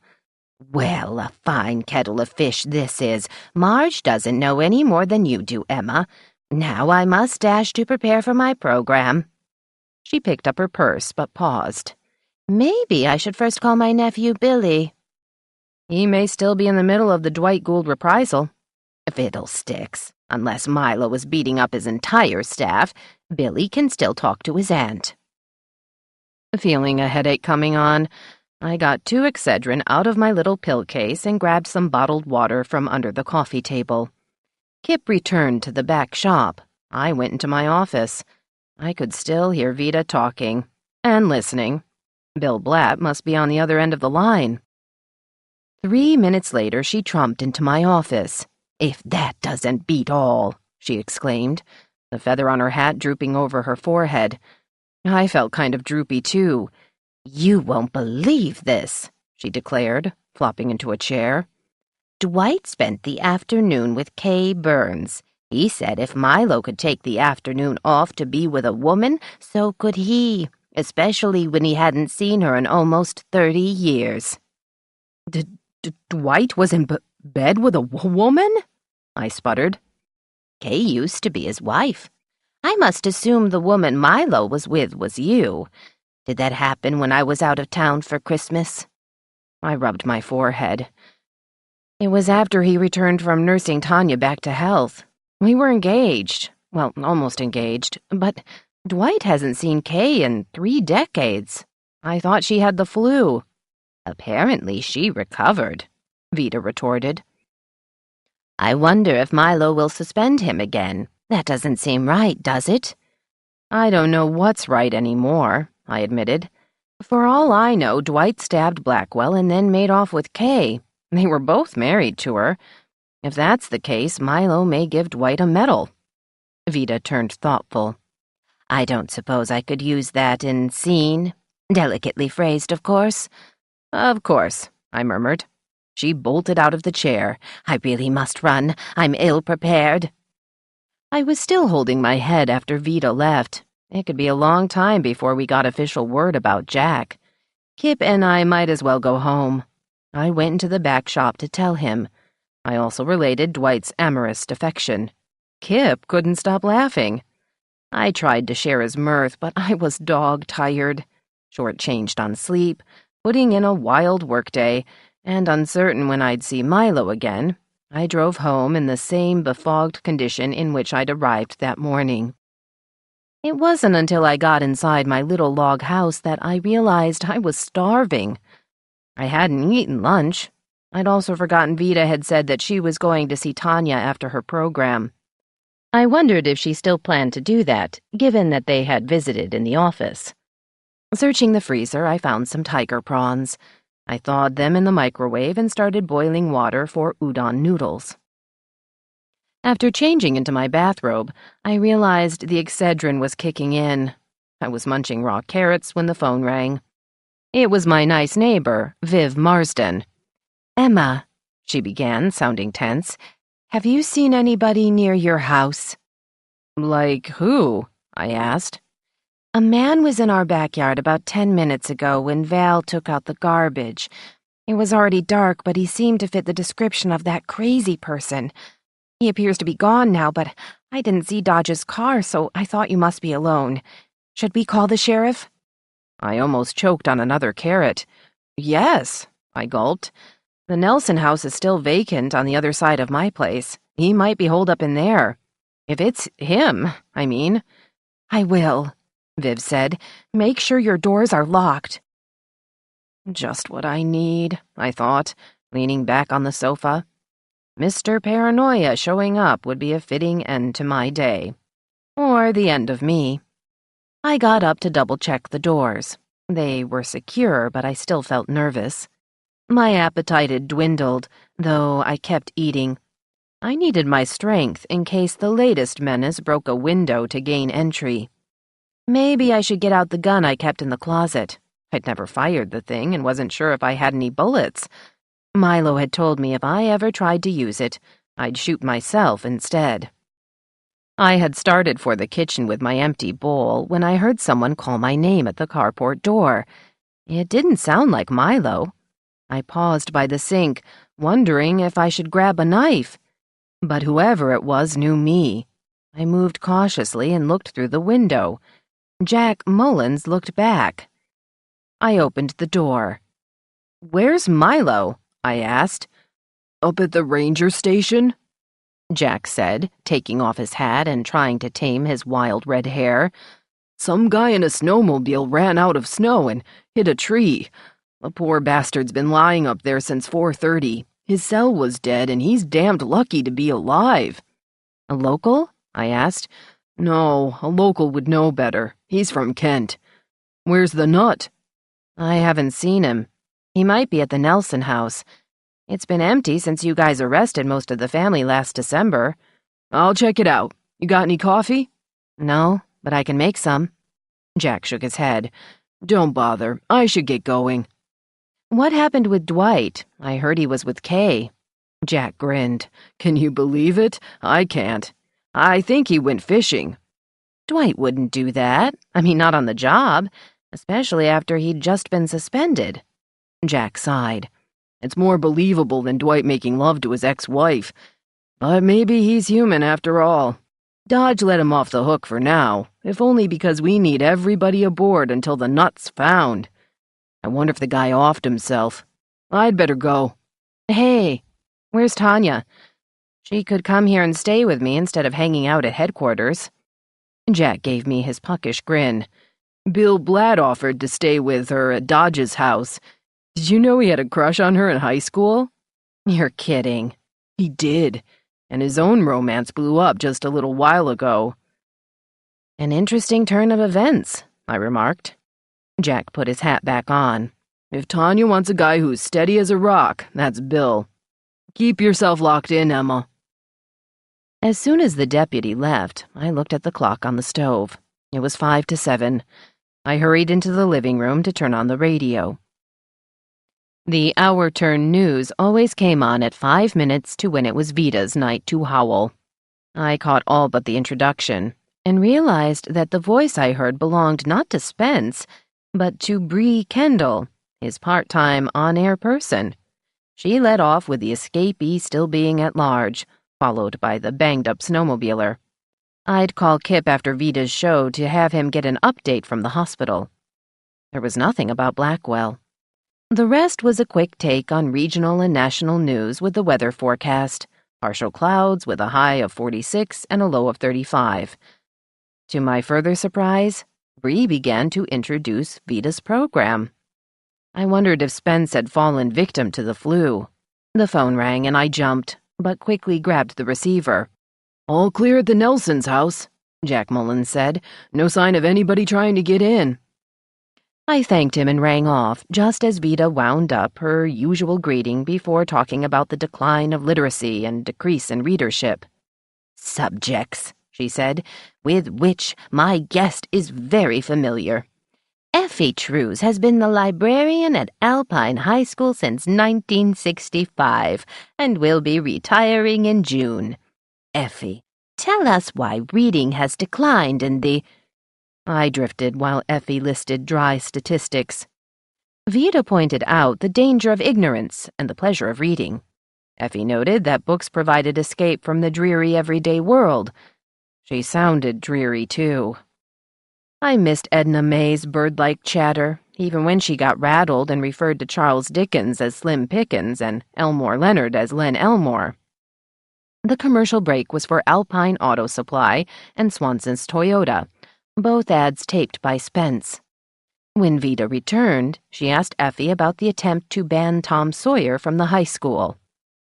"That," Effie declared, her voice suddenly springing to life, "was an insult to one of America's greatest writers and to the intelligence of any age group, including teens.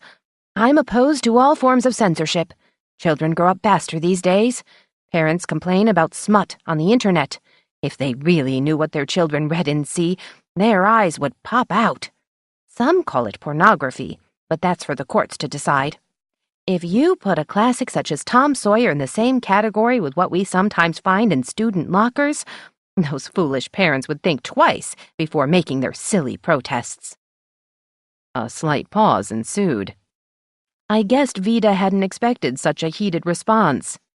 "Do you mean there's pornography at the high school?" "I believe I just said that," Effie huffed. "What I'd like to know is where it's coming from. From what I've seen, it's local." "You mean," Vita asked, unable to keep the shock out of her voice, "someone in Alpine is distributing porn?" "Yes. I recognize some of the subjects in the photos." "This is quite shocking," Vita asserted, seemingly having regained her aplomb. "Has it been reported to the authorities?" "Not to my knowledge," Effie replied, "but it should be." "I agree," Vita said. "Is Principal Freeman investigating?" "You'd have to ask him. He's opted for discretion among the faculty. I had no knowledge of this until shortly before Christmas break." I glanced at my watch. Vida was about to close her cupboard. "Effie," she said, "you've not only pointed out the sad state of literacy along with the decline in reading, but revealed an alarming situation within the walls of our beloved high school. Congratulations on your long and tireless service to our youth. I wish you all the best in retirement." "Thank you," Effie replied. "It's been a joy, for the most part." The door creaked closed, signaling the end of the program. Bree came back on, announcing that following a break for Skyco's fine sponsors, the remainder of the hour would include the top 10 hits from 1975. My phone was ringing before the first commercial started. "Who's in the most trouble?" Kip asked. "Vita's not supposed to put real news on the radio, and will Miss Trews be able to work long enough to have a retirement party?" I have to give Vida a pass on this one. She was clearly stunned. As for Effie, I don't think she's in as much trouble as Carl Freeman. The school board will pitch a fit. I've heard rumors about porn among the students, but Freeman stonewalled Mitch. "I didn't know that," Kip said. "We'll sit on this for now," I told him, but added I'd check on the snowmobiler and get back to him. I immediately called the hospital. Luckily, I was transferred to Julie Canby, one of the few nurses I hadn't antagonized over the years. She gave me the accident victim's name and verified that he lived in Kent, a Seattle suburb. The snowmobiler was still in the ER, but wasn't seriously injured. "Maybe a broken arm," she said. "Contusions and shock along with one wrecked snowmobile. People should do those things in pairs." "That's good news," I responded. "Can we say minor injuries?" "Wait until I get official word. I'll call you back. It shouldn't take too long before he's up here in a room." "Okay. By the way, did you know Vida interviewed your Uncle Clarence yesterday?" "No," Julie said. "Did he make sense?" "He seemed to," I replied. "At least as long as he kept to the past. Has he ever talked to you about what things were like back then?" "Not really," Julie admitted. "I moved to Maltby when I was 20 and didn't return until I married Spike. Excuse me, Emma, I've got a patient calling me." She lowered her voice. "It's Jack Blackwell. He must be conscious."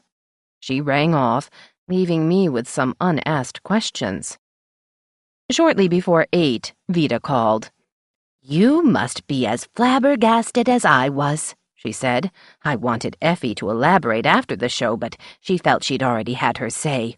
Such a box of bees. "Did you light up KSKY's 3 phone lines?" "I have no idea. I left right away.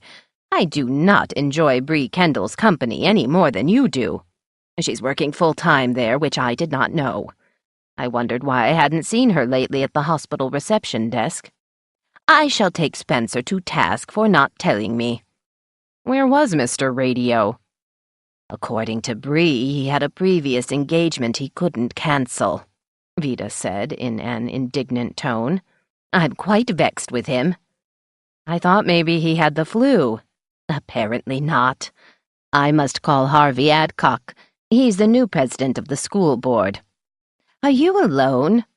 "Yes," I said, and told Vida that Vale Marsden thought he'd spotted the escapee in his backyard. Jack Mullins stopped by to make sure I was okay.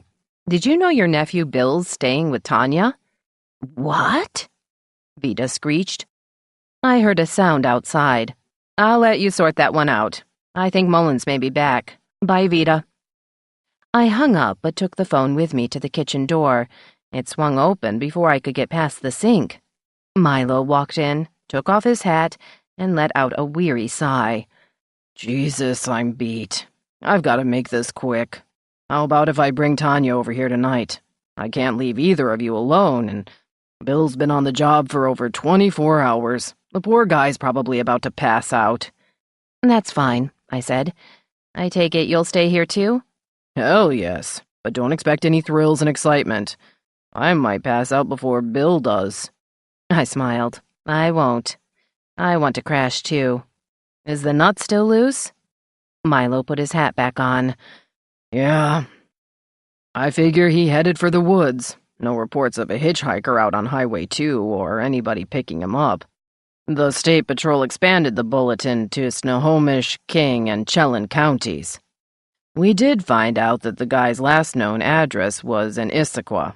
Maybe he thought he could hike through the mountains and end up on I-90 close to his old home on the east side. Hell, if he lived in Issaquah, maybe he'll surface at Mulehide's house in Bellevue and end up as husband number 3.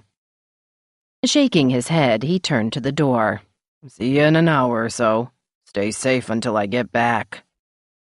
After I heard him test the knob outside to make sure the door was locked, I went into Adam's room, which was crowded with my old bed and some of Milo's belongings. The twin bed was made up and accessible. I was in the living room when Julie called back. The snowmobiler had a simple fracture in his right arm and multiple bruises, but was stable. I passed the information on to Kip, who wondered if we should put the story online, given that the injured man wasn't local. I'd had my own qualms, but felt that our already nervous populace would wonder what the emergency vehicles had been doing on the Icicle Creek Road. They might fret that the escapee was in their midst. Kip agreed that was sufficient reason to go online. Thus are great news decisions made in small towns. Just before 9, I realized Milo probably hadn't eaten dinner. I had chicken breasts, hamburger, and the leftover crab in the freezer. 15 minutes later, the sheriff and his daughter arrived. Tanya looked more chipper than her father. I assumed Bill hadn't passed out on her. In fact, she informed me, Vida's nephew had taken her to dinner at the ski lodge. Milo, however, hadn't eaten since lunch. He told me to fix whatever was easiest and poured himself a drink. You want one? He asked as an afterthought. I told him I did, having passed on liquor earlier. The hamburger was enough for a steak-sized serving, so I defrosted it and started frying potatoes and chopped onion. Tanya had gone into the living room and turned on the TV while her father sank into a kitchen chair. He was not in a talkative mood. In fact, he didn't speak until after the hamburger was frying and some canned peas were starting to boil. Thanks, he said. I turned the peas down to a simmer and looked at him. For what? For not asking a lot of dumb questions like you usually do. I picked up my drink and sat down. You're tired. So am I. He put his hand on my arm. How'd I get so lucky? You earned it after 15 years. You're a very patient man. He shrugged. Not always, but I was when it came to you. You're the most contrary woman I ever met. I prefer perverse. That works too. He squeezed my arm before lighting a cigarette and offering me one. I took it. You heard about Gould? He asked. Oh, yes. Is it really true? Milo laughed. Dwight has no imagination. He couldn't make that up. The call he answered was from Kay's place. She's buying Denise Peterson's former townhouse on 2nd Hill. Kay claimed someone tried to break in. One thing led to another, and yeah, it is hard to believe. His cruiser was in her garage. From what I remember, Kay can't survive long without a man. Widowhood doesn't suit her. I laughed, too. So what will you do about Dwight going AWOL? I'll dock his pay for the time off. It's so damned funny that I can't get too pissed. Besides, he's right. I did the same thing with you. I probably should have docked my own pay, but I never thought about it. Too late now, I said, getting up to turn the hamburger and potatoes. By the way, Julie Canby says Blackwell's conscious. Shit, I should. To hell with it. He may be awake, but he's not lucid. He stabbed me in the back often enough. Now it really happened to him. You look smug. I am. You look like you want to ask me a question. Don't. I have no idea who stabbed him. If I did, I'd shake his, or her, hand. No, you wouldn't, I said, getting up. You go by the book. So I do. Dinner ready? Yes, I said, and proceeded to dish it up. Go ahead and eat in peace. I'm going to talk to Tanya. The sheriff's daughter was watching CSI, which seemed appropriate. I asked if I could get her some wine or another kind of beverage. She said no, muted the TV, and asked how her dad was doing. I told her he was eating and would probably survive. "Are you mad at me?" she asked. I sat down on the arm of the sofa. "No. Why would I be?" "Well," she frowned, and when she spoke again, it was almost in a whisper. "I didn't think much about you as a couple when I was here the first time. Maybe, like Mom, I didn't take your relationship seriously.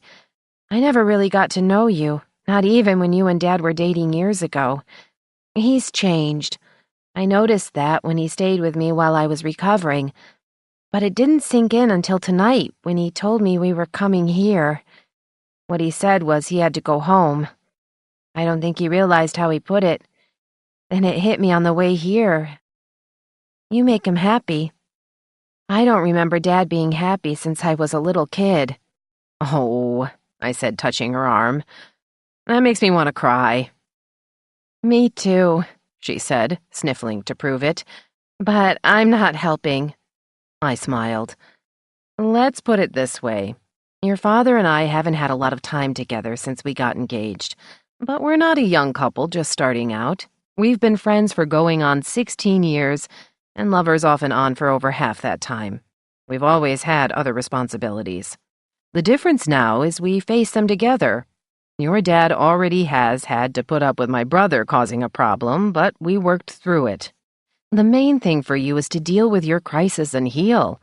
I'll do what I can to help both of you. When it comes to coping with adversity, we're seasoned veterans. We may bitch, we may bend, but we don't break."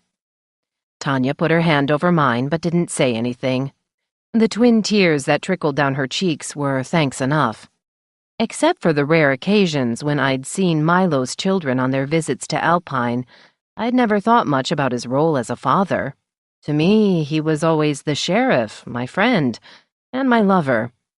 Now I was seeing him in a role he'd assumed long before we met. Maybe I wouldn't turn into an evil stepmother. I might even become a good wife. Milo and I both slept like bricks that night. Tanya apparently was nightmare-free. She had gone to bed after we did, having stayed up to watch Jay Leno. The sheriff got up at his usual time while I dozed until a few minutes after 7. He was in the kitchen when I stumbled into the bathroom. After I finished showering, I couldn't find my hairdryer. Tanya's door was closed, so I assumed she hadn't gotten up yet. I found Milo dishing up ham and eggs. "Did you use my hairdryer?" I asked. He scowled at me. "I dry my hair with a towel." "I can't find it," I said. He sat down. "Oh, I forgot. It's in the carport." "The carport?" I yipped. "What the hell is it doing there?" "You don't own a blowtorch," he said complacently as he buttered the toast. "It dropped at 31 last night. I thought maybe the pipes had frozen. Turns out they were okay." "You were going to use my hairdryer to—" Of course he was. I supposed it made sense in some weird male way. I went out to the carport and found the hairdryer on top of the woodpile. "Jerk," I said, brushing by him on the way back to the bathroom.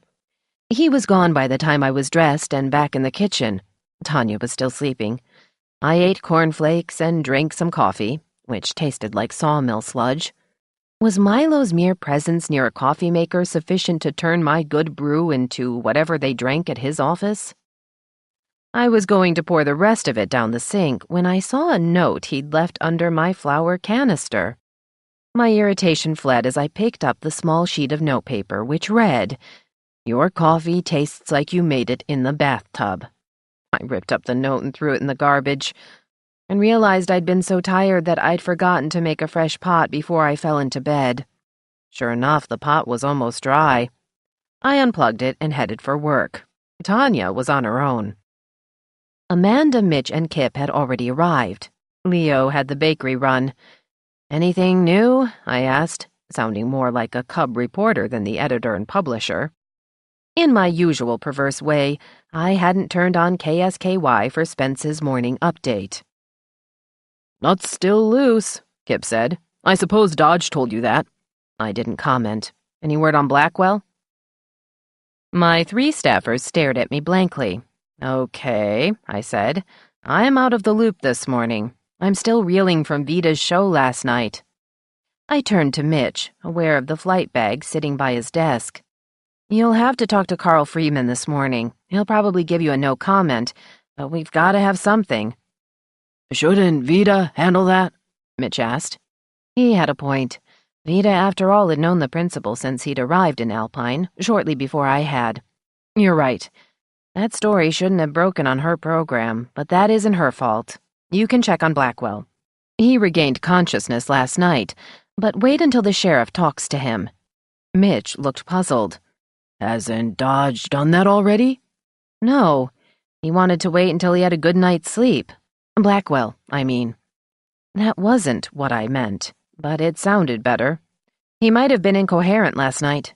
This time I did mean Jack, although it could have gone either way by 10:30, when Milo was reduced to muttering something that sounded like, "Good night." Luckily, Vita entered in a flurry of sparkling rhinestone snowflakes on a black cloche. "My phone never stopped ringing last night. Everyone from Harvey Adcock to Grace Grundle. Grace, of course, thought kitty porn was actually kitty porn and had something to do with her cats. She wanted to know if there were lewd pictures of tiddlywinks or crosspatch or whichever other wretched felines she keeps in her menagerie." "Poor Grace," Amanda murmured, trying not to giggle. "What," I inquired, "is Harvey going to do with the school board?" "He's calling a closed emergency meeting tonight," Vita replied. "I assumed he would," I said, seeing Leo make his entrance. "Did Harvey have any idea about what was going on at the high school?" "If he did, he wouldn't admit it," Vita said, unwinding a long Angora scarf from around her neck. I wondered if she'd had it made out of one of Grace's cats. "The only thing of interest he told me was that Effie Trews would be on hand. And Carl Freeman, of course. We should put that online," she added, looking at Kip. "Got it," Kip said, his gaze straying to Leo and the bakery box. "Porn City," Leo said. "I tried to find some indecent pastries, but the closest I could come was cinnamon twists." "Leo," Vita cried, "don't make things worse." I heard my phone ring. "Amanda," I said, heading for the coffee table, "can you get that and put it on hold? I need real coffee." Leo was setting out the pastries. I grabbed a cinnamon twist, filled my mug, and hurried to grab my phone before sitting down. "Guess I beat you again," Spence said, sounding slightly apologetic. "Hey, I had no idea what Vita was doing. Forget I complained about her program getting bland." "You'd better treat her like an empress," I declared. "Where were you last night? She's not happy with your absence." "Damn. Trust me, I had a crisis of my own. I do have a life." "Want to tell me about it? It could be news. You owe us." "No, I don't. Advantage, advocate. Vita's probably hightailing it up to Alpine High. When did I ever pry into your private life?" "How about when Milo broke your nose for defending my honor?" "That was different. I thought Dodge was interested in other things about you than your honor. Macho mistake, okay? Let's drop it." Spence sounded unusually grim. I saw I had another call waiting. "Just make sure you grovel when you talk to Vita. I've got breaking news." Ha. I hung up on him. I'd lied, of course, but when I picked up the other call, the urgency in Beth Rafferty's voice got my attention. "Emma," she said, speaking rapidly, "I can't stay on the line very long in case I get a 911 call, but can we meet for lunch at the ski lodge?" "Yes, sure. Noon?" "A little after. Evan Singer is filling in for me. See you there." Vita was also tied up on the phone, but growing impatient, tapping her pencil on the desk until it finally broke. "Such ninnies," she declared, when I went for a coffee refill just after 9. "Most of these callers aren't high school parents, they're voyeurs. They ask such prurient questions." "Are you going to arrive unannounced at the high school?" I asked. Vita stared at me over the rims of her big glasses before pushing them back up on her nose. "Certainly. A surprise attack is always best." Leo looked up from his monitor. "Why not a blare of trumpets, Duchess? That might get the attention of the kids who are ogling porn. Vida sniffed disdainfully as she wound the Angora scarf around her neck. I would certainly like to find out where this filth is coming from. Has either of you heard anything but vague rumors? Leo and I both looked blank, though he did respond. I haven't even heard the rumors. First, you have to define what porn is. It's repellent, Vida asserted, putting on her coat. I shall return. She swept out of the newsroom. Maybe I should start calling her General MacArthur, Leo murmured. Why are we assuming the purveyor is local? Good question, I said, sitting on the edge of his desk. Effie thought it had shown up before Christmas. Some families go out of town for Thanksgiving to visit other relatives. Maybe somebody brought it back with them. A half-dozen photos could be considered an epidemic. True enough, Leo conceded, lighting a cigarette. Amanda called my name. Emma, Donna Wickstrom on line 1. Hurrying back to my office, I'd realized I'd forgotten that Craig Laurentis was supposed to be sending her a new painting. I eagerly picked up the receiver. Hi, Donna. Have you got the new masterpiece? Not yet, Donna said. Next week, maybe. But Craig did contact me. He found the man who escaped from Rest Haven. He insisted I tell you rather than calling the sheriff. Where is he? The escapee, I mean. He's off that old abandoned road on Tonga Ridge near Carroll Creek. I couldn't get Craig to give me an exact location. He identifies things by trees and rocks and, anyway, it doesn't matter in terms of finding him fast. He's dead.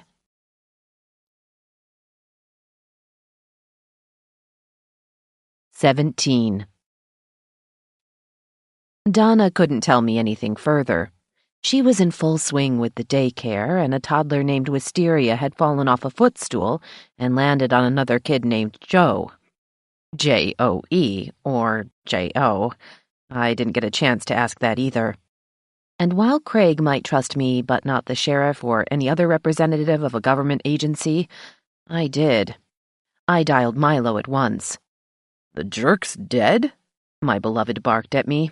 Great. Somewhere near the end of the abandoned road by Carroll Creek doesn't pinpoint where he is. There are 2 of those roads in that area. I'm just the messenger. He's not going to get any deader. Will you notify Rest Haven? I'll let Hepner do it. He's got no tact.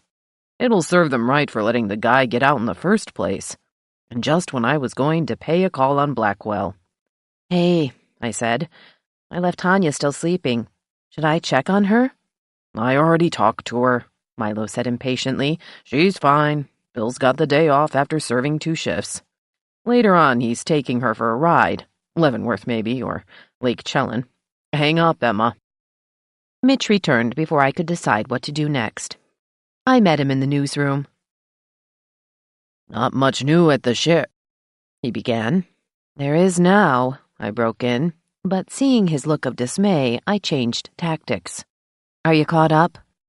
I will be as soon as I write up what's in the log. It's not very exciting, but it's long because half the town reported seeing the escapee, or somebody trying to break into their houses. The snowmobiler accident, Blackwell stabbing, that's either old or no news. Okay, I said. Then follow up on Blackwell and I'll take the escapee story. That should be it for you. The head case is dead, by the way. I'll have Kip put it online now. Jesus, Mitch murmured. Now I feel left out.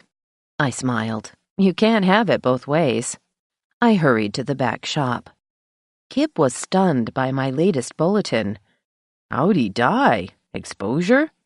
I don't know, I said, but Hepner's going to tell the Rest Haven people, so it's official, or will be in a few minutes. Go with it, and say that his body was found by a local resident. Ooh, we should have a name. Not this time. It was Craig Laurentis, the recluse artist.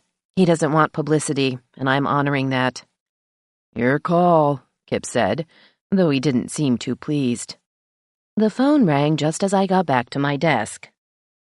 This is Kay Burns, the voice at the other end said in a strained tone. You don't intend to announce the supposed death of our patient, do you? There's no official confirmation of identification. It occurred to me that technically she was right. Wouldn't he have some ID on him? I asked. No. Psych patients aren't allowed access to their ID. It's for their own good, of course. Then, since we never knew his name, why shouldn't we go with the news so that everybody can relax? Please, wait for Dr. Wu to make the announcement. We heard about it less than 5 minutes ago. If it's true, the body may not be recovered until later today. I paused. How about this? We say the body of an unidentified man who may be the patient, and so on. This would quiet everybody's fears. It's our duty as a newspaper to keep our readers informed when it comes to public safety. I'm sure Spencer Fleetwood will agree. It was Kay's turn to hesitate. Let me ask Dr. Wu. I'll get right back to you. I thanked her and rang off. For the first time since KSKY went on the air, I called Spence to share a story. I needed him as a media ally. His reaction wasn't what I expected. I don't know, Emma, he said slowly. This is a delicate matter. Patient privacy, the poor guy's family. Let's sit on it for a while. You're nuts. This isn't just a news item. It's in the public interest. Have you cleared it with Resthaven? I winced and was glad Spence couldn't see me. I'm waiting for a green light from Dr. Wu. Okay, when you get it, call me back. Talk to you later. Setting the receiver down, I pondered Spence's attitude. Was he putting me on about Kay Burns coming on to him? That didn't add up, given that Kay had ended up in bed the next day with Dwight Gould. Or was Kay a nymphomaniac? Something's off, I said, as Mitch came to see me. What? He asked, handing me a printout of the sheriff's log. May I ask an impertinent question? He shrugged. You're the boss. Has Kay Burns made a pass at you? Mitch laughed. No, I mean, not overtly. She did strike me as probably not the kind who needed much encouragement, though. I considered telling my reporter about Dwight's defection, but figured that Milo must be keeping the matter internal. If he wasn't, one of the deputies, especially Jack Mullins, might have mentioned it. Maybe they'd stick with the sheriff's earlier speculation that Dwight had gotten stranded chasing somebody on a logging road. Forget I asked, I said. I'm still trying to figure out how Fleetwood keeps beating us. By the way, Dodge was going to see Blackwell. Give him a call in a few minutes, and then you're good to go. Should I ask if they're searching for the escapee's body? Yes. If Dodge says they are, then I'm posting it online. A few minutes later, Amanda brought the mail.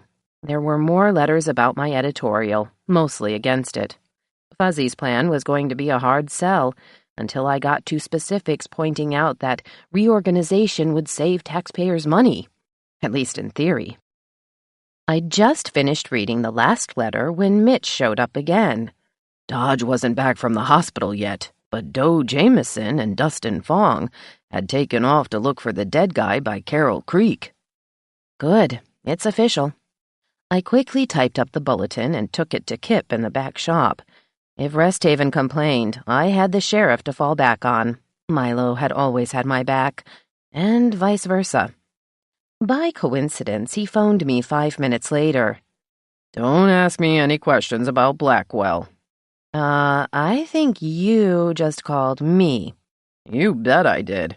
I figured either Laskey or you would be after me as soon as I got back from the hospital. Fleetwood, too. I'm not giving out anything until I sort through this friggin' mess. I don't suppose your in-house spy has any idea where Tiffany is? If she does, she hasn't told me, I said. She's up at the high school grilling Carl Freeman about the porn. What porn? You haven't heard? No, and I don't want to.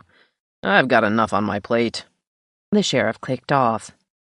I went to tell Mitch he was off the hook. Go ahead, get an early start to the airport, I said. It's Friday traffic. Mitch's smile was grateful.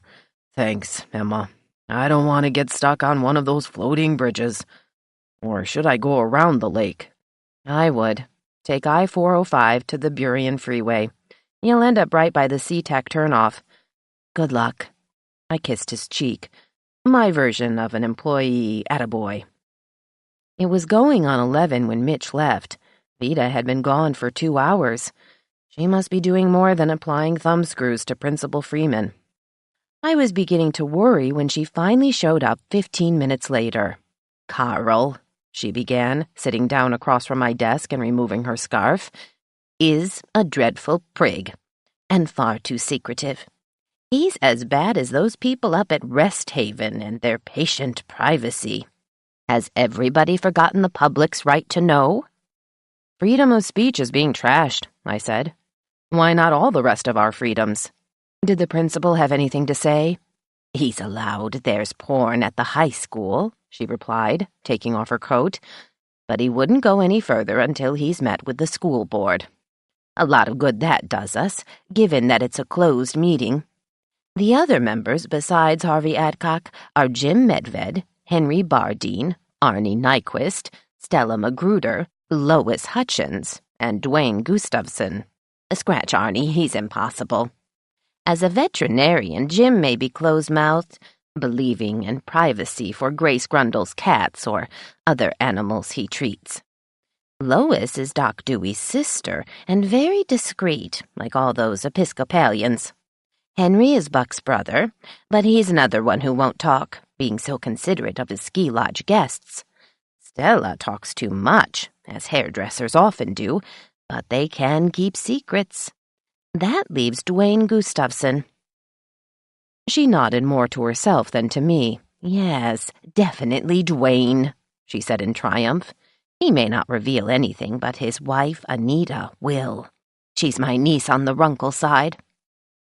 I had become so fascinated with Vida's mental gyrations about sources that I'd almost forgotten what she was trying to find out. Wouldn't it be easier to bug the meeting room? I asked. Vida tipped her head to one side. That's an inspired idea. Kip would know how to do that. Is it legal? Probably not, I said. Let's stick with Anita. Yes, she agreed. Perhaps I'll invite Dwayne and Anita to supper tomorrow night. I have what sounds like a tasty new recipe for a cheesy ham and potato casserole. It came in this morning's mail. I wished they'd mailed Vida the casserole, or an antidote that could be given to the Gustafsons. I asked how much time Freeman had spent with her. Less than 20 minutes, she replied indignantly. That's not counting the first 10, where I tried to show interest in his wife, Molly, and their daughter, Katie. She grimaced. I even asked about their wretched Pekingese, Bandersnatch, an apt name for that little beast. I wondered, I said. I was starting to worry about you. You were? She looked faintly puzzled. Oh, I called on the Parkers. They're still upset about Wayne's death, and Tiffany, too. I always thought Dot and Durwood were pretty well grounded. And I'm not referring to Durwood being grounded by Milo because of this terrible driving record. Vida had stood up. Well, they are usually, but this is a double dose of woe. They're not as young as they used to be, you know. True, I allowed. Vida gathered up her coat, scarf, and purse before heading to the newsroom. I checked my watch. It was just after 11:30. I had a sudden urge to visit the Parkers, too. Their home was on the way to the ski lodge. If I didn't have to meet Beth Rafferty until after 12, I'd have time to do a little sleuthing of my own. It was still chilly, but the sun was trying to peek out above Cowboy Mountain to the east. I turned right, making it unnecessary to get out my sunglasses. Seattle natives like me react to February sun like moles. It's no wonder we buy more shades than anyone else in the nation. They're needed so seldom that we can't remember where we put them. The Parkers' white 2-story house with its half-wraparound porch looked as tidy as ever. The only oddity was that Durwood's battered Chrysler was parked on the verge instead of in the empty garage. That seemed odd, given that both Parkers no longer drove. Dot came to the door. "Emma, dear," she exclaimed, "are you lost? I haven't seen you in months." I laughed. I know. I've been really busy these last couple of months, but I'm on my way to the ski lodge and thought I'd stop by to say hello. I did see Durwood yesterday outside the drugstore." "Oh," Dot said, leaning against the door. "I'm so sorry, but Durwood's taking a nap. Why don't you stop by later and have tea?" I grimaced. "That might work, but I hate to say this, I have to use your bathroom. Ours was occupied, and I don't think I can make it to the ski lodge in time." I gently nudged past Dot. "Sorry," I said over my shoulder, moving into the entry hall. "Which way?" I stopped, looking into the living room. A young child sat on the floor. I'd gotten a close-up look at Holly's youngest boy last October. In shock, I turned to Dot. "That's not Tiffany's kid," I blurted. Dot put her hands to her flushed cheeks just as Durwood came down the hall. "No," he said, not sounding like his usual cheerful self. "Please, Emma, try to understand." I put my arm around Dot, who was crying. "I think I do. It's the old switcheroo, right?"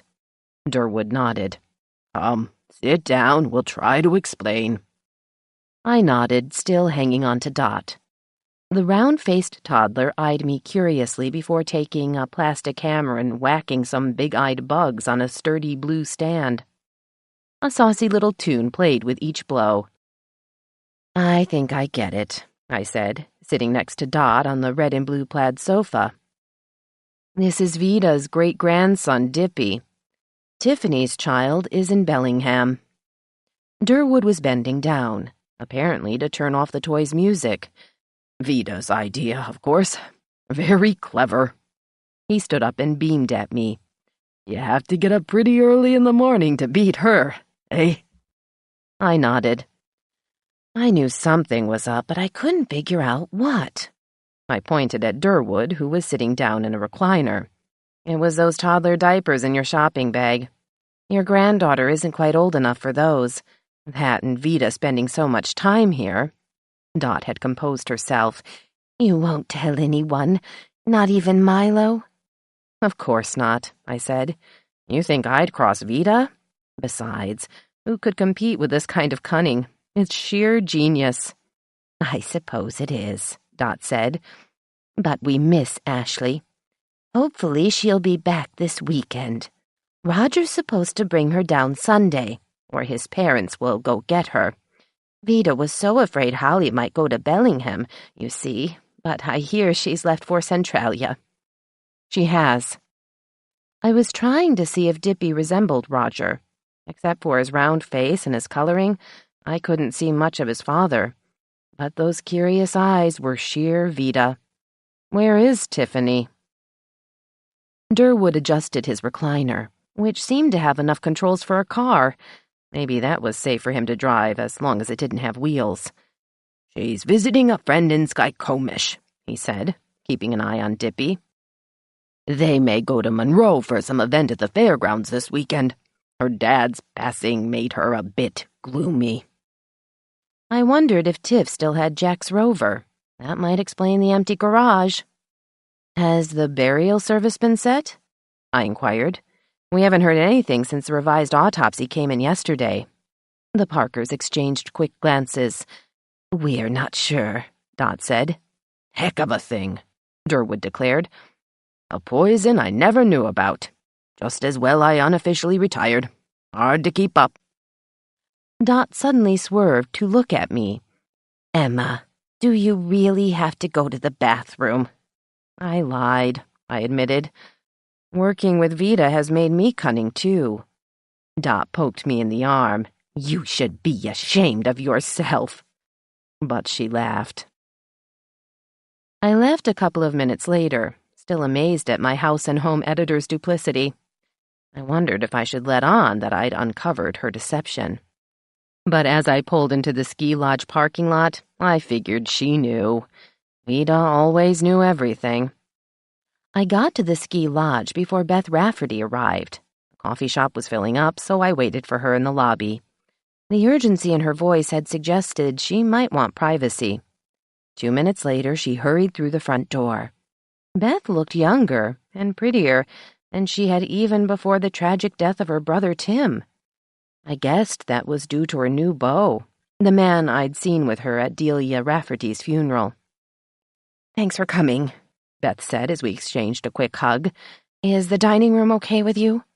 I assured her it was. Henry's daughter, Heather Bardeen Bovich, was on hostess duty. She led us to a relatively private table away from the bar. We both declined any beverages except ice water. "Nobody," Beth remarked after Heather moved on, "wants a sloshed 911 operator, though I'll admit I wouldn't mind having a drink." "In days of old, everybody expected a sloshed newspaper editor," I said, "but times have changed. You look great, Beth. How's Keith?" "He's fine," she grimaced. "I just hope he doesn't decide to take a job somewhere else now that the Rest Haven project's finished." "Is Nyquist running out of work, or doesn't Keith like small towns?" "Arnie's starting an addition to the college dorms next month," Beth said. "At least the state has a few spare dollars, but Keith doesn't get along very well with his boss. Nyquist can be a jerk." "Yes, he can," I agreed. "At least Keith seems to like you." Beth revealed her dimples in a smile. "I like him. If you and Dodge can find love in middle age, maybe I can too." "We found it a long time ago. I just didn't know what it was." I glanced at the menu, wondering if Beth had come to discuss her romance, but I didn't think so. "You sounded upset on the phone. If you need advice, write to Vida." "I'm not that desperate," Beth said. "You're right, though." She paused. "Here comes our blonde waitress du jour, Brittany or Brianna." "Brandy," I said out loud, seeing the server's name tag. "I'll have the tuna salad on limpa toast." Beth quickly scanned the lunch options. "The Rubinson," she said, handing the menu to Brandy. "Thanks." As the young, buxom blonde left us, Beth shook her head. "How does Henry Bardeen find so many of these fair-haired girls whose names begin with B? I'm blonde. Maybe I should have tried to get a job here when I got out of high school." "You also have a brain," I shrugged. "I shouldn't say that. It makes me sound like a snarky, aging brunette. You were saying?" Beth leaned closer. "You remember that after Tim died, Tony Andreas moved to Alaska. She gave you a carton of Tim's baseball memorabilia that you turned over to me." "Of course," I said, my mind drifting back 1.5 years to Tim's tragic death. Milo's former receptionist had been in love with Beth's brother. The affair had been triggered in part by Tiffany's shrewish, selfish behavior after she got pregnant. "Tim gave the sports items to Tony because Tiff thought they were junk." Beth nodded. "Typical. Unlike the items that were burned in the fire, the ones in the carton had some real value. I checked them out. The Ken Griffey Jr. autographed rookie card is worth at least $350. Alex Rodriguez's is $250. There's Randy Johnson, Edgar Martinez, Jay Booner, and Jamie Moyer, along with some other big names from different teams. I have no idea how much it's all worth, but probably $3-4 grand." I wasn't surprised. I recall seeing Edgar's signed bat. If he isn't voted into Cooperstown because he was mainly a designated hitter, it'll be a terrible injustice. What are the sports writers thinking? His career numbers hitting for average, RBIs, and home runs are... Beth held up a hand. "Stop, Emma. You're getting kind of heated. I'm not a huge baseball fan, but I recognize those players' names. I never gave the carton to Tiffany. Yes, they belonged to her as Tim's widow. I just couldn't do it. But at Mom's funeral, my conscience got the better of me." Her expression was grim. "The problem is I can't find them." I didn't respond right away. Brandy had brought our orders. I waited until she left to ask the obvious. "What do you mean?" "I had them stored in Mom's old bedroom closet. I hosted a family gathering after her funeral. Tiffany was there with Jack Blackwell, of course. I wonder if she stole them." "Oh no, why would she do that?" "To sell them, I suppose." Beth paused to eat a bite of corned beef. Actually, I see what you mean. Maybe she told Jack about them.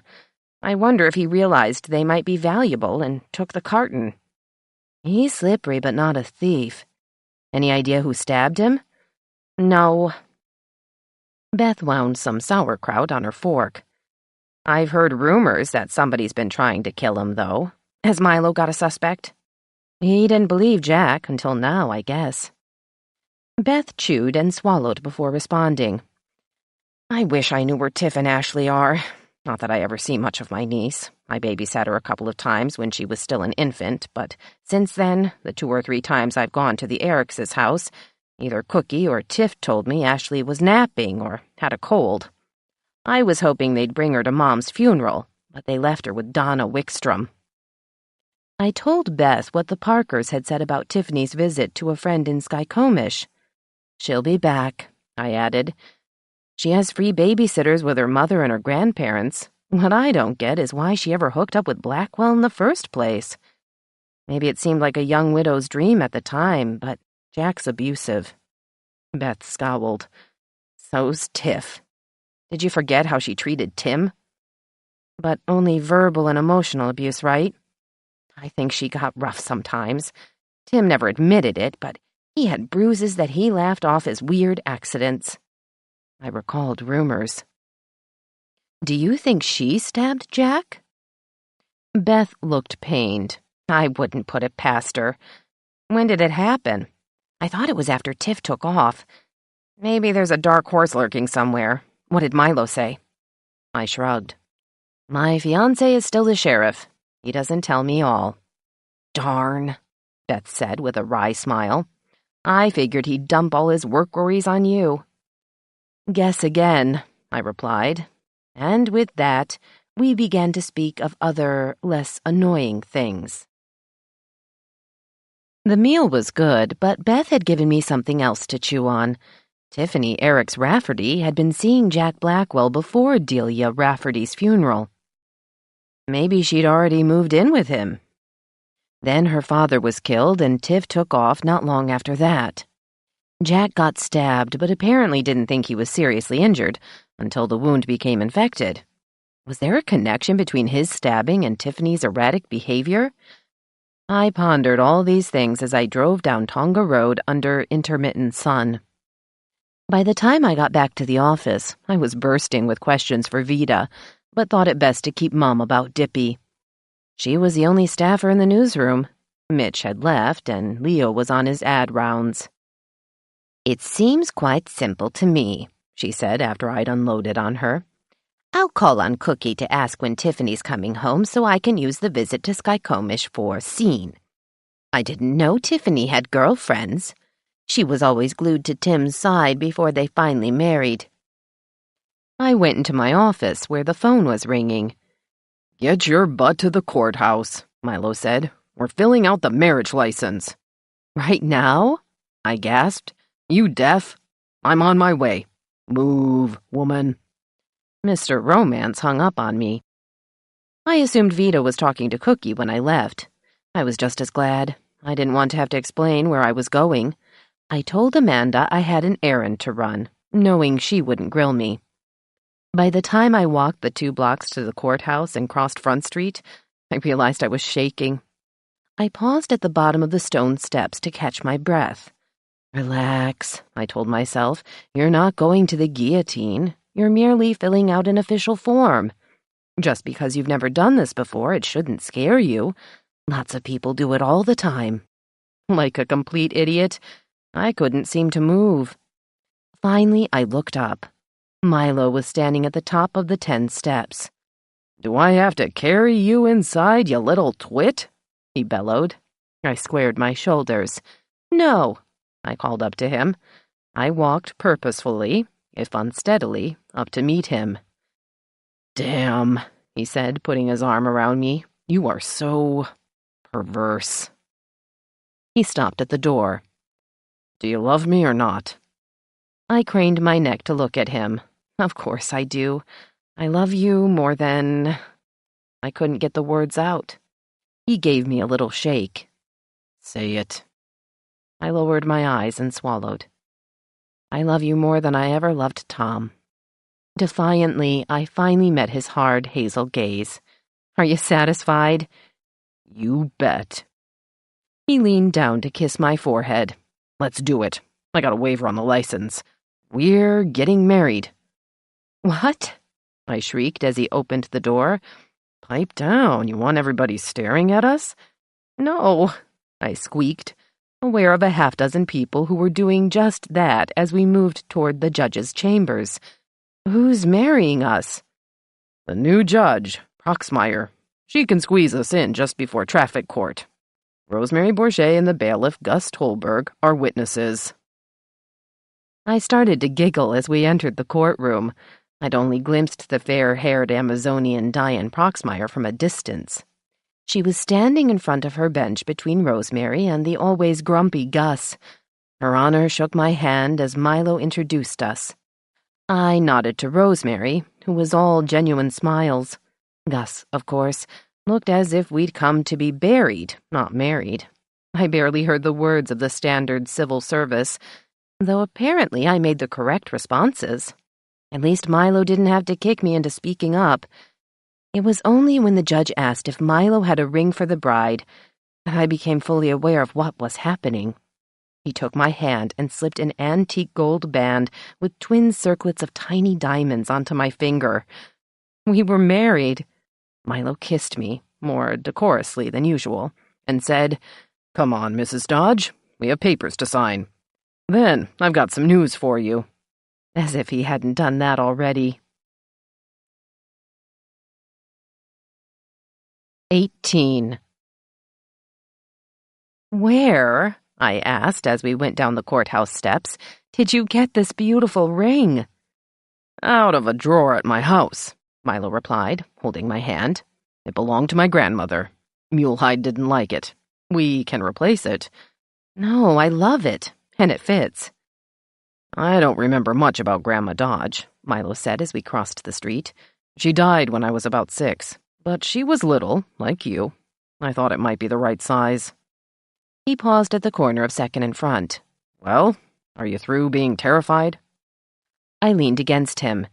Yes, I'm sort of speechless.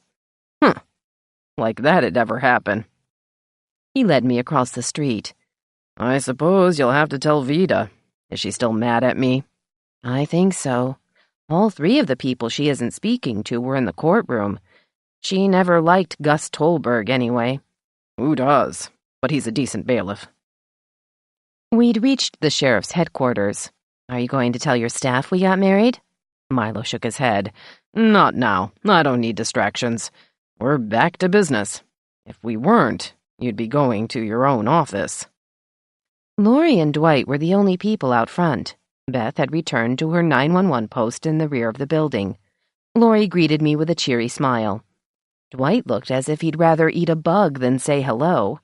But he did, probably in deference to his boss, who was leading me into his office. Okay, Milo said, sitting at his desk after taking off his hat and jacket. Let's start with Blackwell. I can't figure that guy out. His wound was fairly superficial. According to Doc, a steak or kitchen knife. If it hadn't gotten infected, it would have healed in 2-3 days. Blackwell claims he doesn't remember being stabbed. I almost believe him. Which means he must have been asleep. The sheriff had been looking at his notes, but he finally raised his eyes. He swears he was alone. Tiffany comes to mind. Did she have a key to his house? Milo made a face. Jack doesn't always lock up at night. He's so damned arrogant that he figures nobody would dare break in. Typical. I rested my chin on my hand. Patty's a possibility, even if she took him in and got him hospitalized. She loves the guy, so she'd feel remorse. Does this mean you believe the earlier threats were real? Hell no. This doesn't prove any of the others. Have you found the weapon? Hepner found 8 of them, all wiped clean. Milo offered me a cigarette, which I accepted. He was lighting it for me when his phone rang. Screw it, he murmured, leaning back in his chair. Lori can take it. The knives will go to the Snowco lab as soon as I can free somebody up to take them over there. For all I know, whoever stabbed Blackwell might have tossed the thing. I was about to ask if the sheriff was going public with any of this when Lori interrupted. Doe called to say they found the body on Tonga Ridge. They're taking it to the hospital morgue. Is that okay with you? Fine, Milo said. Call Resthaven and tell them to send somebody to ID Mr. Nutt. We need a name this time, and make sure Doc knows he's got a stiff coming in. Lori nodded and scurried off. I posed my question to the sheriff. Hell, Emma, Milo said. You can't do anything on Mr. Nutt until we get an ID, right? But I wanted to give you background on Blackwell to see if... He stopped, took a drag on his cigarette, and shook his head. Damn it, maybe I just wanted to spend some time with my wife. I smiled. That's incredibly sweet, but I don't believe you. Milo scowled at me. Okay, it's partly true. Knowing you, I suspect some ideas are dancing around in your funny little head. I tapped my cigarette into the sheriff's NRA ashtray. As a matter of fact, I was thinking about that sort of thing on the way back from lunch with Beth. Given that Milo had left the door open, I lowered my voice and told him about the missing box of sports memorabilia. I gather, I concluded, she hasn't mentioned it to you. He shook his head. I hardly ever see her. She stays holed up in back and works until 6. You think Blackwell took the stuff? Well, Tiff wouldn't know the value. She apparently never asked Beth about it after Tim died. But if she knew it existed, she might have mentioned it, and then he decided to check it out. Milo stroked his chin. No, that doesn't sound like Blackwell. Even for a few grand, I doubt he'd pull a stunt like that. How about Wayne? He was a baseball fan. The few times I talked to the guy, he'd always yap about the latest game he'd watched. I never thought of him, I admitted. A thought flashed through my mind. Don't think I'm crazy, but Jennifer Hood told me something was burned by the road where Wayne was killed. Did you notice that when you were at the crime scene? Yeah, it looked like some paper. Not much of it either. The sheriff was probably right, but I persevered. Kip lives next to Mel and April Eriks's house. He told me Mel was burning something in his backyard right after Wayne died. I happened to run into him at the grocery basket, and I alluded to that. Mel seemed evasive. Milo leaned back so far in his chair that I thought he'd tip over. Mel's a baseball fan, too. Hell, Emma, do you think he'd set fire to Ken Griffey Jr.'s rookie card? He's not nuts. Okay, I said, sounding humble. But if you're right and Wayne took the carton, then Tiff probably has it. Unless it's still at Cookie's. The sheriff shrugged. So, that's where it belongs, legally. He sat up. I don't see where this stuff has anything to do with Wayne's murder, or Blackwell's stabbing. Tiff will show up sooner or later. We'll talk to her. In fact, when Doe gets back, I'll send her to talk to Patty. He paused. We should talk to Kay, too. Maybe Dwight wasn't the only ex she decided to bang for old time's sake. His phone rang again. He stared at it as if he could make it explode. Damn, it must be important, or Lori... He picked up the receiver. Dodge, he barked. I watched his jaw set as he listened, obviously trying to remain patient. Okay, Doe, here's what you do. Tell Dr. Reed to get her ass down to the morgue pronto, and ID the stiff, or we'll take a picture of him and post it on every utility pole in Skyco until somebody comes up with a friggin' name. He banged the phone down. Those dinks at Resthaven are going to drive me nuts. Woo's having emergency dental surgery at Dr. Starr's office and, according to Dr. Reed, he's the only one with authority to ID the dead guy. That's bullshit. Isn't he Reed's patient if she's in charge of the nut jobs? I'd think so, I said. That sounds a little too weird. I stood up. Maybe I'll go up to Resthaven. Hold it. Milo had gotten out of his chair. I'll do that. You keep out of the way. I'll let you know what happens. No, you won't. I actually stamped my foot. This is news, you big jerk. I'll take my own car. If Mitch were here, I'd send him. Milo took his jacket off the hook on the wall and slung it over his shoulder before looking down at me with bemused hazel eyes. I can't win. I had one wife who hated my job and didn't want to hear about it. Now I've got one who can't keep her nose out of it. You're on your own. He pushed me out of sight from the outer office, wrapped his free arm around my neck, and rested his chin on the top of my head. Happy? Yes. I rubbed my cheek against his chest. I hate you, though. I know. You often do. He kissed my nose and let me go. Milo was just ahead of me a couple of blocks from the River Road arterial when, instead of crossing the tracks, he made an abrupt U-turn onto 7th Street. I didn't dare attempt that maneuver, so I reversed in Swanson Toyota's parking lot and tried to spot the Yukon. I had to wait for the stop sign at Front Street. Up the hill, Milo turned onto Pine. I guessed he was going to the hospital. After I hooked a right off 7th and passed the Presbyterian Church, I saw him walking into the main entrance. The Yukon was parked in a loading zone. There was just room enough behind it for my Honda. As Mrs. Sheriff, surely I had some perks. Milo had disappeared by the time I got inside. Jenny Bjornson was on duty again. "Are you looking for Sheriff Dodge?" she asked. "Yes, where did he go?" "To the morgue in the basement." She grimaced. "Do you really want to go there? Just seeing the sign creeps me out." I assumed my callous reporter's air. "Yes. Which way do I turn when I get down there?" "To your left. Oh, here's Mr. Fleetwood. I'll bet he wants to go to the morgue, too." "Hi," she said with a big smile for Mr. Radio. "The charming Jenny," Spence said, blowing her a kiss. "Did you say the magic word morgue? I'm headed there with Ms. Lord." He practically pushed me to the elevator. "Surprised to see me?" he asked through gritted teeth. "Who's getting news leaks now?" "I happened to run into Dodge at the courthouse," I replied as the elevator doors slid open. "I'm filling in for Mitch. He's gone out of town." "Good timing on your part? Or were you letting the resident bear maul you during working hours?" "Hey," I said as the elevator stopped. "Don't get nasty.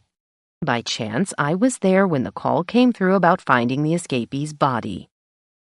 Spence stopped at the morgue's door. "You ever done this before?"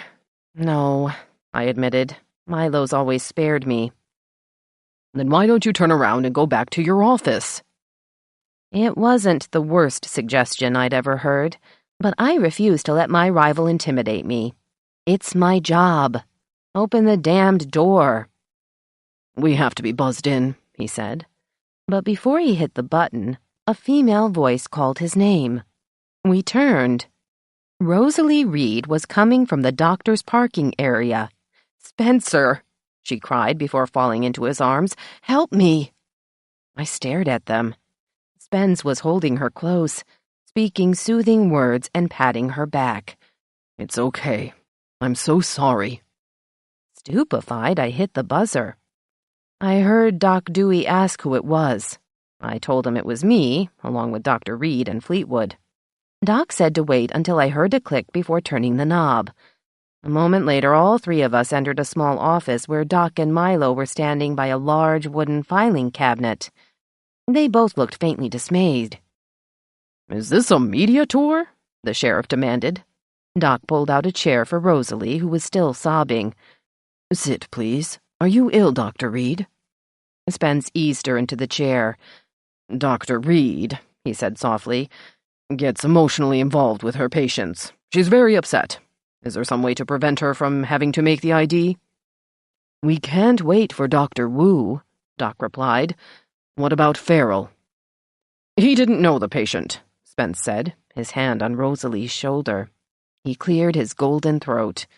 "Would you trust me to do it?" Doc removed his glasses to stare at Spence. Milo shot Mr. Radio a sharp glance. "You know the man?" Doc finally asked. "I've known him for 6 years." Spence replied solemnly. His dark eyes flicked in Milo's direction. "Do you need a sworn statement?" "No," the sheriff said. "You'll sign the death certificate. If you're lying, criminal charges will be brought. I'm not lying, Spence declared with dignity. Then let's do it, Milo said. Come on, Doc, Fleetwood. He turned at the heavy steel door and pointed to me. You stay put with Dr. Reed. You got that, Ms. Lord? Yes, sir, I replied. Grim as the circumstances were, I could have sworn that Milo's eyes sparked. I pulled the only other chair up next to Rosalie, who seemed to be getting a grip on her emotions. Could I get you some water? I asked. She shook her head and sniffled into a tissue she'd taken from her hobo bag. No, I'll be fine. Thank you. She sniffed some more and dabbed at her eyes. It may seem unprofessional for a psychiatrist to become so emotional, but I care deeply about my patients. I personally had the deceased transferred here. He'd been under my care for some time in my former practice. I didn't think a change would benefit him. I refrained, barely, from saying, "You're the doctor." Instead, I said I could understand her attachment. It's very human, I added. Some may think it unwise, though, she said. Oh, what a lovely ring. It looks like an heirloom. Did you have that when we first met? I'm very fond of antique jewelry. I wasn't wearing it that day, I replied, doing some quick mathematical calculations. Yes, it's quite old, at least 100 years. Milo, Doc, and Spence returned to the room. We're done here, the sheriff announced. Show Emma your statement, Fleetwood. She gets equal time. Spence handed me the form. Philip Randall Curry, age 56, last permanent address, Issaquah, Washington. Got it. I gave the form back to Mr. Radio and hurriedly wrote the information down in the notebook I kept in my purse. Thanks. I turned to Doc. Will you let me know about cause of death? When I find out, I'll pass it on to the sheriff, Emma. He can take it from there. I will say that as far as I can tell, there was no obvious evidence of foul play. The last words seemed intended for Rosalie, but don't quote me. He glanced first at Spence and then at me. Milo slapped Doc on the shoulder. I'm done here, Jerry. He loped out of the room. I should go too, I said. Thanks, Doc. I looked at Rosalie. Take care. My gaze took in Spence, conveying I knew he'd be of comfort to her. But I didn't know exactly how, or why. Closing the door behind me, I raced down the hall to where Milo was getting into the elevator. Stop, I yelled. God, he said, holding the door. I can't escape my nagging wife. I'm not nagging. I don't like it down here. Jenny's right. It's not only creepy, but it smells like formaldehyde. Are you and Tanya coming to dinner? I asked as the car stopped on the main floor. Yeah, unless she eloped with Bill, he said, nodding to Jenny as we passed the reception desk. I should be so lucky. So should Tanya. Did she like him in high school? I asked after we were outside. No, she thought he was a dweeb. She was only a sophomore back then. The next year, she was in Bellevue. He nodded at my car. You got a ticket. Why the hell did you park in a loading zone? I gaped at my windshield. Damn, who's on patrol in town? Hepner, Milo said. Sam knows my Honda. He's being mean. Can you fix it? No. Are you nuts? You know better than to pull a stunt like that. Milo. I sounded like a whiny 6-year-old. We're married. He shook his head. That doesn't change the law. Hey, it's only $30. Go pay it now. Otherwise you'll forget. I don't have $30 on me. We take checks, he said with a straight face. Oh. I whirled around and bumped into the loading zone sign. I really do hate you, I yelled as I staggered to my car. Salmon sounds good, the sheriff called to me. I made an obscene gesture and got into the Honda. I'd hurt my knee on the blasted sign. I ignored the pain, trying to start the car so I could cut off the sheriff before he pulled out, but I dropped my keys on the floor. By the time I'd retrieved them, the Yukon was turning onto second. The big jackass driving the big SUV managed to avoid having to stop for any traffic on Front Street, but I had to wait for a Blackwell Mill 18-wheeler to pass. When I finally pulled into a legal parking place by the sheriff's office, Milo was already inside. I was still seething when I made my entrance. "Where'd he go?" I asked Lori. "The men's room, I guess," Lori said. "Are you okay? You look upset. Would you like some coffee?" "No," I winced. The coffee in the sheriff's office tasted like swill, no matter who made it. "I mean, no thanks," I said, lowering my voice. Luckily, Lori was the only one in the reception area. "I have to pay a parking ticket." Lori's eyes widened. "You do? Gosh, Emma, I don't think you've ever gotten a ticket before, at least not since I worked here." "There's a first for everything," I said, trying to remain calm as I handed over the citation. "You take checks?" "Yes, local ones." She frowned at the ticket. "Sam did this?" I'd already gotten out my checkbook. Sam, like his boss, goes by the book. Do I make it out to Skyco or for Sam's new fishing license? "Skycomish County Treasurer," Lori said, still looking puzzled. I paused at the space for the payment description. "Just put in dumb shit," the sheriff said. I'd been so focused on the check that I hadn't noticed he'd come into the open area behind the counter. Gee, just when I was trying to figure out how to spell deputy assholery. "Which one?" Milo asked. "Deputy or—" I tore off the check and threw it at the sheriff. "I hope you're having fun at my expense," I snarled. "Actually, it's community service," he amended. "What?" It dawned on me that he was going to say community property, given that we were now jackass and wife. "Yeah, right," I mumbled. "Why don't you tell Hebner that, as a member of the press, I have rights too?" "Then you should get a permit," Milo said reasonably. "Why didn't you do that years ago?" "I never thought I'd have to use it," I said sulkily. He sighed. "Sounds like you. Come on into my office. I've got a couple of questions." He opened the gate to let me pass through. "What, about parking regulations?" I asked before we sat down. Milo was chuckling. "You're so damned ornery. Change gears. What did you make of the Fleetwood and Reed interaction?" I took a deep breath. Damn, I thought, why didn't I marry a man I could manipulate, at least a little? If Spence knows the dead guy from 6 years ago, I'll bet he's known Rosalie for that long. Brother, maybe? "At least," Milo said. "Want to find out?" "Sure," I said. "Are you humoring me?" He shook his head. "No, but I knew you were thinking the same thing. It's easier for me to check public records than it is for you. Sometimes you have to pay $25 or $30 to access them online. I thought I'd save you some money." I laughed. "Oh, Milo, why can't I stay mad at you?" "Damned if I know. Mule hide sure could." He swung around in his chair to look at his monitor. "Want to sit on my lap?" "I can't do that here." He shrugged. "Just thought I'd give it a shot. Rosalie Reed, M.D. 4 of them. Where did this one come from?" "Didn't you read our special section on the Rest Haven staff? Never mind. She had her practice in Bellevue." "It's a wonder Tanya didn't run into her. Ah, right. Started there 8 years ago after moving from Santa Monica, California. 1 son, Clifford. Married. But it doesn't say to who." Milo looked at me. "Did you interview her?" He saw me nod. "Did she talk about her husband? Is Reed her married or maiden name?" "She gave me very little personal information," I said. "In fact, it was an annoyingly short interview, though not as aggravating as the one with Ian Farrell. I did ask about her husband. She said he was retired. The son's at UCLA."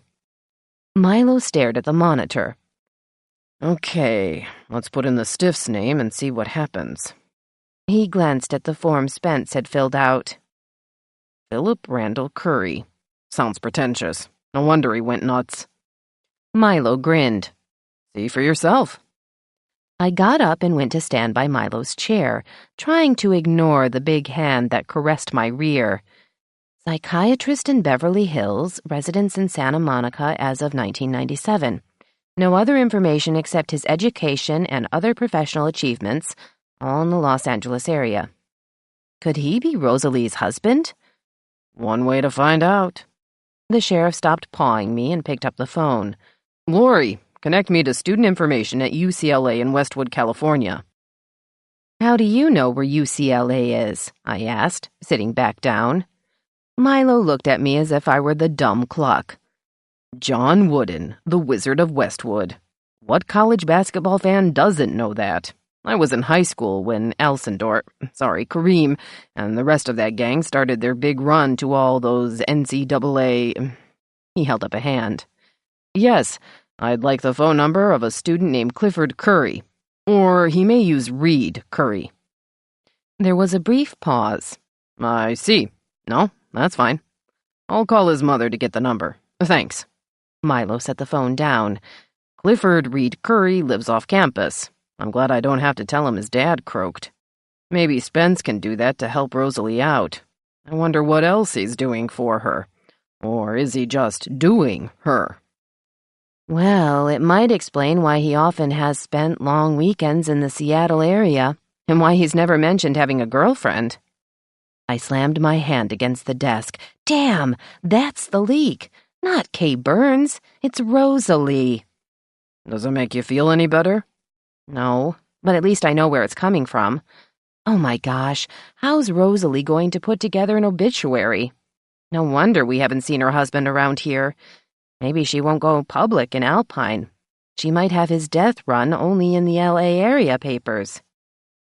Or is there just one paper there now? I forget.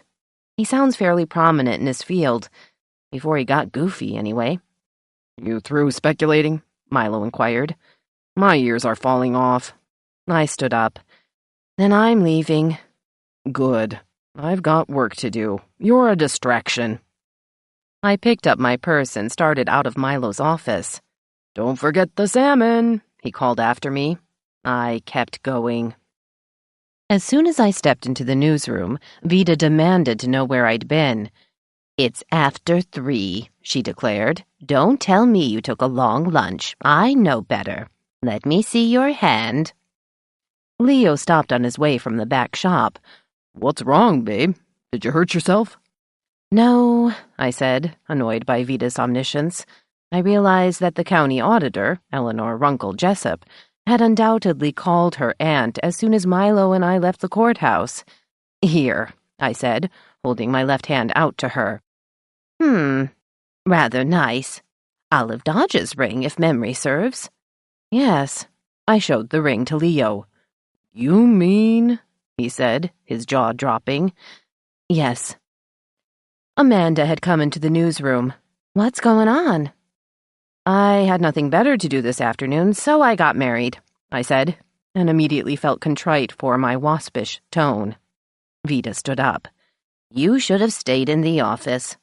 I regret that under the circumstances I can't offer you my congratulations. Head held high, she stalked off to the back shop. Leo put his arm around me. Damn it. I thought maybe she'd gotten over her snit. Don't let the Duchess get you down. I was on the verge of tears. She's a mule, I whispered. Amanda patted my arm. I think it's terrific. Can I see the ring? I sniffed a couple of times. Sure. Leo let go of me so Amanda could take my hand. It's lovely, she said. I nodded. It belonged to Milo's grandmother. I love it. Leo hugged me. I should buy you a drink. Now. How about it? I had to smile. I get married and then hang out in a bar with another guy? Somehow that fits with the rest of the day. Why not? Leo picked up his jacket. If anybody asks, he said to Amanda, tell them Emma and I eloped. That'll confuse the grapevine. Amanda was giggling when we left. I was getting to like her more every day, despite almost firing her after she first came to work for us as Ginny Erlinson's maternity leave fill-in. This is decadent, I said to Leo as we approached the Venison Inn. Hey, it's your wedding day. When's the honeymoon? I suspect that we'll have Tanya staying overnight with us again, I said as Leo opened the VI's door for me. Unless Milo has to babysit her at his own house. How long will that go on? He asked as we walked through the almost empty restaurant section. I don't know, I replied. I'm afraid we're in for the long haul. The bar wasn't busy either. In fact, Orrin Rhodes, the usual bartender, wasn't on hand yet.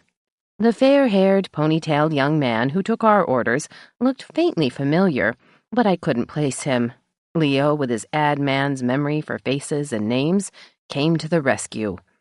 "Hi, Eric.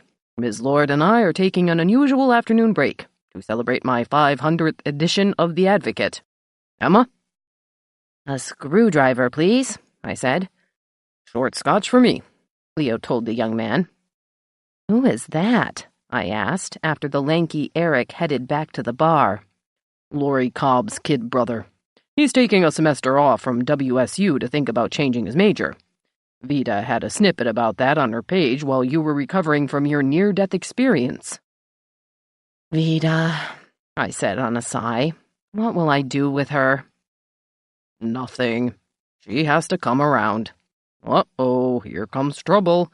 Still limping from her alleged fall." I followed Leo's glance toward the darker reaches of the bar. Patty Marsh, was she drinking alone? "Not anymore," Leo murmured, as Patty stumbled a bit before sliding next to Leo on the banquette. "Hey, handsome, how are ya?" Patty asked, ignoring me.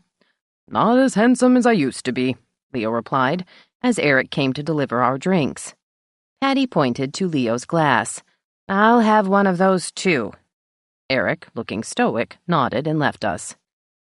"Gotta pick up Jack," she said, taking a pack of cigarettes out of her shiny silver shoulder bag. "Light me up, hon." Leo complied, offering me the pack. I accepted, letting him light me up, too.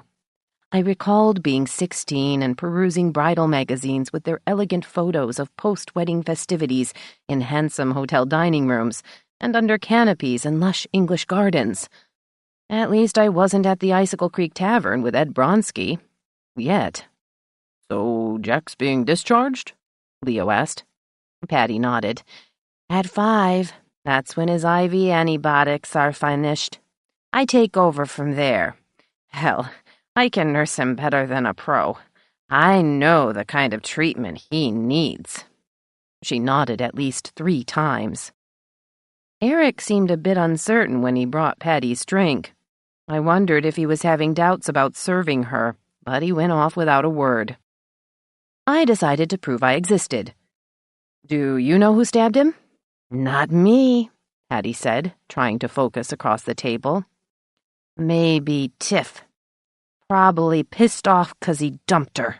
She stole his money and ran off." She paused, rubbing her bruised forearm. "I don't know. Don't think she'd bother coming back to stab him. Too lazy." Patty finally zeroed in on me. "Always a dark horse, right? Your big stud got an idea? Or doesn't he give a shit because he wishes he'd done it himself?" I stiffened in my chair. "If you mean the sheriff, he questioned Jack earlier today. Your not-so-big stud drew a blank."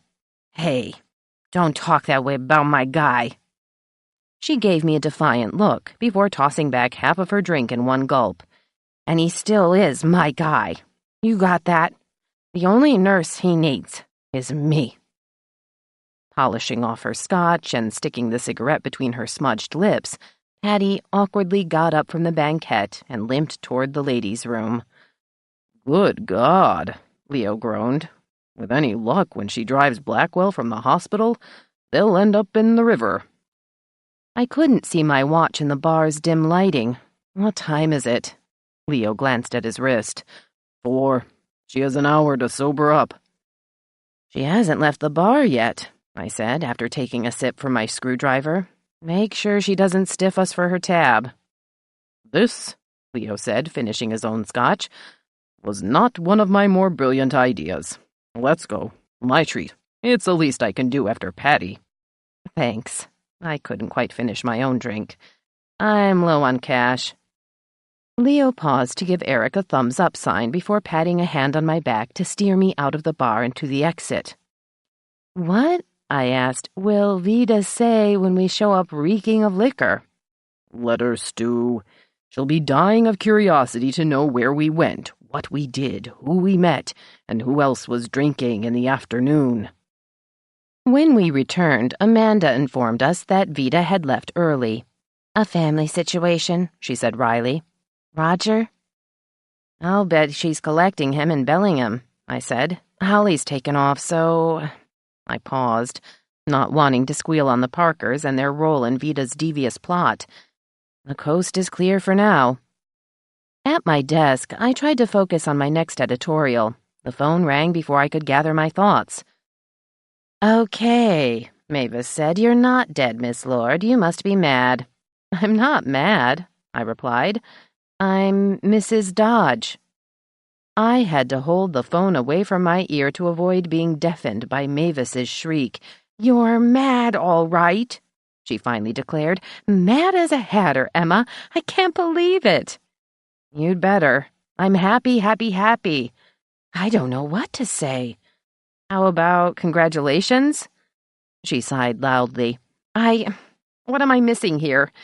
You always made Dodge sound like some hick whose only talent was explaining the infield fly rule." "I guess I never told you the part about what he was doing when he explained it. Would you like to hear it now, or should I just purr?" "Oh, no." She sighed again.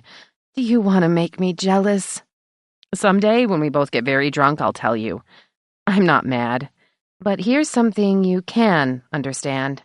It's going on 5, and I've got to write an editorial before I go home to make dinner for my husband.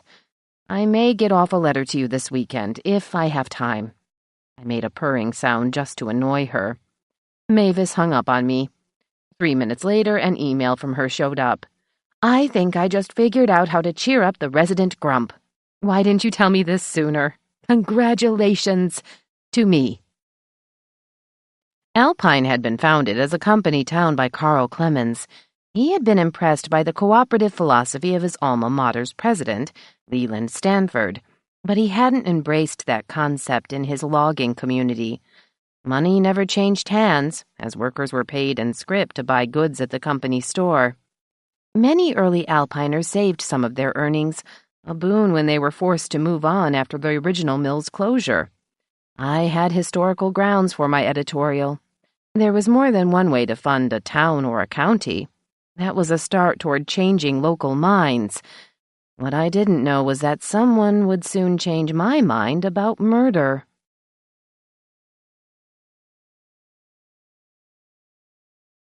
"19. The grocery basket had only previously frozen Alaskan king salmon fillets. I bought enough for 3, assuming Tanya would join us. It had been a long day, a long week, and I was tired. Having gone to the ATM, I splurged on Betsy's Bakers, potatoes that were ready to serve and came with a variety of toppings, none of which Milo liked, but I do. As with most things in life, he kept his food simple. Butter suited him just fine. He arrived at 10 to 6, alone. "Where's Tanya?" I asked. "Blat's car broke down," Milo said, hanging his hat and jacket on its usual peg. "There was nobody around to fix it after 4 in Lake Chelan. Nobody to tow it this far, either. They're spending the night at Kelly's resort. They may stay until Sunday. And no, I didn't sabotage Bill's car. I told him last week it sounded like a washing machine." "They're spending our wedding night at a resort?" Milo laughed, sort of. "Sounds about right." He cradled my face in his hands and kissed me. "How's my wife?" "Tired, but—" I looked up at him. "You want to eat, or—" He kissed me again before heading to the kitchen. "I'm unwinding. I spent 2 hours interrogating the 3 witches from Macbeth." I followed him. "I didn't know you'd ever seen Macbeth." "Seen it," he said, hauling out the liquor bottles. "I was in it in high school. It was an English project. I was Burnham Wood." "You weren't." "No, I was Banquo. Being so damned tall was good for a ghost. I didn't have to memorize as many lines as the other kids did." "You have hidden depths," I said. "Who played the Macbeths?" Milo frowned in an apparent effort at remembering. "Jim Carlson, Norm's kid brother, and—" He laughed. "Cookie Parker." "Cookie? The meek Mrs. Ericks?" How'd she do that? Badly. She subbed for Ellen Vickers, who got mono. Not a role for Cookie, I said. What 3 witches? Patty, Kay, and Tiffany, he replied, putting ice into our drinks. Tiffany, where is she? With Cookie. Milo looked at the stove. How come the oven's not on? I didn't know when you'd get here, I said, opening the fridge to take out the salmon. Can you eat all this? I got enough for Tanya, too. Sure, I never had lunch. I was too busy getting us married. I turned the oven on and put the fish in a baking dish. How was Tiff? Did she reveal all about her brief encounter with Blackwell? She clammed up, insisting she just wanted to get away for a few days. Hated her job, needed a break, tired of winter, thought Jack was taking her to Palm Desert for a few days. When she found out he couldn't get away because of his business, she split. I opened a can of string beans. Do you believe her? I wouldn't believe her if she told me you were dumb enough to park in a loading zone. I shot him a flinty look. What about Kay? Milo leaned against the sink. I haven't seen her in almost 30 years. She looks good, considering all the husbands she's had. The exes haven't held up so well, 2 of them being dead. The one before Burns died in a car wreck. Kay admitted she'd gotten it on with Dwight because he was her first husband. She'd always had a soft spot for him, especially with Jack being a womanizer. Nobody could ever excuse Gould of that. I started the potatoes and the beans. Let's sit. Tell me what she said about not stabbing Jack. Or did she confess? Milo didn't answer until we were in our usual living room places. Kay admitted she'd seen Jack at Rest Haven, including the open house. She called the exchanges brief and frosty. She said if she wanted to stab him, she'd have done it when he dumped her for Anne-Marie Olson. Was that wife number 2? More like number 4, but the second wife here. There'd been a couple of others in Oregon, or Idaho, or maybe California. No wonder he never bothered marrying Patty. Was she sober? Is she ever? Milo paused to sip his drink and light a cigarette. She wouldn't let me in. I got to her place a little before 5, and she was on her way to pick up Jack at the hospital. After she got through calling me every name in the book, she denied stabbing him. Hell, maybe all those women are telling the truth. I'll wait to see what the lab turns up on the sheets we took out of Blackwell's house. What? I shrieked, almost falling off the sofa. You didn't tell me about any sheets. Hell, Emma, I don't have to tell you everything until it's official. You think we wouldn't process the place after Blackwell got stabbed? When will you get the results back? Are you looking for DNA? Right. We'll have to get samples from the 3 witches. Can you do that without them knowing it? Milo had put down his drink and stubbed out his cigarette. Doe can. She's crafty. Have I got time to change? Yes, 8 minutes. The sheriff loped off to the bedroom. I tended to my cooking and set the table. When he entered the kitchen, I was about to dish up. I asked if Blackwell had any kids by his ex-wives. Not that I know of, Milo said, sitting down. If he did, maybe that's why he kept moving north and ended up here. He was fleeing child support. Too late now to nail him for that. What happened to the wife after Kay? Anne-Marie Olson? Right, Olson with an O. Milo paused to admire the salmon. Looks good. She married somebody from Monroe and moved there. I dated her for a while. Nice girl. Not too bright, though. Were you jealous when she married Jack? Hell no, he replied, putting a chunk of butter on a Betsy's baker. I was dating Mulehide then. Jack bragged about stealing her, but Anne-Marie was up for grabs. He eyed me curiously. Why this past history? I sighed. Somebody told me your history with Jack went back further than the Cody Graff case. I thought if that was true, maybe it was over Anne-Marie. Milo shook his head.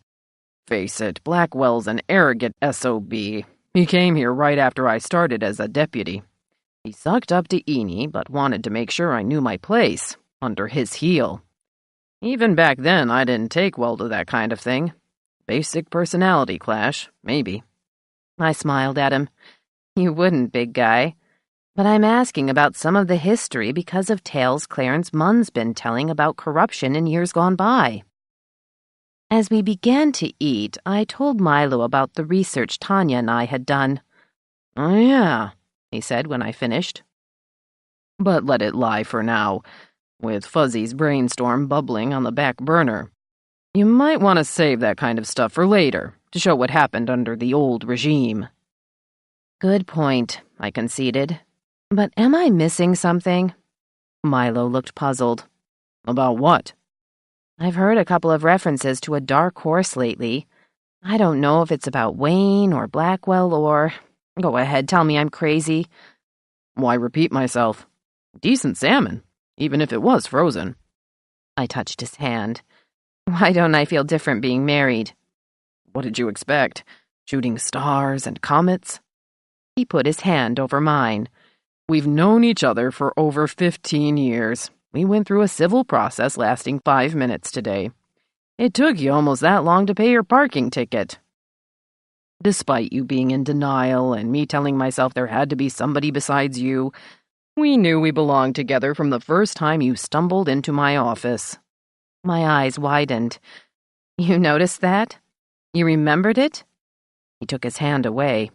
"You bet. I'd seen you around town, but you waited 2 weeks to introduce yourself. I'd run you through the system, grilled Van Inventor, and heard the rumors about your tainted past.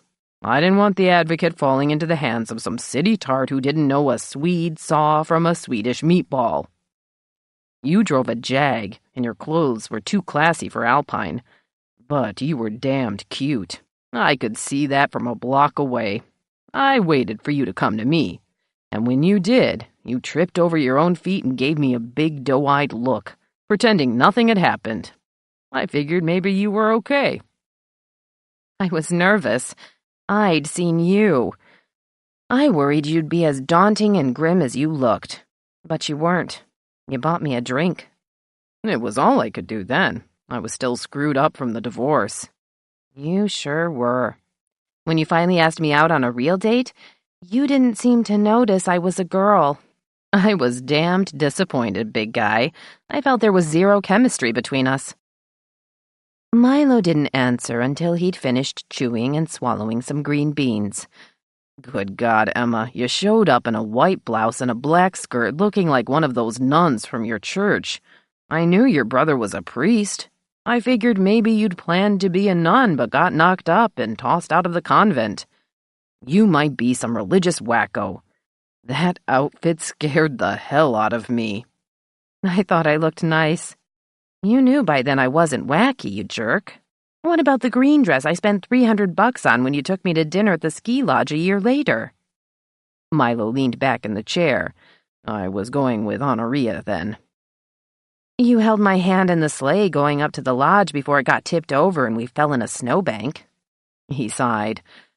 "Okay, so I wanted to make a move on you, but that sleigh accident made me think it'd be a bad idea. It wasn't my style to cheat on Honoria. I had to fight myself to keep from jumping you during dinner. I've never seen you wear that dress since. It's still in your closet." I wore it once for Tom, I said bitterly. "Let's go to that French place tomorrow night. Wear the dress and you can try your luck with me again." He stood up. I stared at him. "We're not done eating," I said. "Yes, we are." He lifted me out of the chair into his arms. "Let's go act like married people. You don't need a damned dress for me." I nestled against him. "It's about time. I thought you'd never ask." Milo was on his cell when I staggered into the kitchen the next morning. "I owe you," he was saying. "Thanks." He clicked off and looked at me. "Bill has to have the car towed here. The Shelland County Sheriff is having a deputy drive him and Tanya back to Alpine on Sunday." "Did you talk to Bill or Tanya?" "Bill. They're staying over there because the weather's better." I paused in the act of pouring coffee. "It usually is. You mean they're having a good time together?" Milo rubbed the back of his head. "I guess so. It's almost too good to be true. They've both had romances go sour. Maybe they need each other. Hell, why not?" I sat down. "What are you doing today?" I should start cleaning up at my place. I'm serious about putting the house on the market in early March. You can come along and figure out what, if any, of the furniture we should keep. We don't have room for much more stuff, I said, still feeling a bit foggy. Your sofa's newer, but it's bigger and wouldn't fit here. I could put it in my workshop if I wanted to take a nap. Milo, how big is your workshop going to be? He laughed. Not that big. Relax. I'm kidding. Oh, I sipped some coffee. I'll tag along. I've never really seen all the furnishings in your house. We arrived at the sheriff's split level a little after 10. You'll have to hire somebody to clean up the yard, I told him, gazing at what once was probably a decent, if modest, garden. This is a jungle. Mulehide and the kids handled that stuff, he said. I only did the heavy lifting. When do I have time for anything but basic maintenance? I like to work in my garden, I said. It's good exercise. Geez, Milo, you've got wild berry vines and small cedars and just plain junk in the flower beds.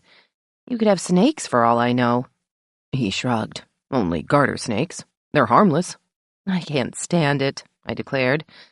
Since it's not raining, I'll start here. Go for it. I'll see you inside. I spent the next 20 minutes pulling weeds, saplings, 4 kinds of vines, and what looked like a trail of Marlowe Whip's careless mail deliveries. At least there was no wind, or my pile of debris would have blown all over the other houses in the Icicle Creek development. I was wishing the sheriff could arrest himself for littering when I picked up a bedraggled photo that had caught on a small holly bush and dropped it. Running up the steps into the house, I called Milo's name. What? He asked, coming from downstairs. You found a snake? No, it's much worse. Come see for yourself. With an impatient sigh, he followed me outside. The photo was filthy in more ways than the obvious. Milo didn't pick it up. Jesus, he said softly. It's kiddie porn. Did you touch it? Briefly, I admitted. I didn't know what it was. Don't move, he said. I'll get some gloves and bag it. No fingerprints in this weather, though. I kept my distance from the blasted picture, wondering where it had come from. Not Marlowe. He was an odd duck in his way, but he wouldn't leave a porn trail behind him. I was deadheading a rhododendron when Milo came back outside. He made short work of his task before joining me. Okay, tell me I should have busted into Freeman's closed meeting last night about the porn problem. I should have too, I said, but the press wouldn't qualify. He might have barred me, or moved the venue. Milo sighed. Okay, so who's the porn perp? He looked up at the overcast sky. Or who was the porn perp? Are you thinking what I'm thinking? He took off his gloves before tipping up my chin. It has to be somebody around here. I could be wrong. So could I. What are you going to do? Get to work, he said, his hand falling away. You can't come with me. I'll drive you back home. It was useless to argue. Besides, I had an agenda of my own. The furniture can wait, I said. Are you going to talk to Freeman? Not yet. Hang on while I lock up. I waited while he secured the house. I figure he's clueless about the source, Milo went on after we got in the SUV. That kind of meeting is to rally the troops and bring them up to speed. If any staff or faculty know where the junk's coming from, they won't admit it. My guess is that they don't. The kids bring it in. We left the Icicle Creek development, heading up to Fir Street. You processed Wayne's PUD van, right?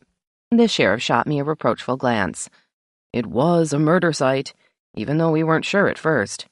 But I kept it in impound anyway. Early on, my first concern was for the safety gear in case it was faulty or someone had tampered with it. But there was no sign of anything else suspicious. What about the little fire by the road? Milo frowned. You're right, that might mean something now. I patted his arm. Gosh, now that we're married, you listen to me? I don't have much choice. I'm stuck doing that for the rest of my life. Just don't get big-headed about it, okay? You really are a beast, I said, as we passed the high school football field. I wonder how often Wayne worked on the lines around here, whether they needed it or not.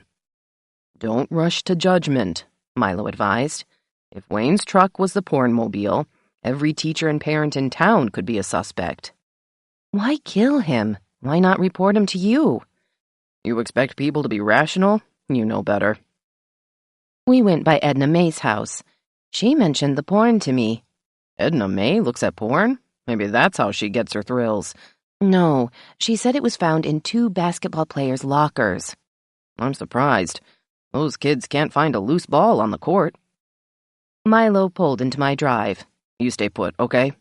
I might run some errands, I said. Emma. His hazel eyes were stern. Hey, I'm not an idiot. Really. Yes, you are. He mussed my hair. I mean it. I know, I said, getting out of the Yukon. You be careful, too. To justify my presence at home, I put in a load of laundry. Milo had never gotten over his habit of leaving his clothes on the bedroom floor, a trait I'd tried to overlook when we'd been together the first time. It didn't bother me anymore, at least not much. Then I followed up on my hunch. Journalists get them, and sometimes they're right. In all my years of reporting, I was batting .300. Not bad for a ball player, but not good enough to win a Pulitzer Prize for turning the hunch into an award-winning story.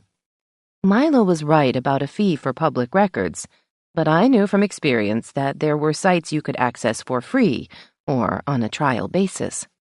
The first one I found for the state of California offered 3 introductory hits. I typed in Jack Blackwell's name. Nothing. Maybe his first name was John. I tried that and got zip. I only had 1 freebie left. Jack might be a nickname. His dark coloring might indicate he was part French. Without much hope, I typed in Jacques. The screen informed me there were 3 documents on file that were included in the introductory offer. The first was his birth certificate, June 4th, 1947, Redding, California. The second was a marriage license for Jacques Eugene Blackwell and Jennifer Ann Hood, May 10th, 1973, Dunsmuir. I was shocked, not because my hunch had paid off, but because Jennifer didn't look much over 40. Even if I added a few years, she must have been a child bride. Jack would have been 25. I went for the third document, a no-fault divorce decree granted on September 24th, 1974, in Redding. Maybe I'd found my dark horse. But had I found Wayne Eriks's killer? I closed the site and tried to come up with a link between Jennifer and Wayne. Nothing, except for the mention of some smoke near the PUD van not long before she heard sirens. Why had she brought up the subject in the first place? As I recalled, we hadn't been talking about Wayne's death. I dialed Resthaven's number and asked whoever answered if Jennifer was at work. She wasn't, the brisk female voice informed me. Could I get her home phone number? No, Resthaven didn't give out the staff's personal information. I identified myself, adding I'd planned to invite Jennifer for dinner tonight but had to postpone. The voice softened, saying she'd take my number and have Jennifer call me. There was nothing I could do except wait. Meanwhile, I called Harvey Adcock to ask him about the school board meeting. If Vida or Mitch had been in town, I would have let one of them do it, but I was the designated inquirer. Fortunately, Harvey was home, and not at his hardware store. I can't help much, he said. Carl was candid, telling us about the filth found in some of the students' possession. He did show us a couple of photos, and yes, they were porn. Adult or kiddie? Adult. Women undressing, probably taken through windows. Oh my, I don't want to think of anything involving children. That's worse. You never know these days. Did Freeman or anybody else find out where the kids were getting it? A few students have been asked, but they claim to have gotten it from someone else or found it by accident. We're holding another meeting next week, but no date or time's been set. May I go public with that? No, please don't. It's an internal matter involving children. Most students are under 18. It's embarrassing faculty, parents, the youngsters, and the school board, too. I shouldn't have told you this much. Harvey, I said sternly, surely you're reporting this to the sheriff? Not yet, he replied, sounding shocked. We have to discuss it. You did that. What next? Torture the kids until they come clean? Certainly not. Harvey sounded as upset as if Durwood had driven his car right through the hardware store. Please try to understand. I do. So does Dodge, I said. In fact, he's on the case right now. He is? Yes, which is why I'll be putting your information online as soon as Dodge gets back to me. Unless, of course, Milo told me to stick it in my ear for now. I doubt Effie Trews will object. She already went public. Harvey didn't speak for a long moment. Don't quote me, please. Fine, you're an unidentified source. Goodbye, Harvey. To work off my anger, I finished cleaning Adam's closet. I'd gotten everything off the floor by 11:30 when the doorbell rang. Maybe Harvey wanted to plead his case in person. Opening the door, I found a distraught Cookie Eriks almost falling across the threshold.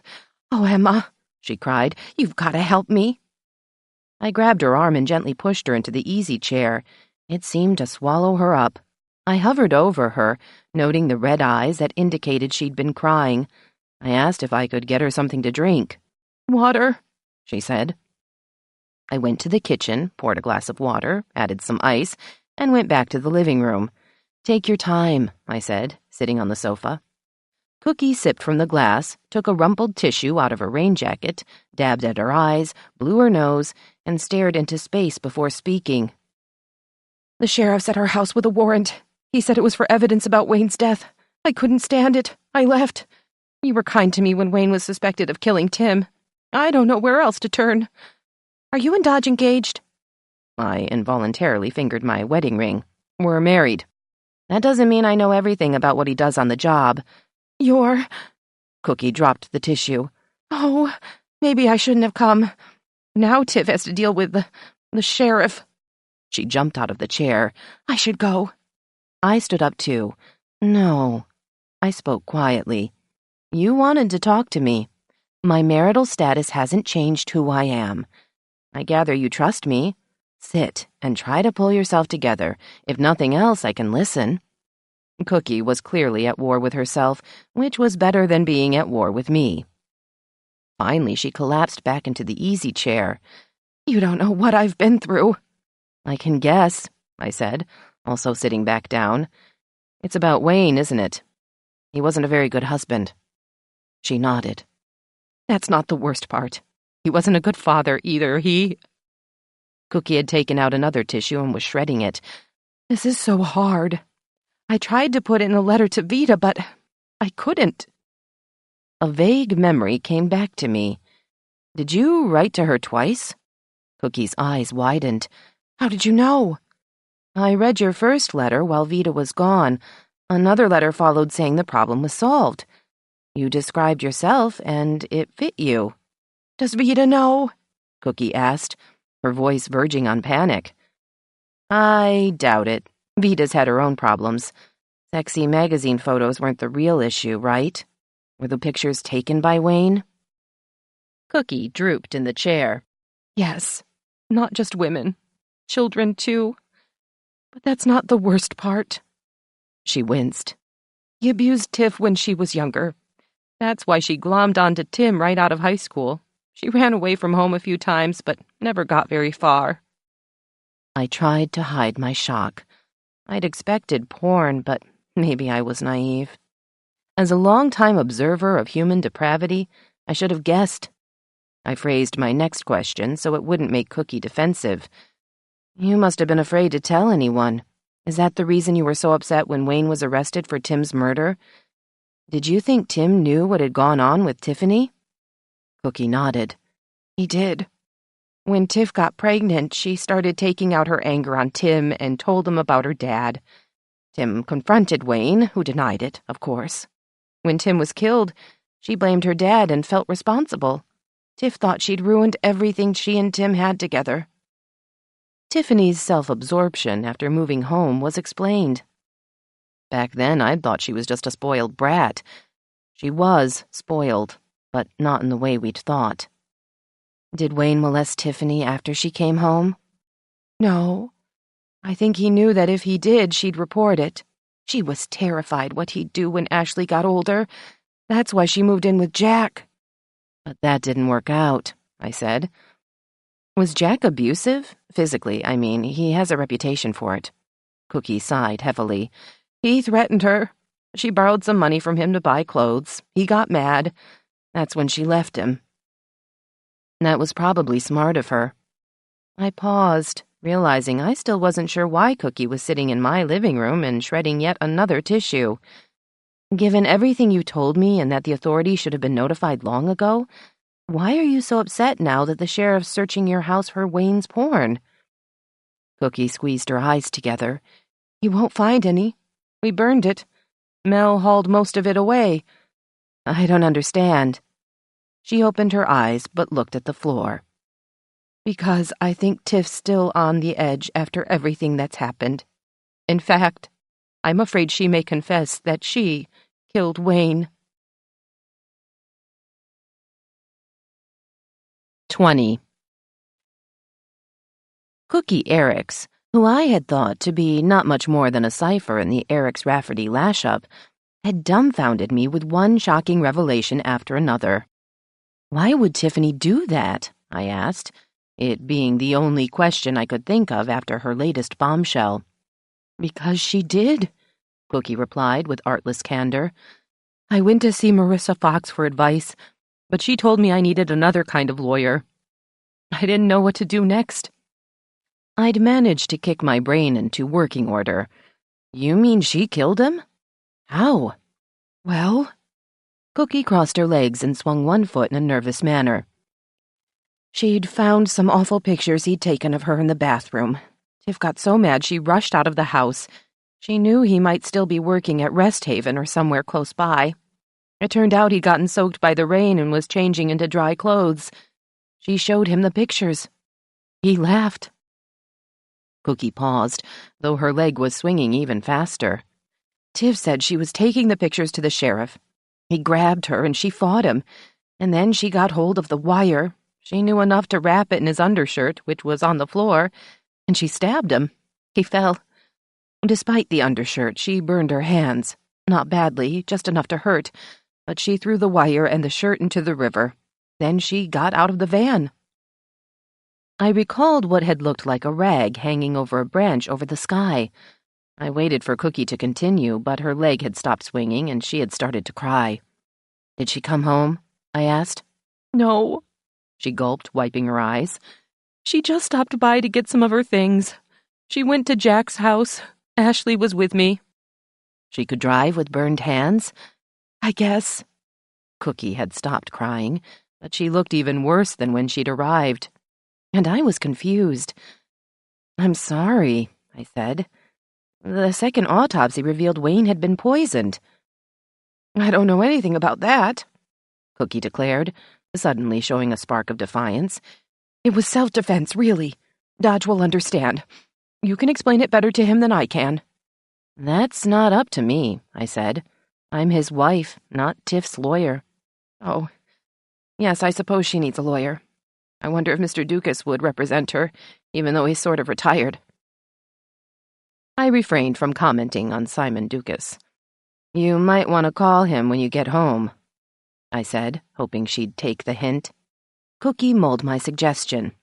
I will, but I won't mention Dad. Your dad? I said. We had both stood up. Yes, he helped Tiff when she needed him. I nodded. Durwood's a fine man, I remarked, as she moved slowly to the door. Except when he drives, I thought. Thank you, Emma, she said. Goodbye. After closing the door, I leaned against it. What was Cookie trying to tell me? Did she even know what she was talking about? I paced the living room for a few minutes, wishing I could talk to Milo. Maybe he was in his office. I picked up the phone and called him. Dwight answered. Sorry, he said, not sounding at all contrite. Dodge is interrogating someone. Talk to him when he's not working. He hung up. Despite Vita's attitude, I wished she were home. It occurred to me that she might come back this morning. I dialed her number, but got the usual message to leave every detail except my shoe size. Disappointed but undaunted, I headed off along Fir Street under a pale winter sky almost directly overhead. The Parker home looked as it usually did, comfortable and welcoming, but I wasn't sure their hospitality would last very long. I was on a mission I wished I could avoid. Dot greeted me with a surprised smile. "I thought it might be Vida," she said, ushering me inside. "She said she'd come back early if Meg and her husband had dinner plans." "Is Durwood home?" I asked. "Yes, he's giving Dippy his lunch. We're going to miss the little fellow. But at least we hope to see more of Ashley." She led me down the hall and into the kitchen. "You have a visitor," she said to Durwood, who was scooping what looked like banana off Dippy's chin. "Almost finished," he said, offering Roger's child a last bite of chicken. "This little guy likes his chow. Not fussy like our girls were." Dot lifted Dippy from the high chair, which he'd almost outgrown. He protested loudly and kicked his feet, but she whisked him away from the kitchen. "Nap time," she called over her shoulder. "Should I put the tea kettle on?" Durwood asked. "No thanks," I said. "I'm fine." "Am I interrupting your lunch?" "Not at all," he replied, leaving me into the living room.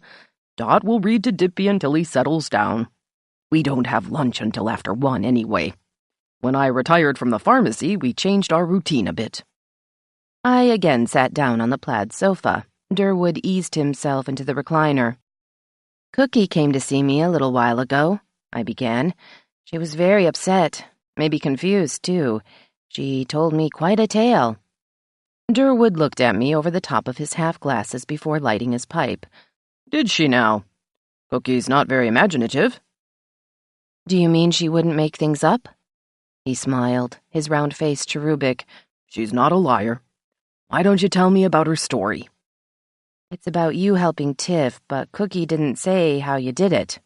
"Ah." He leaned back in the recliner. "Poor little Tiff. She hasn't had an easy time of it. Tell me, Emma, what would you have done in my place?" "That depends on the situation," I said, feeling inadequate.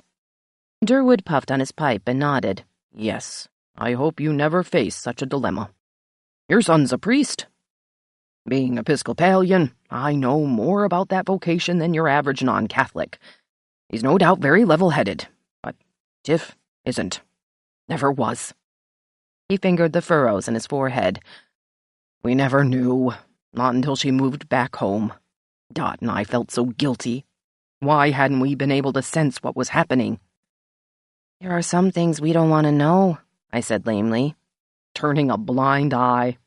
He stared at the deep blue carpet, trying to think the best of Wayne. Not that Dot and I were happy about Cookie's choice, but it was her life. "Yet you finally stepped in," I said. Durwood looked rueful. 30-odd years too late. Tiff called me in a panic. She thought she'd killed her dad. I asked if he had a pulse. She couldn't tell. Too distraught. He was still in the van. I told her to stay put. I bicycled down there in the rain, almost crashed the bike into a gatepost. He chuckled, a hollow, dry sound. I told her I'd give him an injection. And I did. He folded his hands in his lap and stared at me. It didn't help Wayne, but it helped Tiff. I didn't know what to say, but I finally found my voice. "What did you do then?" He shrugged. "We put his shirt back on. I had matches and burned a hole in it. Not sure why, really, but I thought it might muddle things. All this took less than 5 minutes.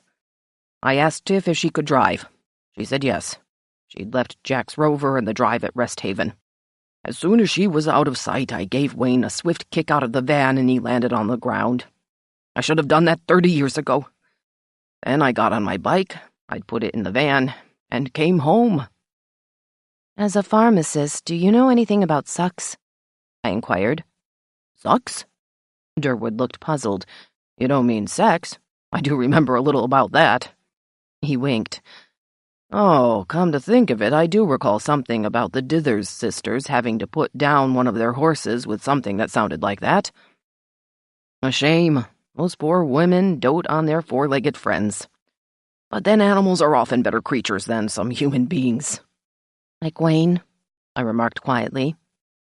Durwood shrugged. "I did what I could. I gave him a heart stimulant. He was on his own after that." He puffed again on his pipe. I hear Dot going into the kitchen. You sure you won't stay for lunch? I stood up, trying to smile. Thanks, Durwood, but no. Some other time. I can see myself out. Come again, he called. You can meet Ashley. She's a cutie pie. Feeling numb, I drove to the sheriff's office. The clouds seemed darker. The sun had disappeared somewhere over the valley of the sky. I saw the Yukon in its usual place. Dwight Gold was still on duty. What now? He asked. Isn't this a Saturday? I don't know, I said, leaning on the counter. Where's Milo? He went to the burger barn. Leave him alone. He's got Beth Rafferty with him. Beth? I said stupidly. You mean Tiffany? Dwight scowled. Did I say Tiffany? Is she here? He shook his head.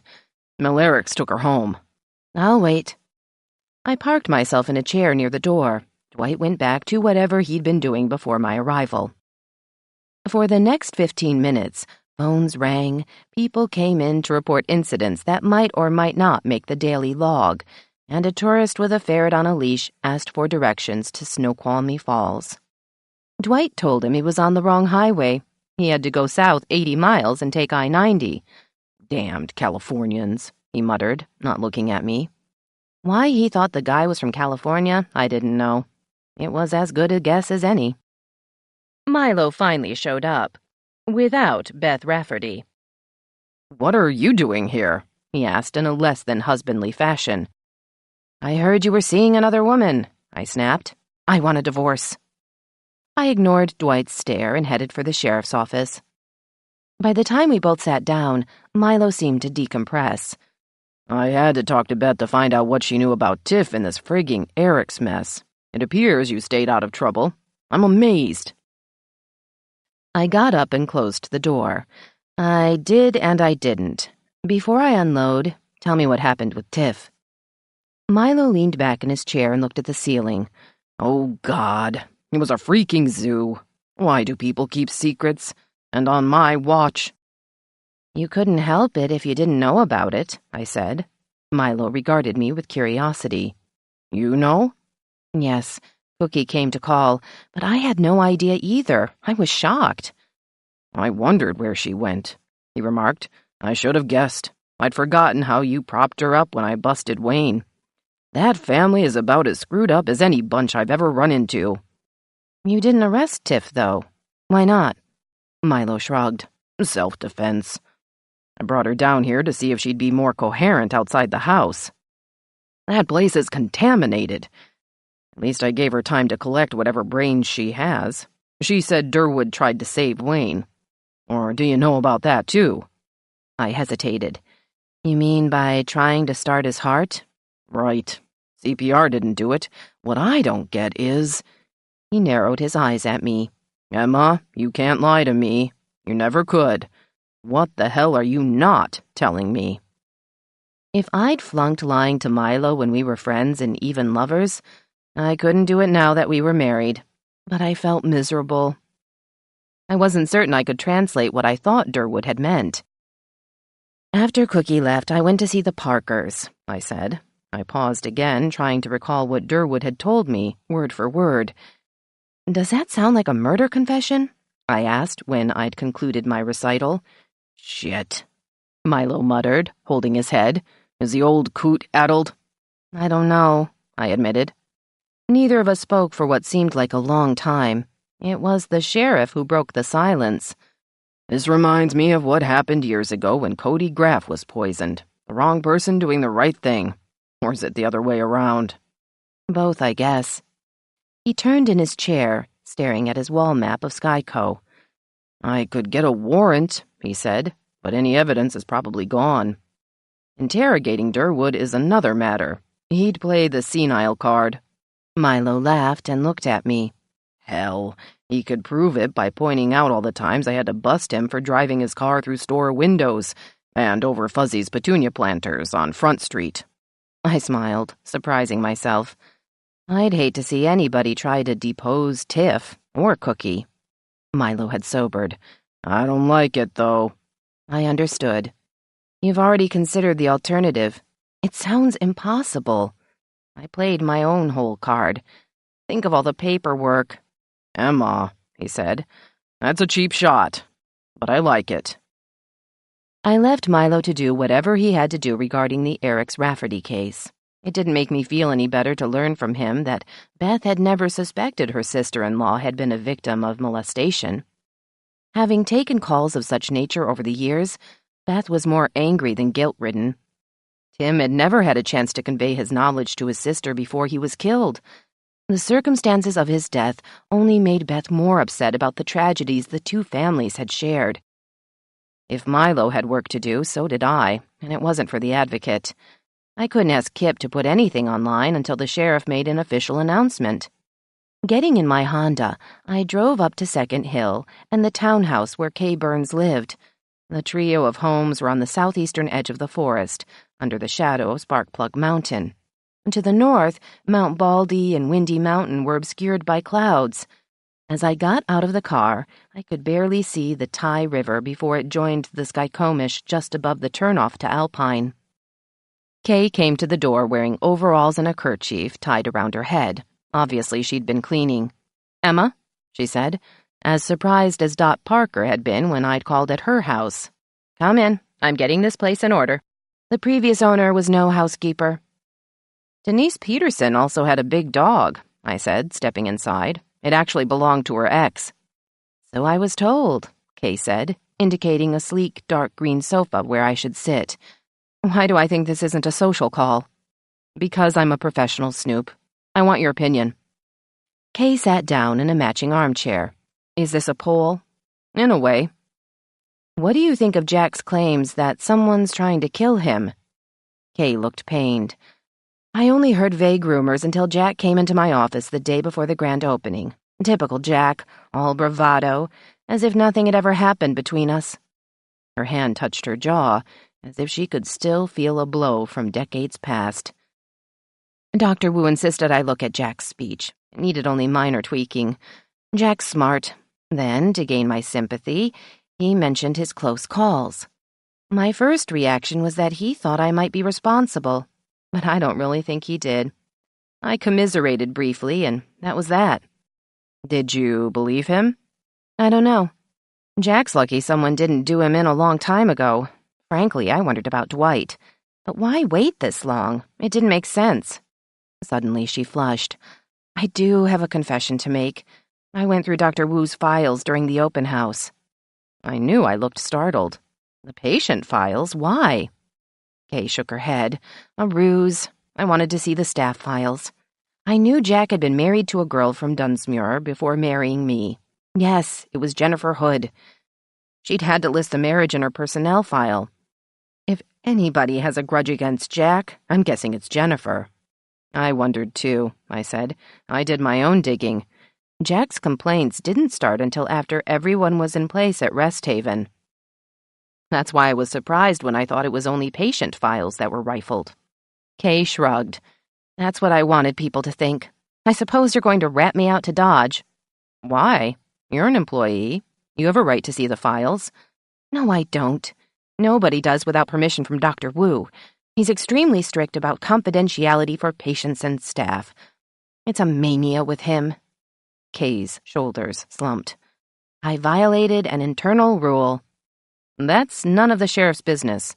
He and I and everyone else dealing with Rest Haven have been frustrated by the insistence on privacy. It's like a fiefdom. Milo wasn't happy with Dr. Wu about the so-called break-in and told him so." Kay smiled. "Good for him. Don't get me wrong," she added hastily. "I like my job. Wu's a fine practitioner and administrator, but he does have his quirks." "Corner office mentality," I murmured, getting up. "I feel kind of dumb coming here and asking you these questions, but I want to make sure the sheriff hasn't—" I couldn't find the right words. Kay had also gotten to her feet. "Let his feelings about Jack get in the way? Easy to do. What I wonder is if Jennifer still loves the jerk." "You mean enough to sleep with him?" Kay shrugged. "That's one way to put it. What's the quote? 'I kissed thee ere I killed thee'?" "Othello," I said. Kay smiled. "Yes, I was Desdemona in a reading we did in our high school English class. Cal Vickers was Othello, and Warren Wells was Iago. Not exactly typecasting." I smiled back. Maybe your English teacher had a sense of humor. Not really, Kay said. It was Vida Runkle's future sister-in-law, Miss Henshaw, who later became Mary Lou Blatt. Very strong-minded and opinionated, with a tongue that could cut steel. I didn't comment that Vida and Mary Lou had a lot in common. That was probably why they couldn't stand each other. I put my hand on the doorknob. "By the way," I said, "I saw Dwight earlier. He's on duty today at the desk." "Oh?" She looked intrigued. "Maybe I should call to say hi." "Good idea," I said, and left Kay to her cleaning duties. It was raining when I got home at 3 o'clock. I checked my voicemail, but Jennifer hadn't called me. Ben, however, had left a message. "Hey, Sluggy," he said. "You should have the annulment stuff by now. Maybe Dodge took a look at it and fled the county. Don't call me. I'm off on the mission circuit for evening masses. Go with God."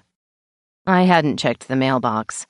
Sure enough, there was a huge packet stuffed inside. It was addressed to Milo in care of me, but of course I'd let him open it. Maybe not today, though. We'd both been through enough already. The phone rang as I put the mail on the coffee table. "Can you keep your mouth shut?" Spencer Fleetwood asked. "About what?"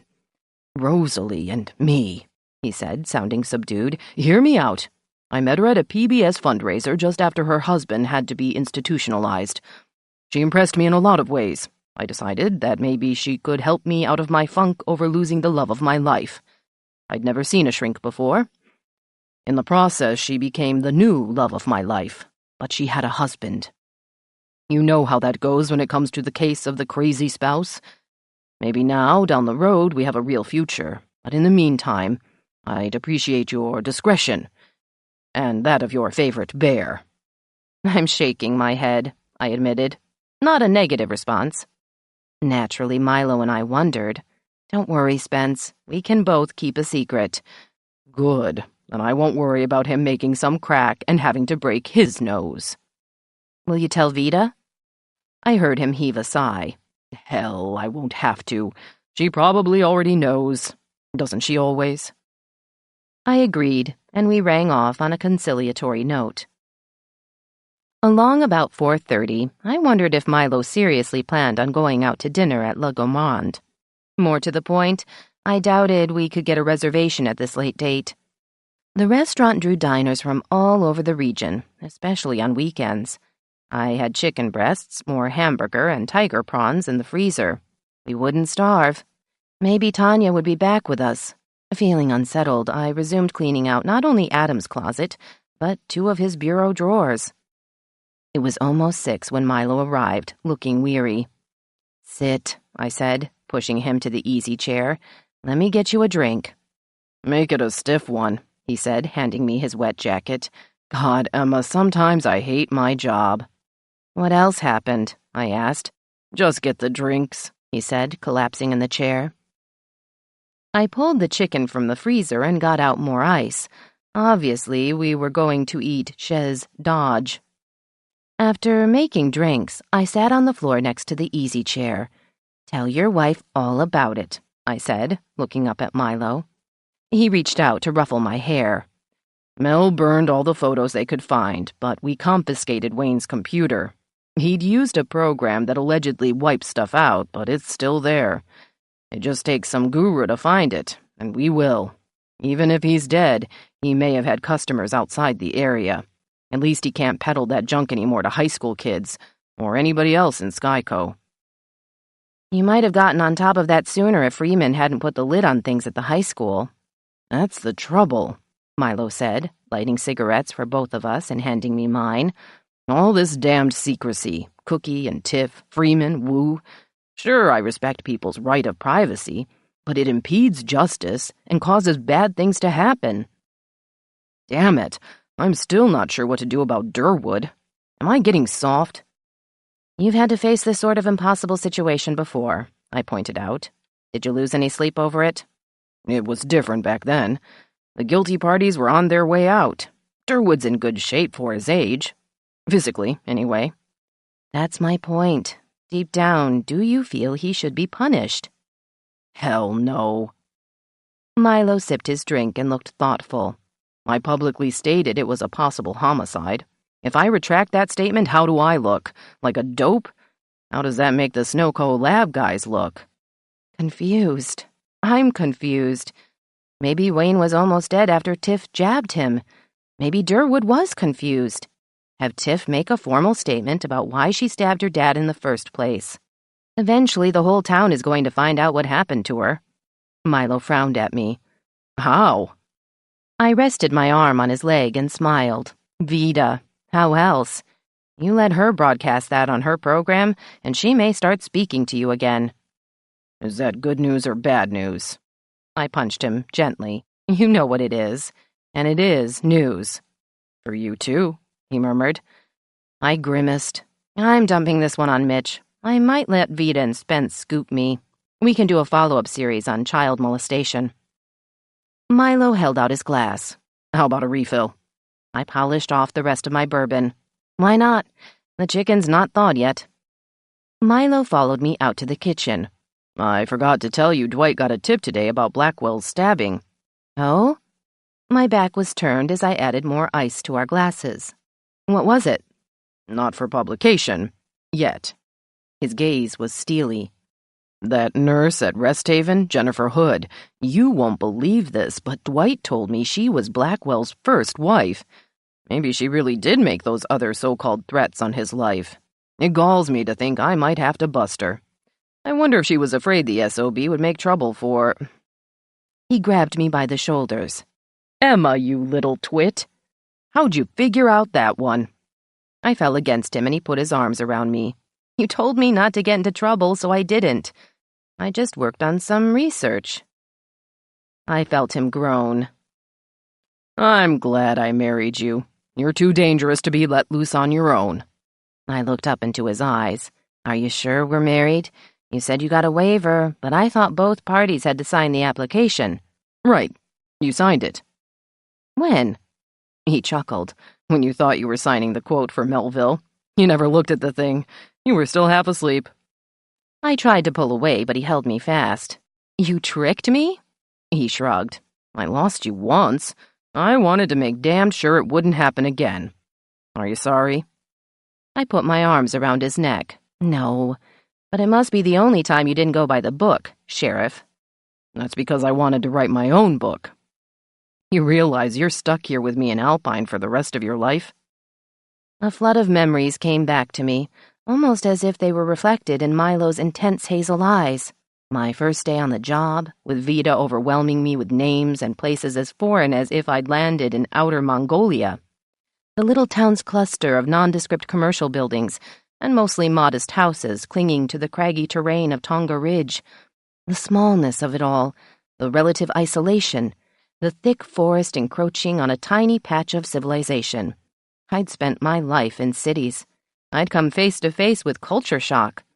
All I'd had was a college-bound son, a used Jaguar, and a will to strike out on my own. I hadn't thought about spending the rest of my life in Alpine. Getting from one deadline to the next and putting out a decent newspaper were my only goals. I never guessed that when I stumbled into the sheriff's office on a warm August afternoon, I'd met my future. I'd had no dream of finding my own little Eden, my snow-capped paradise, my Xanadu in the valley of the sky. I looked up at Milo. Maybe this is where I was always headed, even when I wasn't sure where I was going. I might belong here after all. He nodded. We both do. It's home, Mrs. Dodge. I smiled. And now it's our home.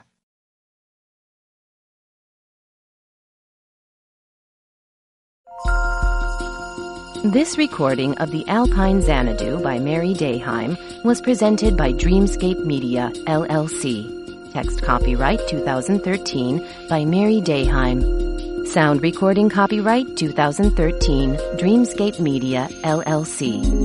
Thank you for listening. Please check www.dreamscapeab.com for Dreamscape's latest releases.